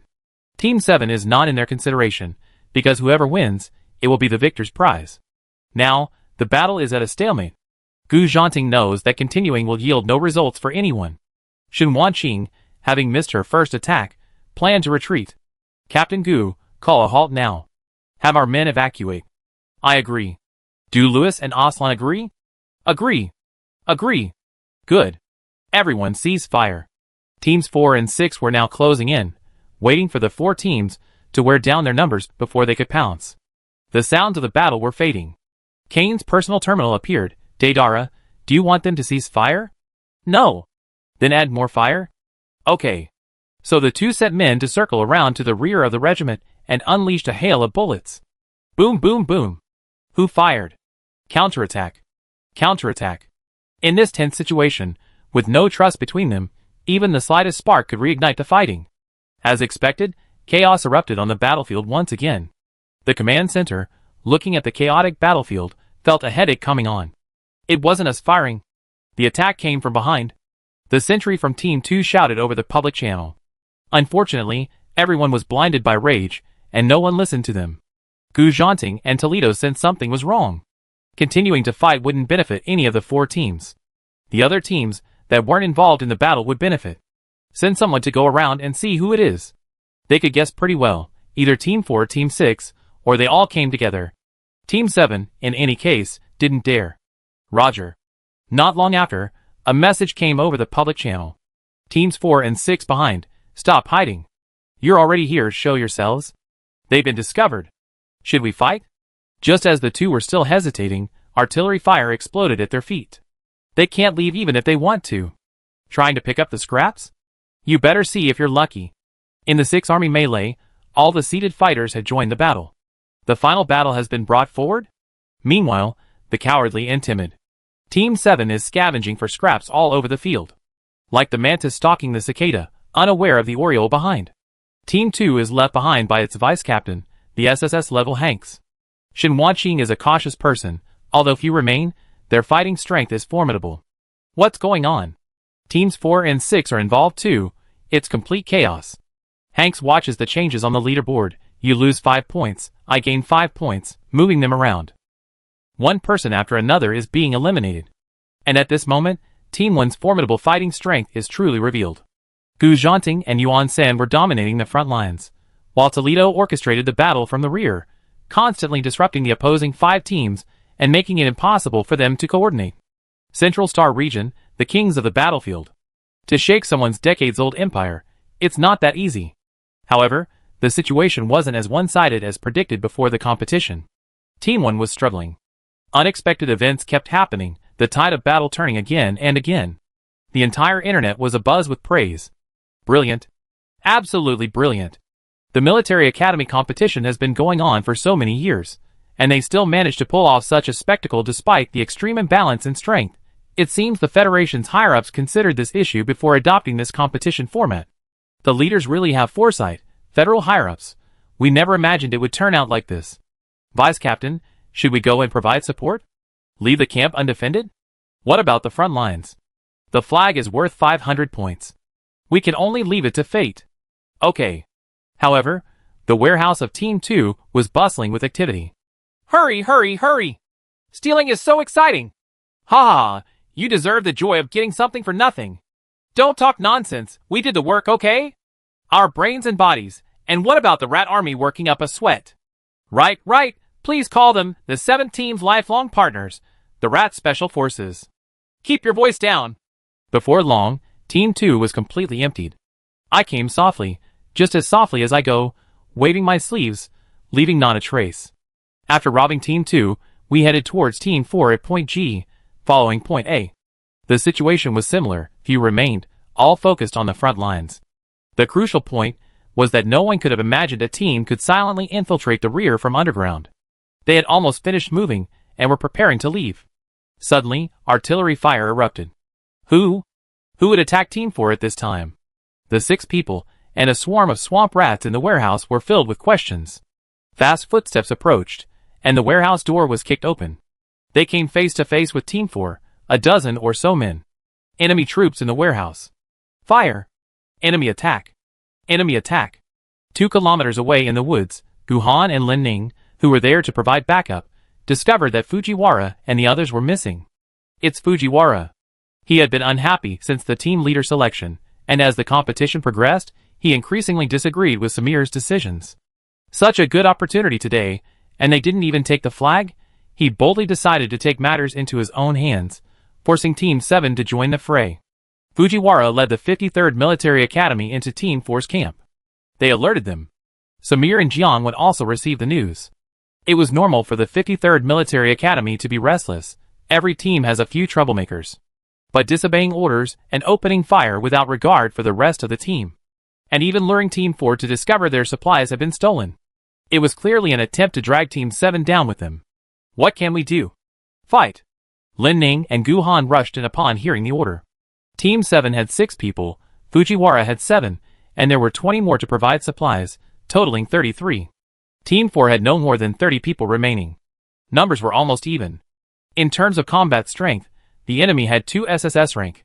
The enemy was stronger, but Samir believed there was a chance. Team 7, having been hiding for so long, was finally facing their first direct battle since the start of the competition. In the command center, Team 4's instructor breathed a sigh of relief.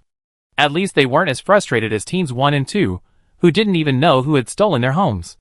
They were even a little gloating. Thanks, Fujiwara. Otherwise, we'd be the ones empty-handed tomorrow. Our team isn't exactly on good terms, but at least we don't fight amongst ourselves. This is the first time I've seen someone disobey orders. Looks like the 53rd Military Academy has its own ideas. Samir, the captain, isn't that much authority, is he? Chapter 161. All the instructors looked at Matsuda and Liu Yuanbua. Managing the team is the captain's responsibility. This only shows he doesn't have the team's trust. Matsuda, an instructor at the 53rd Military Academy, was notoriously stubborn. This was the situation he wanted. Team 7 couldn't keep relying on clever tricks and coasting along. Zaina retorted, on the battlefield, orders are paramount. If you can't obey, then be prepared to bear the consequences. Matsuda looked at her sharp eyes, but inwardly remained unconcerned. It was as if he were saying, what can you do about it? Zaina didn't explicitly say that their Hades captain was a future heir who had fought his way up from a powerful family. Dealing with a few traitors wouldn't be difficult. Team 7? How did you get in? The deputy captain left behind by Team 4 was named Haiyuan, an SSS rank officer. He couldn't believe that the warehouse, surrounded like an iron barrel, had been breached so silently. If Fujiwara hadn't told him to check the warehouse, he probably wouldn't have discovered it until tomorrow morning. By then, all the supplies would have been gone. He glanced at Team 7 and the swarm of swamp rats. They say a barking dog doesn't bite, but you guys are something else. He had a ridiculous suspicion, which was confirmed when he saw the swamp rats burrowing into their holes. If you dare to come, be prepared not to leave. Who wins, and who loses is still unknown. Alice boarded her mecha and directly blocked an SSS class's furious attack. The shockwave caused the entire warehouse to shake violently. Hyun hadn't expected that his all-out attack would be so easily blocked. 4-star region, National Defense Elite Academy, Captain Hyun, who are you? 7-star region, 18th Military Academy, Alice Young. Your SSS level? This level of combat power is unlikely to be from an unknown individual. He remembered that the 7-star region didn't have any SSS level students. I'm a double S. Alice thought to herself, I'm currently a chi refining level 6. Her initial relaxed attitude was gradually replaced by defensiveness and apprehension during the battle. This double S is quite strong. Alice had entered a period of intense competition since she began cultivating immortality. As her divine sense grew stronger, she could clearly see and predict her opponent's movements. This largely compensated for her tendency to charge forward recklessly. Hyun's attack seemed to slow down in her eyes. She could perfectly parry each attack and retaliate with heavy blows. Hyun was finding it increasingly difficult, and something seemed wrong. Looking at the others around him, they didn't seem to be having an easy time either. When did the 7th starfield become so strong? The intelligence didn't specifically mention it. The reality is, they didn't even bother paying attention to a starfield that didn't even have an SSS level star. Team 4, Mars eliminated. Team 4, Yen Lily eliminated. Team 7, Fujiwara Masashige eliminated. Now it was Matsuda's turn to be dumbfounded. He wanted Team 7 to play his way, even wanting Fujiwara to find a way to seize power. Eliminated like that? What's the point of playing? Matsuda replayed the scene in frustration. He clearly saw that in the chaos, someone from Team 7's outpost pushed Fujiwara, causing him to be hit squarely by Team 4's fire. Han Dong of the Sea King, the main attacker who was seriously injured in the previous ranking matches. Wang Qian. You guys did this on purpose? Wang Qian, the instructor of the Sea King team, acted like he had nothing to lose, since the Sea King team and the 53rd Military Academy were already sworn enemies. Han Dong. Well done. Team 7, Matsumoto Guda eliminated. Team 7, Mitsui Jin eliminated. Several people who acted without authorization were accidentally eliminated one after another. Even a fool could see something was wrong. You guys. Eliminating your own teammates will result in a point deduction. It was an accident, nobody wanted it. Matsuda was about to vomit blood from anger. Samir only needed to give a slight hint, and the people in front would know what to do.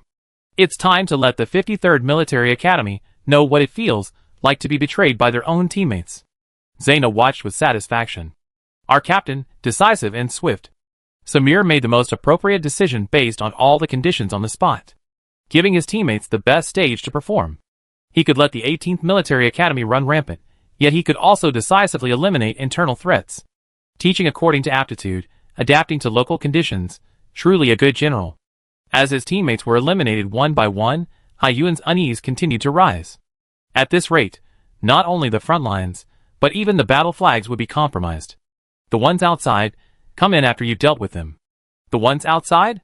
Unfortunately, there was no response from outside. Fear surged, alarm bells blaring in his mind. Hyun quickly called the frontline commander. Captain Kane. Can you return to defend? Not yet. The camp has been attacked. It's the 7th squad. Before Kane could ask any more questions, the signal was cut off. Hyun? Hyun? What's going on? Kane sensed something was wrong, but they were caught in the crossfire and couldn't extricate themselves. Then, elimination lights illuminated on all members of Team 4. On the public channel, that same stern voice announced, real-time voice broadcast, Team 4 eliminated. Team 4 eliminated. Team 4 eliminated. The cold, mechanical voice echoed throughout the arena and onto everyone's personal computers.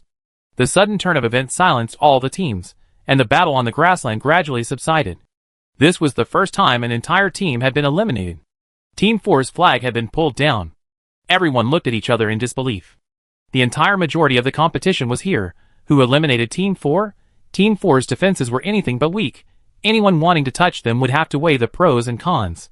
Before they could ponder for long, the answer was revealed. On the personal computer screens, the leaderboard showed a dramatic shift. Team 1, 216 points. Team 2, 287 points. Team 3, 232 points. Team 4, 205 points, eliminated. Team 5, 195 points. Team 6, 145 points. Team 7, 765 points. The last few large characters shocked everyone. Team 7, 765 points. The case is solved. Team 7 pulled down the flag, eliminating Team 4. They had almost forgotten about this team. Wasn't Team 7 the one who didn't participate in this free-for-all? How could Team 7 eliminate the defensive team left by Team 4? The competition has reached its most significant turning point since the start. A single flag gave Team 7 the lead. All the instructors in the command center fell silent. If the previous victories of Team 7 were all due to their intellect, this match was a true test of endurance. Team 4 and Team 7 were facing off head-on. Team 7 not only didn't gain an advantage, but was also clearly at a disadvantage in terms of level. Several SS rank members, along with a group of S rank and even some A rank members, eliminated the opposing team's 4 SSS rank and SS rank teams. Although Team 7 also paid a price, losing several members, their fight wasn't particularly difficult. It was far from a grueling battle. Some members even clearly had energy left to spare. Those watching on screens watched as the real battlefield unfolded in the most unbelievable direction. The moment the battle flag was raised, the entire command center fell silent. Then, the instructor of Team 4 turned to Zaina with a questioning look. Are your mental strength test results reliable? Chapter 162. Zaina was also full of suspicion. You should ask Li Yuanbo about this, she thought. Aren't those the most suspicious ones? Don't try to pin this on me. You should ask Carl. Carl, what's it to me? The equipment for the national competition was provided by the Central 1st Military Academy. He knows best whether there's a problem or not. Heaven has eyes. Old Li has finally been exonerated. The teams in the melee were dumbfounded. They had expected someone to reap the benefits tonight. But they never imagined the one to be the one to reap the benefits. That Team 7? That cowardly Team 7, always getting slaughtered every year? That Team 7 that didn't even have an SSS rank? Ceasefire, retreat. Team 4 was taken away. The remaining 5 teams tacitly withdrew from the battlefield, their minds buzzing. Besides wasting energy and eliminating opponents and their own people, what else did they gain from this battle? Did they gain any lessons? On the way back to camp, everyone was discussing it. What's the situation with Team 7 this year? I don't know. We didn't pay any attention when we were doing our combat strength analysis. Are they strong? Never heard of them. Are you sure there aren't any SSS members? Absolutely.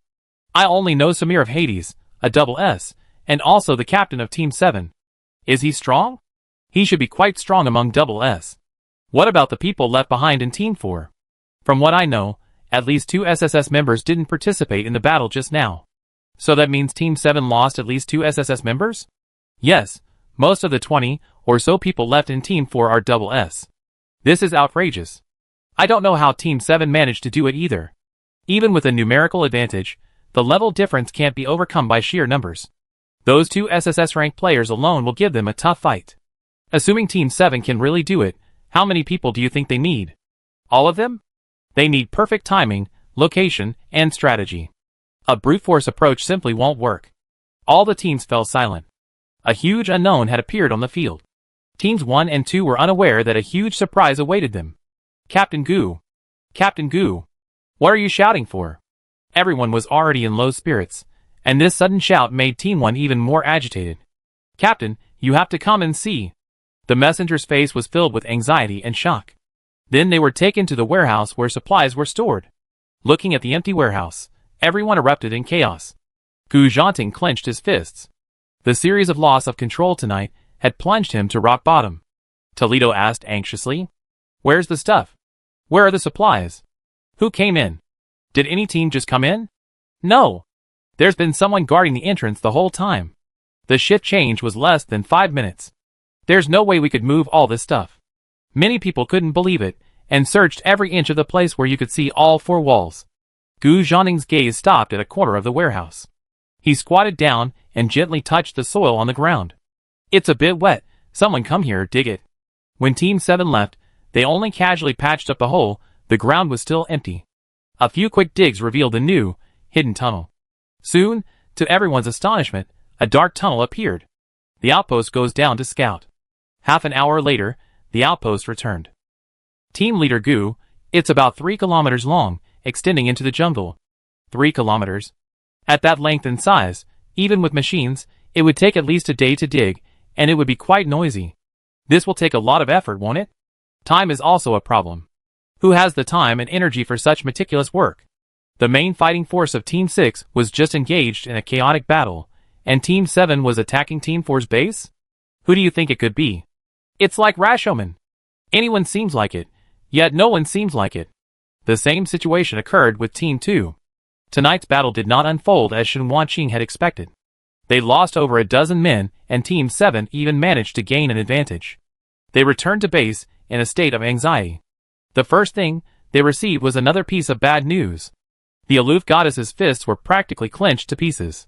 So much stuff was taken away, and you didn't even know. Hanks and the others on duty didn't dare reply. There really wasn't a sound.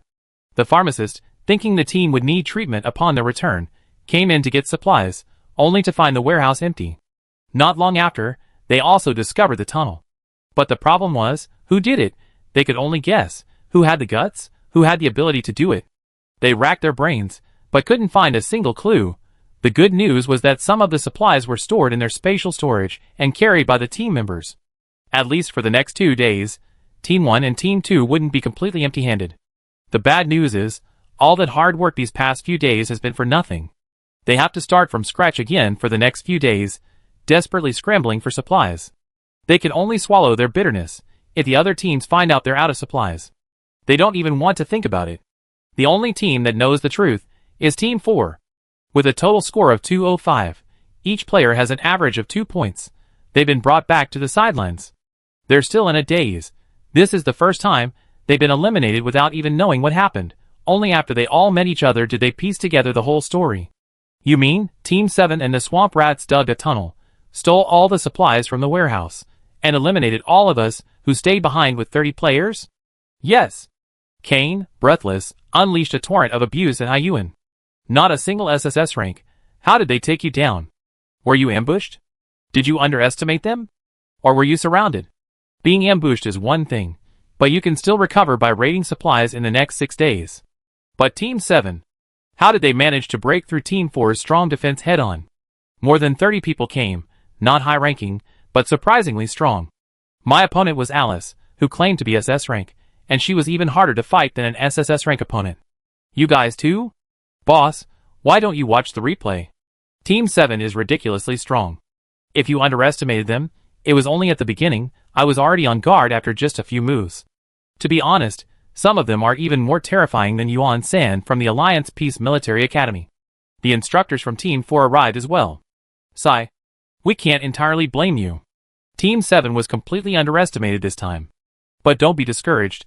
There's still a chance to pull ahead in the next 2 matches. That's what they say, but 2 points. That's a huge gap to close. The pressure was immense. Let's go, let's watch the replay. Let's go! The qualities of a fine Federation soldier, neither arrogant in victory nor discouraged in defeat, are essential for continuous progress. At this moment, Team 7, with 33 members, had suffered 11 casualties, leaving 22. The first to stick their neck out achievement achieved. Chapter 163. Only 3 people remain from the 53rd Military Academy, all low-ranking. They were relegated to logistics, with no chance of advancement. Throughout the entire operation, their team had no standout moments. They spent several days repairing fortifications, only to be used as cannon fodder by their own side after a brief outing. Thinking back more carefully, Samir hadn't initially assigned them to the main attack or outpost positions. It was obvious they were being wary of them, so why send a few on such an important mission? Were they just waiting for them to betray them? Matsuda stared at the gentle and composed Samir on the screen, his teeth practically grinding to powder. When Su Xiang returned to camp, the Rat Special Forces had finished unloading their cargo. The real problem now was that Team 7 was likely doomed. But Fujiwara was right about one thing. They couldn't remain cowardly forever. After thinking it through, Team 7 calmly accepted the situation and began working on the next plan. Teams 1 and 2's warehouses were emptied, and Team 4 was eliminated. Teams 3 and 5 have slightly sufficient supplies, while Team 6 is severely lacking. Only Team 7 has suddenly become wealthy. Tonight, in all of Gaia, only Team 7 can sleep soundly like a baby. Discussions on the StarNet haven't stopped since the swamp rats emerged from Team 1's warehouse.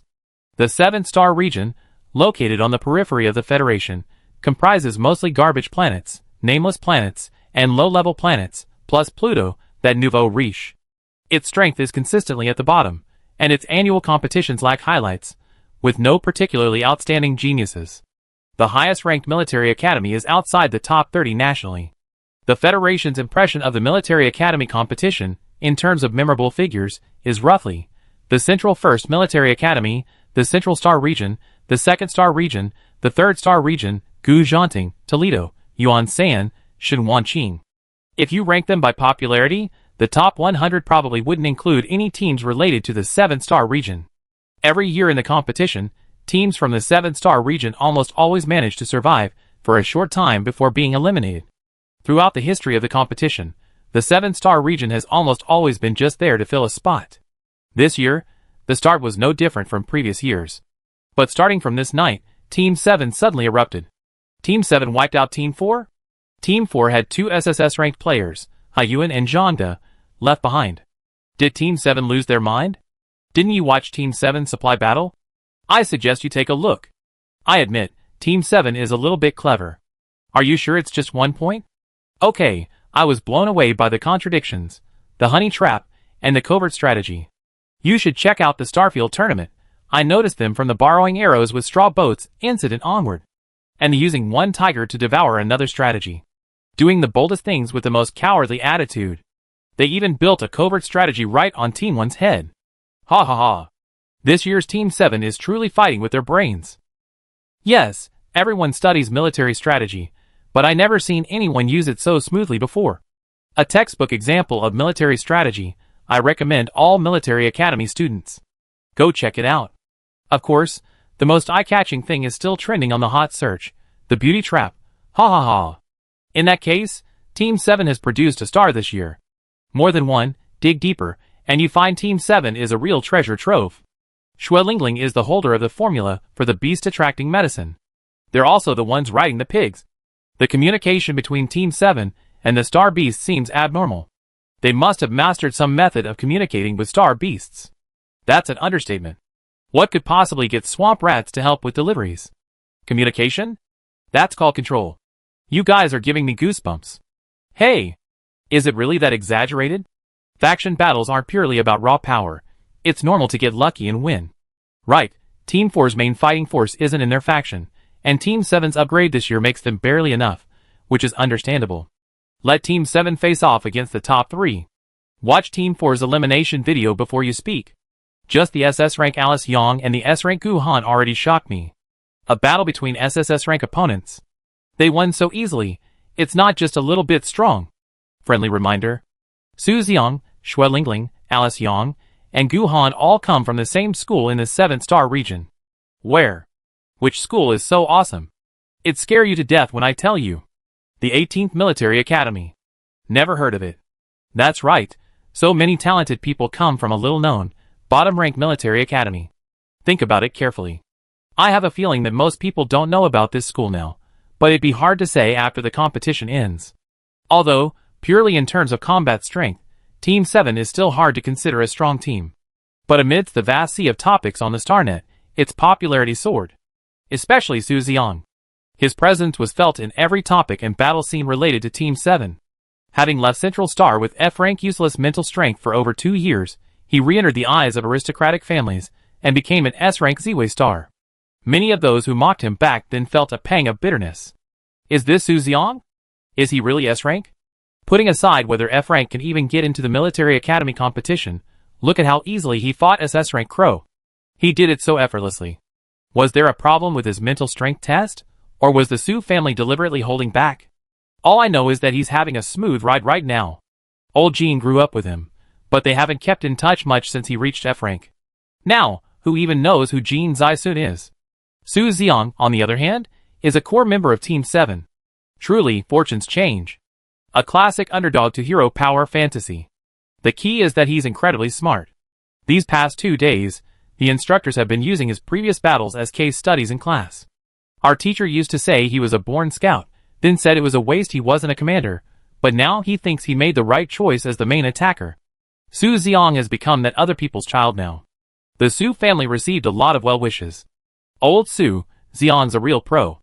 And you guys too, making it to the national competition and not making a fuss. Look at the Jean and Su families, they both threw their own parties.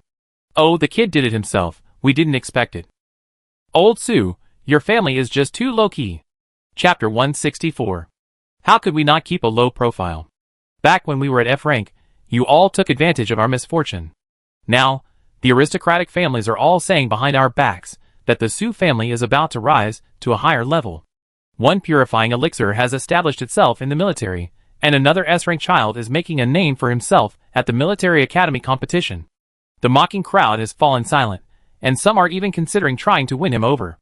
Qin Jin watched the competition with a belly full of anger. Xue Lingling didn't have many scenes, but the problem is that most of her appearances were closely related to potions. Anyone in the know can tell how crazy the market reaction would be if these things were released. For example, pills that can remove odors and make second-level star beasts faint after just one bite. Adding to the previous beast-attracting medicine, each of these things can be said to be unprecedented. These should all belong to the Qin family, but this rebellious daughter has blocked him since returning from the Nameless Star. What's more troublesome is that a large number of purifying elixirs have appeared on the market, already impacting the high-end potion market. One bad thing could affect the foundation of both the Shi and Xue families. If only they could get their hands on what Xue Lingling had. But considering her previous willingness to sell it out to the military, this path seems unlikely. Qin Jin suspects that Xue Lingling might have other potion formulas. If so, they must find a way to bring this rebellious daughter back to the Qin family. The Shi family is also shrouded in gloom. Although Shirin doesn't have many scenes, they can tell she's not just there for show. But at this moment, that's not the most important issue. The supply of cleansing elixir on the market has increased overnight. Originally, only a few thousand doses were distributed each month, with the Dark Domain and the military each distributing a portion, leaving less than 1/10 on the market. But now, several channels are shipping, spreading too quickly. Ordinary people now have the opportunity to buy them, which has a huge impact. In just a few days, the aristocratic family's potion alliance has already been greatly impacted. There's an even bigger problem. Chiron received some information. He's worried this wave is aimed at him. The Su family and the Dark Domain are forces they can't afford to offend. That Shirin, her return is always a hassle. Chiron even wondered if Shirin's birth chart was his nemesis. Nothing went smoothly with her presence. Shirin, that's not entirely wrong. The Yang family from Pluto were also watching the competition. In previous years, this child was also quite wild, but as long as you went along with her, there were ways to guide her. Since transferring to the 18th Military Academy, she's started to let herself go. Mr. Yang thought out of sight, out of mind, but he didn't expect Alice to show up this year. She was running around the entire venue from beginning to end. She flocks to wherever there's excitement, trying to avoid being in the spotlight too much. Yang's father's lips twitched as he watched. Second uncle, my sister is so amazing. Yeah, my sister pilots a mecha and competes. So cool. When I grow up, I want to be a beauty too. No way. She's corrupting the spirit of the next generation in the Yang family, but anyone with eyes can see that she seems even stronger. Second uncle, can SS beat SSS so easily? The answer is obvious, impossible. In fact, there's practically no chance of victory, but Alice's battle against Haiyuan. How should we explain that? She's also the busiest person in the entire team. Whenever there's a task, she's always the first to raise her hand, you can't stop her. The word rest doesn't exist in Alice's mind. She needs to spend the rest of her time with Shirin and Lingling, and also find time to coax the girls from Xingyo. This is a whitening product Lingling made, you should try it. I'm still angry with you. Yes, you left us and ran away. No way, we're still a team. You guys try it first, this will make you a real beauty, you won't be afraid of the sun, and you won't be afraid of Pluto's sandstorms. Alice vaguely felt that she had done something wrong, and could only desperately stuff things into her mouth. The girls from Xingyo were completely unable to resist her bright, puppy-dog eyes. They all knew her temper, she did whatever she wanted, but her sincerity was too infectious. This was also why, despite being a bit slow-witted, she still had so many people around her. As the girls became closer, Zhang Sini, Xingyao's former vice captain, gradually understood the reason for Alice's transfer. That girl named Sharon, she's quite extraordinary. Early on the 9th day, the sun rose as usual. After a night of turmoil, everyone awoke from their sleep and plunged into the tense but orderly competition. Yang Marin, who had been asleep for more than 3 days, opened his dazed eyes. His mind was filled with jumbled memories: looting supplies, the honey trap, the helmeted hornbill, the star beast meat. And then, nothing more. He was in a daze for a long time, then let out a scream that shook the entire camp. What happened? What happened? Are there enemies? Where? Where? No, old Yang is awake. Alright, it's settled then, remember? Don't mention anything. Bonus! Yang Chung only then realized that 3 days had passed since the honey trap incident.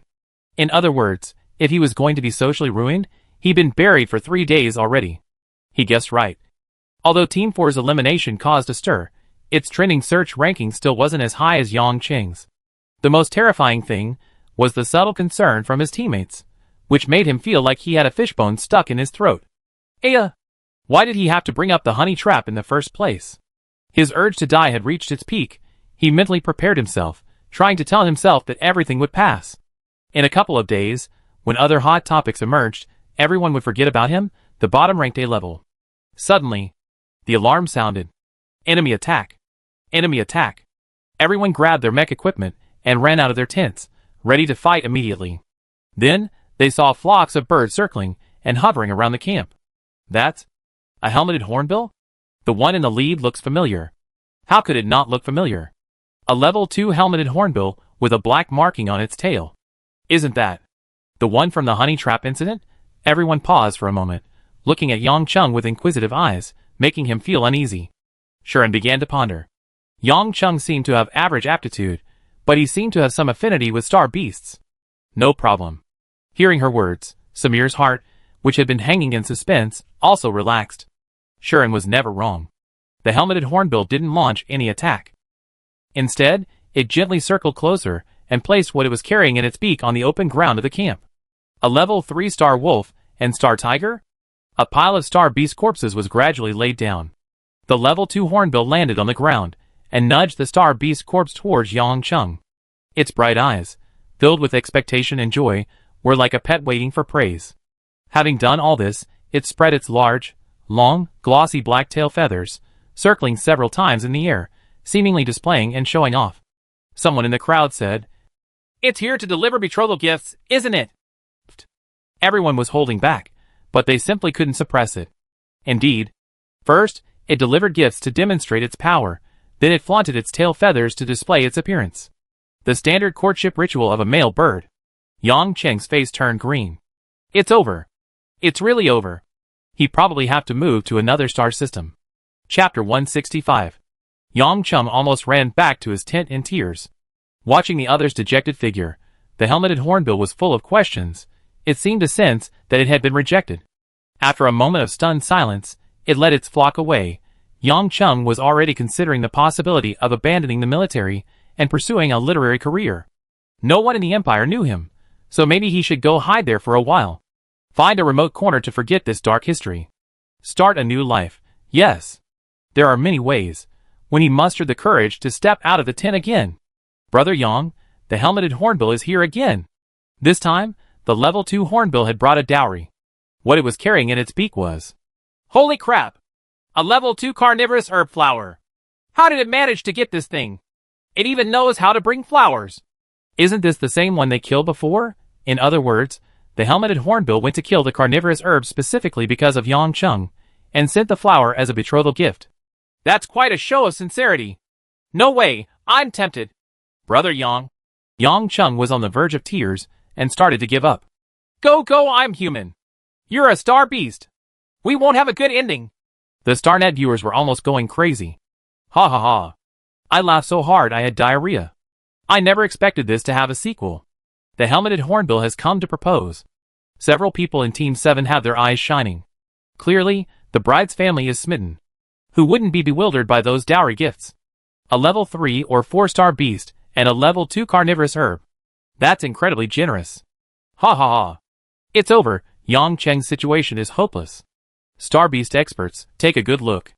He used a honey trap to thoroughly understand the helmeted hornbill's habits, even though the sacrifice was quite significant.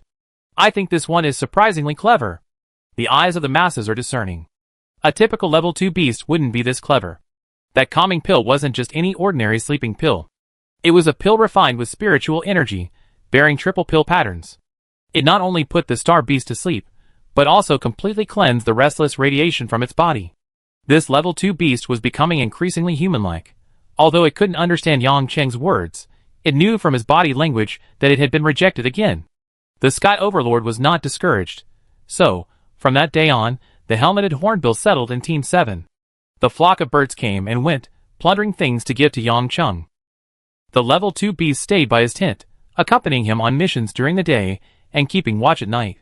It would give early warnings when star beasts arrived and would rush to the front of the team, seizing opportunities to shine. Old Yang, you should cherish your good fortune. Su Xiang and Alice watched with tears of envy streaming down their faces. A high-level beast pet, they wanted one too. Yang Cheng didn't even cultivate immortality. He conquered a level 2 star beast with just a bit of personal charm. Who can he complain to? Occasionally, Yang Cheng would share some food with it, and the bird would jump for joy. Then he started trying to give the helmeted hornbill tasks. That bird was truly intelligent. If you pointed east, it would never go west. The two of them worked together to wipe out the nearby star beast herd.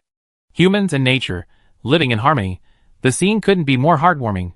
The rest of the team were initially a little intimidated. After all, it was a ruler of the skies, a level 2 star beast. It was ridiculous that it would just stay in the camp all day, but after spending a few days with it, they discovered it was genuinely intelligent and obedient. Just a bigger, stronger little dog. They gradually accepted it, and even grew to like it. Looking at Yang Cheng, he went from resisting to giving up, and now he's resigned himself to his fate. Since he can't refuse, he might as well accept it bravely. Cece will be my comrade in arms from now on. Cece, are you planning to be my wife? Get the hell out of here. Alice has Gigi, so why can't I have Cece? That's right, that's right. Alice wholeheartedly agreed. Taking an animal army out is really cool. Brother Yang, your wife doesn't seem like a local. Get the hell out of here. Fate is a mysterious thing. Of course, we can't dwell on how this fate actually began. This is also, many years later, a dark chapter in the history of Yang Cheng, one of the 17 disciples of the Xianxin sect that the Interstellar people talked about with great relish. And it's in high definition and uncensored. The command center saw this scene. Let's make this clear first. Star beasts fighting star beasts don't count towards the score. Right. It was rare for all the instructors to agree so unanimously. Li Yuanbo wanted to try, but felt he was too shameless. At this rate, even if they take a 2-week break, those helmeted hornbills and swamp rats will still propel Team 7 to first place. It's obviously impossible. The competition organizing committee is already considering whether the rules really need to be changed. Strange topics keep popping up, almost all originating from the 7-star region. Breaking news. I'm shipping a couple at the Military Academy competition. The topic is ranked 18th. I never thought I'd see my favorite couple at the Military Academy competition. They're so sweet. Love transcends gender, and even species. I was actually moved by a helmeted hornbill. The best couple of the century has been born. Isn't this better than those fake romance reality shows? It's so real. Look at Hornbill. The sincerity and love in his eyes are almost drowning me. Thinking about it, Hornbill's conditions are amazing. He has a house. He has money. And ability. Except for species and gender, he meets all the criteria in the mate selection market. Yeah, no one is perfect, right? Just this little flaw. Let's go for it. You call this a little flaw? Ha ha ha. The key is that he's sincere, sending flowers and a star beast, and even accompanying me on missions. My God. A domineering star beast has fallen in love with me. The aerospace overlord and the arrogant little soldier. I'm doomed. Here's a pen, you write. Yang Cheng. With a little trick, even a level 2 star beast is completely captivated. Ha ha. I'm dying of laughter. Yang Cheng versus Shi. What a match made in heaven. I declare that Yang Cheng will henceforth be the princess our Federation sends to the star beasts for a political marriage. The Man and the Bird became incredibly popular, and Yang Cheng's popularity has surged into the top 10 of the most popular student list. He is also the only A-level student in the top 100. Wang Qian wiped away a tear of sympathy for his student. How about we chip in and help him get the trending topic removed? Even if you sold the school, it wouldn't be enough. Forget it, I feel like the kid pulled through on his own. That bird wouldn't really follow him back, would it? Believe it or not. It's highly likely. For the next 2 days, Teams 1 and 2 silently focused on scavenging supplies. Teams 3, 5, and 6 were still puzzled. Logically, at this point, these two teams should have enough resources and capabilities to start dominating the battlefield. Plus, considering the previous 6 army battle, Team 1 should definitely be launching a counterattack. Why is it so quiet now? Only the spectators and Team 7 knew that they wanted to fight, but they were powerless to do anything without resources.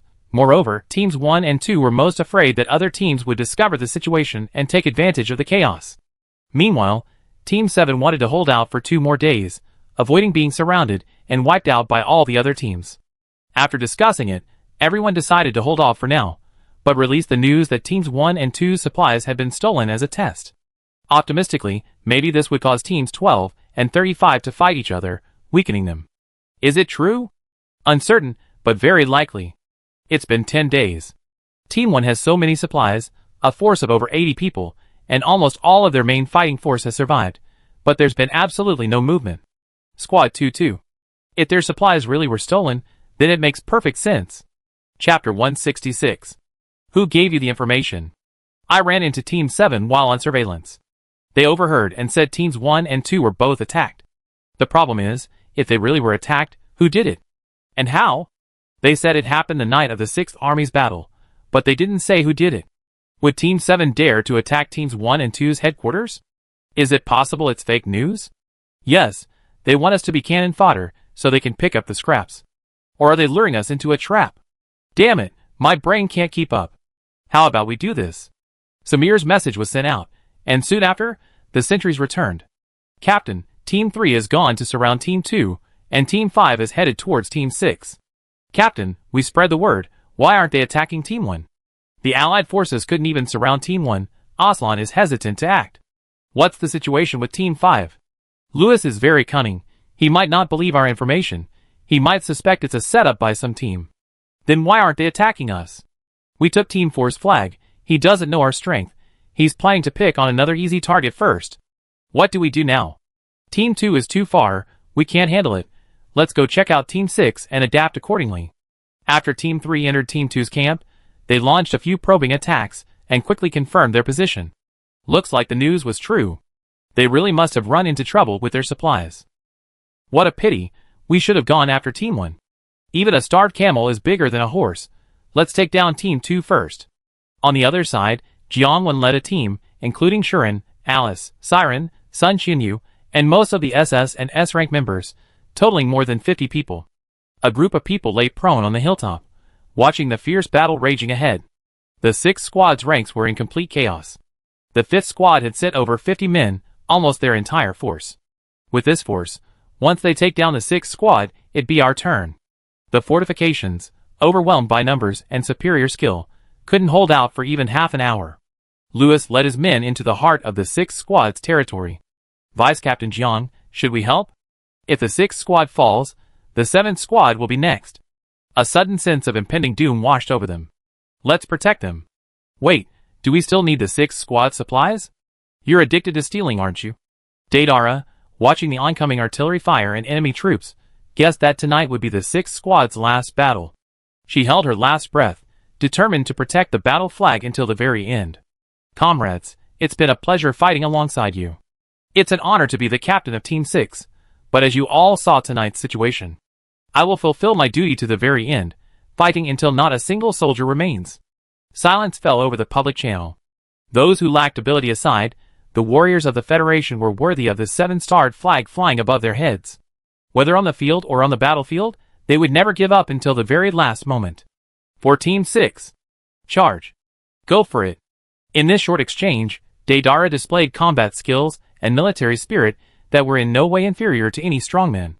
Team 6 was prepared for elimination when suddenly, a voice came through the public channel, relaxed and casual. Need help? Who? Our Team 7 provides all kinds of paid services year-round. Bodyguard services, medicine sales, mech repair. Honest and fair, discounts for bulk orders, first come, first served. The tone and content stood out starkly amidst the fierce battle. Team 7? Paid service? Both teams are evenly matched. You think you can save me? I don't believe it. Deidara understood. Help was possible, but it would cost money. Sun Qianyu's voice gave Deidara a glimmer of hope. Yes. Help first, pay later. All right. Brothers and sisters. Let's go! During this time, the Xianxin sect had improved, but the deep-seated fear of poverty still haunted little Sun. His master said that the Xianxin sect in the cultivation world was a large sect with tens of thousands of disciples. Supporting so many people must cost a lot of money, so he earned what he could and saved what he could. Wherever he appeared on the battlefield, saving money was his priority. These words left the command center, and the StarNet viewer stunned. Seriously? A veteran viewer from the 7th Starfield confirms, it's true. Bodyguards, medicine sales, mecha repair. Their business is quite extensive. Don't tell me they've been doing this before? Ha ha ha. Old news. Do you know why Yang Marin's Sea King level is so low, yet she made it to the national competition? I know. She hired the 18th Military Academy as bodyguards. The 15th Military Academy's mount was also bought with money. Is this even possible? I don't know, but at least it didn't break the rules. The 18th Military Academy is running around doing business again. Even the demolition compensation recipients are here? Well, there's a surprise waiting for you. Go, little grandson, show them what's what. Li Yuanbo once again felt the disdainful looks from the other instructors. Don't look at me like that, we didn't break the rules. Sigh, prejudice in people's hearts is a mountain. He dared not even think about how many glares he would endure once Sun Qianyu started dismantling the mech. Lewis was locked in fierce combat with Team 6, intending to seize the battle flag in one fell swoop. Suddenly, enemy attack. Enemy attack. Where? Where? Look up. In the sky. Something seemed to be rapidly approaching in the night sky. Is that a bird? A helmeted hornbill. A high-level star beast attacking the camp? Star beasts and humans had clashed many times, but they wouldn't attack unless they entered the other's hunting range. Besides, with the fighting raging and the cannons roaring, anyone with a brain would know to take cover. Damn! There's someone on the helmeted hornbill's back. What nonsense! Before the words were even finished, two people jumped off the back of a level 2 helmeted hornbill. That was so cool! I want to make my entrance like that from now on. Alice was incredibly excited. This superhero-like entrance perfectly suited her warrior goddess persona. Hornbill, go back to camp and wait for us. Yang Chung still had some pride. The involvement of star beasts changed the nature of the competition. The helmeted hornbill reluctantly flew away, leaving teams 5 and 6, the instructors, and the StarNet audience utterly shocked. If Team 7 keeps doing this, will they have to consider this special ability in future competitions? It's practically impossible to defend against. Lewis and the Deidara were both stunned. Hornbills can be used as mounts? Boss, it's Team 7. Chapter 167. Louis recalled the image of Team 7 in his mind. Meek and submissive, always hiding their true intentions, lacking any presence. Then contrasted this with the confident, razor-sharp approach before him. I'm really curious, how did you eliminate Team 4? Team 4 had been dominating Team 5 for a long time, and Lewis was very familiar with his old rival, Kane. That night, Team 4 sent over 60 people, with Haiyuan, who remained, being an SSS-level fighter, whose combat strength wasn't much weaker than his, the captain of Team 5. As for Team 7, even an SS-level fighter was a rare breed. He couldn't understand how the situation had turned out this way. You find out soon enough. Alright, then let me meet the number 1 on our leaderboard. Deidara desperately tried to grasp this last straw, but he didn't hold out much hope. The level difference in the 3rd star region was too great. Team 7's help was a drop in the ocean. The battle lines were drawn. Team 5 against the 60-17 coalition. Team 5 deployed over 60 people, including 8 SSS rank members, with the rest almost all at S rank or higher. Team 6 only had 3 SSS rank members, leaving them with just over 40 people, many injured, their fighting strength nearly depleted. Team 7 had 9 SS rank members, along with a large number of S, A, and even B rank members. Samir took over the entire battlefield, beginning remote command and coordination. Shuren, the flag for Team 6 is yours. Roger. Deidara glanced at it upon hearing this. A B-rank mech guarding the flag? She wasn't too optimistic. The current situation was mostly a stalling tactic. Alice had just defeated the SSS rank Haiyuan, her fighting spirit surging. Hit an SSS rank. I'm terrifyingly strong now. A team without even an SSS rank member. What arrogance. Bring it on.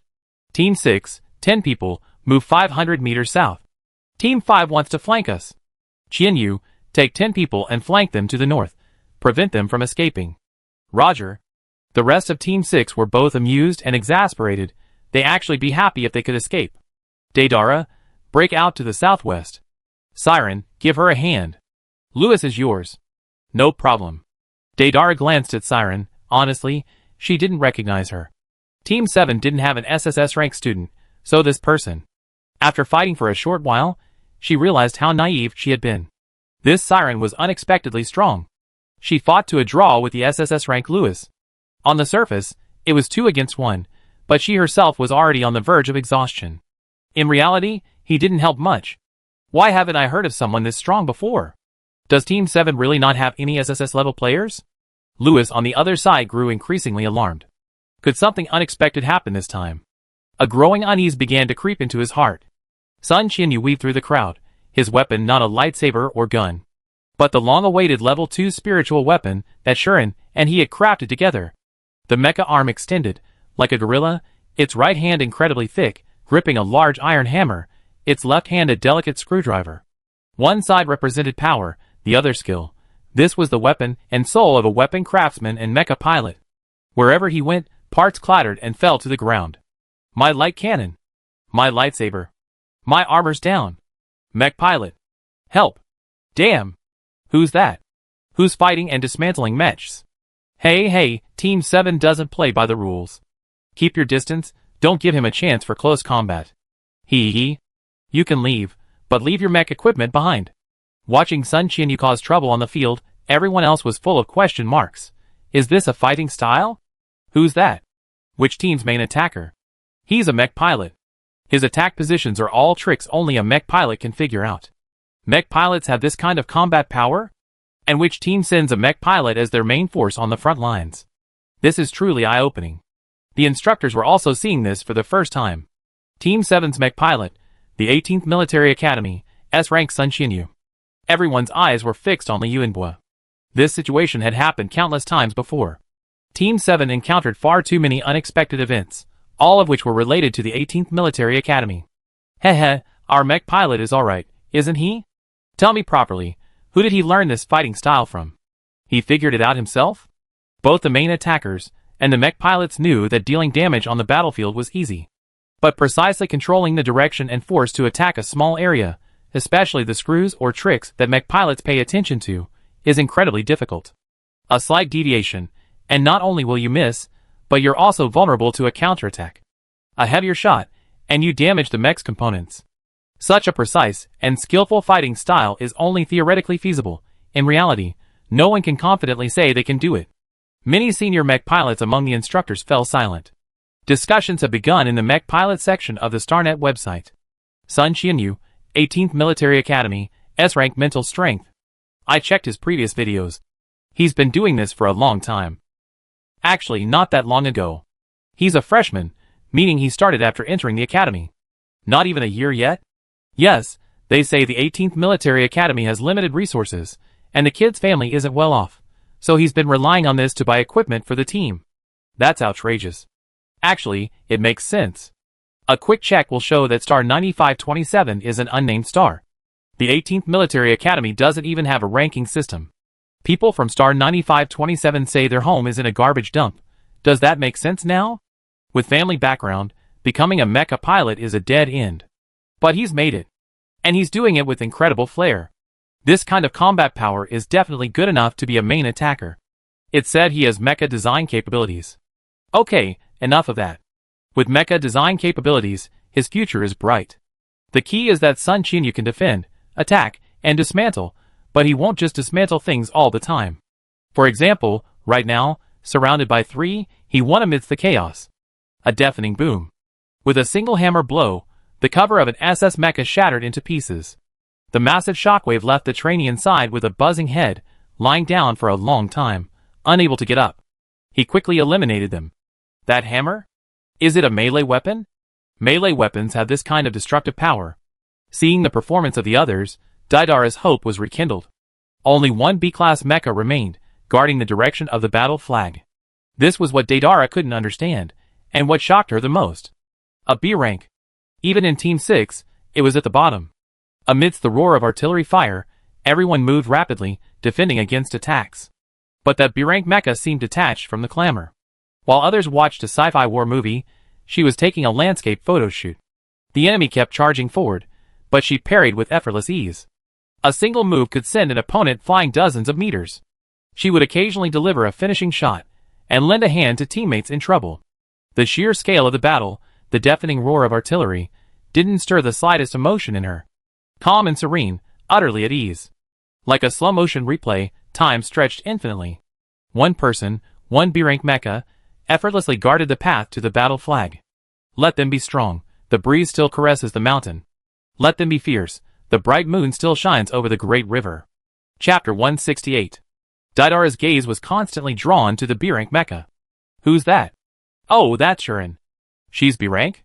Yes, but she's not your average B-rank. Deidara was filled with a huge question mark. Asterisk, is your Team 7's mental strength test using a different standard than others? Asterisk, Jianwen noticed this too. She boldly guessed that Shuren had never been serious since the start of the competition. Her combat strength was likely above everyone else on the team, including Samir and herself. More than teammates, she was more like a coach, a leader in the strictest sense, both in combat strength and spirit. Jianwen thought, if Shuren fought seriously, wouldn't the odds of winning increase? Shuren, then the competition would be a foregone conclusion. At this moment, the Shur family also saw it. The Starnet says her mental strength is B-rank? Shur Kaiyuan was silent. This didn't seem like B-rank at all. Calling her S-rank seemed like an understatement. He clenched his fists, his resolve hardened. He was determined to bring Shuren back to the Shur family. Team 3, Chunzi eliminated. Team 6, Otis eliminated. Team 5, Shares eliminated. Team 7, Hanshi eliminated. Team 2, Lagarde eliminated. On both battlefields, the 5 teams suffered continuous losses. Team 6 went from barely surviving to a close match, and now Team 67 held a significant advantage. Lewis, it's no use. Lewis frantically looked around, realizing the situation was dire. He never imagined he would one day find himself locked in a bitter struggle against an unknown SS team. Retreat! Everyone retreat! Concentrate fire and charge westward, take as many as you can. On the other side, in Team 2's battlefield, Shin Wanqing was also on the defensive. Captain, they must know our supplies were stolen. They've been fighting a war of attrition since the beginning. Team 3 had over 50 men, while Team 2 had about 70 guarding their camp. Their overall combat strength was slightly stronger than Team 3's, so theoretically they should have an advantage. But once supplies became scarce, they became hesitant and timid in battle. Energy was dwindling, and more men were being eliminated. The situation was becoming increasingly unfavorable for Shin Wanqing. She hadn't expected that instead of losing to Team 1, they would lose to their supplies. Who stole their supplies? She would remember this grudge. At this moment, Team 1, despite being attacked, wasn't enraged. Gu Zhanting calmly directed the operation, promptly reviewing and adjusting their strategy. First, they learned from the experience. Supplies must be kept under close watch. Second, they concentrated their existing resources to secure new supplies. Thirdly, the sentries constantly monitored the situation of the other 5 teams. Team Leader Gu, Team 3 and Team 2 are engaged. Team 3 has the advantage. The sentry relayed the battlefield details. Could Team 2 have been robbed like us? Yuan San's words were a wake-up call. Very likely. Team 3 dared to take the initiative. Maybe they received some information. Just then, the voice broadcast rang out throughout the arena. Team 2 eliminated. Team 2 eliminated. Team 2 eliminated. The 2 strongest teams in the nation were eliminated before the faction competition even ended. The Federation members were stunned. Team 2 suffered a huge loss. If Team 3 had chosen Team 1 tonight, we might have been the ones eliminated. That's different. We're the strongest in the country. Even with scarce supplies, we can still win. Gu Zhanting didn't think so. He knew very well that supplies had a huge impact. Food and equipment were secondary, the most important thing was energy. After being stolen, they had desperately looted for the past 2 days, but the supplies they obtained were only enough for this one match. If it became a protracted battle, the impact on the team's tactics and mentality would be infinitely amplified. This time, they escaped unscathed purely by luck.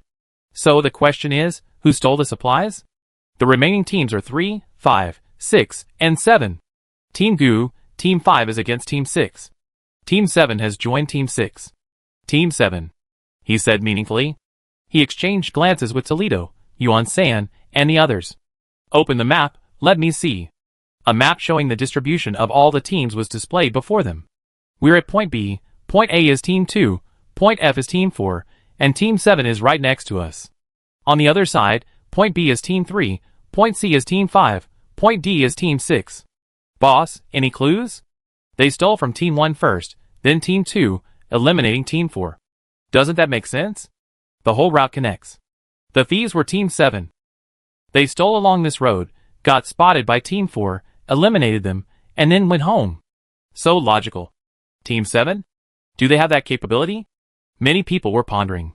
They were all the pride of the Federation, but they had almost no recollection of Team 7. Sure, Lele, Chen Yanfeng, and Jean Zixuan all simultaneously thought of several familiar faces. Were these people capable of doing something like this? They can eliminate 4 teams, don't you think? Gu Zhanting, though confident, never underestimated his opponents. A huge change had occurred on the battlefield. People were undoubtedly the most crucial factor. That makes Team 7, which keeps having unexpected problems, highly suspicious. Ever since Team 4 was eliminated, this weak team has been shrouded in mystery. He knows all the other teams well, but Team 7 is like a fog. Eliminate all the impossibilities. What remains, however absurd, is the truth. Team Leader Gu, what do we do now? There's nothing we can do right now. Toledo assessed the situation and said confidently, supplies are insufficient, and launching a proactive attack is extremely risky. We should be thankful that Team 3 chose Team 2 tonight, and Team 5 chose Team 6. All the teams are exhausted, and don't have the time or energy to deal with us. The best way is to continue accumulating supplies. The final round is on the last day. Team 2 was led off the field by the instructors after their elimination. Shen Wanqing's mind was in turmoil, her clenched hands bulging with veins. She tried her best to suppress her anger and resentment and asked the question that concerned her most. Instructor, I want to know who stole the supplies? It was Team 7. Meanwhile, the other battlefield was also coming to an end. Team 5, Lewis, eliminated. Lewis had thought that the other 2 teams wouldn't pursue after their retreat.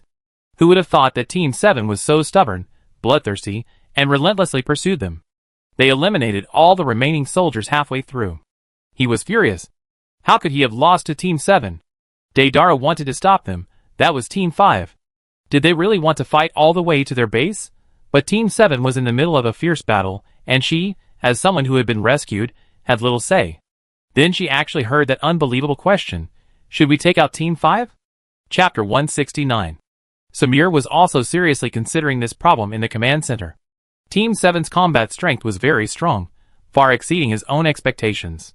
He had anticipated that the 18th Military Academy would be holding back, but who knew they had only revealed a fraction of their strength. He even wanted to ask, if you're so strong, why bother with all that fancy stuff? Given the current situation, at least tonight, Team 1 wouldn't show up, and Team 3 would be withdrawing. Team 5 still had about 20 men, presenting an excellent opportunity. However, if they fought this battle, it would be tantamount to telling everyone that Team 7 was incredibly powerful. They estimated that on the last day, they would be besieged by other teams. After careful consideration, he decided to consult everyone's opinions. 3 days left. Let's grab all the points we can. Let's fight. It's rare for Team 7 to have such a glorious moment. Yeah. The brothers are burning with fighting spirit. I want to take on 10. Team 7 had won several rounds in a row, and everyone was getting a little cocky, shouting for another round. Captain Deidara, what about you guys? Shall we join in? She wasn't worried that Team 7 would switch sides and eliminate Team 6. Not because of their character, but because it was truly unnecessary. After that battle, she knew very well that Team 7 was no longer the same Team 7. If they wanted to eliminate her, they wouldn't need to save her. Especially that girl guarding the flag. Getting points was a piece of cake for her. Let's go! It was already past midnight, and the entire Federation was still focused on the battle. No one expected the competition to develop this way. Team 2 is eliminated. Anyone with eyes can see that Team 2's elimination was less due to Team 3 and more due to supply issues. And the act of stealing supplies was actually done by the most inconspicuous Team 7, a cowardly person doing something incredibly audacious. Team 1's opponents are actually Team 3, Team 6, and Team 7. Amelia's tone unconsciously became more forceful when she mentioned Team 7. None of the participating teams, instructors, spectators, the tournament organizers, or even the people of the 7-star region could have imagined that the biggest surprise of this national tournament would be Team 7. The entire federation watched helplessly as Team 7, leading the remaining 20-odd members of Team 6, stormed into Team 5's camp. After the devastating battle, the banner bearing the number 5 was pulled up. The red elimination light illuminated. Team 5 eliminated. Team 5 eliminated. Team 5 eliminated. The announcement echoed throughout the arena. A long silence followed in front of the screen. On the leaderboard, the gap was like an insurmountable chasm. Team 1, 475 points. Team 2, 301 points, eliminated. Team 3, 887 points, banner 1. Team 4, 205 points, eliminated. Team 5, 260 points, eliminated. Team 6, 317 points. Team 7, 1,405 points, flag 2. Team 7 has surpassed 1,000 points. From now on, the number 1 seed is Team 7. Gu Zhaning is now 100% certain that Team 7 was the one who stole the supplies. Team 3 eliminated Team 2, and before they could even celebrate, the announcement of Team 5's elimination rang out. Aslan watched helplessly as Team 7 regained the top spot. He also realized something was wrong. Summarizing all the information, he pieced together the situation fairly well. Team 7 got a great start this year. Team 6 followed Team 7. They didn't get the flag too, but they still gained a lot of points. Don't you need supplies? Team 7 distributed the remaining supplies from Team 5 to Daedara. This left her completely bewildered.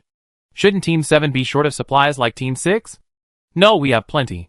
Back at Team 6, Sun Qianyu looked at the dilapidated camp and the mechs, thinking he might as well go all the way and do Daedara a favor as well. Mainly because they had made too many enemies this time. They needed some allies for the next ranking match, right? Need mech repairs? Daedara hesitated for a moment, then quickly replied, repairs? Team 6 only had a few mech pilots left. Upon hearing this, Alice pounced over like an enthusiastic large dog. Sister, want some potions? Linglings are really effective. Alice usually didn't care about these things, but seeing everyone else in the Xianxin sect busy selling and making money, she thought she could do it too. Her goal was to achieve all-round development in morality, intelligence, physical fitness, aesthetics, and labor, surpassing Su Xiang to become a pillar of the Xianxin sect. Daedara paused again, then said decisively yes. And also, I have whitening lotion made by Lingling. Using it will make you a big beauty. Will it be needed on the battlefield? Who says it won't be needed? Look at me, I'm not afraid of wind and sun after using this. Daedara looked at Alice's bright, expectant eyes, and felt as if he were bewitched, blurting out, give me 10. Do you want any other supplies? Bulk discounts available. Yes. But do you have that much to sell? As far as Daedara knew, Team 7's supply should be about the same as theirs. Yes. Soon after, Team 7 delivered the supplies. So much? That night during your 6 armies joint battle, we took the supplies from Teams 1, 2, and 4. How much did you take? Everything in the warehouse. The warehouse. Yes, yes. Daedara realized, all the information connected. Why were Teams 4 and 2 eliminated? Why was Team 1 nowhere to be found? So you guys raided their supplies. Take? That's stealing. It seems Team 7 has been up to no good for a long time, unaware of what's going on. Looking at Sun Qianyu and Alice's clear eyes, she suddenly felt this faction war was going too far. I take it all. Go pay. Daedara waved her hand and bought it.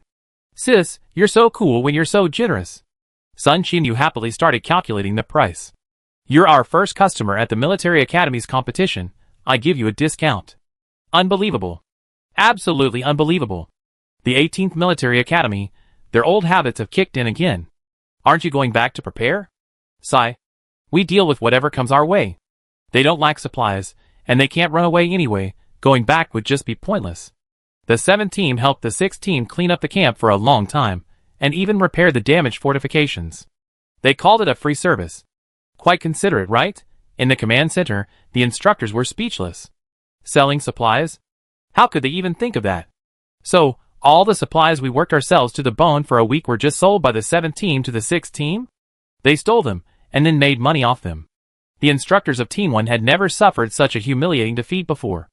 They were on the verge of a heart attack. They wouldn't actually take money, would they? Judging from Li Yuan's guilty look, it was highly likely. Alright, you don't need to argue anymore. We know you didn't break the rules. Sir, this can't go on. Using star beasts as bodyguards, selling supplies? Shouldn't we clarify this in the rules? Yes. In the 200+ years of the competition, I never seen anything this outrageous. And there's more than one thing. Team 6 and 7 remained silent, while the others spoke righteously, their voices surging. Quiet, we consider it. The competition rules, from the very first year until now, had only been modified once. The introduction of beast-attracting drugs was banned. This set of rules, having withstood 68 competitions and 204 years of trials, was facing its first comprehensive test. But changing these rules isn't something that can be done so quickly. For example, if we use star beasts, does using star beast materials to repair mechs count? What level of violation would be considered a violation? These all need careful consideration. It's not something that can be changed overnight. The key issue is that Team 7 has skirted the rules on more than just this year. There are countless other problems. But I estimate that after this year's competition, the rules really need to be thoroughly studied. Chapter 170. The next morning, Team 7 returned to camp. Despite a night of hard work, they were still full of energy, like they'd been injected with chicken blood. This must be because they were blinded by victory. They captured the battle flag, made money, eaten and taken, a huge haul. Team 3 was initially very happy to have captured Team 2's battle flag. The news that Teams 1 and 2's supplies had been stolen was confirmed. Now they could consider turning around and attacking Team 1. It was time to change the leadership of the Frozen Throne. However, not long after the battle ended, Team 5 was actually wiped out by Team 7. Aslan and Team 3 stared at each other wide-eyed. This wasn't the scenario he anticipated. How did Team 7 appear? Team 3 had only launched an attack because there were no other strong opponents on the field, and leaving a small force was enough to hold the battle flag. But now Team 7's situation was unclear. If they acted rashly, Team 7 might arrive right after them, or they might attack Team 7, while Team 1 took advantage of the situation. Neither of these were good news. Thus, the situation became a three-way standoff between Team 1, Team 3, and Team 7. Aslan dared not split his forces and leave the camp. Team 6, with its smaller numbers, was not considered. Can we just hold out until the last day? We're second in points. We can, but whether Team 1 is willing is another matter. That was the problem. In the entire faction competition, Team 1, the most watched and favored team of the First Star region, the strongest in the Federation for decades. They showed their face at the beginning, then got robbed, and then faded into obscurity. It ended without them accomplishing anything. Could Team 1 accept that? Probably not. Then which side do we stand on? Why don't you ask the other two teams which side they're on? How about we team up with Team 6 and 7 to encircle and annihilate Team 1? We're already here, let's not waste this opportunity. Let's go all out and make it big. Yeah. Let's take down Team 1. We Team 3 are number 1. Or we could ask Team 1, if we take down Team 6, then help us fight Team 7. If we take down Team 7, they can't fight us anymore. How about that? Coward. Is it worth it for Team 7 to be surrounded by two teams? If this were the year before last, Team 7 would have been eliminated long ago, but this year I really don't know. A team that can take down two teams' flags can't possibly be an ordinary team. Ha ha ha. Treasure boy Aslan. A wise man knows when to yield. What's going on? Weren't you just so spirited? You've been bragging for so long, saying you take down Team 1? Then I can only say you don't know Aslan well. This cowardly feeling is a bit like Team 7. Team 3 is genuinely cowardly, Team 7 is just pretending. Team 3's indecisiveness has struck again. Just then, the personal terminal rang. Captain Aslan, should we form an alliance? Speak of the devil. Team 7, Samir. How do you want to form an alliance? Team 7 is currently in first place in points. It would be great if they could hold on until the end. But as the commander, he can't just consider this one battle. They stole from Team 1, indirectly eliminating Team 2, and directly taking down Teams 4 and 5. They made too many enemies. The next ranking match will be played in 10-player teams, which could mean facing attacks from other teams. The best solution is to form alliances. For example, a 6-team or 3-team alliance. Aslan was also eager to hear how Team 7 planned to attack and defend. 3 teams, individually, were no match for Team 1. Team 1's supplies had been replenished in the last 2 days. How are they going to get through those long 24 hours tomorrow? Would Gu Zhanting agree to just beg for mercy? That's what he thought, and that's why he asked. Team 7, even more cowardly than us. A 3-team coordinated attack? Do they have a chance? If that's the case, the sooner the better. Team 1 isn't attacking because they don't have enough supplies. If they steal a little more tomorrow, we won't be able to keep up. Aslan rambled on and on. Of course, what he said made sense. The Alliance didn't need to be wary of its own people, they could focus on one enemy. But the problem was, with the numbers and levels of Teams 3, 6, and 7, they couldn't compare to the previous combined forces of 2, 3, and 5. Even if Team 7 became stronger, he still felt it was unreliable. Aslan, if all else fails, I just join Team 1. I have a better way. Day 14, the final day of the faction battle. Team 1 secured the last wave of supplies. Boss, is that enough? Enough. Team 1 had been incredibly frustrated these past few days. The joy of defeating the combined forces of Teams 2, 3, and 5 was completely overshadowed by their supplies being stolen. Fortunately, the other teams, intimidated by Team 1's presence, wouldn't launch a solo attack. This gave them ample time to replenish their supplies. Then, the tide of battle turned drastically. Team 4 was inexplicably eliminated, and their biggest threat, Team 2, was also knocked out. Throughout the entire competition, Team 1 had almost no notable battles, and their ranking had dropped to 3rd place. So, on the final day, they couldn't afford to sit idly by. This battle is a must. How's the situation? No movement, they're all still in the camp. Looks like they're going to hold out to the death. Alright, let's start with Team 3. Move out. Team 1 left 20 strong fighters to guard the camp. Gu Zhanting and Yuan San led over 60 men in 2 groups towards Team 3's camp. The plan was to take down the opponents one by one, starting from the nearest. The journey went very smoothly. Upon entering Team 3's territory, it remained calm. No artillery fire, no bullets, no sign of an impending battle. The eerie atmosphere made the group hesitant to advance further. Captain, something's not right. No sentries. Yeah, we can already see the tents, but there's not even a minefield or trap. Could it be a trap? Like they're waiting for us? Just a little further. 1 kilometer from Team 3's camp, Gu Zhanting and Yuan San urgently called a halt. Wait a minute. The two observed the camp ahead from 2 different directions. So close, we'd definitely been spotted. But the enemy made no move. 500 meters forward. Gu Zhanting, Yuan San, and Toledo, who remained at the camp, were all among the top 10 commanders in the national rankings. They were all cautious and thorough. Given the suspicious situation, advancing rashly was out of the question. So, they lay in ambush in the woods, observing for a very long time. It was almost 5 o'clock. The competition ended at midnight. Gu Zhanting couldn't sit still any longer. Slowly advanced 200 meters. Team 1 moved these 200 meters with trepidation and extreme caution. But the ambush, traps, and mines they had imagined still hadn't appeared. They didn't even need remote equipment. The situation in the camp was clearly visible to the naked eye. The trainees came and went, chatting and laughing easily. The sentries at the gate didn't even have any equipment. With a few blades of grass dangling from its mouth, it lay quietly on the ground under the shade of a tree, watching the sunset, the beautiful sky, and the drifting clouds. What a relaxed and serene scene, like a hermit enjoying the southern mountains. There was no tension whatsoever. It didn't seem like a competition, more like a leisurely outing. This is too bizarre. Chapter 171. It's like they're openly telling us there's a trap. Gu Zhanting frowned, his anxiety growing exponentially. He called Toledo again. Any situation at the camp? All calm. Something's wrong, extremely wrong. Team 1 remained locked in this stalemate for another hour. The sun was about to set. Suddenly someone said, could it be an empty city ploy? Upon hearing this, they exchanged shocked and enlightened glances. It's like it. So much like it. Time dragged on, and there were less than 6 hours left in the competition. Charge.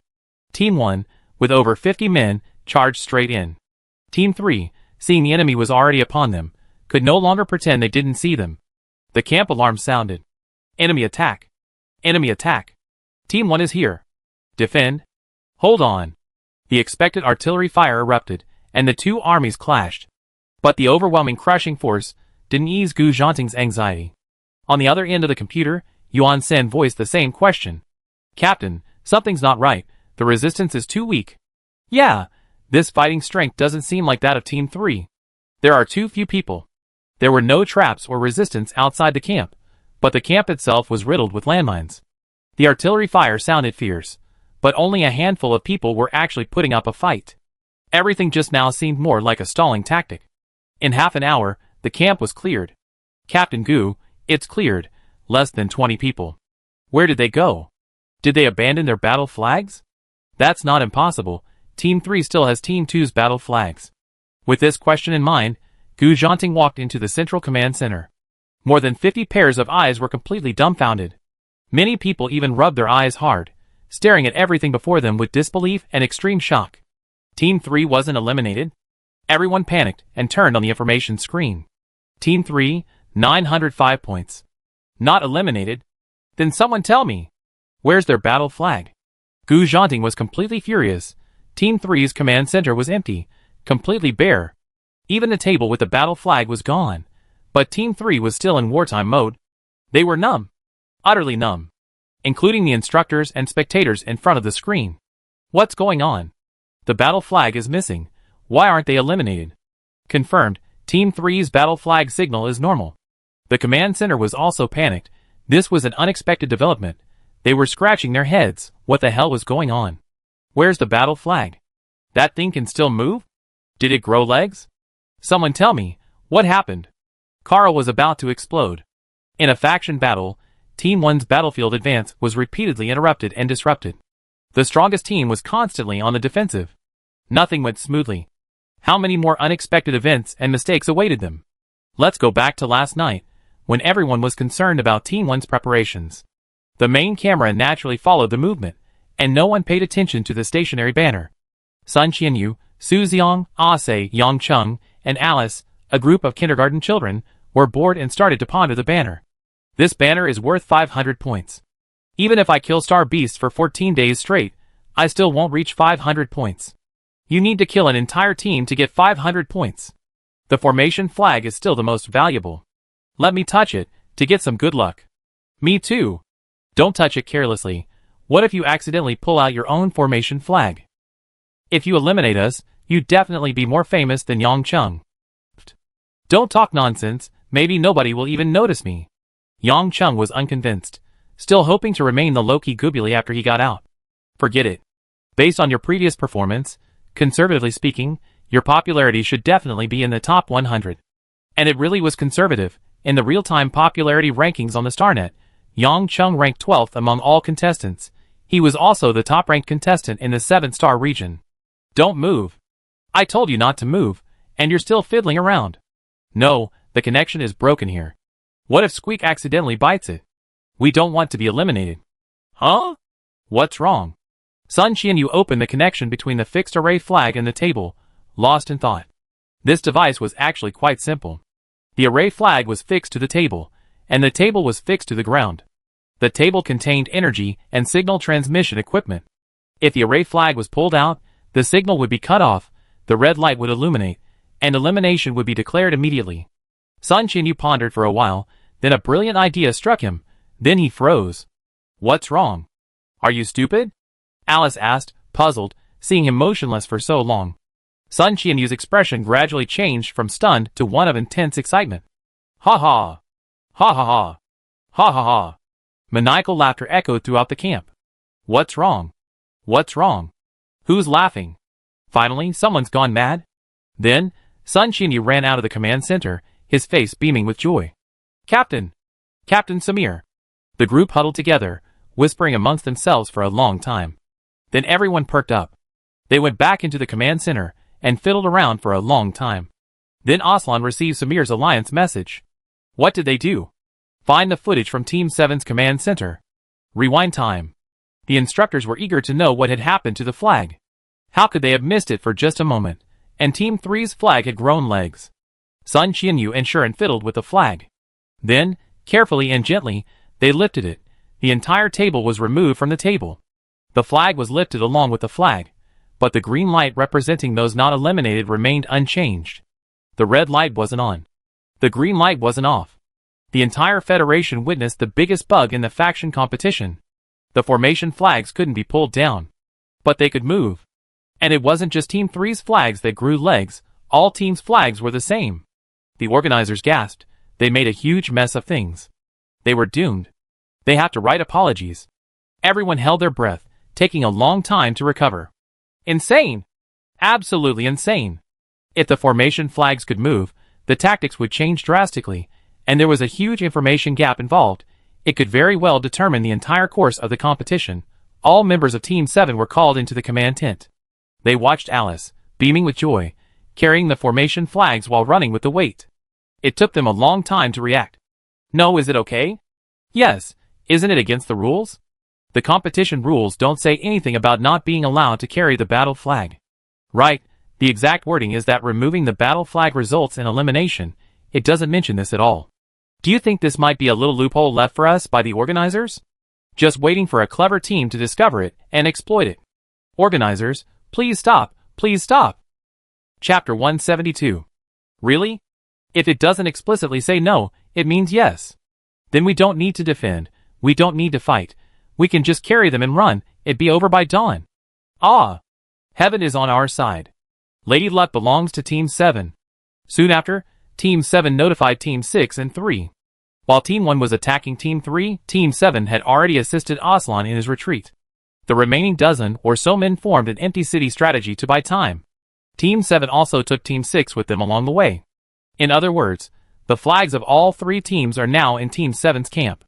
In Samir's words, defending one place is better than defending three. Outside Team 7's camp, there was an impenetrable fortress, with various traps and minefields every 5 kilometers. All the stolen supplies were used here. Three teams, over 100 people, well supplied, strong and ready, were poised for action. They felt completely safe in their own backyard. They exchanged glances, then laughed heartily 3 times. Ha ha ha. At the command center, the instructors were completely silent. The StarNet was filled with question marks and exclamation marks for a very long time. A trending topic on the StarNet top, breaking. The array flags have grown legs. The Federation was in an uproar. How bored must they be to bother with the array flags? Didn't they say they only checked because they were afraid the squirrels might accidentally chew them up? Who is Zizi? Zizi is a level 3 swamp rat who steals supplies, and has been recruited by Team 7. She's practically the captain of the rat special forces. What? Is she speaking the Federation language? I don't understand. Are you guys filming a movie here? Have you watched the 7-star region's matches? No, I only watched the 1-star region. I'm a diehard fan. I can't explain this to you city folks in a few words. Go back and watch Team 7's matches and you understand. There's also a rhino. You'd be pleasantly surprised when you see it. Wait, is that the point? The problem is the flag has been taken away. What kind of brain does someone have to think of this? Isn't it against the rules? It's been almost half a day since the flag was taken away. If it were against the rules, the organizers would have stopped it long ago. The competition rules state that a red light will illuminate during elimination, but this one hasn't. I've been watching the military academy competition since I was 7, over 30 years, and this is the first time a team has made it to the end by constantly exploiting loopholes. I disagree with that. Where are the loopholes? This is pure cleverness. Yes, rules are meant to be followed, but they can also be exploited. Others can do the same. It's fair to everyone.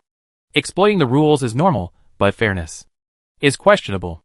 Are you sure other star systems can ride helmeted hornbills into battle? Then I can only say, the hornbill is there. If you're so capable, go for it.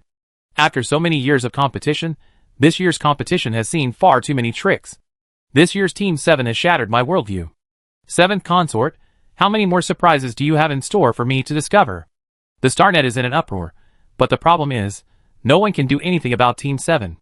They not only broke the competition rules, but also dragged Team 3 and Team 6 into the mess. The key is that the organizers are completely in the wrong. Sir, is this a backdoor we deliberately left open? No, how was I supposed to know someone would tinker with that broken table? The battle flag. That's the battle flag that determines the team's survival. Damn it, how are we going to explain this to the leadership? How are we going to explain this to the outside world? We can't get rid of this mess. We should have spent more budget on this crappy equipment. The organizers' officers are probably feeling utterly hopeless. You can imagine how many questions they face from both inside and outside the organization after today. Next time, I make it absolutely forbidden, Absolutely forbidden, the kind that eliminates you from the moment you touch it. Li Yuan was secretly laughed several times. Great, great. Everyone's picking on the organizers. Finally, I don't have to bear everyone's glares alone. The group huddled in a mountain valley, protected by an impenetrable fortress, enjoying hot tea and food. The battle is imminent, yet they are incredibly comfortable. Meanwhile, the 18 eliminated members of Team 3 were happily taken away. This was the most willing elimination they ever had. A competition with this kind of twist? God knows how shocked they were when Team 7 carried away their flag. Then, they were chosen to become the 18 warriors of Team 3. With the pride of a martyr's sacrifice, they poured their hearts and souls into their acting, performing a whole day's worth of elaborate deception. In short, awesome. Finally, they could start gloating. They were the most important part of this grand plan. Heroes, bait. I could win an Oscar? No, you're too excited. I saw your hand shaking. Yeah, their expressions are a bit stiff. Not natural enough. If I hadn't just laid down by the door like that, could we have kept it a secret for so long? No, when it comes to acting, no one can beat me. The instructors from Team 3 couldn't help but laugh as they looked at the group. You guys, you really run into some cunning guys. The sun set, the moon hung high in the sky. Team 1, filled with shock and anger, passed by Team SIX's camp. Similarly, no one was missing their battle flag. But they weren't eliminated either. Toledo, find the mech pilot, and see if the table holding the battle flag can be disassembled and carried away as a whole. Huh? Teams 3 and 6, and their battle flags, are all gone. Toledo was practically shattered by the shock. Not long after, news arrived. Boss, they're still working on it, but it can definitely be carried away. Everyone in Team 1 felt an unprecedented sense of defeat. After so many matches, this time, they'd been played like fools from beginning to end. Unexpected events kept happening, leaving them constantly on the defensive. Team 7. Team 7. It must be Team 7.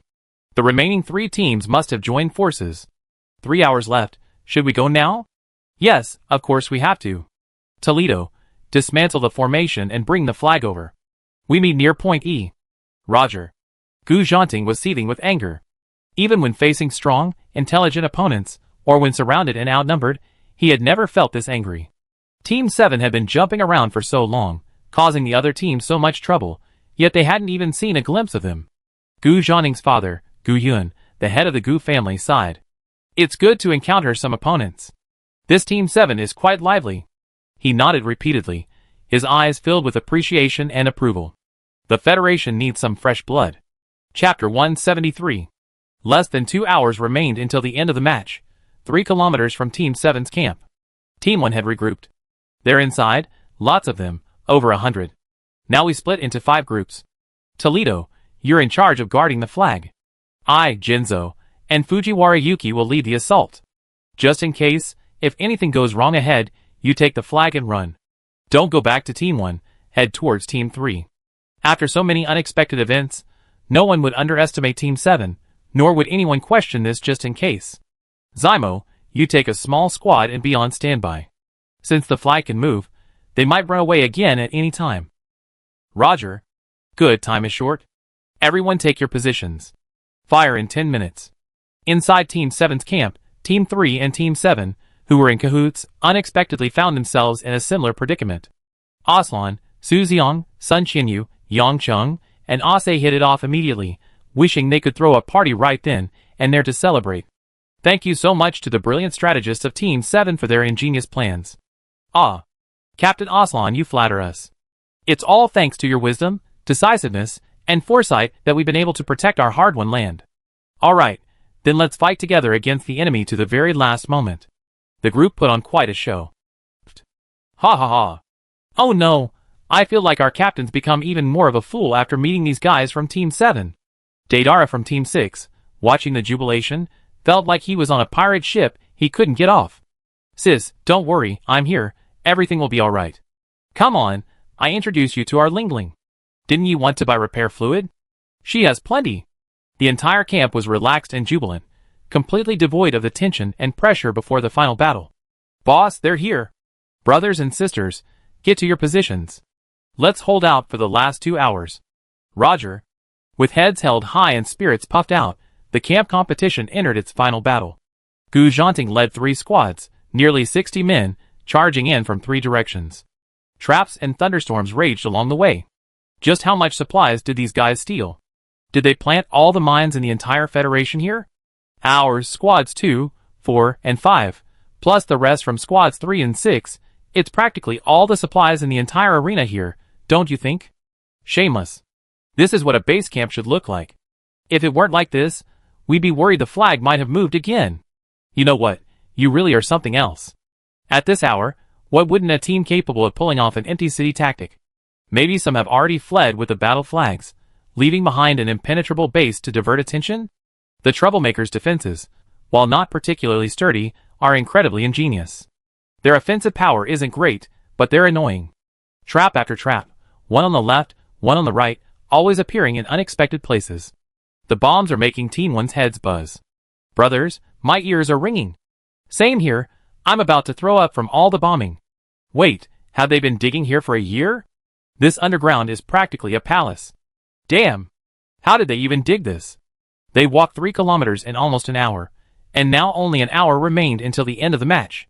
Finally, Team 1 and Team 7 officially met. Aside from Aslan and Daedara, most of the others were complete strangers. Is that them? They don't look like much. Yeah, they don't look strong, yet they made the competition like this. Just as the 2 armies were preparing to clash, flocks of helmeted hornbills circled overhead, screeching. Damn! Level 2 star beasts. The massive lead helmeted hornbill exuded the terrifying pressure of a level 2 star beast. Leading a flock of dozens of level 3 and 4 hornbills, they blotted out the sky, displaying a powerful offensive posture. What are these helmeted hornbills doing here? In the midst of a deafening battlefield, star beasts usually keep their distance. Everyone in Team 1 warily aimed their guns at the flock of birds. Just as they were preparing to open fire in defense, a voice came from the enemy camp. Rhino, don't worry about it, go home and wait for us. Whoosh whoosh whoosh. Take the cubs home.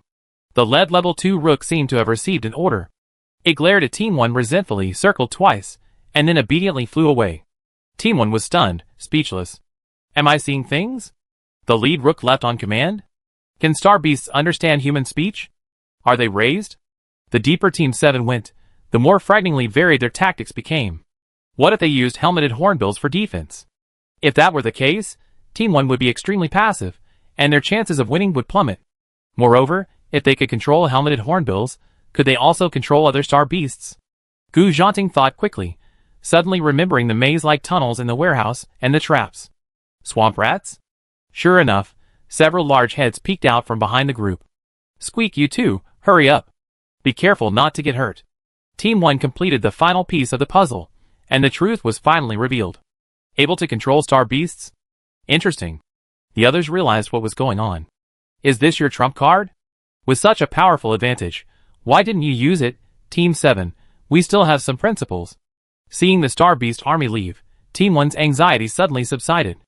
At least Team 7 wanted a relatively fair competition.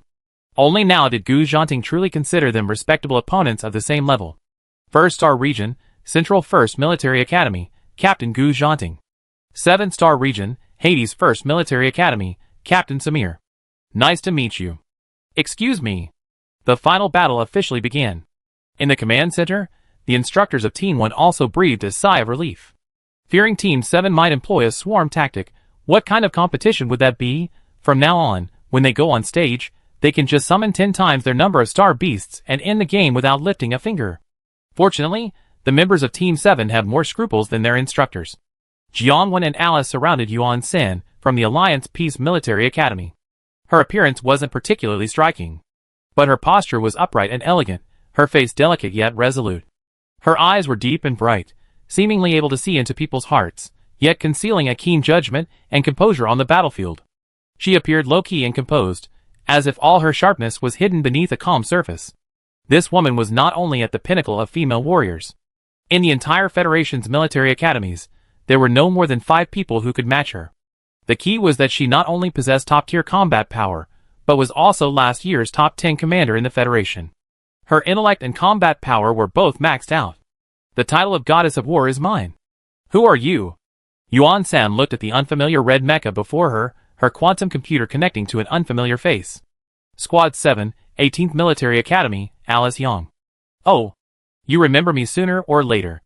Alice wasn't angry. Why should a fairy argue with an ordinary person? But there can only be one female war goddess in the galaxy. That's her, the little fairy of the Xianqing sect, Alice Yang. Listening to her adorable chatter, Yuan-san couldn't help but laugh out loud. Okay. Less than 10 minutes later, Alice had indeed given her many surprises. You got some skills. Right? Right? Keep going. Alright. Sis. Chapter 174. Jiangwen, coordinating the attack, was filled with question marks. You're the enemy. Why are you calling me sister? Alice seems to be very popular with the older sisters. Su Xiang, Sun Qinyu, and Haiwang faced off against Fujiwara Yuki. Are you from Team 7? Hee, guess. The enemy's firepower was fierce, and the group coordinated their attacks, specifically targeting his blind spots. Captain Fujiwara, be careful, he's a mecha pilot. He can dismantle while fighting. Several mechas had already had parts pried off by Sun Qinyu. I underestimated you. Likewise. The Fujiwara family? The 21st Federal Academy, Captain Fujiwara Yuki. What's your relationship with Fujiwara Masashige? My younger brother. Oh ho, he's our brother. We're all relatives. Let's talk things over. Otherwise, let's not fight and let us off the hook. Yuki's lips twitched at these words. Someone's trying to claim kinship on the field. No way. Then I have to offend them. Yang Chung kept calling him brother, but anyone who knew him well knew that the Sea King's people hated Fujiwara and the 53rd Military Academy the most. Eliminally eliminated, Fujiwara clenched his fists as he watched the battle on the screen. The jealousy and hatred in his heart were almost unbearable. Samir, Sea King, and the 18th Military Academy. Using dirty tricks to eliminate their own people is bad enough, but they even dared to try and fool my brother. You just wait. Kim Jae-hoon and the team had been looking for an opportunity to give Su Xiang a hard time. After watching them fight for a while, he didn't dare to join in at all. His shock was written all over his face. Was this really the same F-rank Su Xiang? Chen Yifeng, a member of the team, finally met his long-awaited little sister. Little sister, come home and visit. Dad keeps talking about you. She's quite the charmer when it comes to teasing. Chen Yifeng originally intended to quickly subdue Xue Lingling, using force to make her submit. Unexpectedly, within 10 moves, his armor was pierced. Team 1, Chen Yifeng eliminated. Tell Chen Jin, I will take back the Xue family. You? Xue Lingling, an A-rank pharmacist. When did she become so strong? Team 7 controlled the situation in a small area. But Team 1 remained Team 1, with few A-rank individual fighters, most were S-rank or higher. The level advantage was no joke. Teams 3, 6, and 7 continued to have members eliminated. Facing the strongest force, Gu Zhanning's team were Samir, Gu Han, and Siren. Come on! The top-tier mech custom made by the Gu family, the SSS-class Thanatos, was entirely black, small and agile. Only 2 meters tall, yet it resembled a deep-sea monster, exuding a calm and powerful aura. Its surface was covered in smooth, textured metal armor, occasionally shimmering with a dim, eerie light, chilling to the bone. Standing there, it was the embodiment of ultimate power, wealth, and combat prowess. On the other side, Samir's all-gold mech, Thor, reflected the entire impression of Pluto. Rich, and richer. Siren's and Gu Han were much more understated. Siren's SS-class mech, Raven, although built by her family, didn't come from a family with generations of military service. Therefore, her mech was only passable in the 7-star region. Gu Han's mecha was still the Iron Guard, a standard A-class mecha uniform issued by the military. Compared to Thanatos or Thor, it appeared bulky and shabby. But appearances mattered. Internally, this mecha was powered by both energy and spiritual power. Sun Qianyu named it Xianqing Sect New Energy Puppet Armor. New Energy. Just thinking of that name made Gu Han's lips twitch. Looking at his nephew, now a star warrior, how long had it been since he'd seen him? He wasn't as innocent and cute as he had been a few years ago. He'd grown up and could stand on his own. Samir was certain he was no match for Gu Zhanting. This squad of 20, even the weakest member was about his level. Captain Gu, I'm in trouble, can you handle it? Judging by the ranks, it was only a matter of time before Team 1 swallowed them up. Samir placed all his hopes on the few members of the 18th Military Academy, whose fates remained uncertain. No problem. Gu Zhanting heard these 4 short words. That deep, magnetic voice unconsciously reminded him of someone who had been gone for a long time. It sounded so much like him. So incredibly similar. Who are you? The 7-star region, the 18th Military Academy, Captain Gu Han. Gu Zhanting's heart suddenly paused briefly. That voice, it sounded like his uncle. On the other end of the computer, however, was an unfamiliar face. He told himself impossible. That person is gone. Suddenly snapping back to reality, this was the arena. Fight first. The roar of cannons filled the air, lightsabers flashed. In the command center, the tense atmosphere reached its peak. It's a pity not to use the star beasts. Purely based on combat strength, even if teams 3, 6, and 7 had an absolute numerical advantage. The instructors estimated that it would be difficult for them to last an hour. But since the children had made their choice, they respected and accepted the result. Li Yuanbua, on the contrary, breathed a sigh of relief. He had already endured enough disdain. Finally, everyone's criticism was directed at the competition organizers. He was finally spared the condemnation of everyone. So what if he didn't have to? His points were already so high, what more could he ask for? Team 7, Han Dong eliminated. Team 7, Wang Zhe eliminated. Team 6, Lu Yi eliminated.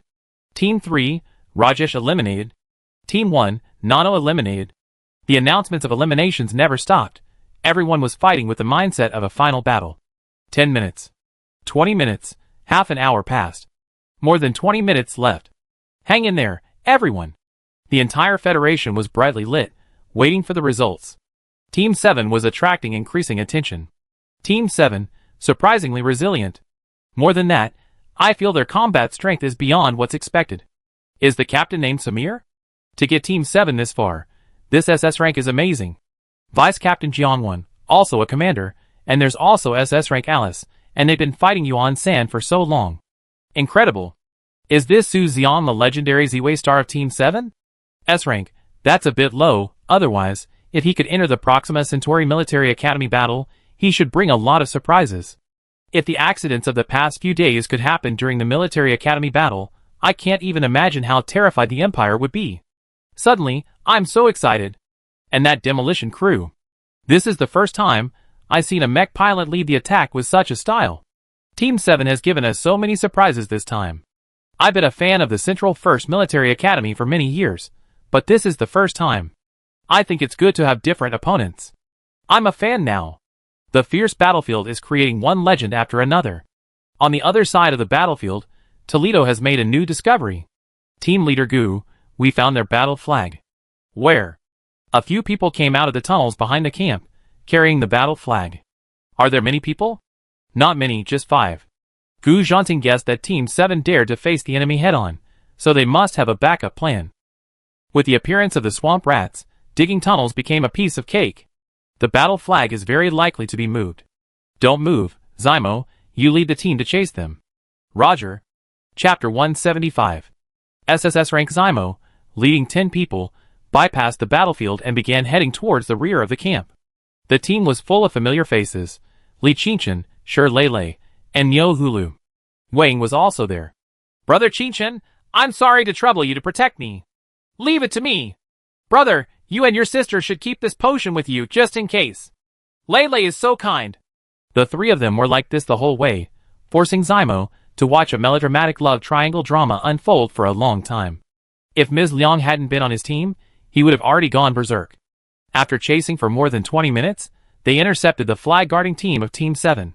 Of course, the flag couldn't have a spatial button, otherwise the signal would be cut off, and they would be eliminated immediately. The flag-guarding team consisted of 5 people, led by a B-rank mecha. Seeing Zymo's appearance, they were neither surprised nor flustered. Instead, he asked calmly, "Shall we fight?" Hearing this voice, Shi Lei was startled and blurted out, "Shirin?" The B-rank mech opposite paused, then said nonchalantly, "It's you? Captain, she's only B-rank, don't let her go." Zymo felt a growing sense of unease. 6 battle flags, equivalent to the lives of teams 3, 6, and 7, and they only sent 5 people to protect them, but looking at the time, there were less than 20 minutes left. They had to act quickly. The arrow was on the bowstring, and they had no choice but to release it. Let's go! Zymo's 10-person team consisted of at least Shi Lei's A rank. The rest were SSS, SS, and S rank. In terms of rank, there was no suspense. But the situation subtly shifted the moment Shirin took out Chungying. Strictly speaking, this 5-person escort team wasn't 5 people, but only 1. Shuren said their task was simply to carry the battle flag. The rest was up to her. The four of them formed a circle, placing the table with the battle flag in the center, and stood still. Team 1 hesitated for a moment. In the blink of an eye, in less than a second, the seemingly cumbersome B-class mech was incredibly light and agile, rushing towards him with lightning speed. It was so fast he didn't even have time to pull the trigger. Shuren leaped into the air, slashing down with her sword. The mech wielded its sword, a huge white moon behind it. By the time he could see clearly, it was too late. This scene, many years later, remained deeply etched in Zymo's heart. But at this moment, every cell in his body seemed to freeze. The opponent's aura swept over him like a tsunami, rendering him immobile. Neck link broken. Please check mech. Before the sound had even finished, the sword flashed again, piercing his chest. Energy core damaged. Energy core damaged. The mech screen went black, and the red elimination light lit up. Team 1, Zymo eliminated. All the changes happened in the blink of an eye. The other 9 didn't even see how the opponent attacked before Zymo was eliminated. What kind of myth is this? SSS level Zymo was instantly killed. And the opponent was a B-level mech. Defend. Defense. The 9 became extremely vigilant, quickly forming a defensive formation. Seeing all this, Liang Yuang's mind went into a frantic internal dialogue with the system. Did you see clearly? What just happened? My god, who was that? That's terrifying. Team 7 has people like that? I just heard the female lead call her Shuren. Shuren overheard a nonsensical conversation that mentioned her, or more precisely, the original owner of this body. She found the source of the voice within the 9-person team. It was a young girl, seemingly clever and lively, with a playful and adorable expression. But she didn't speak. What was that just now? Her inner thoughts? Who is she talking to with her inner thoughts? Who is the system? Who is the female lead? Shuren, why does that name sound familiar? I remember now, the young lady who died young. Wait a minute, host, according to the plot, the grass on her grave should be several meters high by now. Right? Shouldn't she have died on the road to exile when I arrived? How come she's here? Didn't she lack mental power? How is she so strong? Is this the speed a human should have? Zymo is an SSS, a top-tier SSS, an instant kill. An instant kill. In the entire Federation, no, in the entire interstellar space, is there anyone who can instantly kill an SSS? Host, don't worry, there might be a problem with the plot. Let me check. A fluctuation came, not mental power or divine sense, but a completely new energy system.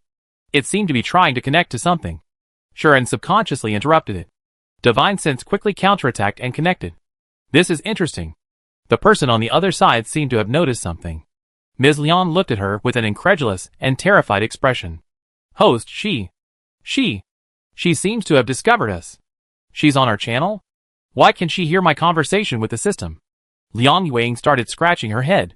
What kind of chaotic situation is this? Don't be afraid, I have some things to take care of. Was she talking to us? I don't know either. Shuren's few words were casual, but Shirley in the group felt a chill run from her back to the top of her head. This is Shuren? Is that the same Shuren?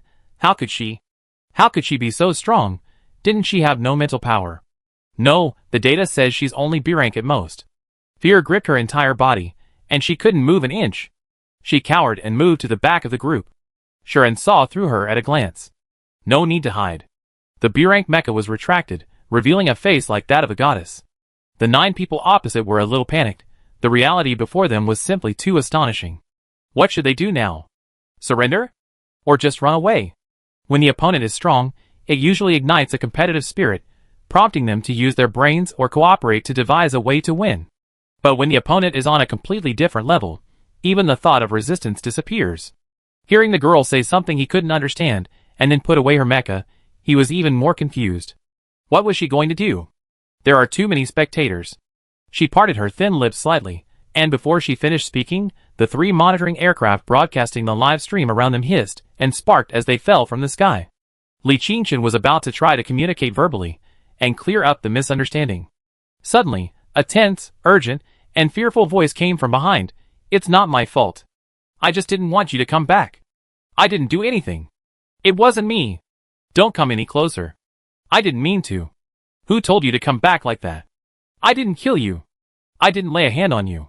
Shirley didn't know what had happened to Shuren, But this powerful and untouchable being was definitely not someone she could afford to provoke. She regretted it. Everything she had before, wealth, favor, status, was far less important than her life. Shuren had no time for verbal sparring. Nothing could be hidden from the divine sense of the tribulation. The cycle of heaven is inescapable. Retribution is inevitable. Good and evil will eventually be clearly distinguished. Evil causes lead to evil consequences. You are not innocent of her death. Li Qingchen stared at Lele, who was on the verge of collapse, dumbfounded. Was this person with a ferocious face, her guilt written all over her face, still the kind and understanding Lele? Judging from her words, Lele seemed to have done something very bad behind his back. Her? Aren't you her? Shuren, sword in hand, appeared behind the 9 people in an instant. So fast. Chapter 176. By the time the other 8 people came to their senses, Chang'ing was already embedded in the chest of Lele's mecha. Before the mecha could even register the warning, sparks and smoke flashed, and the red elimination light illuminated. Team 1, Lele eliminated. This wasn't the end. That slender, fair right hand seemed to carry the weight of 1,000 pounds. The hard mecha shell was easily torn open like cardboard. With a painful scream, Lele was ripped from the cockpit. She was thrown onto the open ground, where the 2 armies were facing each other. With a loud thud, she slammed heavily onto the ground. Her terrified scream abruptly stopped, and she spat out a mouthful of blood. The others didn't even have time to react before it was all over. It wasn't that they didn't want to move, but that they simply couldn't. Shock and fear filled every cell in their bodies. A tingling sensation shot up their backs, their bodies were covered in cold sweat, and they dared not move an inch. After a brief silence, the 8 people pieced together the gist of the matter. Shuren must have a personal grudge against Lele. They both have the surname Shur. She's from the Shur family? They never heard of any remarkable figures from the Shur family. She eliminated the SSS-level Zymo in 2 moves. She destroyed an A-level mech with her bare hands. Oh, and before that, she destroyed 3 surveillance aircraft remotely without even moving a finger. So many people, so many eyes, and no one knew how she did it. You? Who exactly are you? Shura revealed a gentle smile. Me? I'm an immortal. She ignored the remaining people and turned to Lele, who was collapsed on the ground. Weakness is the original sin. These were the words Lele heard, whispered like a demon in her ear, amidst her excruciating pain. The boomerang of fate struck its thrower with pinpoint accuracy. These were the last words she spoke to the weak Shuren. But now, dragging her half-crippled body, she was the one groveling at his feet. Looking at the ethereal Shuren bathed in moonlight, she was shaken. You. Not her. What kind of monster are you? I spare your life, enjoy the karma you've stolen. With that, Shuren turned to the other 8 and asked, still fighting? The 8 were certain they had no chance of winning and hastily shook their heads. Liang Yueying huddled behind the crowd, her small body hunched over. Commander, come out quickly, what do we do now? A long silence followed. This is interesting, let's go. Oh! The 4 guarding the flags had just recovered from their daze. Knowing Shuren was extraordinary, how could someone be this strong? Could she truly be an immortal? Meanwhile, on the main battlefield, artillery fire roared. The 4 teams were steadily losing members, leaving only about 20 of their strongest core fighters. The captains of Team 1 still held onto a sliver of hope, and Gu Zhanting was still fighting with all his might. After the helmeted hornbill was driven away, he knew very well that Team 1 would likely find it difficult to turn the tide. Team 7 was stronger than expected, capable of both hiding and fighting. Team 7, having chosen a direct confrontation, was very confident in themselves. Now it seemed that all the participating teams had made a fatal mistake, underestimating their opponents, and this person before him. Who exactly are you? The only response was Gu Han's long silence. An S-rank player had been locked in a fierce battle for over half an hour, yet he couldn't gain the slightest advantage. Beep! A long whistle blew, echoing throughout Gaia. The first faction match of the national tournament had ended. All teams ceased fire and laid down their weapons. Teams 3, 6, and 7 exchanged a brief glance, then cheered and screamed as they hugged each other. Ah! Oh! We held on! We survived? Everyone witnessed their MVP results. Team 1, 1,036 points. Flag 1, Team 2, 301 points, eliminated. Team 3, 1,387 points. Flag 2. Team 4, 205 points, eliminated. Team 5, 260 points, eliminated. Team 6, 817 points, Flag 1. Team 7, 1,905 points, Flag 3. Team 7, holding 3 flags, truly deserved the title of first place. Team 1 barely managed to hold onto their own side. The gap was far from negligible.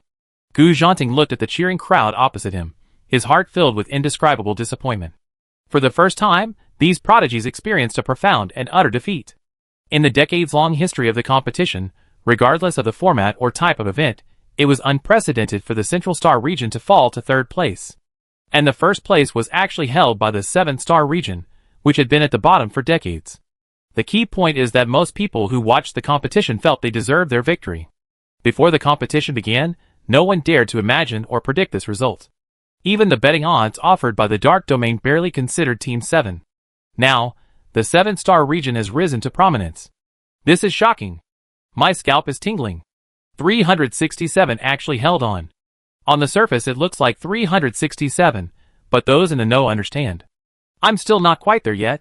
The first place isn't the Central Star region? Were you asleep the other day? Team 1 didn't even win. What are you talking about? Team 1 didn't lose either. Even excluding the flag points, it's clear Team 1 is the strongest. Yeah, 3 against 1, they done remarkably well. The supplies from before had a huge impact, otherwise, the outcome would have been decided after the first head-on battle.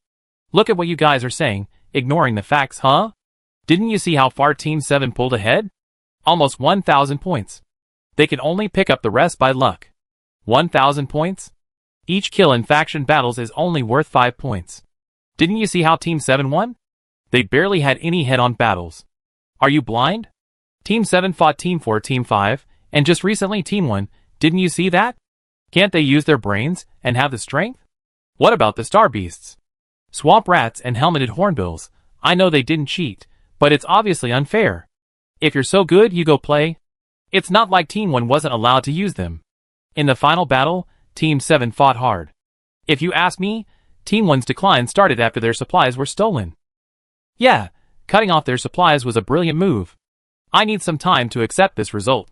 What's going on with Team 7? I suggest you take a good look. Team 7 is really strong. The online debate raged, but that didn't stop the new champion from receiving an explosive surge in traffic. The 7-star region takes first place in the Faction War. Faction War Champion. The 7-star region's archives revealed. 7 teams Helmeted Hornbill battle. The Beauty Trap. 7 teams Empty City strategy. 7 teams Supply battle. Covertly repairing the plank road, openly stealing the granary. 7 teams Carnivorous Herb battle. Using your own spear against your own shield. 7 teams Flag transfer battle. 7 teams Tactical combat highlights. 7 team Su Xiong from Ziwei Star. 7 team Mech combat master Sun Qianyu. 7 team Strategist Samir. 7 team Little Cannon Alice Yang. 7 team Genius pharmacist Xue Lingling. 7 team Yang Marin Yang Cheng. The 7-star region has made a dazzling debut, and their names have collectively appeared on the trending searches. Just as they said before the competition. One day, I will make everyone in the Federation remember my name. Chapter 177. The spaceships landed one after another, and the participating teams left one by one. Only 7 teams remained. The staff opened the cabin and saw the 7 teams of members, and more than 30 swamp rats, and dozens of helmeted hornbills. A group of people and star beasts sat in a row, obediently waiting to leave. Damn! Am I seeing things? Star beasts line up. The staff member was also a Federation soldier, but the one coiled up opposite him was a complete, level 2 star beast with a full beard and tail. My goodness! Wouldn't it suddenly attack people? They had only fought or seen dead ones. They had never heard of one so docile while alive. The leading staff member, with extreme caution, cautiously approached Samir. Are they going to come back too?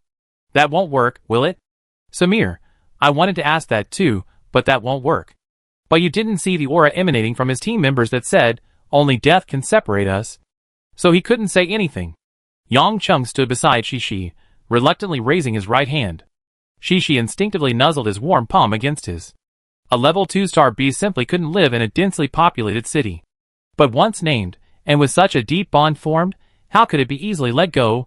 Alice whispered in his ear, It's alright, we come back to them in a few days. Shuren has a way. Okay. Yang Chen's worry turned to joy as he reassured Shishi. You go home first, I come back to find you in a few days. The others also patted their star beasts' heads, bidding them a proper farewell. Take care, she. Squeak, you must protect the rat special forces. Don't let them get eaten by the other star beasts. See you again. Goodbye. This was the first time the staff had witnessed Team 7 interacting with the star beasts up close. Their decades of common sense and understanding were utterly shaken. These star beasts, they look like humans. So strange. They're strange to the point of being eerie. The swamp rat kept turning back, while the helmeted hornbill circled in the air, unwilling to leave. Until the hatch closed, and the spaceship gradually ascended into space. Teams 3 and 6 emerged and began celebrating. Hee, we got a bargain. You can't say that, it was skill plus a bit of luck. Right, luck is part of skill. Team 7, they're pretty nice. It was quite fun, maybe we can form an alliance next time. Team 1, however, remained almost entirely expressionless. For them, not being number 1 meant utter failure. Seeing the dejected group, Carl patted Gu Zhanting on the shoulder and sighed deeply. It's a good thing we're facing Team 7 now. You all need to adapt to different playing styles and opponents. It's better than facing them when we played against the Empire. Maybe they even be teammates in the future. Relax. Although the coaches felt the result was unexpected, for the Central Star region, which was always arrogant, this was a rare opportunity for a lesson in adversity. In the long run, it's actually a good thing. Looking further ahead, once Team 7's playing style reaches the international stage, they might even be able to catch the Empire off guard. But I still have to say it bluntly, the combined intelligence of your 6 teams doesn't even match that of Team 7. Go back and watch the match videos carefully, do a post-match analysis. Many of you focus too much on combat power and neglect strategy and tactics. It's fine in individual or small team battles, but once you're in large-scale battles, the importance of wisdom and intelligence becomes infinitely greater. True strength isn't about never having lost, but about being able to learn from your defeats and continuously improve. Throughout the entire match, the most seriously injured was Lele. She was carried out unconscious, and after a quick diagnosis by the rescue team, she was rushed to the military hospital. Her coach, Anthony from the Interstellar Strategic Military Academy, arrived immediately. What happened? I don't know how to explain it. Zymo still couldn't believe what he had seen. He was still in shock, stunned by Shuren's actions. You were there. Why did all the monitoring aircraft suddenly malfunction? I can only say that the enemy fired them. You didn't stop them? None of those 5 were even S-rank. Even if you were eliminated, weren't there others? What exactly happened? Zymo stammered as he recounted what he had seen and heard. What? Anthony looked on in disbelief and shock. The Shure family rushed over upon receiving the news. They saw Li Qingchen and Anthony at the door. What happened?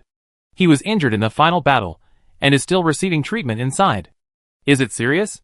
His mental strength might be affected. Shurong saw his pale face, and guessed it was definitely not a minor injury. How come so many people are fine, but my Lele is the only one with problems? Anthony had only heard the information from others, and hadn't yet pieced it together.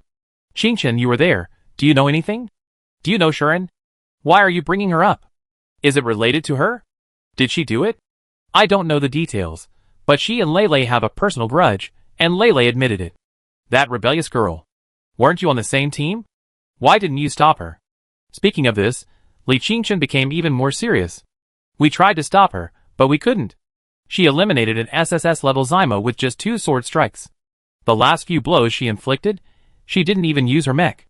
These simple words couldn't fully express the terror and shock he felt at the time. Of all the warriors he had encountered so far, this was the most terrifying. The key point was that it was obvious Shuren hadn't used her full strength. Standing before her, all resistance was futile. It was like facing a gaping abyss, ready to swallow everyone whole in an instant. Even now, he still felt lingering fear. Li Qingchen, considering their past relationship, wanted to give the Shure family a heads up. Having offended such a powerful figure, the entire family should have been prepared. Unfortunately, the Shure family didn't think that way. After a brief moment of stunned silence, the Shure family member's anger flared up instantly.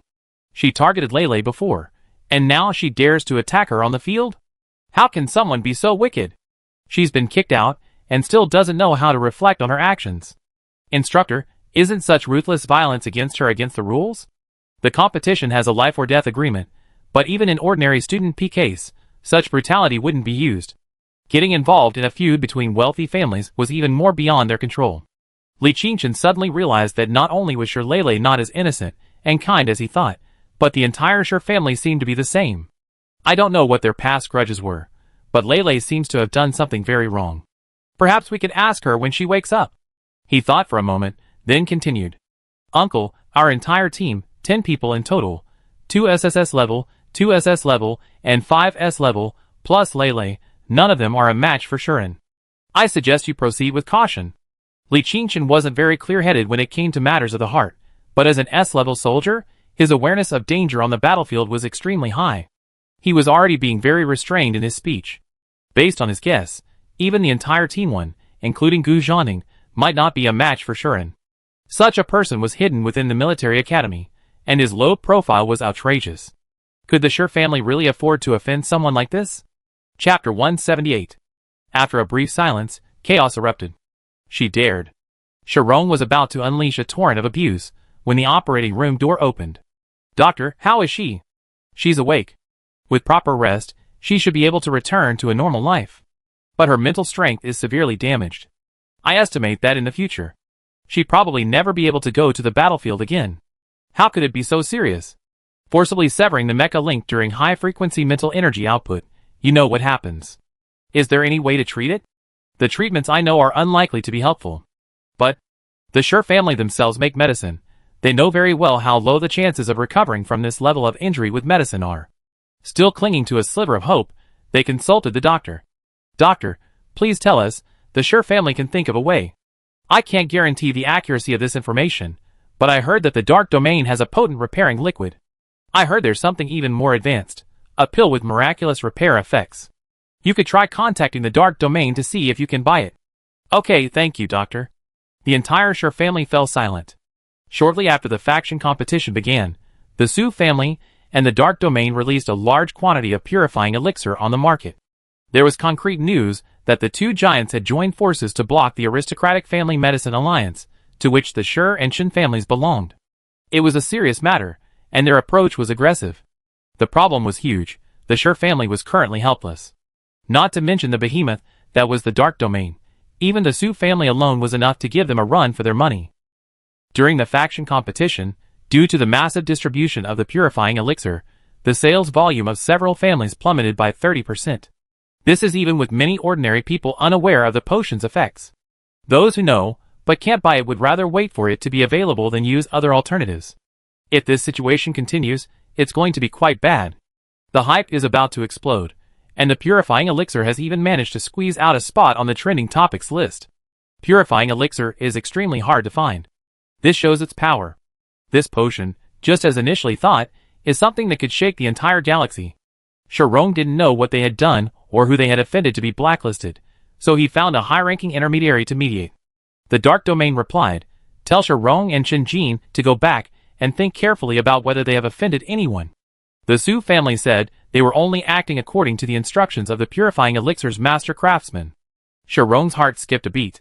Could it be that the other side found out about his report on the Xianxing sect's general store? He wasn't sure, but he still had to humbly go and ask again to try and mediate. If they're lucky, the crisis can be resolved, and Shirley's treatment will be secured. But if they're unlucky, he didn't dare think about it. Shirley had been nurtured for so many years, just to protect the family business for the two Shir brothers. Just when things were looking up, and she was about to be put to use, this happened. In the end, it's all Shirin's fault. Narrow-minded and intolerant. That Shirin. He's a jinx. Dad, the faction competition is over. I see if I can find a chance to talk to Shirin. Maybe there's some misunderstanding. Brother, what misunderstanding could there be? Not only Qinchin, but everyone else saw it. She was the one who injured someone, and she even used the excuse of revenge. What revenge could she possibly have? If anyone should take revenge, it should be us. She heard Lele like this. Alright, you go find someone first. Shir Kaiyuan perfectly inherited Shirong's opportunistic and shrewd nature. Shirin was no longer the timid and useless person he once was. He not only possessed considerable mental strength, but also connections. His return would be far more beneficial than harmful to the Shir family. In case Shirley truly couldn't be cured, Shirin would become the best plan B. Compared to the gloomy atmosphere surrounding the Shir family, the other participating teams immediately began reviewing the competition after their exit. They had many questions in their minds, and desperately needed answers. Especially the teams eliminated early, Teams 2 and 4, and Team 1, whose morale was extremely low. They retrieved all the videos of Team 7 from the Starfield tournament onwards, watching them frame by frame, leaving no clue unchecked. Gu Han, Su Xiang, Siren, Shui Lingling, Sun Qianyu, Samir, Jianwen, Alice. Not many direct combat engagements, but their minds are definitely sharp. I always felt that military strategy is purely theoretical, lacking practicality on the real battlefield. Do you think the people who write textbooks are idiots? But I never seen anyone play it so skillfully. They're very good at utilizing timing and terrain, and even consider the human factor. Their team relationships are also good. Except for the 53rd Military Academy, everyone else is practically a united front. No one questions the commander's decisions. Samir is very composed, knows how to use people effectively, and is willing to take their opinions into consideration, giving others room to contribute. He's definitely a good commander. He's truly skilled with the star beasts. It's not just simple domination and control, I think it's mastery in the strictest sense. Don't you guys think these star beasts seem different from the others? They're not as ferocious, their eyes are much clearer, and they're more docile and human-like. Everyone stared intently at the helmeted hornbill on the screen, lost in thought. This no longer seemed like a star beast or a pet, it was more like some kind of highly intelligent creature. They must have a special method of beast taming. The first person to propose beast taming was Su Xiang, Sun Qianyu. From the Su family? Yes, the second young master of the Su family, S rank. I fought him. He's an extremely powerful S rank. Even Fujiwara Yuki said he was holding back. His intuition told him that the opponent hadn't used his full strength. They're all from the 18th Military Academy. Where? The lowest ranking military academy on star 9527 in the 7th star region. There's one more person. Shuren. Huh? Who's that? There's so little information about her. Almost no combat videos. I lost to her when we were fighting for the battle flag. According to the data, she's a B rank. B rank? What B rank? Nobody believes that. Even Captain Gu isn't that terrifying. Although it's a bit offensive, it's the truth. There are rankings within SSS ranks, and Gu Jonting is probably the ceiling within SSS. But when Zymo recalled that scene, he even felt that Gu Jonting was no match for Shuren. She could crush them with a single finger. Is she really that terrifying? I'm telling the truth, Team 7 didn't even go all out. Some believed him, some didn't. This is absolutely outrageous. Fighting mechs with bare hands using melee weapons? It's like something out of a myth. Zymo hadn't wanted to say it at all, and even the instructor didn't believe him when he told him. But since they were all on the same team, and would face each other again in the next faction battle, it was practically a free warning. There's another possibility. Team 7 has no idea how strong they are. This hit Samir and Jianwen right in the heart. Team 7's tactics, strategies, and fighting style almost always seemed timid and hesitant, always retreating at the first sign of risk. They avoided fighting whenever possible, preferring to outsmart their opponents. These are the strategies weaker teams would adopt. It wasn't because they were arrogant, it was because Team 7 didn't know their own true strength. They were constantly testing and assessing the strength of their opponents and themselves through practice. Samir initially thought Team 7 was just there to make up the numbers. After all, their ranking and level were what they were. Who knew they'd get stronger and stronger, more and more aggressive the more they fought? Each time he revealed a little bit, and by the final battle, Samir was getting a bit cocky. Was this the bottom-ranked team he brought back? Was this still the 7th Starfield he knew? Chapter 179. The current outcome isn't solely influenced by Samir's command style. The main reason is the 18th Military Academy. They've been hiding too much. Gu Jonting carefully examined this new opponent. Shuren. Looking at the celestial-like appearance in the data, he had no recollection of him. Their transformation only began this year. Strictly speaking, the source should be the 18th Military Academy that emerged this year. Gu Han, Shuren, Su Xiang, Sun Qianyu, and Shui Lingling are all from this school. The 18th Military Academy. His gaze finally settled on Gu Han. Gu Han.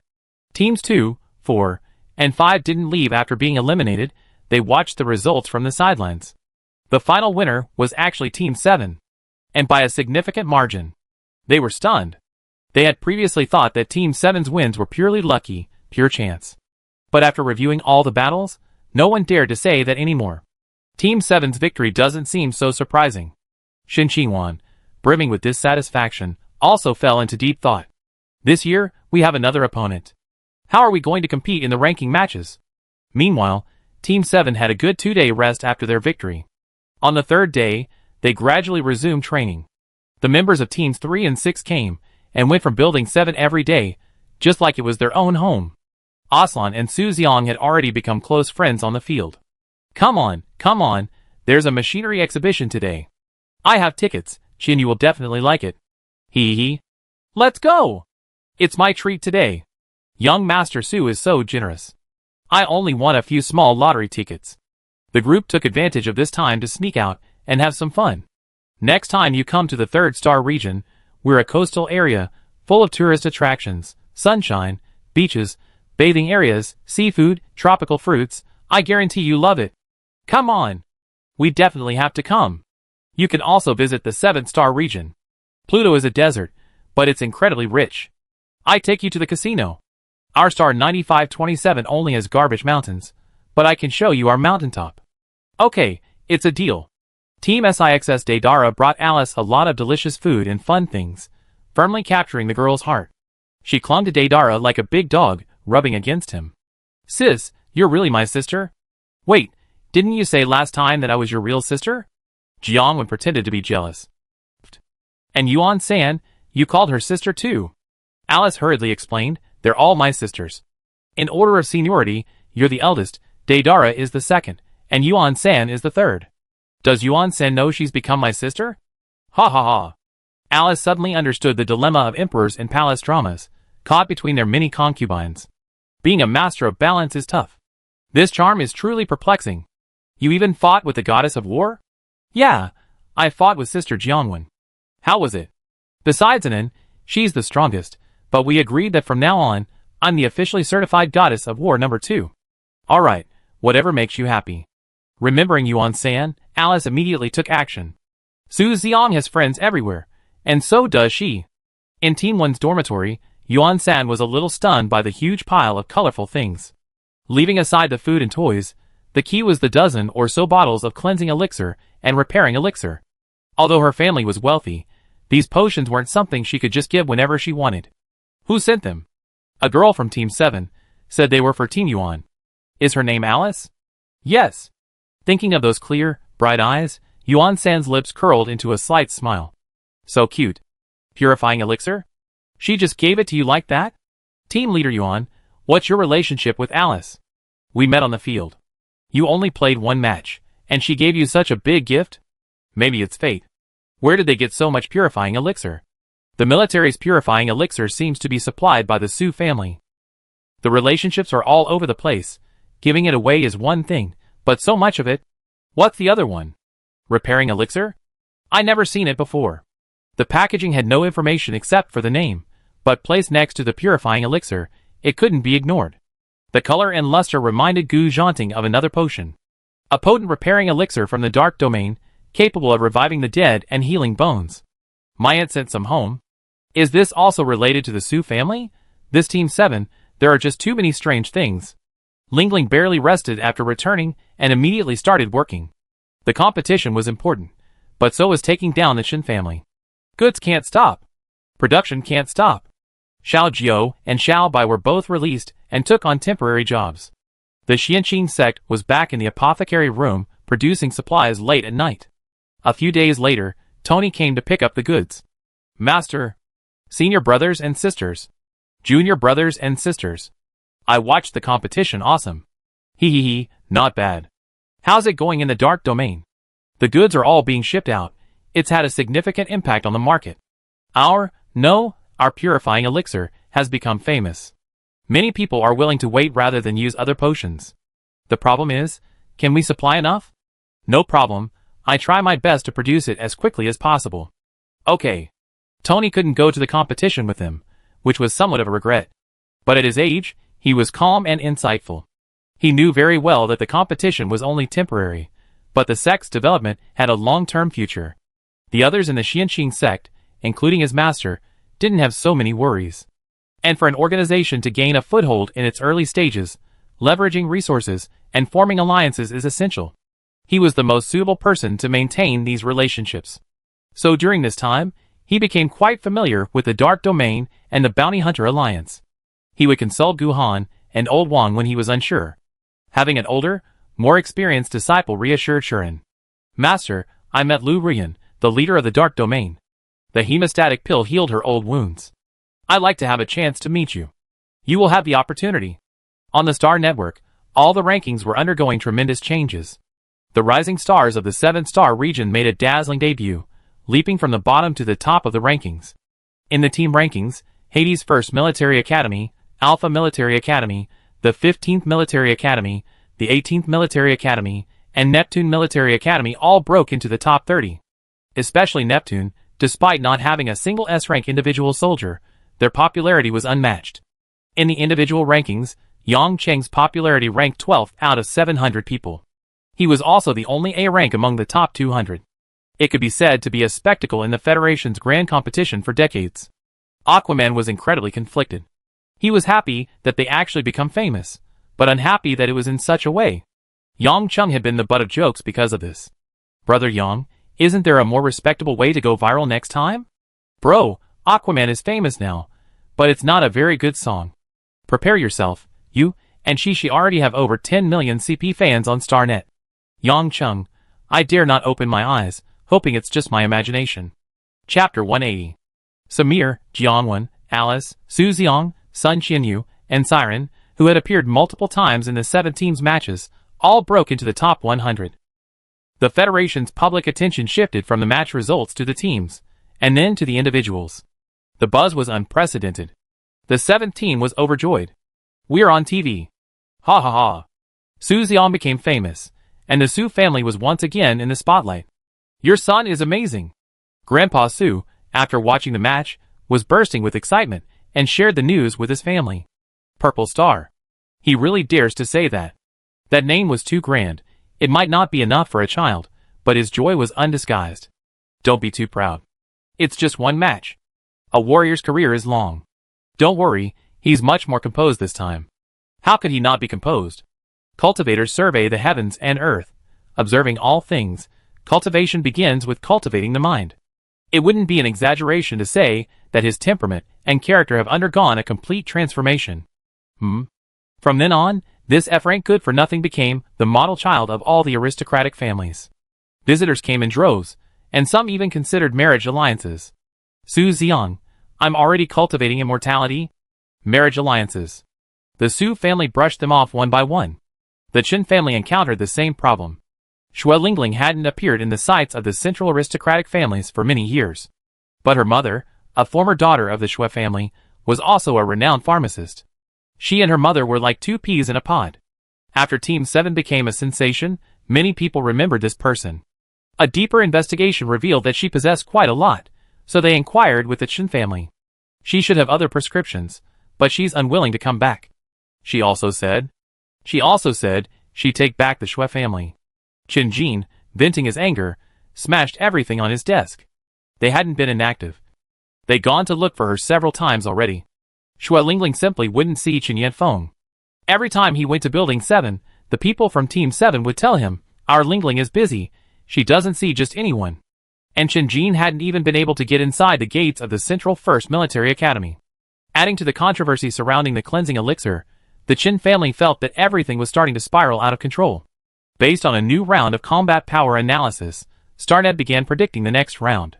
The hottest topic was whether the 7-star region could produce another amazing performance in the ranking competition.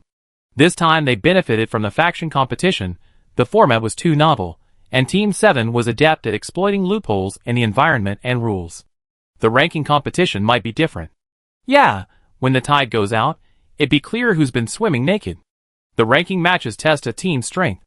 Weaknesses in combat power will be very obvious. Team 7 is indeed smart, but their level is clearly a step behind.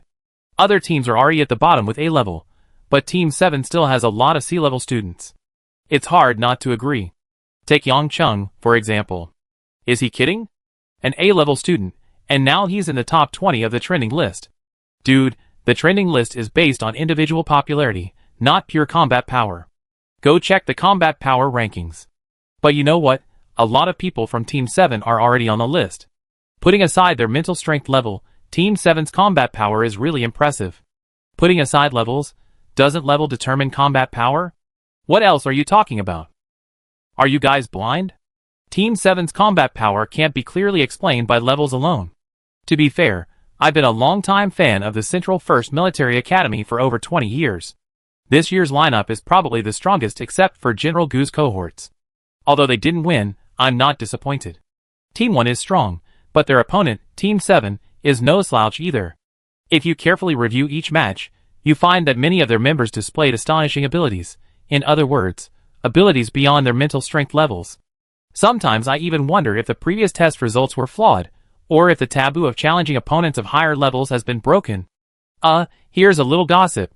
Team 7 had the most members whose mental strength levels were modified after the Star Domain tournament, including several of the recently famous individuals. For example, Su Xian was originally only an F rank. The second young master of the Su family was a celebrity on Central Star.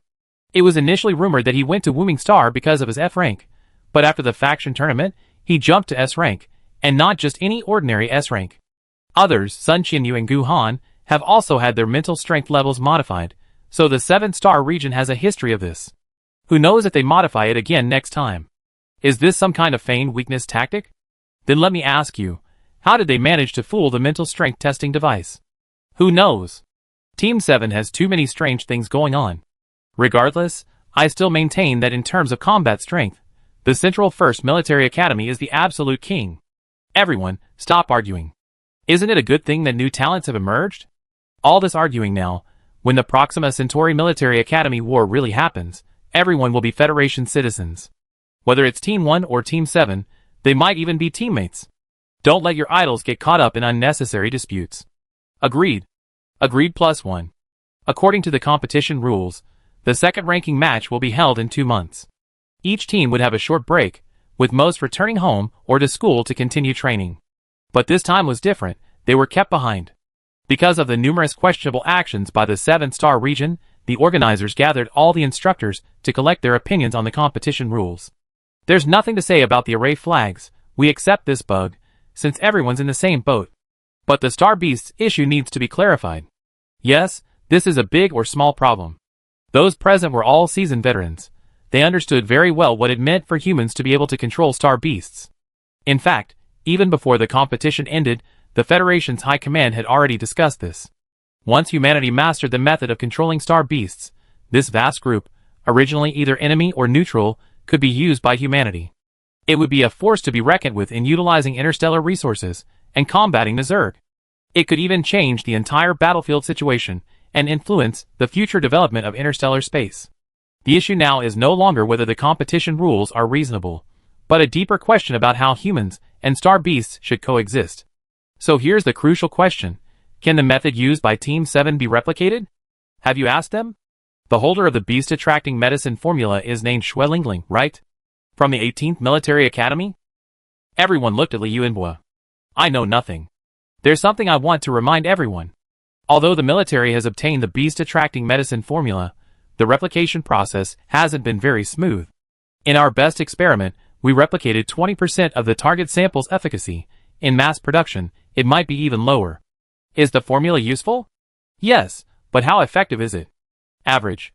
So that means Xue Lingling, a student, can replicate it, but the military's pharmacists can't? You could say that. So be prepared. Even if we know the method, we might not be able to replicate and promote it effectively. Has the military considered that Xue Lingling might not be telling the truth? The formula is basically reliable, but there are indeed some problems with the method. Haven't you considered using a more forceful approach? What do you mean? Chapter 181. The hawkish faction, led by Matsuda, had always wanted to exert strong control over Federation affairs. If they could master the secrets of controlling Star Beasts, what did sacrificing a few students matter? Impossible. Before Liu Yunbua could even jump up, the higher-ups immediately called a halt. The military is not above the law. TCH. Matsuda clicked his tongue in resentment. Su Xian was no ordinary person.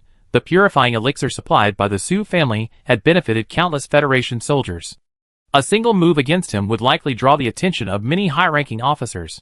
While the others involved were ordinary people, the Federation upheld freedom, equality, peace, and friendship, and did not tolerate acts of force or robbery. Let's ask the children. The speaker was Ji Ning, the head of the Strategic Equipment Department of the military. This matter had escalated to the point where the entire military was paying attention. That evening, the people from the 18th Military Academy were summoned to the Academic Affairs Office of the Central 1st Military Academy. A large group of soldiers stood before them, their uniforms impeccably tailored, gleaming with insignia and badges. "Good day, sir." "Coming. I called you here to ask you something." "Please speak." Xianqing sect had even witnessed tribulations. This kind of situation was a piece of cake. The others, seeing their composure, relaxed considerably. "The military wants to know your method of controlling beasts?" Not even a little preamble? So direct? Luckily, they had prepared their explanations beforehand. "We used a little purifying elixir." "You fed the purifying elixir to the star beasts?" "Yes." "How much?" "A lot, about 20 vials." "My goodness." "How much did those 100 plus star beasts cost?" "Their wealth is now tangible." "Indeed, nothing beats the power of money. High purity, large quantity. After drinking it, the star beasts will expel the explosive radiation energy from their bodies, becoming less aggressive, smarter, and easier to tame than ordinary pets." "How could they not be smart? If they drink any more, the star beasts will almost be able to talk." An unexpected answer, yet remarkably reasonable. The key is, ordinary people simply can't do it. Purifying elixir is already extremely rare, fetching hundreds of thousands per bottle at the Dark Domain auction house. You're feeding this stuff to star beasts. Furthermore, according to Interstellar rules, unless a master alchemist voluntarily discloses the recipe, even the military cannot forcibly obtain the production method for purifying elixir. Ji Ning pondered for a moment, clinging to a sliver of hope, and asked, "Master, have you considered selling the method for making the purifying elixir? Even if it were made public, it probably wouldn't achieve the original effect." This might sound arrogant, but Ji Ning believed it. The beast-attracting medicine was the best example. "All right, we understand." As soon as the others left, Ji Ning assigned tasks.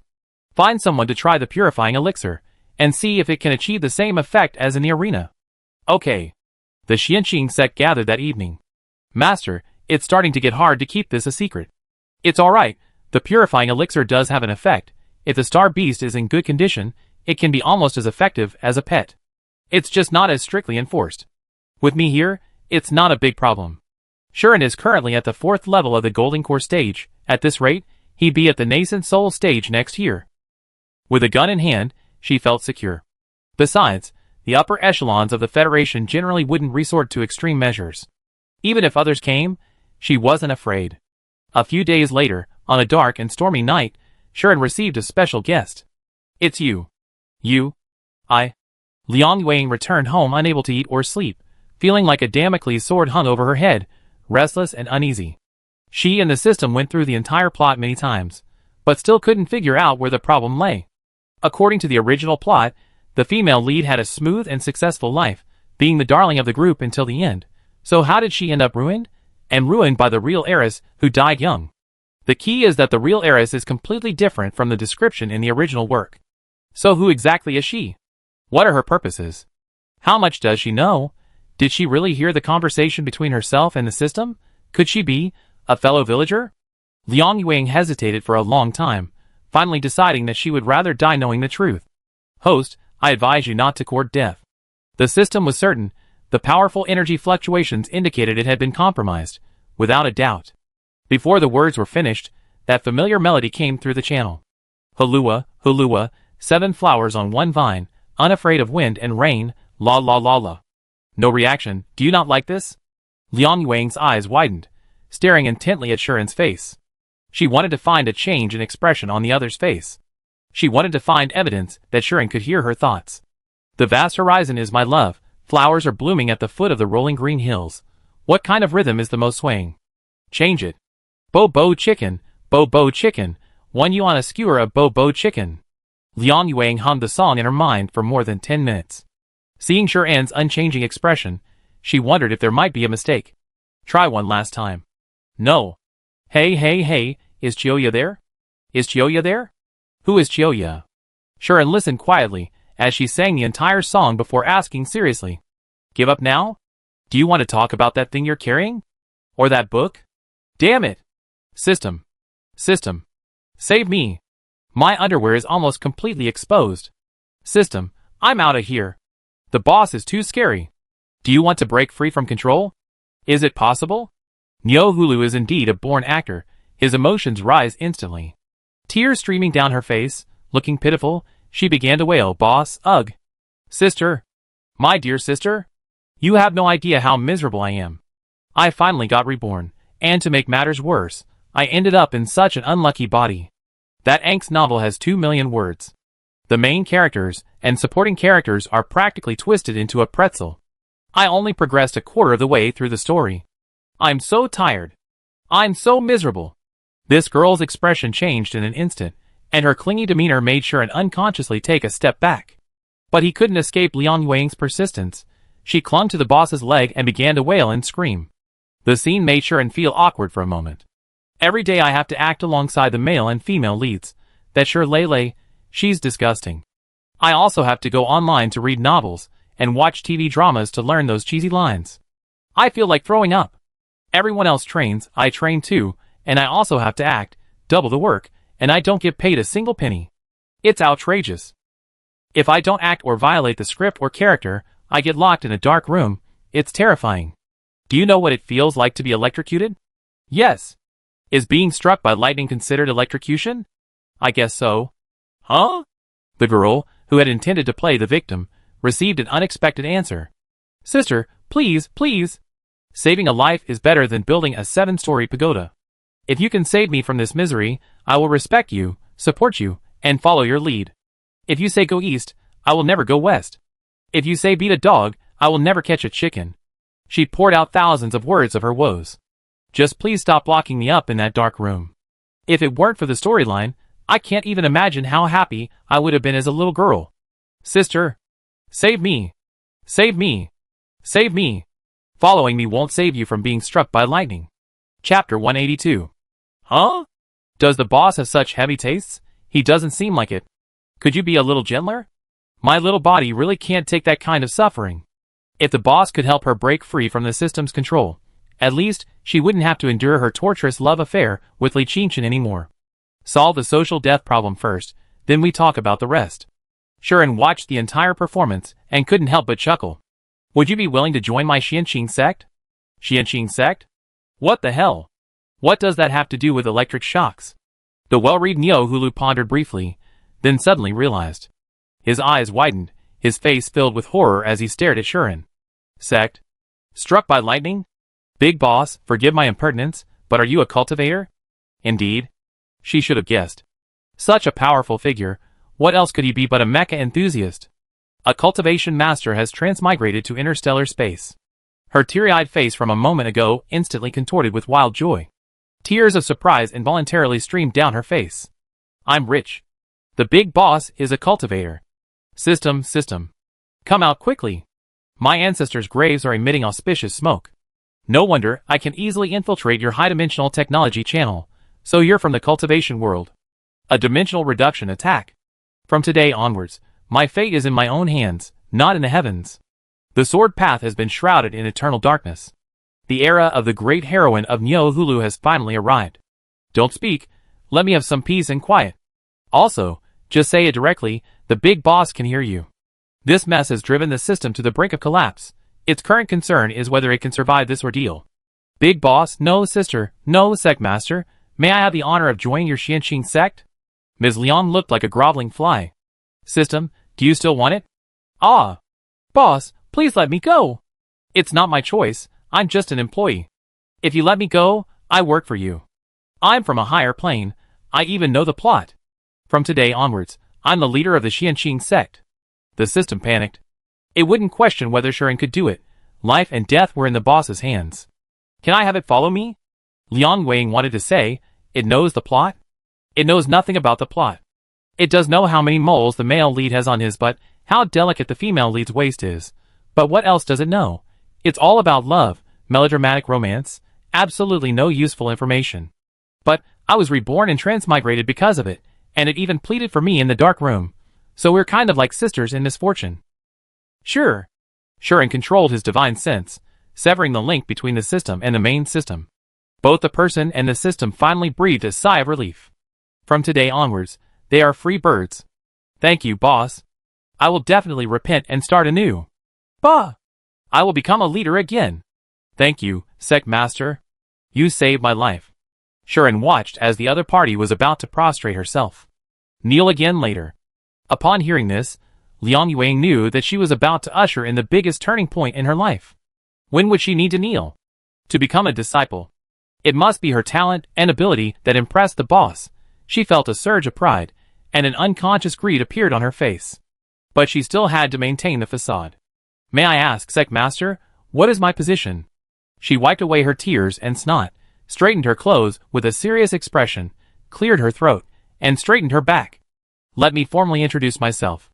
I am Liang Wang, female, 19 years old, 168 centimeters tall, 58 kilograms, blood type O, Aries, a second-year student at Xinhuan International Academy, with S-level mental strength, and a primary offensive position. I have a generous and cheerful personality, am friendly and cooperative, have strong learning abilities, and am very likable. I also have a little talent for acting, and I believe I can definitely become your right-hand woman in the future. Of course, as for my position, it would be best if I could become your disciple. If my qualifications aren't sufficient, I'm perfectly fine with being an outer disciple. I can handle sect duties like cleaning, laundry, cooking, and even massaging shoulders and legs. I'm willing to accept any assignment. My job-seeking motto is, I'm like a brick, I go wherever I'm needed. My expectation is to achieve foundation establishment in 1 year, golden core in 3 years, and nascent soul in 5 years through my own efforts. To sweep away injustices in the world. To contribute my strength to the sect. Finally, my salary requirement is to work with pay. I am the second son of the Liang family, a second-class family in Central Star. My family is engaged in the trade of large equipment and mecha. My family is harmonious, my parents and sisters love me very much, and I have some money on hand, which I can contribute to the sect at any time. Big sister, your change of expression is terrifying. After her speech, she raised her eyebrows triumphantly. She was almost moved by her own words. Which boss could refuse such a perfect job seeker? Sharon smiled gently, her goddess-like beauty under the moonlight captivating Liang Wang. Her little face flushed. Sect leader is so beautiful. The tens of thousands of words of her speech couldn't compare to the sincerity of this one sentence. You are beautiful too. I am the 68th sect master of the Xianqing sect. I hereby accept you as my disciple, ranking 7th. Master, please accept my bow. What a stroke of luck. A personal disciple. See? Sometimes, you don't need to solve problems yourself. Just latch onto a powerful figure. MS. Liang, let me remind you again, the sect master, who is also my master, can hear every single word. From today onwards, you are completely exposed, with absolutely no privacy. It's alright, I didn't really want to hear it either. Sharon felt it was sometimes really noisy. Liang Yuan kowtowed 3 times earnestly to Sharon. Master, where is our Xianqing sect? On star 9527 of the 7th star region. The sect is currently under construction. Oh! The mountain is already built. What about my senior brothers and sisters? You have 2 senior sisters, for senior brothers, 1 junior uncle, and 1 guest elder, Uncle Wang. Don't rush into chi cultivation. Go report to your 6th senior brother first. Understood, master. Wait, Xianqing sect. Why does that name sound so familiar? I feel like I heard it somewhere before. Xianqing sect. Xianqing sect. The Xianqing sect master? Master, did you kill the Sphinx Queen? Yes. Ah. Master, do you remember the Liang family? You saved one of their mining teams, remember? I think so. Master, you saved my cousin. Ah, master, that's amazing. Your feat of destroying the hive has spread throughout the Liang family. Master, it seems fate has brought us together. From today onwards, you are my second parents. She hugged Sharon's arm tightly, rubbing against it repeatedly. First step, went over the master. Achieved. She's seen all sorts of people, but this was the first one she encountered who was this awesome. Liang Yuan was excited all night. It was also the most restful night's sleep she had in interstellar space. The next day, she got up early and rushed to Building 7. Siren, someone's looking for you. Siren came downstairs and saw a strange girl. Judging by his uniform, he's from the 1st star region. What does he want? The other person was beaming with excitement. Hello, Siren. May I speak with you in private? Siren, full of questions, led the person into a small conference room. Hello, 6th senior brother. My name is Liang Wang. I became a disciple of Master yesterday. Chapter 183. 6th senior brother, This is my resume. Siren looked her up and down. She was a clever little girl.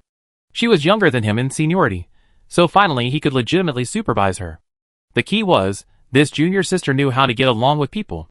Of all these senior brothers and sisters, she was the first to bring a resume. He loves this kind of person. So sensible. Master accepted you?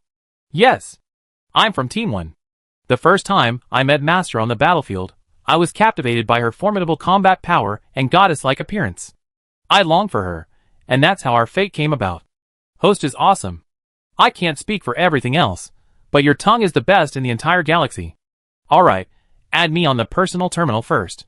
I sent you the sex rules and regulations, personnel management regulations, and basic mental cultivation techniques. Take a look. I definitely memorized them. New disciples will have an entrance theory exam in 3 months, but I'm sure you'll be fine. Guaranteed. Liang Yuang patted her chest proudly. In her past life, she was a high-ranking servant, so exams were naturally a piece of cake. Siren couldn't help but give her a big thumbs up.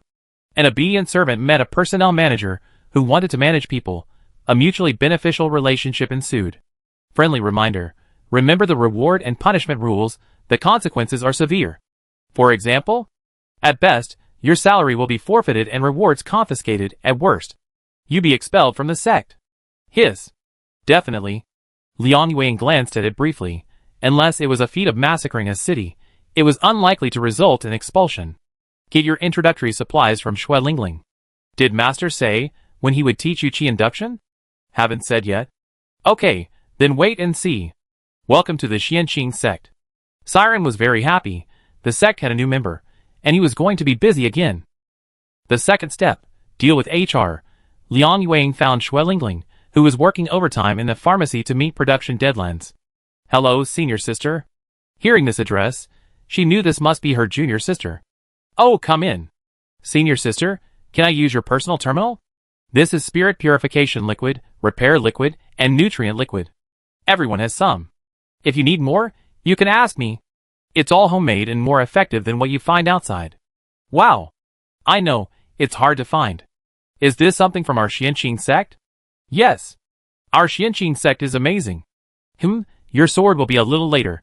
Master and senior brother will probably have to make it for you. Our salary is 10,000 star coins per month, paid at the end of the month. Release him.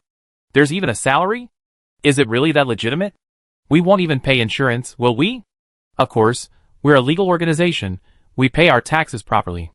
Here it is. Liang Yuang's dream job from her past life. High salary. Guaranteed. No ceiling on career advancement. Friendly and easygoing colleagues. Powerful and influential boss. And willing to teach. For the first time, Nioma shed tears of gratitude. These hard times are finally over. Xue Lingling wasn't lying at all. The Xianqing sect's business volume was already quite large. Without formal registration and filing, it would be an illegal organization similar to a star pirate group. How could the Sirens allow such a loophole to exist? If they opened the regulatory department's internal database, they could see the relevant information. Organization name, Xianqing sect. Type, private enterprise. Legal representative, Tony Smith, computer ID, XXXX, main business, bodyguard services, potion production and sales, mecha design and repair, ore and material trading, cultural dissemination. Official website, XXXX. Online store link, XXXX. Siren created a classically styled official website, though currently only he knows about it. The Xianqing sect even became a taxpayer star last year. Cultural dissemination refers to cultivation culture, preparing for the sect's future expansion. This kid is incredibly well-rounded. If someone were to investigate this company, they would find it completely silent. The address listed is Pluto's dark domain. Tony, the legal representative, has no other information besides being related to the dark domain. Senior sister, just call me if you need anything, I'm free at night. Alright, we need to ship some goods to the dark domain soon. Come over and pack them if you're not busy. Of course. Step 3, finance and money bag sorted out. Liang Yuang was overjoyed. What kind of paradise had she entered? All the good things were happening to her. She spent the whole day jumping up and down building 7. The first rule of the workplace. Build good relationships with other colleagues after joining. Senior brother. These materials are for you. Second senior brother. Wow. I finally met Ziwei Star herself. Fifth senior sister. That's right, senior sister is me, but don't call me fifth senior sister, my future goal is second senior sister. Can the order be changed? It's all up to you. Alice looked calculating but couldn't quite figure it out. Okay, senior sister, how about this? From now on I call you second senior sister in private. If you insist on calling me that, then I can't help it. Alice's smile almost reached her ears. Liang Wang, you got me. Senior sister, since it's our first meeting, I don't have much to offer you. These are some snacks I brought for you. Some are specialties from Central Star. Try them. You're very thoughtful. As your senior sister, and also your elder, I give you a couple of tips on the Xianxing sex cultivation secrets. Upon hearing this, Liang Yuang wondered if there was some shortcut she didn't know about. I secretly cultivate while they're sleeping. I give you 4 words. Heaven rewards diligence. Second senior sister, I learned something. You're the best. The easiest person to win over, Alice Yang. Her team role is currently unclear. Junior uncle, hello, I'm Xiao Qi. From the Liang family? Yes. That's good. Gu Han had been watching this girl for a whole day. Shuren is really fast. He's already reached out to Team 1. However, he has good judgment. Pure people attract each other. Shuren won't misjudge people. It's just that the Xianxing sect will probably be even more lively in the future. Liang Yuang returned to Building 1 beaming, her joy impossible to hide, a silly grin on her face. She was confident that she would thrive in her new workplace. Hee. Ms. Liang, what are you running around for all day? Oh, I have something to do. What good news are you having that makes you so happy? Tell us so we brothers and sisters can have a laugh too. I saw you running to Building 7 since yesterday. What were you doing there? Going to say something harsh? Going to vent our anger? Caught red-handed? How could that be? Our team can take a loss and move on. I went there for friendly exchanges, okay? Completely opposite, she went to curry favor with him. Sneaking around. Did you get any results from your exchange? It's about Shuren. He's a really nice guy. I arranged to train with him. Oh, Captain, I'm going out with Shuren and the others for a few days and a couple of days. I'll be back soon. Only known each other for a few days, and they're even rivals, and she's already staying out all night with him. Captain, I smell a traitor. Someone's trying to defect. Nonsense. How could that be? I was born a member of Xinghuan, and I die a member of Xinghuan. I, Liang, have principles. Loyalty to the team, filial piety to my master. Sigh. This is the first time I experience what it means to be unable to reconcile loyalty and filial piety. Being a master of balance isn't easy. I didn't realize. You? You've been picking on me since just now. Are you trying to have a match? No. Chapter 184. A few days later, Xianxing sect and Yang Cheng boarded a private spaceship bound for Gaia. Who is she? Oh, I know you, Yang Marin. Liang Yuang from Xinghuan International Academy. Team 1? You're coming too? We're going to see Cece. Yes, Shuren asked me to come. Su, your private spaceship is so luxurious. SOSO. My family has one too. Next time I take you on mine. Alice wasn't to be outdone, wanting to compare everything Su Xiang had. Yang Cheng looked at the people on this trip, his mind filled with question marks. Captain Gu Han, Shuren, Xue Lingling, Su Xiang, Sun Qianyu, Alice, Siren, and Liang Yuang. After a while Tony arrived. Master. The lineup was strange enough, but the way they addressed each other was strange too. What on earth was going on? Soon, the small spaceship landed near the helmeted hornbill's nest. The events of the faction war were still vivid in their minds. The once war-torn jungle had returned to its former tranquility. The occasional rustling of wind, leaves, and movements in the undergrowth. The group walked to the foot of the rock wall, and Yang Cheng excitedly shouted, Hornbill! Hornbill! Are you there? He called for a while, but there was no response. Until the sound of flapping wings and a sharp, high-pitched bird cry came from afar. Hornbill! The enormous helmeted hornbill approached from afar, its expression filled with excitement and joy. The frequency of its wing flapping became erratic. It landed in front of the group. It immediately nuzzled Yang Cheng's face. Hornbill! I'm back! The man and the bird, reunited after a long separation, shared a big hug. Inging, you stay here too. The rest of you, go and cultivate. Gaia is rich in spiritual energy, and abundant with star beasts and exotic plants. It's an ideal place for cultivation. Now that they're out, it's time to get down to business. The others scattered. Shuren, Do you think there's a way to take Cece back? This connection came so suddenly. From initial resistance, resignation, to trying to accept it, and now to being reluctant to part with it. A star beast like a partner, giving you everything good, helping and protecting you. Who could refuse? Yang Chung never doubted Shuren's words. Throughout the entire 18th Military Academy, while others might not know who the true sitter was, he saw it clearly. I have a way to take it with you, to let it stay with you forever. Yes, I want it. What do you need me to do? Do you want to cultivate immortality? I want to think about it. Yang Cheng's first reaction was to eagerly raise his right hand, like a primary school student. Wait, what the hell was that? He picked at his ear uncertainly. Cultivating immortality, receiving the mandate of heaven to achieve the great Tao. Thinking back, didn't Tony just call Shuren master? And send others to cultivate? Before Yang Chung could even process this, something flew closer in the air. A person. A sword at their feet. Soaring and weaving through the wind and clouds. Finally, hovering in midair, he thought he was seeing things and rubbed his eyes hard, but everything before him remained unchanged. Wasn't that Su Xiang? Ah! Su is flying in the sky. It's not some kind of holographic projection, is it?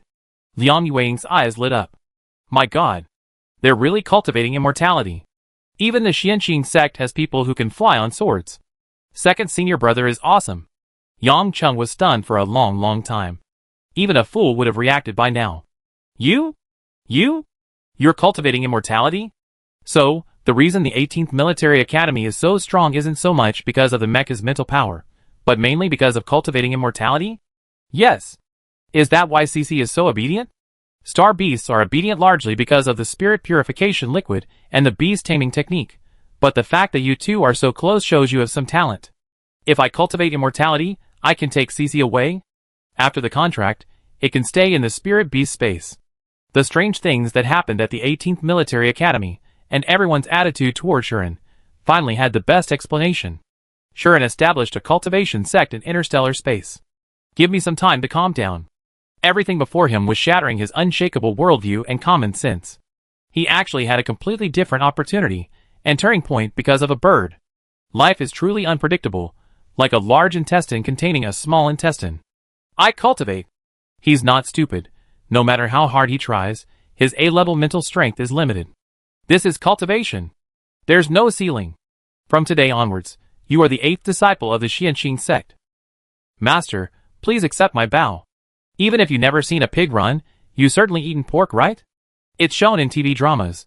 You have to kowtow properly to become a disciple. This is a spirit testing stone. Put your hand on it and try.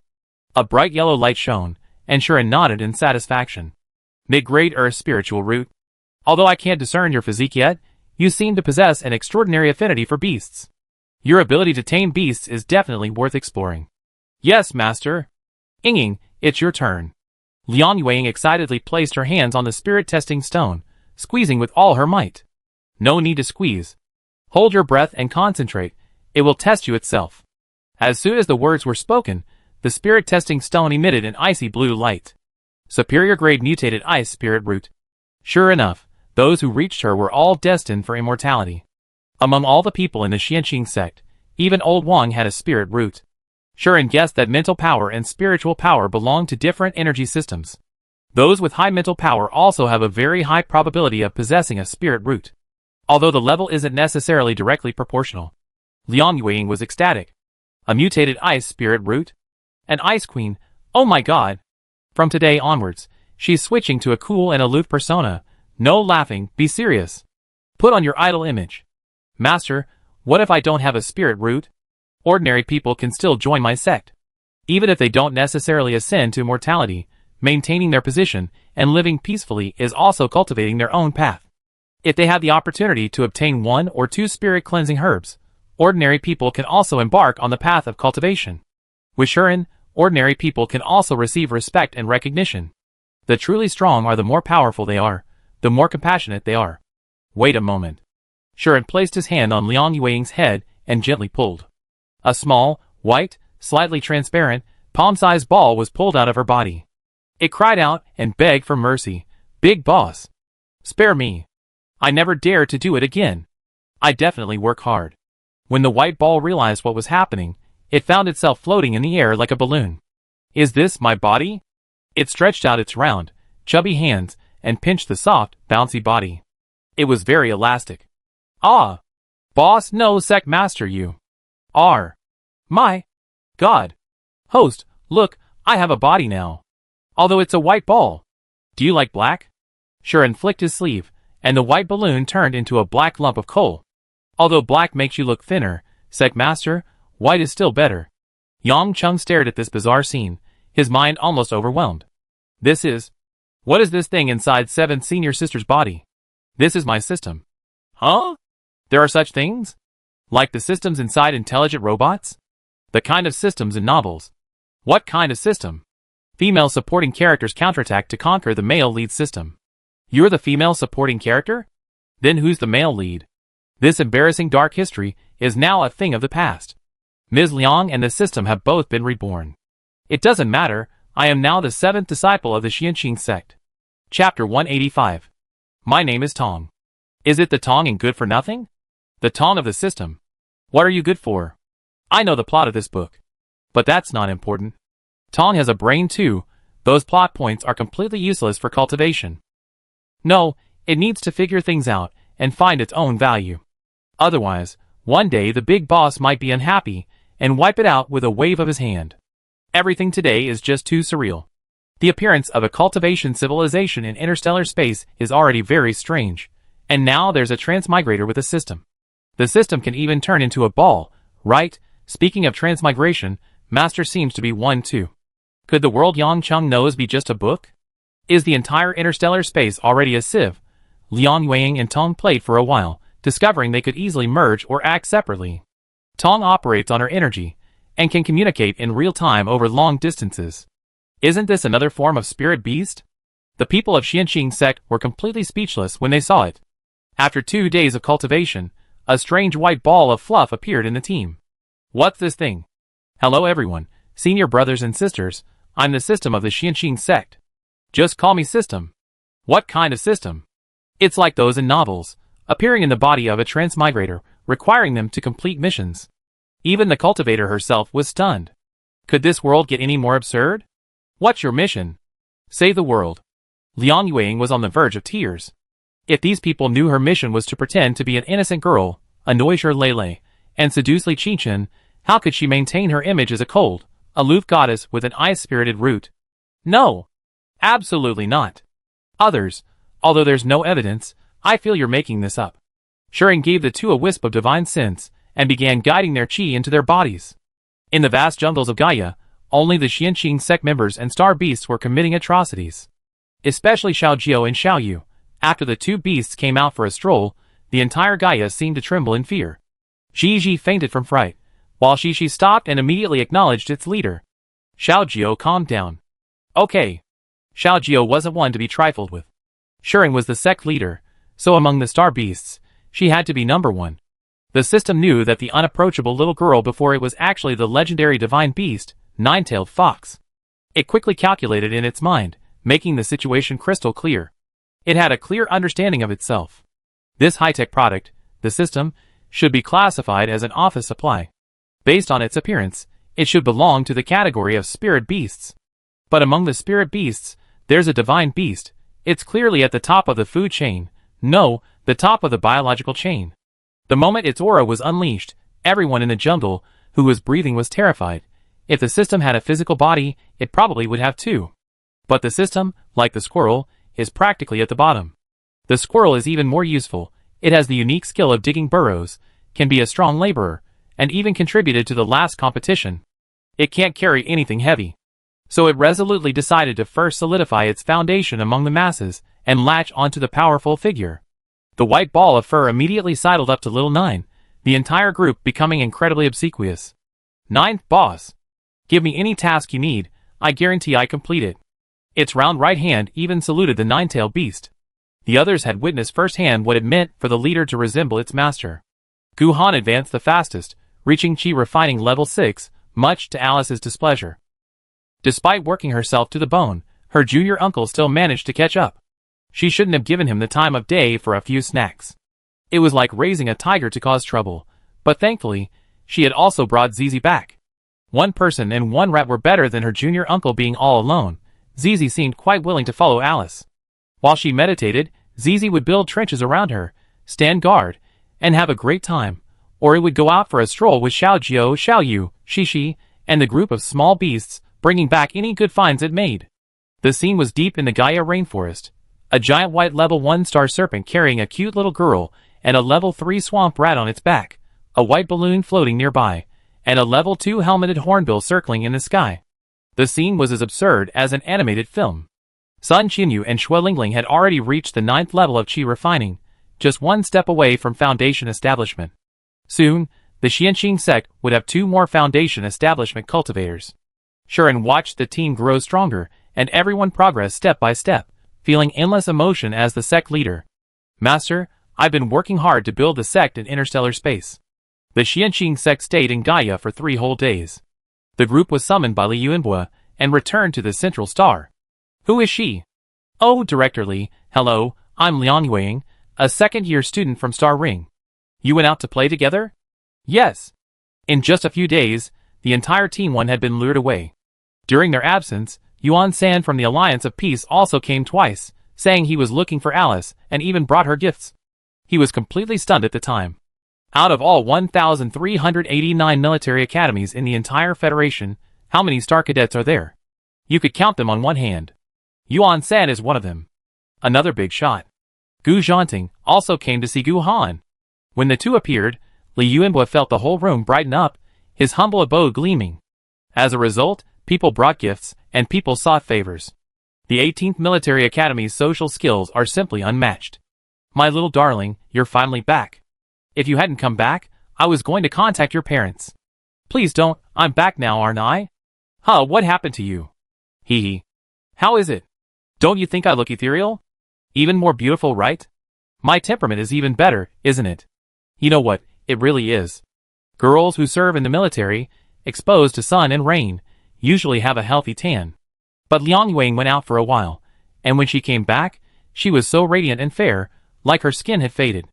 They took you to a beauty salon? Get lost. I'm naturally beautiful, I don't need beauty treatments. Are you looking for trouble? I thought some evil spirit possessed you. Thank goodness it's not, it's still that tigress. Speak like a human. Ms. Liang, is this enough, goddess of war? Aren't you two getting too close? You only known each other for a few days, and you're going out with them instead of going back to school or home? You haven't been kidnapped by that blonde guy from Team 7, have you? Nonsense, I was attracted by a strong person, and the strong person recognized my talent. We're mutually attracted, okay. Let me show you something. After saying that, she pulled the people from Star Ring into the small dark room. Team 7 gave it to me, don't say I'm a traitor. Are they crazy? They gave you so much cleansing elixir? You're giving it to us again? Is that appropriate? Appropriate, take it. She handed 2 vials to each of her teammates. What's wrong with that? She packaged it herself, it's still her hard work, okay. Zymo held the 2 vials of purifying elixir, lost in thought. Chapter 186. After returning from the Xianxing sect, the instructors immediately announced the rules. Considering the fairness of the competition, after detailed discussion by the organizers, future competitions will allow the use of star beasts. For example, using star beast materials to craft tools or train mechs, and concocting potions. However, during combat, the use of star beast power is prohibited, including but not limited to using star beasts as transportation, using swamp rats to dig burrows, and summoning helmeted hornbills as air force. These are all discouraged. Let me translate. It means that living ones are forbidden, but dead ones can be used. My God, what a brilliant interpretation. This is too cruel. Isn't anyone speaking up for star beasts? Instructor, isn't this targeting us? The rules caused an uproar in Team 7. Who does this restrict? It only restricts Team 7. Strictly speaking, it restricts the 18th Military Academy. Also, star beasts cannot participate in direct combat, nor can they be used to attack other star beasts or opponents to gain points. Instructor, is there any way to appeal? No, this is the result of detailed discussions between the organizers and the Federation's higher-ups. Why wouldn't there be an appeal? All the instructors of Team 7 argued vehemently, throwing tantrums and appealing for a long time. This is too much. The instructors should investigate whether our 7-star region has offended anyone. It's not that they offended anyone, the status of the various star regions within the Federation has always been unequal. The 7-star region has been at the bottom for so many years, lacking foundation, and with few allies in the higher-ups, so it doesn't have much say. Moreover, the fairness of this competition is indeed somewhat controversial. Everyone was chattering, public resentment was boiling, but the decision had been made, and there was no room for change. Quiet down. The organizers have considered this. The purpose of the competition is to improve your abilities. The higher your combat strength, the more crucial it is for your long-term development. But there's good news. You can't use them in the Federal Military Academy Grand Competition, but if you pass the final, the Proxima Centauri Military Academy battle. Wouldn't that scare the other countries to death? Thinking about it, the scene was too beautiful, making one unconsciously look forward to it. Let those brats in the Empire see for themselves. Your star beasts, my star beasts, they seem different. Alright, the pie has been drawn. The people from the Xianxing sect seem to have expected this, appearing indifferent. If this path is blocked, aren't there other paths? It doesn't matter, we have plenty of strength and means. The speed at which the competition rules are revised might not be able to keep up with their wildly imaginative ideas and new tricks. The other 6-star regions were full of suspicion. Banning the use of star beasts was indeed beneficial to them. But it felt a bit too targeted at Team 7, and it didn't sound good to others. Sure enough, discussions quickly broke out on the Star Network. The faction competition had too many unexpected events, making the rule adjustments for the grand finale understandable. However, many began to feel indignant on behalf of the 7 teams. A small number of extreme voices even claimed that the central government was shameless for changing the rule simply because they couldn't accept defeat. But at that moment, no one expected that this newly added grand finale rule would only last for 1 year. A week later, all the teams returned home. See you in the ranking matches. Bye-bye. Come early, I take you to the Pharmaceutical Industry Alliance's exhibition. Lingling will definitely be interested. Okay, we'd definitely be there. Team 7, carrying gifts from the other teams, boarded the return spaceship. It's settled, we go to my house first today. I already had my dad wash his neck and is waiting. Does Mr. Yang know you talk like that? Let me tell you, although my house isn't as big as Su Xiang's, I have an entire separate building, it's all my territory. Alice practically dragged everyone from the 18th Military Academy to Pluto. After saying goodbye to Pluto and Alpha, she took Siren, Tony, and the others to the Yang family's house in the southern part of Pluto's Ladies District. We're here. This is it. What do you think? My house is nice, isn't it? Looking at the understated, ancient-style building, a profound cultural atmosphere washed over them. The Yang family has a good background, unlike most nouveau riche on Pluto. Just as I was about to say more, I realized I'd spoken too soon. The small building behind the main building was glittering with gold and jewels, ostentatious and dazzling, almost blinding. The overall style can be summed up in 2 words. Nouveau riche, perfectly matches the stereotype of Alice. Is that your building? How did you know? Because we have eyes. Amidst the laughter and conversation, Mr. Yang and his sister Yang Ying, accompanied by the housekeeper, came out to greet them. Welcome, welcome. Director Lee, my child has troubled you. Not at all. Alice is improving very quickly. Not at all. I'm the team's main attacker, someone the female warrior herself acknowledges. Li Yuanhua, that was just polite talk. It really was quite a hassle. Mr. Yang, this unlucky child, Director Lee has made her face turn green.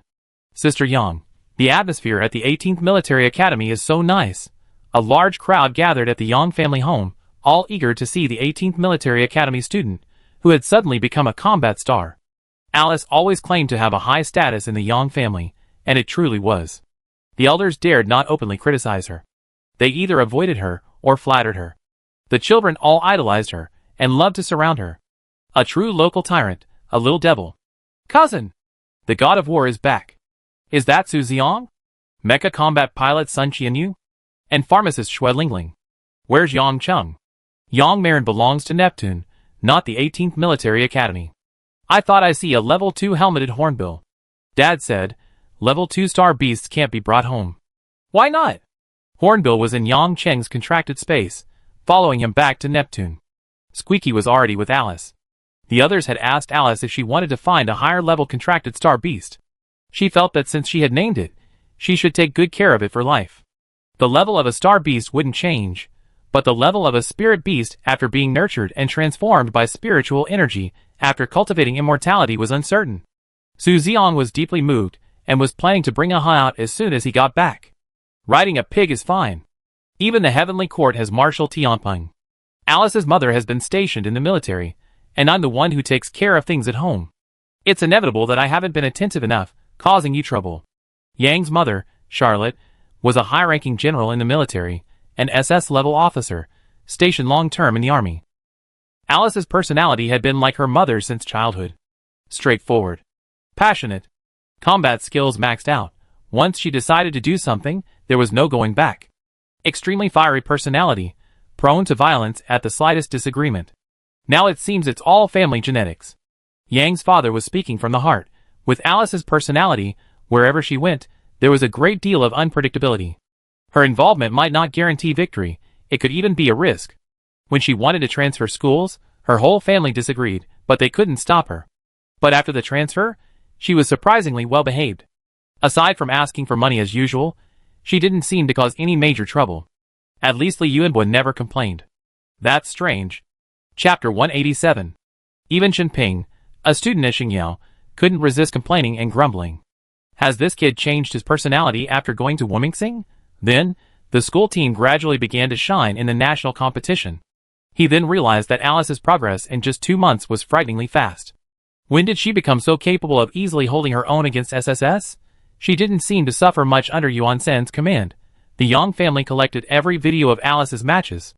Almost every battle of Team 7 featured her. There were so many. After watching them, the whole family fell silent. Does the 18th Military Academy have some special training methods? In any case, it's a good thing, isn't it? The recollection ended, and amidst the Yang family's hospitality, everyone enjoyed themselves. Dad, sister, this is Sure, and Alice specifically introduced her master to her family. Hello, thank you for taking care of my daughter. Mr. Yang barely remembered this girl. She didn't seem to get much screen time. Yang Ying had been observing the school team members. She always spoiled and indulged her adorable, somewhat clumsy younger sister. If anyone was particularly special, it was Shuren. Beneath her unassuming demeanor lay an exceptionally striking appearance and a composed personality. Alice seemed to subconsciously seek her opinion on everything she did. The others did too, including the powerful Captain Gu Han. They all seemed to follow her instructions. Found it. The reason her sister was so obedient. Alice is excellent. Shuren looked at her with eyes full of kindness and doting affection. Teacher, no, and it is right, I am the best. Mr. Yang always felt that something was off about the relationships within this team, but he couldn't quite put his finger on it. He treated everyone else like children. But when facing Shuren, he always felt a sense of superiority, and unconsciously became reserved. Perhaps it was just his imagination. Alice's house had its own training ground, where the group could eat, play, and train. The next day, Siren, Samir, Ase, Jiangwen, and the Xingyao school team all arrived. Alice had enthusiastically invited them all. This was a great opportunity for her to showcase her connections. Before, only a few girls from Xingyao came to play, but now, there are so many people. He even recognized several of them. Children from prominent families. Samir, heir to the Hashim family, the richest family on Pluto. Siren, whose father was an officer in the 8th Legion. The Jiang family, whose family was even stronger than the Yang family. The Ase family seemed to have business dealings with the Yang family. These young masters and princesses, surprisingly, got along well with the students from the humble 18th Military Academy. Sister Yang whispered in her father's ear, Alice has quite the connections. It was truly an unexpected stroke of luck. Dad, I left you some local specialties, we're off now. Come again next time. After 2 days at the 18th Military Academy, they headed home. Father Yang and Sister Yang opened their spatial storage, staring at the dozens of bottles of potions, speechless for a long time. She calls the cleansing elixir a local specialty. 2 months later, returning to their homeland, everything was different. The port was bustling with activity. Drums and gongs resounded, firecrackers crackled, and red flags waved in the wind. Welcome back, victorious 18th Military Academy. The students and the public, having received news of the team's triumphant return, held a small ceremony. Wow! There are so many people. I have fans now. I never thought I'd become a star just from playing in a big competition. Speaking of which, how about we get some endorsements or something? This money isn't easy to earn. What if we lose later? Will it be a disaster? You're such a jinx. Watching their planet's team rise from obscurity to the national championship, and now even win their first title, the crowd cheered and screamed with excitement. Go! Go for the ranking matches. Break out of the Federation. Shine on Proxima Centauri. You guys are the best. 18. 18. Prosper. Prosper. Prosper. After the commotion at the port, the Xianxin sect members finally returned to the garbage mountain. Everything here was different. Wow! A shout echoed in everyone's hearts. Deep within the noisy and enormous garbage mountain, a mountain peak appeared and disappeared, sometimes visible, sometimes not. Only upon closer inspection could one vaguely see this clean and orderly patch of land, standing out starkly incongruous. At the foot of the mountain, Old Wang's little house has become the entrance. The house has been preserved, its doors and windows opened up, and its style has been transformed into an antique charm. This house, in this location, is it a guard post or a visitor center? This design really makes me want to sell tickets, food, or groceries. Long, winding steps made of bluish-gray stone bricks lead up the mountain. A full 999 steps. Once the entire sect is completed, this will be the Xianxin sect's path of inquiry. It can temper one's character. The further you go, the harder it becomes. Along the mountain path, engineering robots and spaceships are still putting the finishing touches on construction. Further up, the outlines of the buildings on the mountain can already be seen. Atop the main peak, the tower-like main hall stands majestic and solemn. The bricks and tiles are arranged in a harmonious pattern, and the upturned eaves of the roof resemble birds about to take flight. Wind chimes tinkle on the corners of the roof, each adorned with totems of mythical beasts from the classic of mountains and seas. Master, Xiao Jiu is up there. The majestic and fierce images of the mythical beasts seem quite different from the adorable Xiao Jiu. All the buildings blend elements of cultivation, civilization, and interstellar technology. Beneath their ancient and imposing exterior lies a framework of high-strength interstellar materials. They provide insulation against the cold in winter, cooling in summer, and resistance to intense wind, frost, rain, and snow. The main hall on the first floor is the Sect's Council Hall, where future decisions concerning the sect's survival will be made. What major events are currently taking place at the Xianxin sect? It seems to be recruiting disciples. The most common gathering is probably when they're rushing to produce the purifying elixir. Once we become the masters of one of the peaks, we can command the world from here. The sirens will probably say, latecomers get fined. Ha ha ha. In the center of the circular seating area is a holographic viewing area. Cyber Council Hall. Various intelligent lighting, energy, and temperature control devices support dual power supply from energy mines and spirit stones. With the spirit core in the back mountain, even if the power supply is cut off, the entire mountain's equipment can still maintain normal operation. The second floor is the Xianxin sect scripture library, used to store various sect cultivation techniques. Previously, the ones given to the disciples were all handwritten by Shuren. She felt that this classical and simple method had more significance for inheritance. It seems it will take some time to fill this space. The third floor is used to enshrine the ancestral tablets of past masters. Unfortunately, Shuren was struck by lightning, so they have to be redone. The martial arts arena and training grounds are spacious and imposing, capable of accommodating various weapon drills, including massive mechs. The dormitories are arranged in a staggered fashion, each with its own private courtyard. Each has its own unique layout, but currently the main scenery is still a mountain of garbage. Master, for now, we're building it for 100 people. If there are more, we build higher-rise dormitories, or even surround the nearby hills.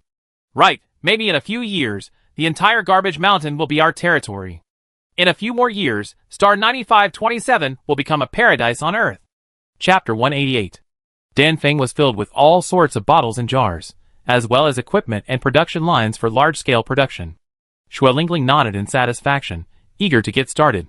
The business war between the Shur and Shin families wasn't over yet. The functional areas of the refining peak and bees taming peak had been separated. This was mainly due to concerns about furnace explosions or star beasts going berserk. There were safety considerations. Master, it can't be that bad, can it? The pills we're refining now are all basic entry level. When we reach higher levels, the completion of the pills might attract a heavenly tribulation. Also, level 1 star beasts are basically ordinary spirit beasts. If there are high-level spirit beasts, the risk of them going berserk is very high. Everyone subconsciously glanced at Xiaojio. High level? Isn't there a god among them? Yes, it's her. If a divine beast is an enemy, it's unthinkable. Green plants had already sprouted in the plantation behind Danfeng. These were all plants and soil that Sharon brought back from the Sphinx, purified and stimulated by the spirit core, and newly grown. Spirit plants are completely different from exotic plants. They weren't affected by the radiation from the explosion. The leaves were plump and moist, full of vitality, bright in color, and emitting a fresh, natural scent. The faint fragrance of grass was invigorating and refreshing. Uncle Wang. From afar, Old Wang, wearing a straw hat, could be seen working in the fields. Old Wang had been a farmer for over a month, and was completely immersed in his work. Aside from supervising, he wanted to stay in the fields. He seemed to have found a new direction in life. He always wanted to plant something, and then he would eagerly anticipate what the little seedlings he grew would be like, and what they would taste like. Could this be the legendary awakening of my farming genes? You're back, Sharon. Come and see. What's this again? Uncle Wang, this is green lotus grass. It can be used to refine healing pills. You really made a name for yourself. Crucially, this grass isn't low level among spiritual plants. Really? All that effort over the past few days hasn't been in vain. And this? This should be a star fruit tree, but it's too young now. In a few years, the star fruits it grows will help improve one's divine sense and comprehension. Look at the complete guide to spiritual plants. It explains in detail how to care for it later. Oh, it's all thanks to you. Old Wang, you don't need to be modest, you already done quite well. I think some research institutes might not achieve the results you accomplished in 2 months even after several years. This isn't my ability, it's the cultivation method provided by the sect leader. Master, can I try some? Alice's mouth was watering. She knew it was grass, but it smelled so good. Try it. Everyone plucked a stalk, put it directly in their mouths, and chewed gently. High-end ingredients often require only the simplest cooking methods. Unwashed, unboiled, eaten raw. The fragrant taste spread from the tip of their tongues to their entire taste buds, making them feel refreshed all over. If they hadn't already absorbed the qi into their bodies, they would have realized that the effects of this herb were far more than just a little. So delicious. A sweet aftertaste. So refreshing. No bitterness, like irradiated vegetables. After this bite, I probably won't be able to eat any more food outside. Everyone ate with great relish. When they came to their senses, the corner had been almost completely gnawed bare by Gigi. Even the little mouse had never tasted anything this good. As long as we master the method, we have an inexhaustible supply of spiritual plants and herbs. It's all yours, Uncle Wang. No problem. That very night, everyone started claiming their spots on the mountain. I want this one. I want to live next to Lingling. Okay. When Ying Ying arrives, the 3 of us can live together. Yes, I want to be your neighbor. I want to be closer to Master. I want to live halfway up the mountain. I want the one by the lake. Everyone settled on their spots, and moved in immediately. Each house was a separate courtyard, a 3-story building, with 5 bedrooms, 2 living rooms, and 3 bathrooms. The courtyards were fully equipped with all the necessary amenities, including individual cultivation rooms and storage rooms. They combined aesthetics, practicality, and a sense of home. The courtyards even had space for everyone to cultivate vegetable gardens and flower gardens. Everyone's eyes lit up with delight. It's over. Forget about going to other planets. I don't even want to leave my own little courtyard. I want to stay here forever. I want to build a little pavilion, lay out a mat, watch the flowers in spring, listen to the wind in summer, harvest in autumn, and admire the snow in winter. Peaceful and carefree. I want a hammock. I live here from now on. I want to grow flowers. The most beautiful flowers in the entire galaxy. Once we drive the Zerg out, we come back and retire at the Xianqing sect. It's a promise, no more sneaky talk. It's agreed, no staying up all night to cultivate behind anyone's back.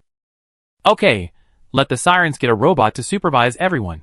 What happened to the trust between sects? I said I won't cultivate. I'm just lying here. Don't you know what kind of person I am? No need. Yes, I trust everyone, they definitely won't make a fuss. Let's just leave it to fate. Are you all still immortal? Aren't you planning to ascend? Gu Han's few words interrupted their beautiful vision. Uncle Master, how can someone with a 38-degree mouth say such cold things? Exactly. The Xianqing sect, deep within the garbage mountain, provided everyone with a second home. After a good night's sleep, the entire Xianqing sect returned to its busy and orderly work and life the next day. Sharon copied books in the scripture pavilion every day, memorizing various cultivation methods from her mind. Handwriting cultivation methods not only cultivated her character, but also added a sense of ritual. In the cultivation world, cultivation methods and scriptures were also written down word by masters and grandmasters. Sharon also preserved this tradition. If one day she ascends, her disciples will inherit her mantle and carry on the Xianqing sect. During her year in interstellar space, she also read many good books, thought-provoking and enlightening. These could also be copied down for future generations to refer to. Only in this way can the spirit of the sect remain forever fresh and vibrant. On the third day after returning home, the three at the foot of the mountain stared blankly at the massive mountain gate for a long time. This is our sect. Although the location is quite ordinary, it feels so solemn and majestic. Yes, it feels so sacred. The spiritual energy is so abundant. Yang Cheng, Siren, and Liang Yueying rushed over after returning home. Before Liang Yueying arrived, she was questioned by her family. Where are you going? I'm going to star 9527 to see a friend. Which friend? Wait, where is star 9527? In the 7-star region. After returning from the competition, Liang Yueying locked herself in her small room and refused to leave. At first, her family thought she was unhappy because she had lost the competition. But judging from her appetite and thirst, it didn't seem like she was. The reality was, she had indeed taken Alice's forward mantra to heart. She was staying up all night cultivating, trying to stabilize her newly advanced Qi refining stage 2. And the good news was, she wouldn't be chasing after Li Qingchen every day, embarrassing the Liang family. The bad news was, she started asking her family for things, saying she was taking them to friends. The amount of things was so large, she practically wanted to empty the Liang family's house. You been scammed? Dad, with my intelligence, I'm more likely to scam others. Then what happened? Did you meet Zhang Qingchen and Wang Qingchen again? Are you going to send the Liang family as dowry? Chapter 189. It's not that Liang's father was being sarcastic, it's just that his daughter has quite a few embarrassing pasts. Dad, how can you talk like that? Am I still your dear daughter? I'm going to the 18th Military Academy. Remember? The top team, Team 7, Su Xiong, Sun Qianyu, Alice, Shui Lingling, and those guys. The second young master of the Su family? Yes. Aren't you rivals? How come you're so close? Yeah, we get along very well. Liang's parents still disagreed, so she used her last trump card. This is a gift. After handing over the gift, she packed up and ran off. Liang's parents looked at the spatial key she had shoved into their hands. Inside were dozens of bottles of spirit purification liquid. This wasn't even part of the supplies distributed to new disciples. It was a small portion that Lingling had casually given her while she was working nights. Sure enough, these things are now the hard currency of the entire Federation. Who wouldn't be confused by them? Siren, Liang Yueying, and Yang Cheng stood at the foot of the mountain, gazing at the ethereal sect with awe and wonder. A surge of pride welled up within them. From now on, the Xianqing sect would accompany them through their long years of cultivation. Let's go, up the mountain! A voice shouted excitedly from afar, Master. Senior brothers and sisters. We're here. The Xianqing sect not only now had a mountain, but all the disciples and beasts had finally gathered. Including Su Xiong, who had reluctantly hummed in response to something he'd stolen from Area A. Master, I brought you something good. Siren took out her mechanical arm and lifted a large rock from her spatial storage. The moment it was placed down, a loud boom shook the ground. It was approximately 20 meters wide and 6 or 7 meters high. Its color was a blend of blue and jade, and it lay oval-shaped on the ground. Such a large stone, yet without a single crack. This is 1,000-year-old chalcedony? Where did you find it? Sharon gently stroked the smooth surface of the stone.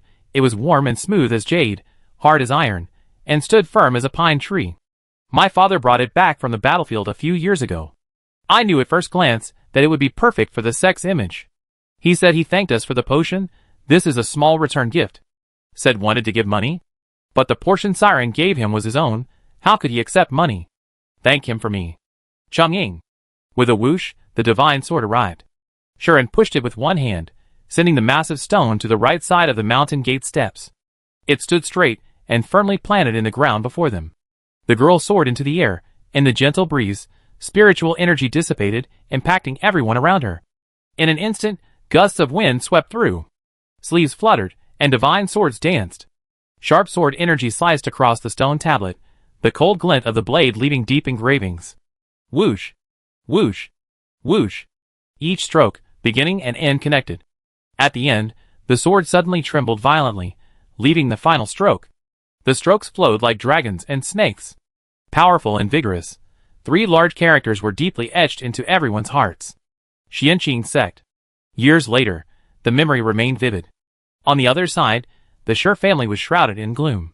Shi Rong and Shi Kaiyuan went to great lengths to transfer Shi Lele to the best hospital in the entire Federation, the Central Star Wars District General Hospital. The conclusion was the same. Her mental strength was severely damaged. Forget piloting a mecha. Even using it in the future would cause her endless headaches. The doctor gave the same opinion.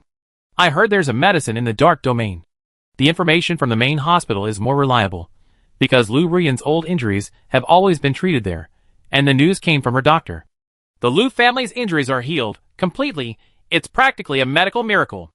The medicine is said to have been given by the master who makes the purifying elixir. Many of the older generation have heard a little about how serious her injuries were. If that can heal, yours will too. Shi Rong almost choked. Why did things turn out this way again? He already sent 3 groups of people to the dark domain to negotiate with the Su family, but to no avail. Forget about helping, the purifying elixir market was flooding. The Shi family's market share was being squeezed smaller and smaller. And as more and more people learned about the purifying elixir, the situation became increasingly dire. He was certain that the Shi and Qin families were not only being targeted by commercial attacks, but also being jointly blacklisted by powerful forces. When Shi Rong realized this, he contacted the Lu family. The current head of the Lu family is Lu Ruyan's father, and he had learned a little about this through various channels.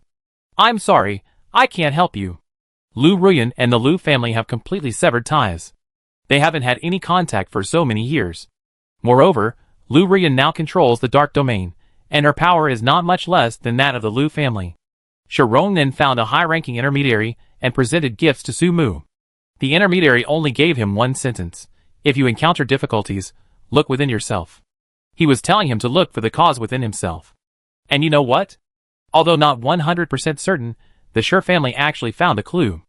The dark domain and the Su family aren't the root of the problem. The real issue is the purifying elixir. The person who can produce the purifying elixir is the mastermind behind everything. Following this line of thought, Shi Rong and Shi Kaiyuan quickly connected the clues. The purifying elixir, the Su family, Su Xiang, he's Shi An's classmate, Shiren. Could it be related to her? She did it herself, and the purifying elixir is related to her. What do you think? Shi Rong's anger was practically bursting out of his head. How dare she? How dare she? Dad, are we overthinking this? Does she have the ability to do something this big?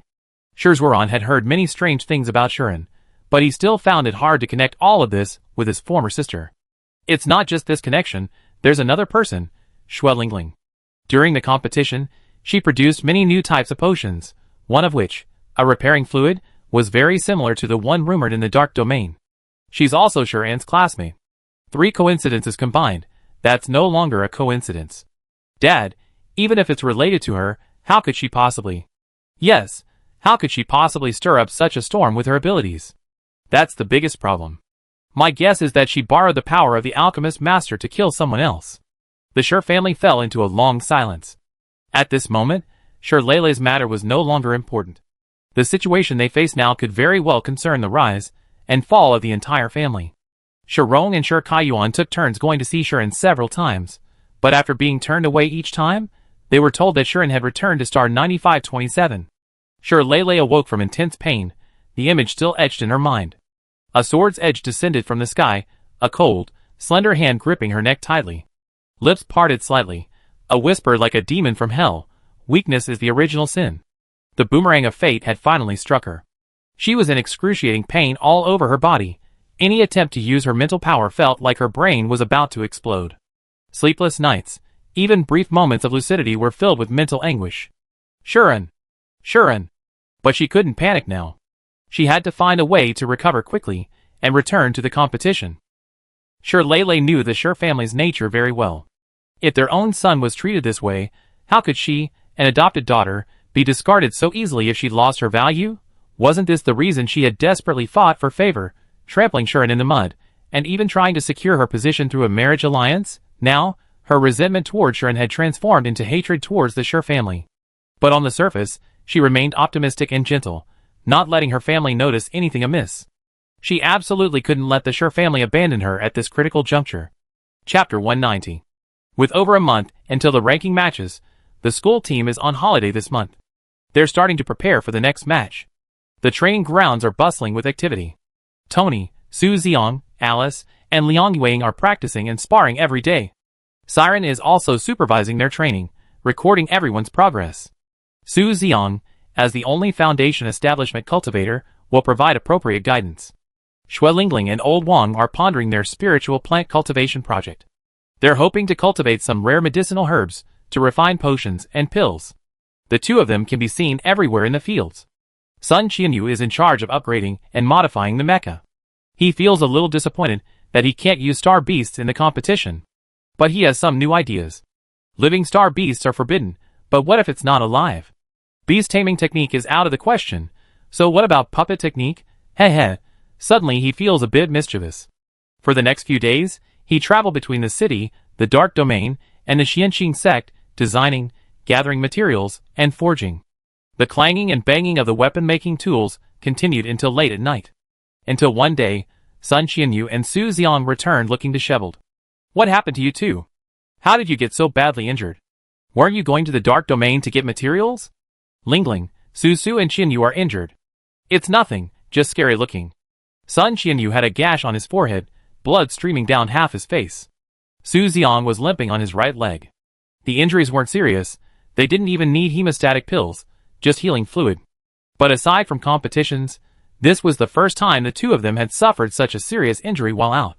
With their abilities, they shouldn't have been injured under normal circumstances. Shuren frowned upon seeing the situation.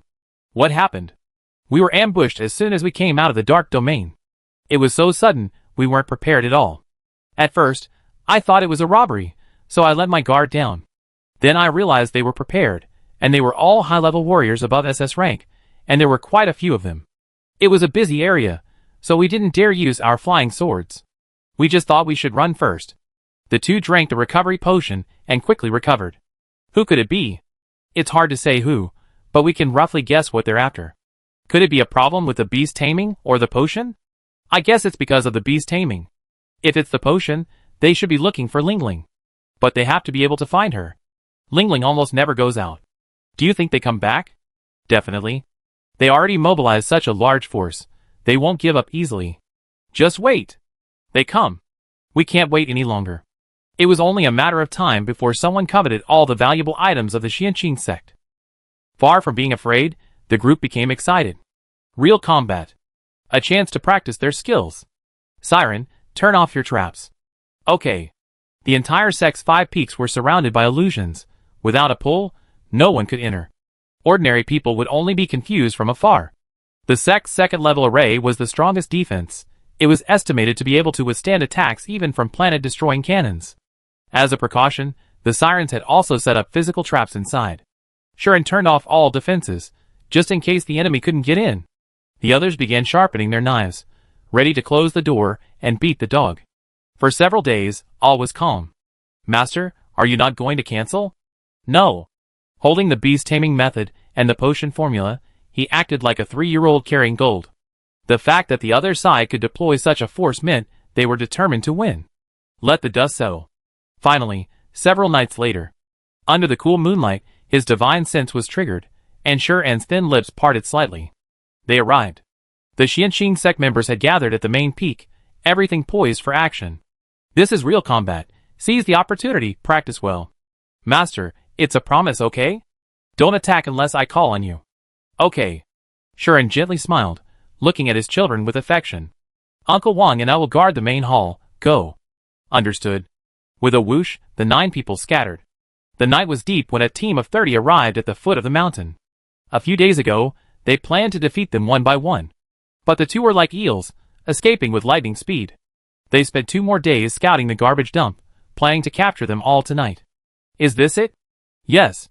The address that guy's surnamed Sun left is here. Su Xiong and Xue Lingling should be with him. The house is empty, no doors or windows. Looks like they're still on the mountain. Boss, this mountain is a bit strange. So many steps. The buildings on the mountain look like they were specially built. It's so big. Are you sure there are only a few people?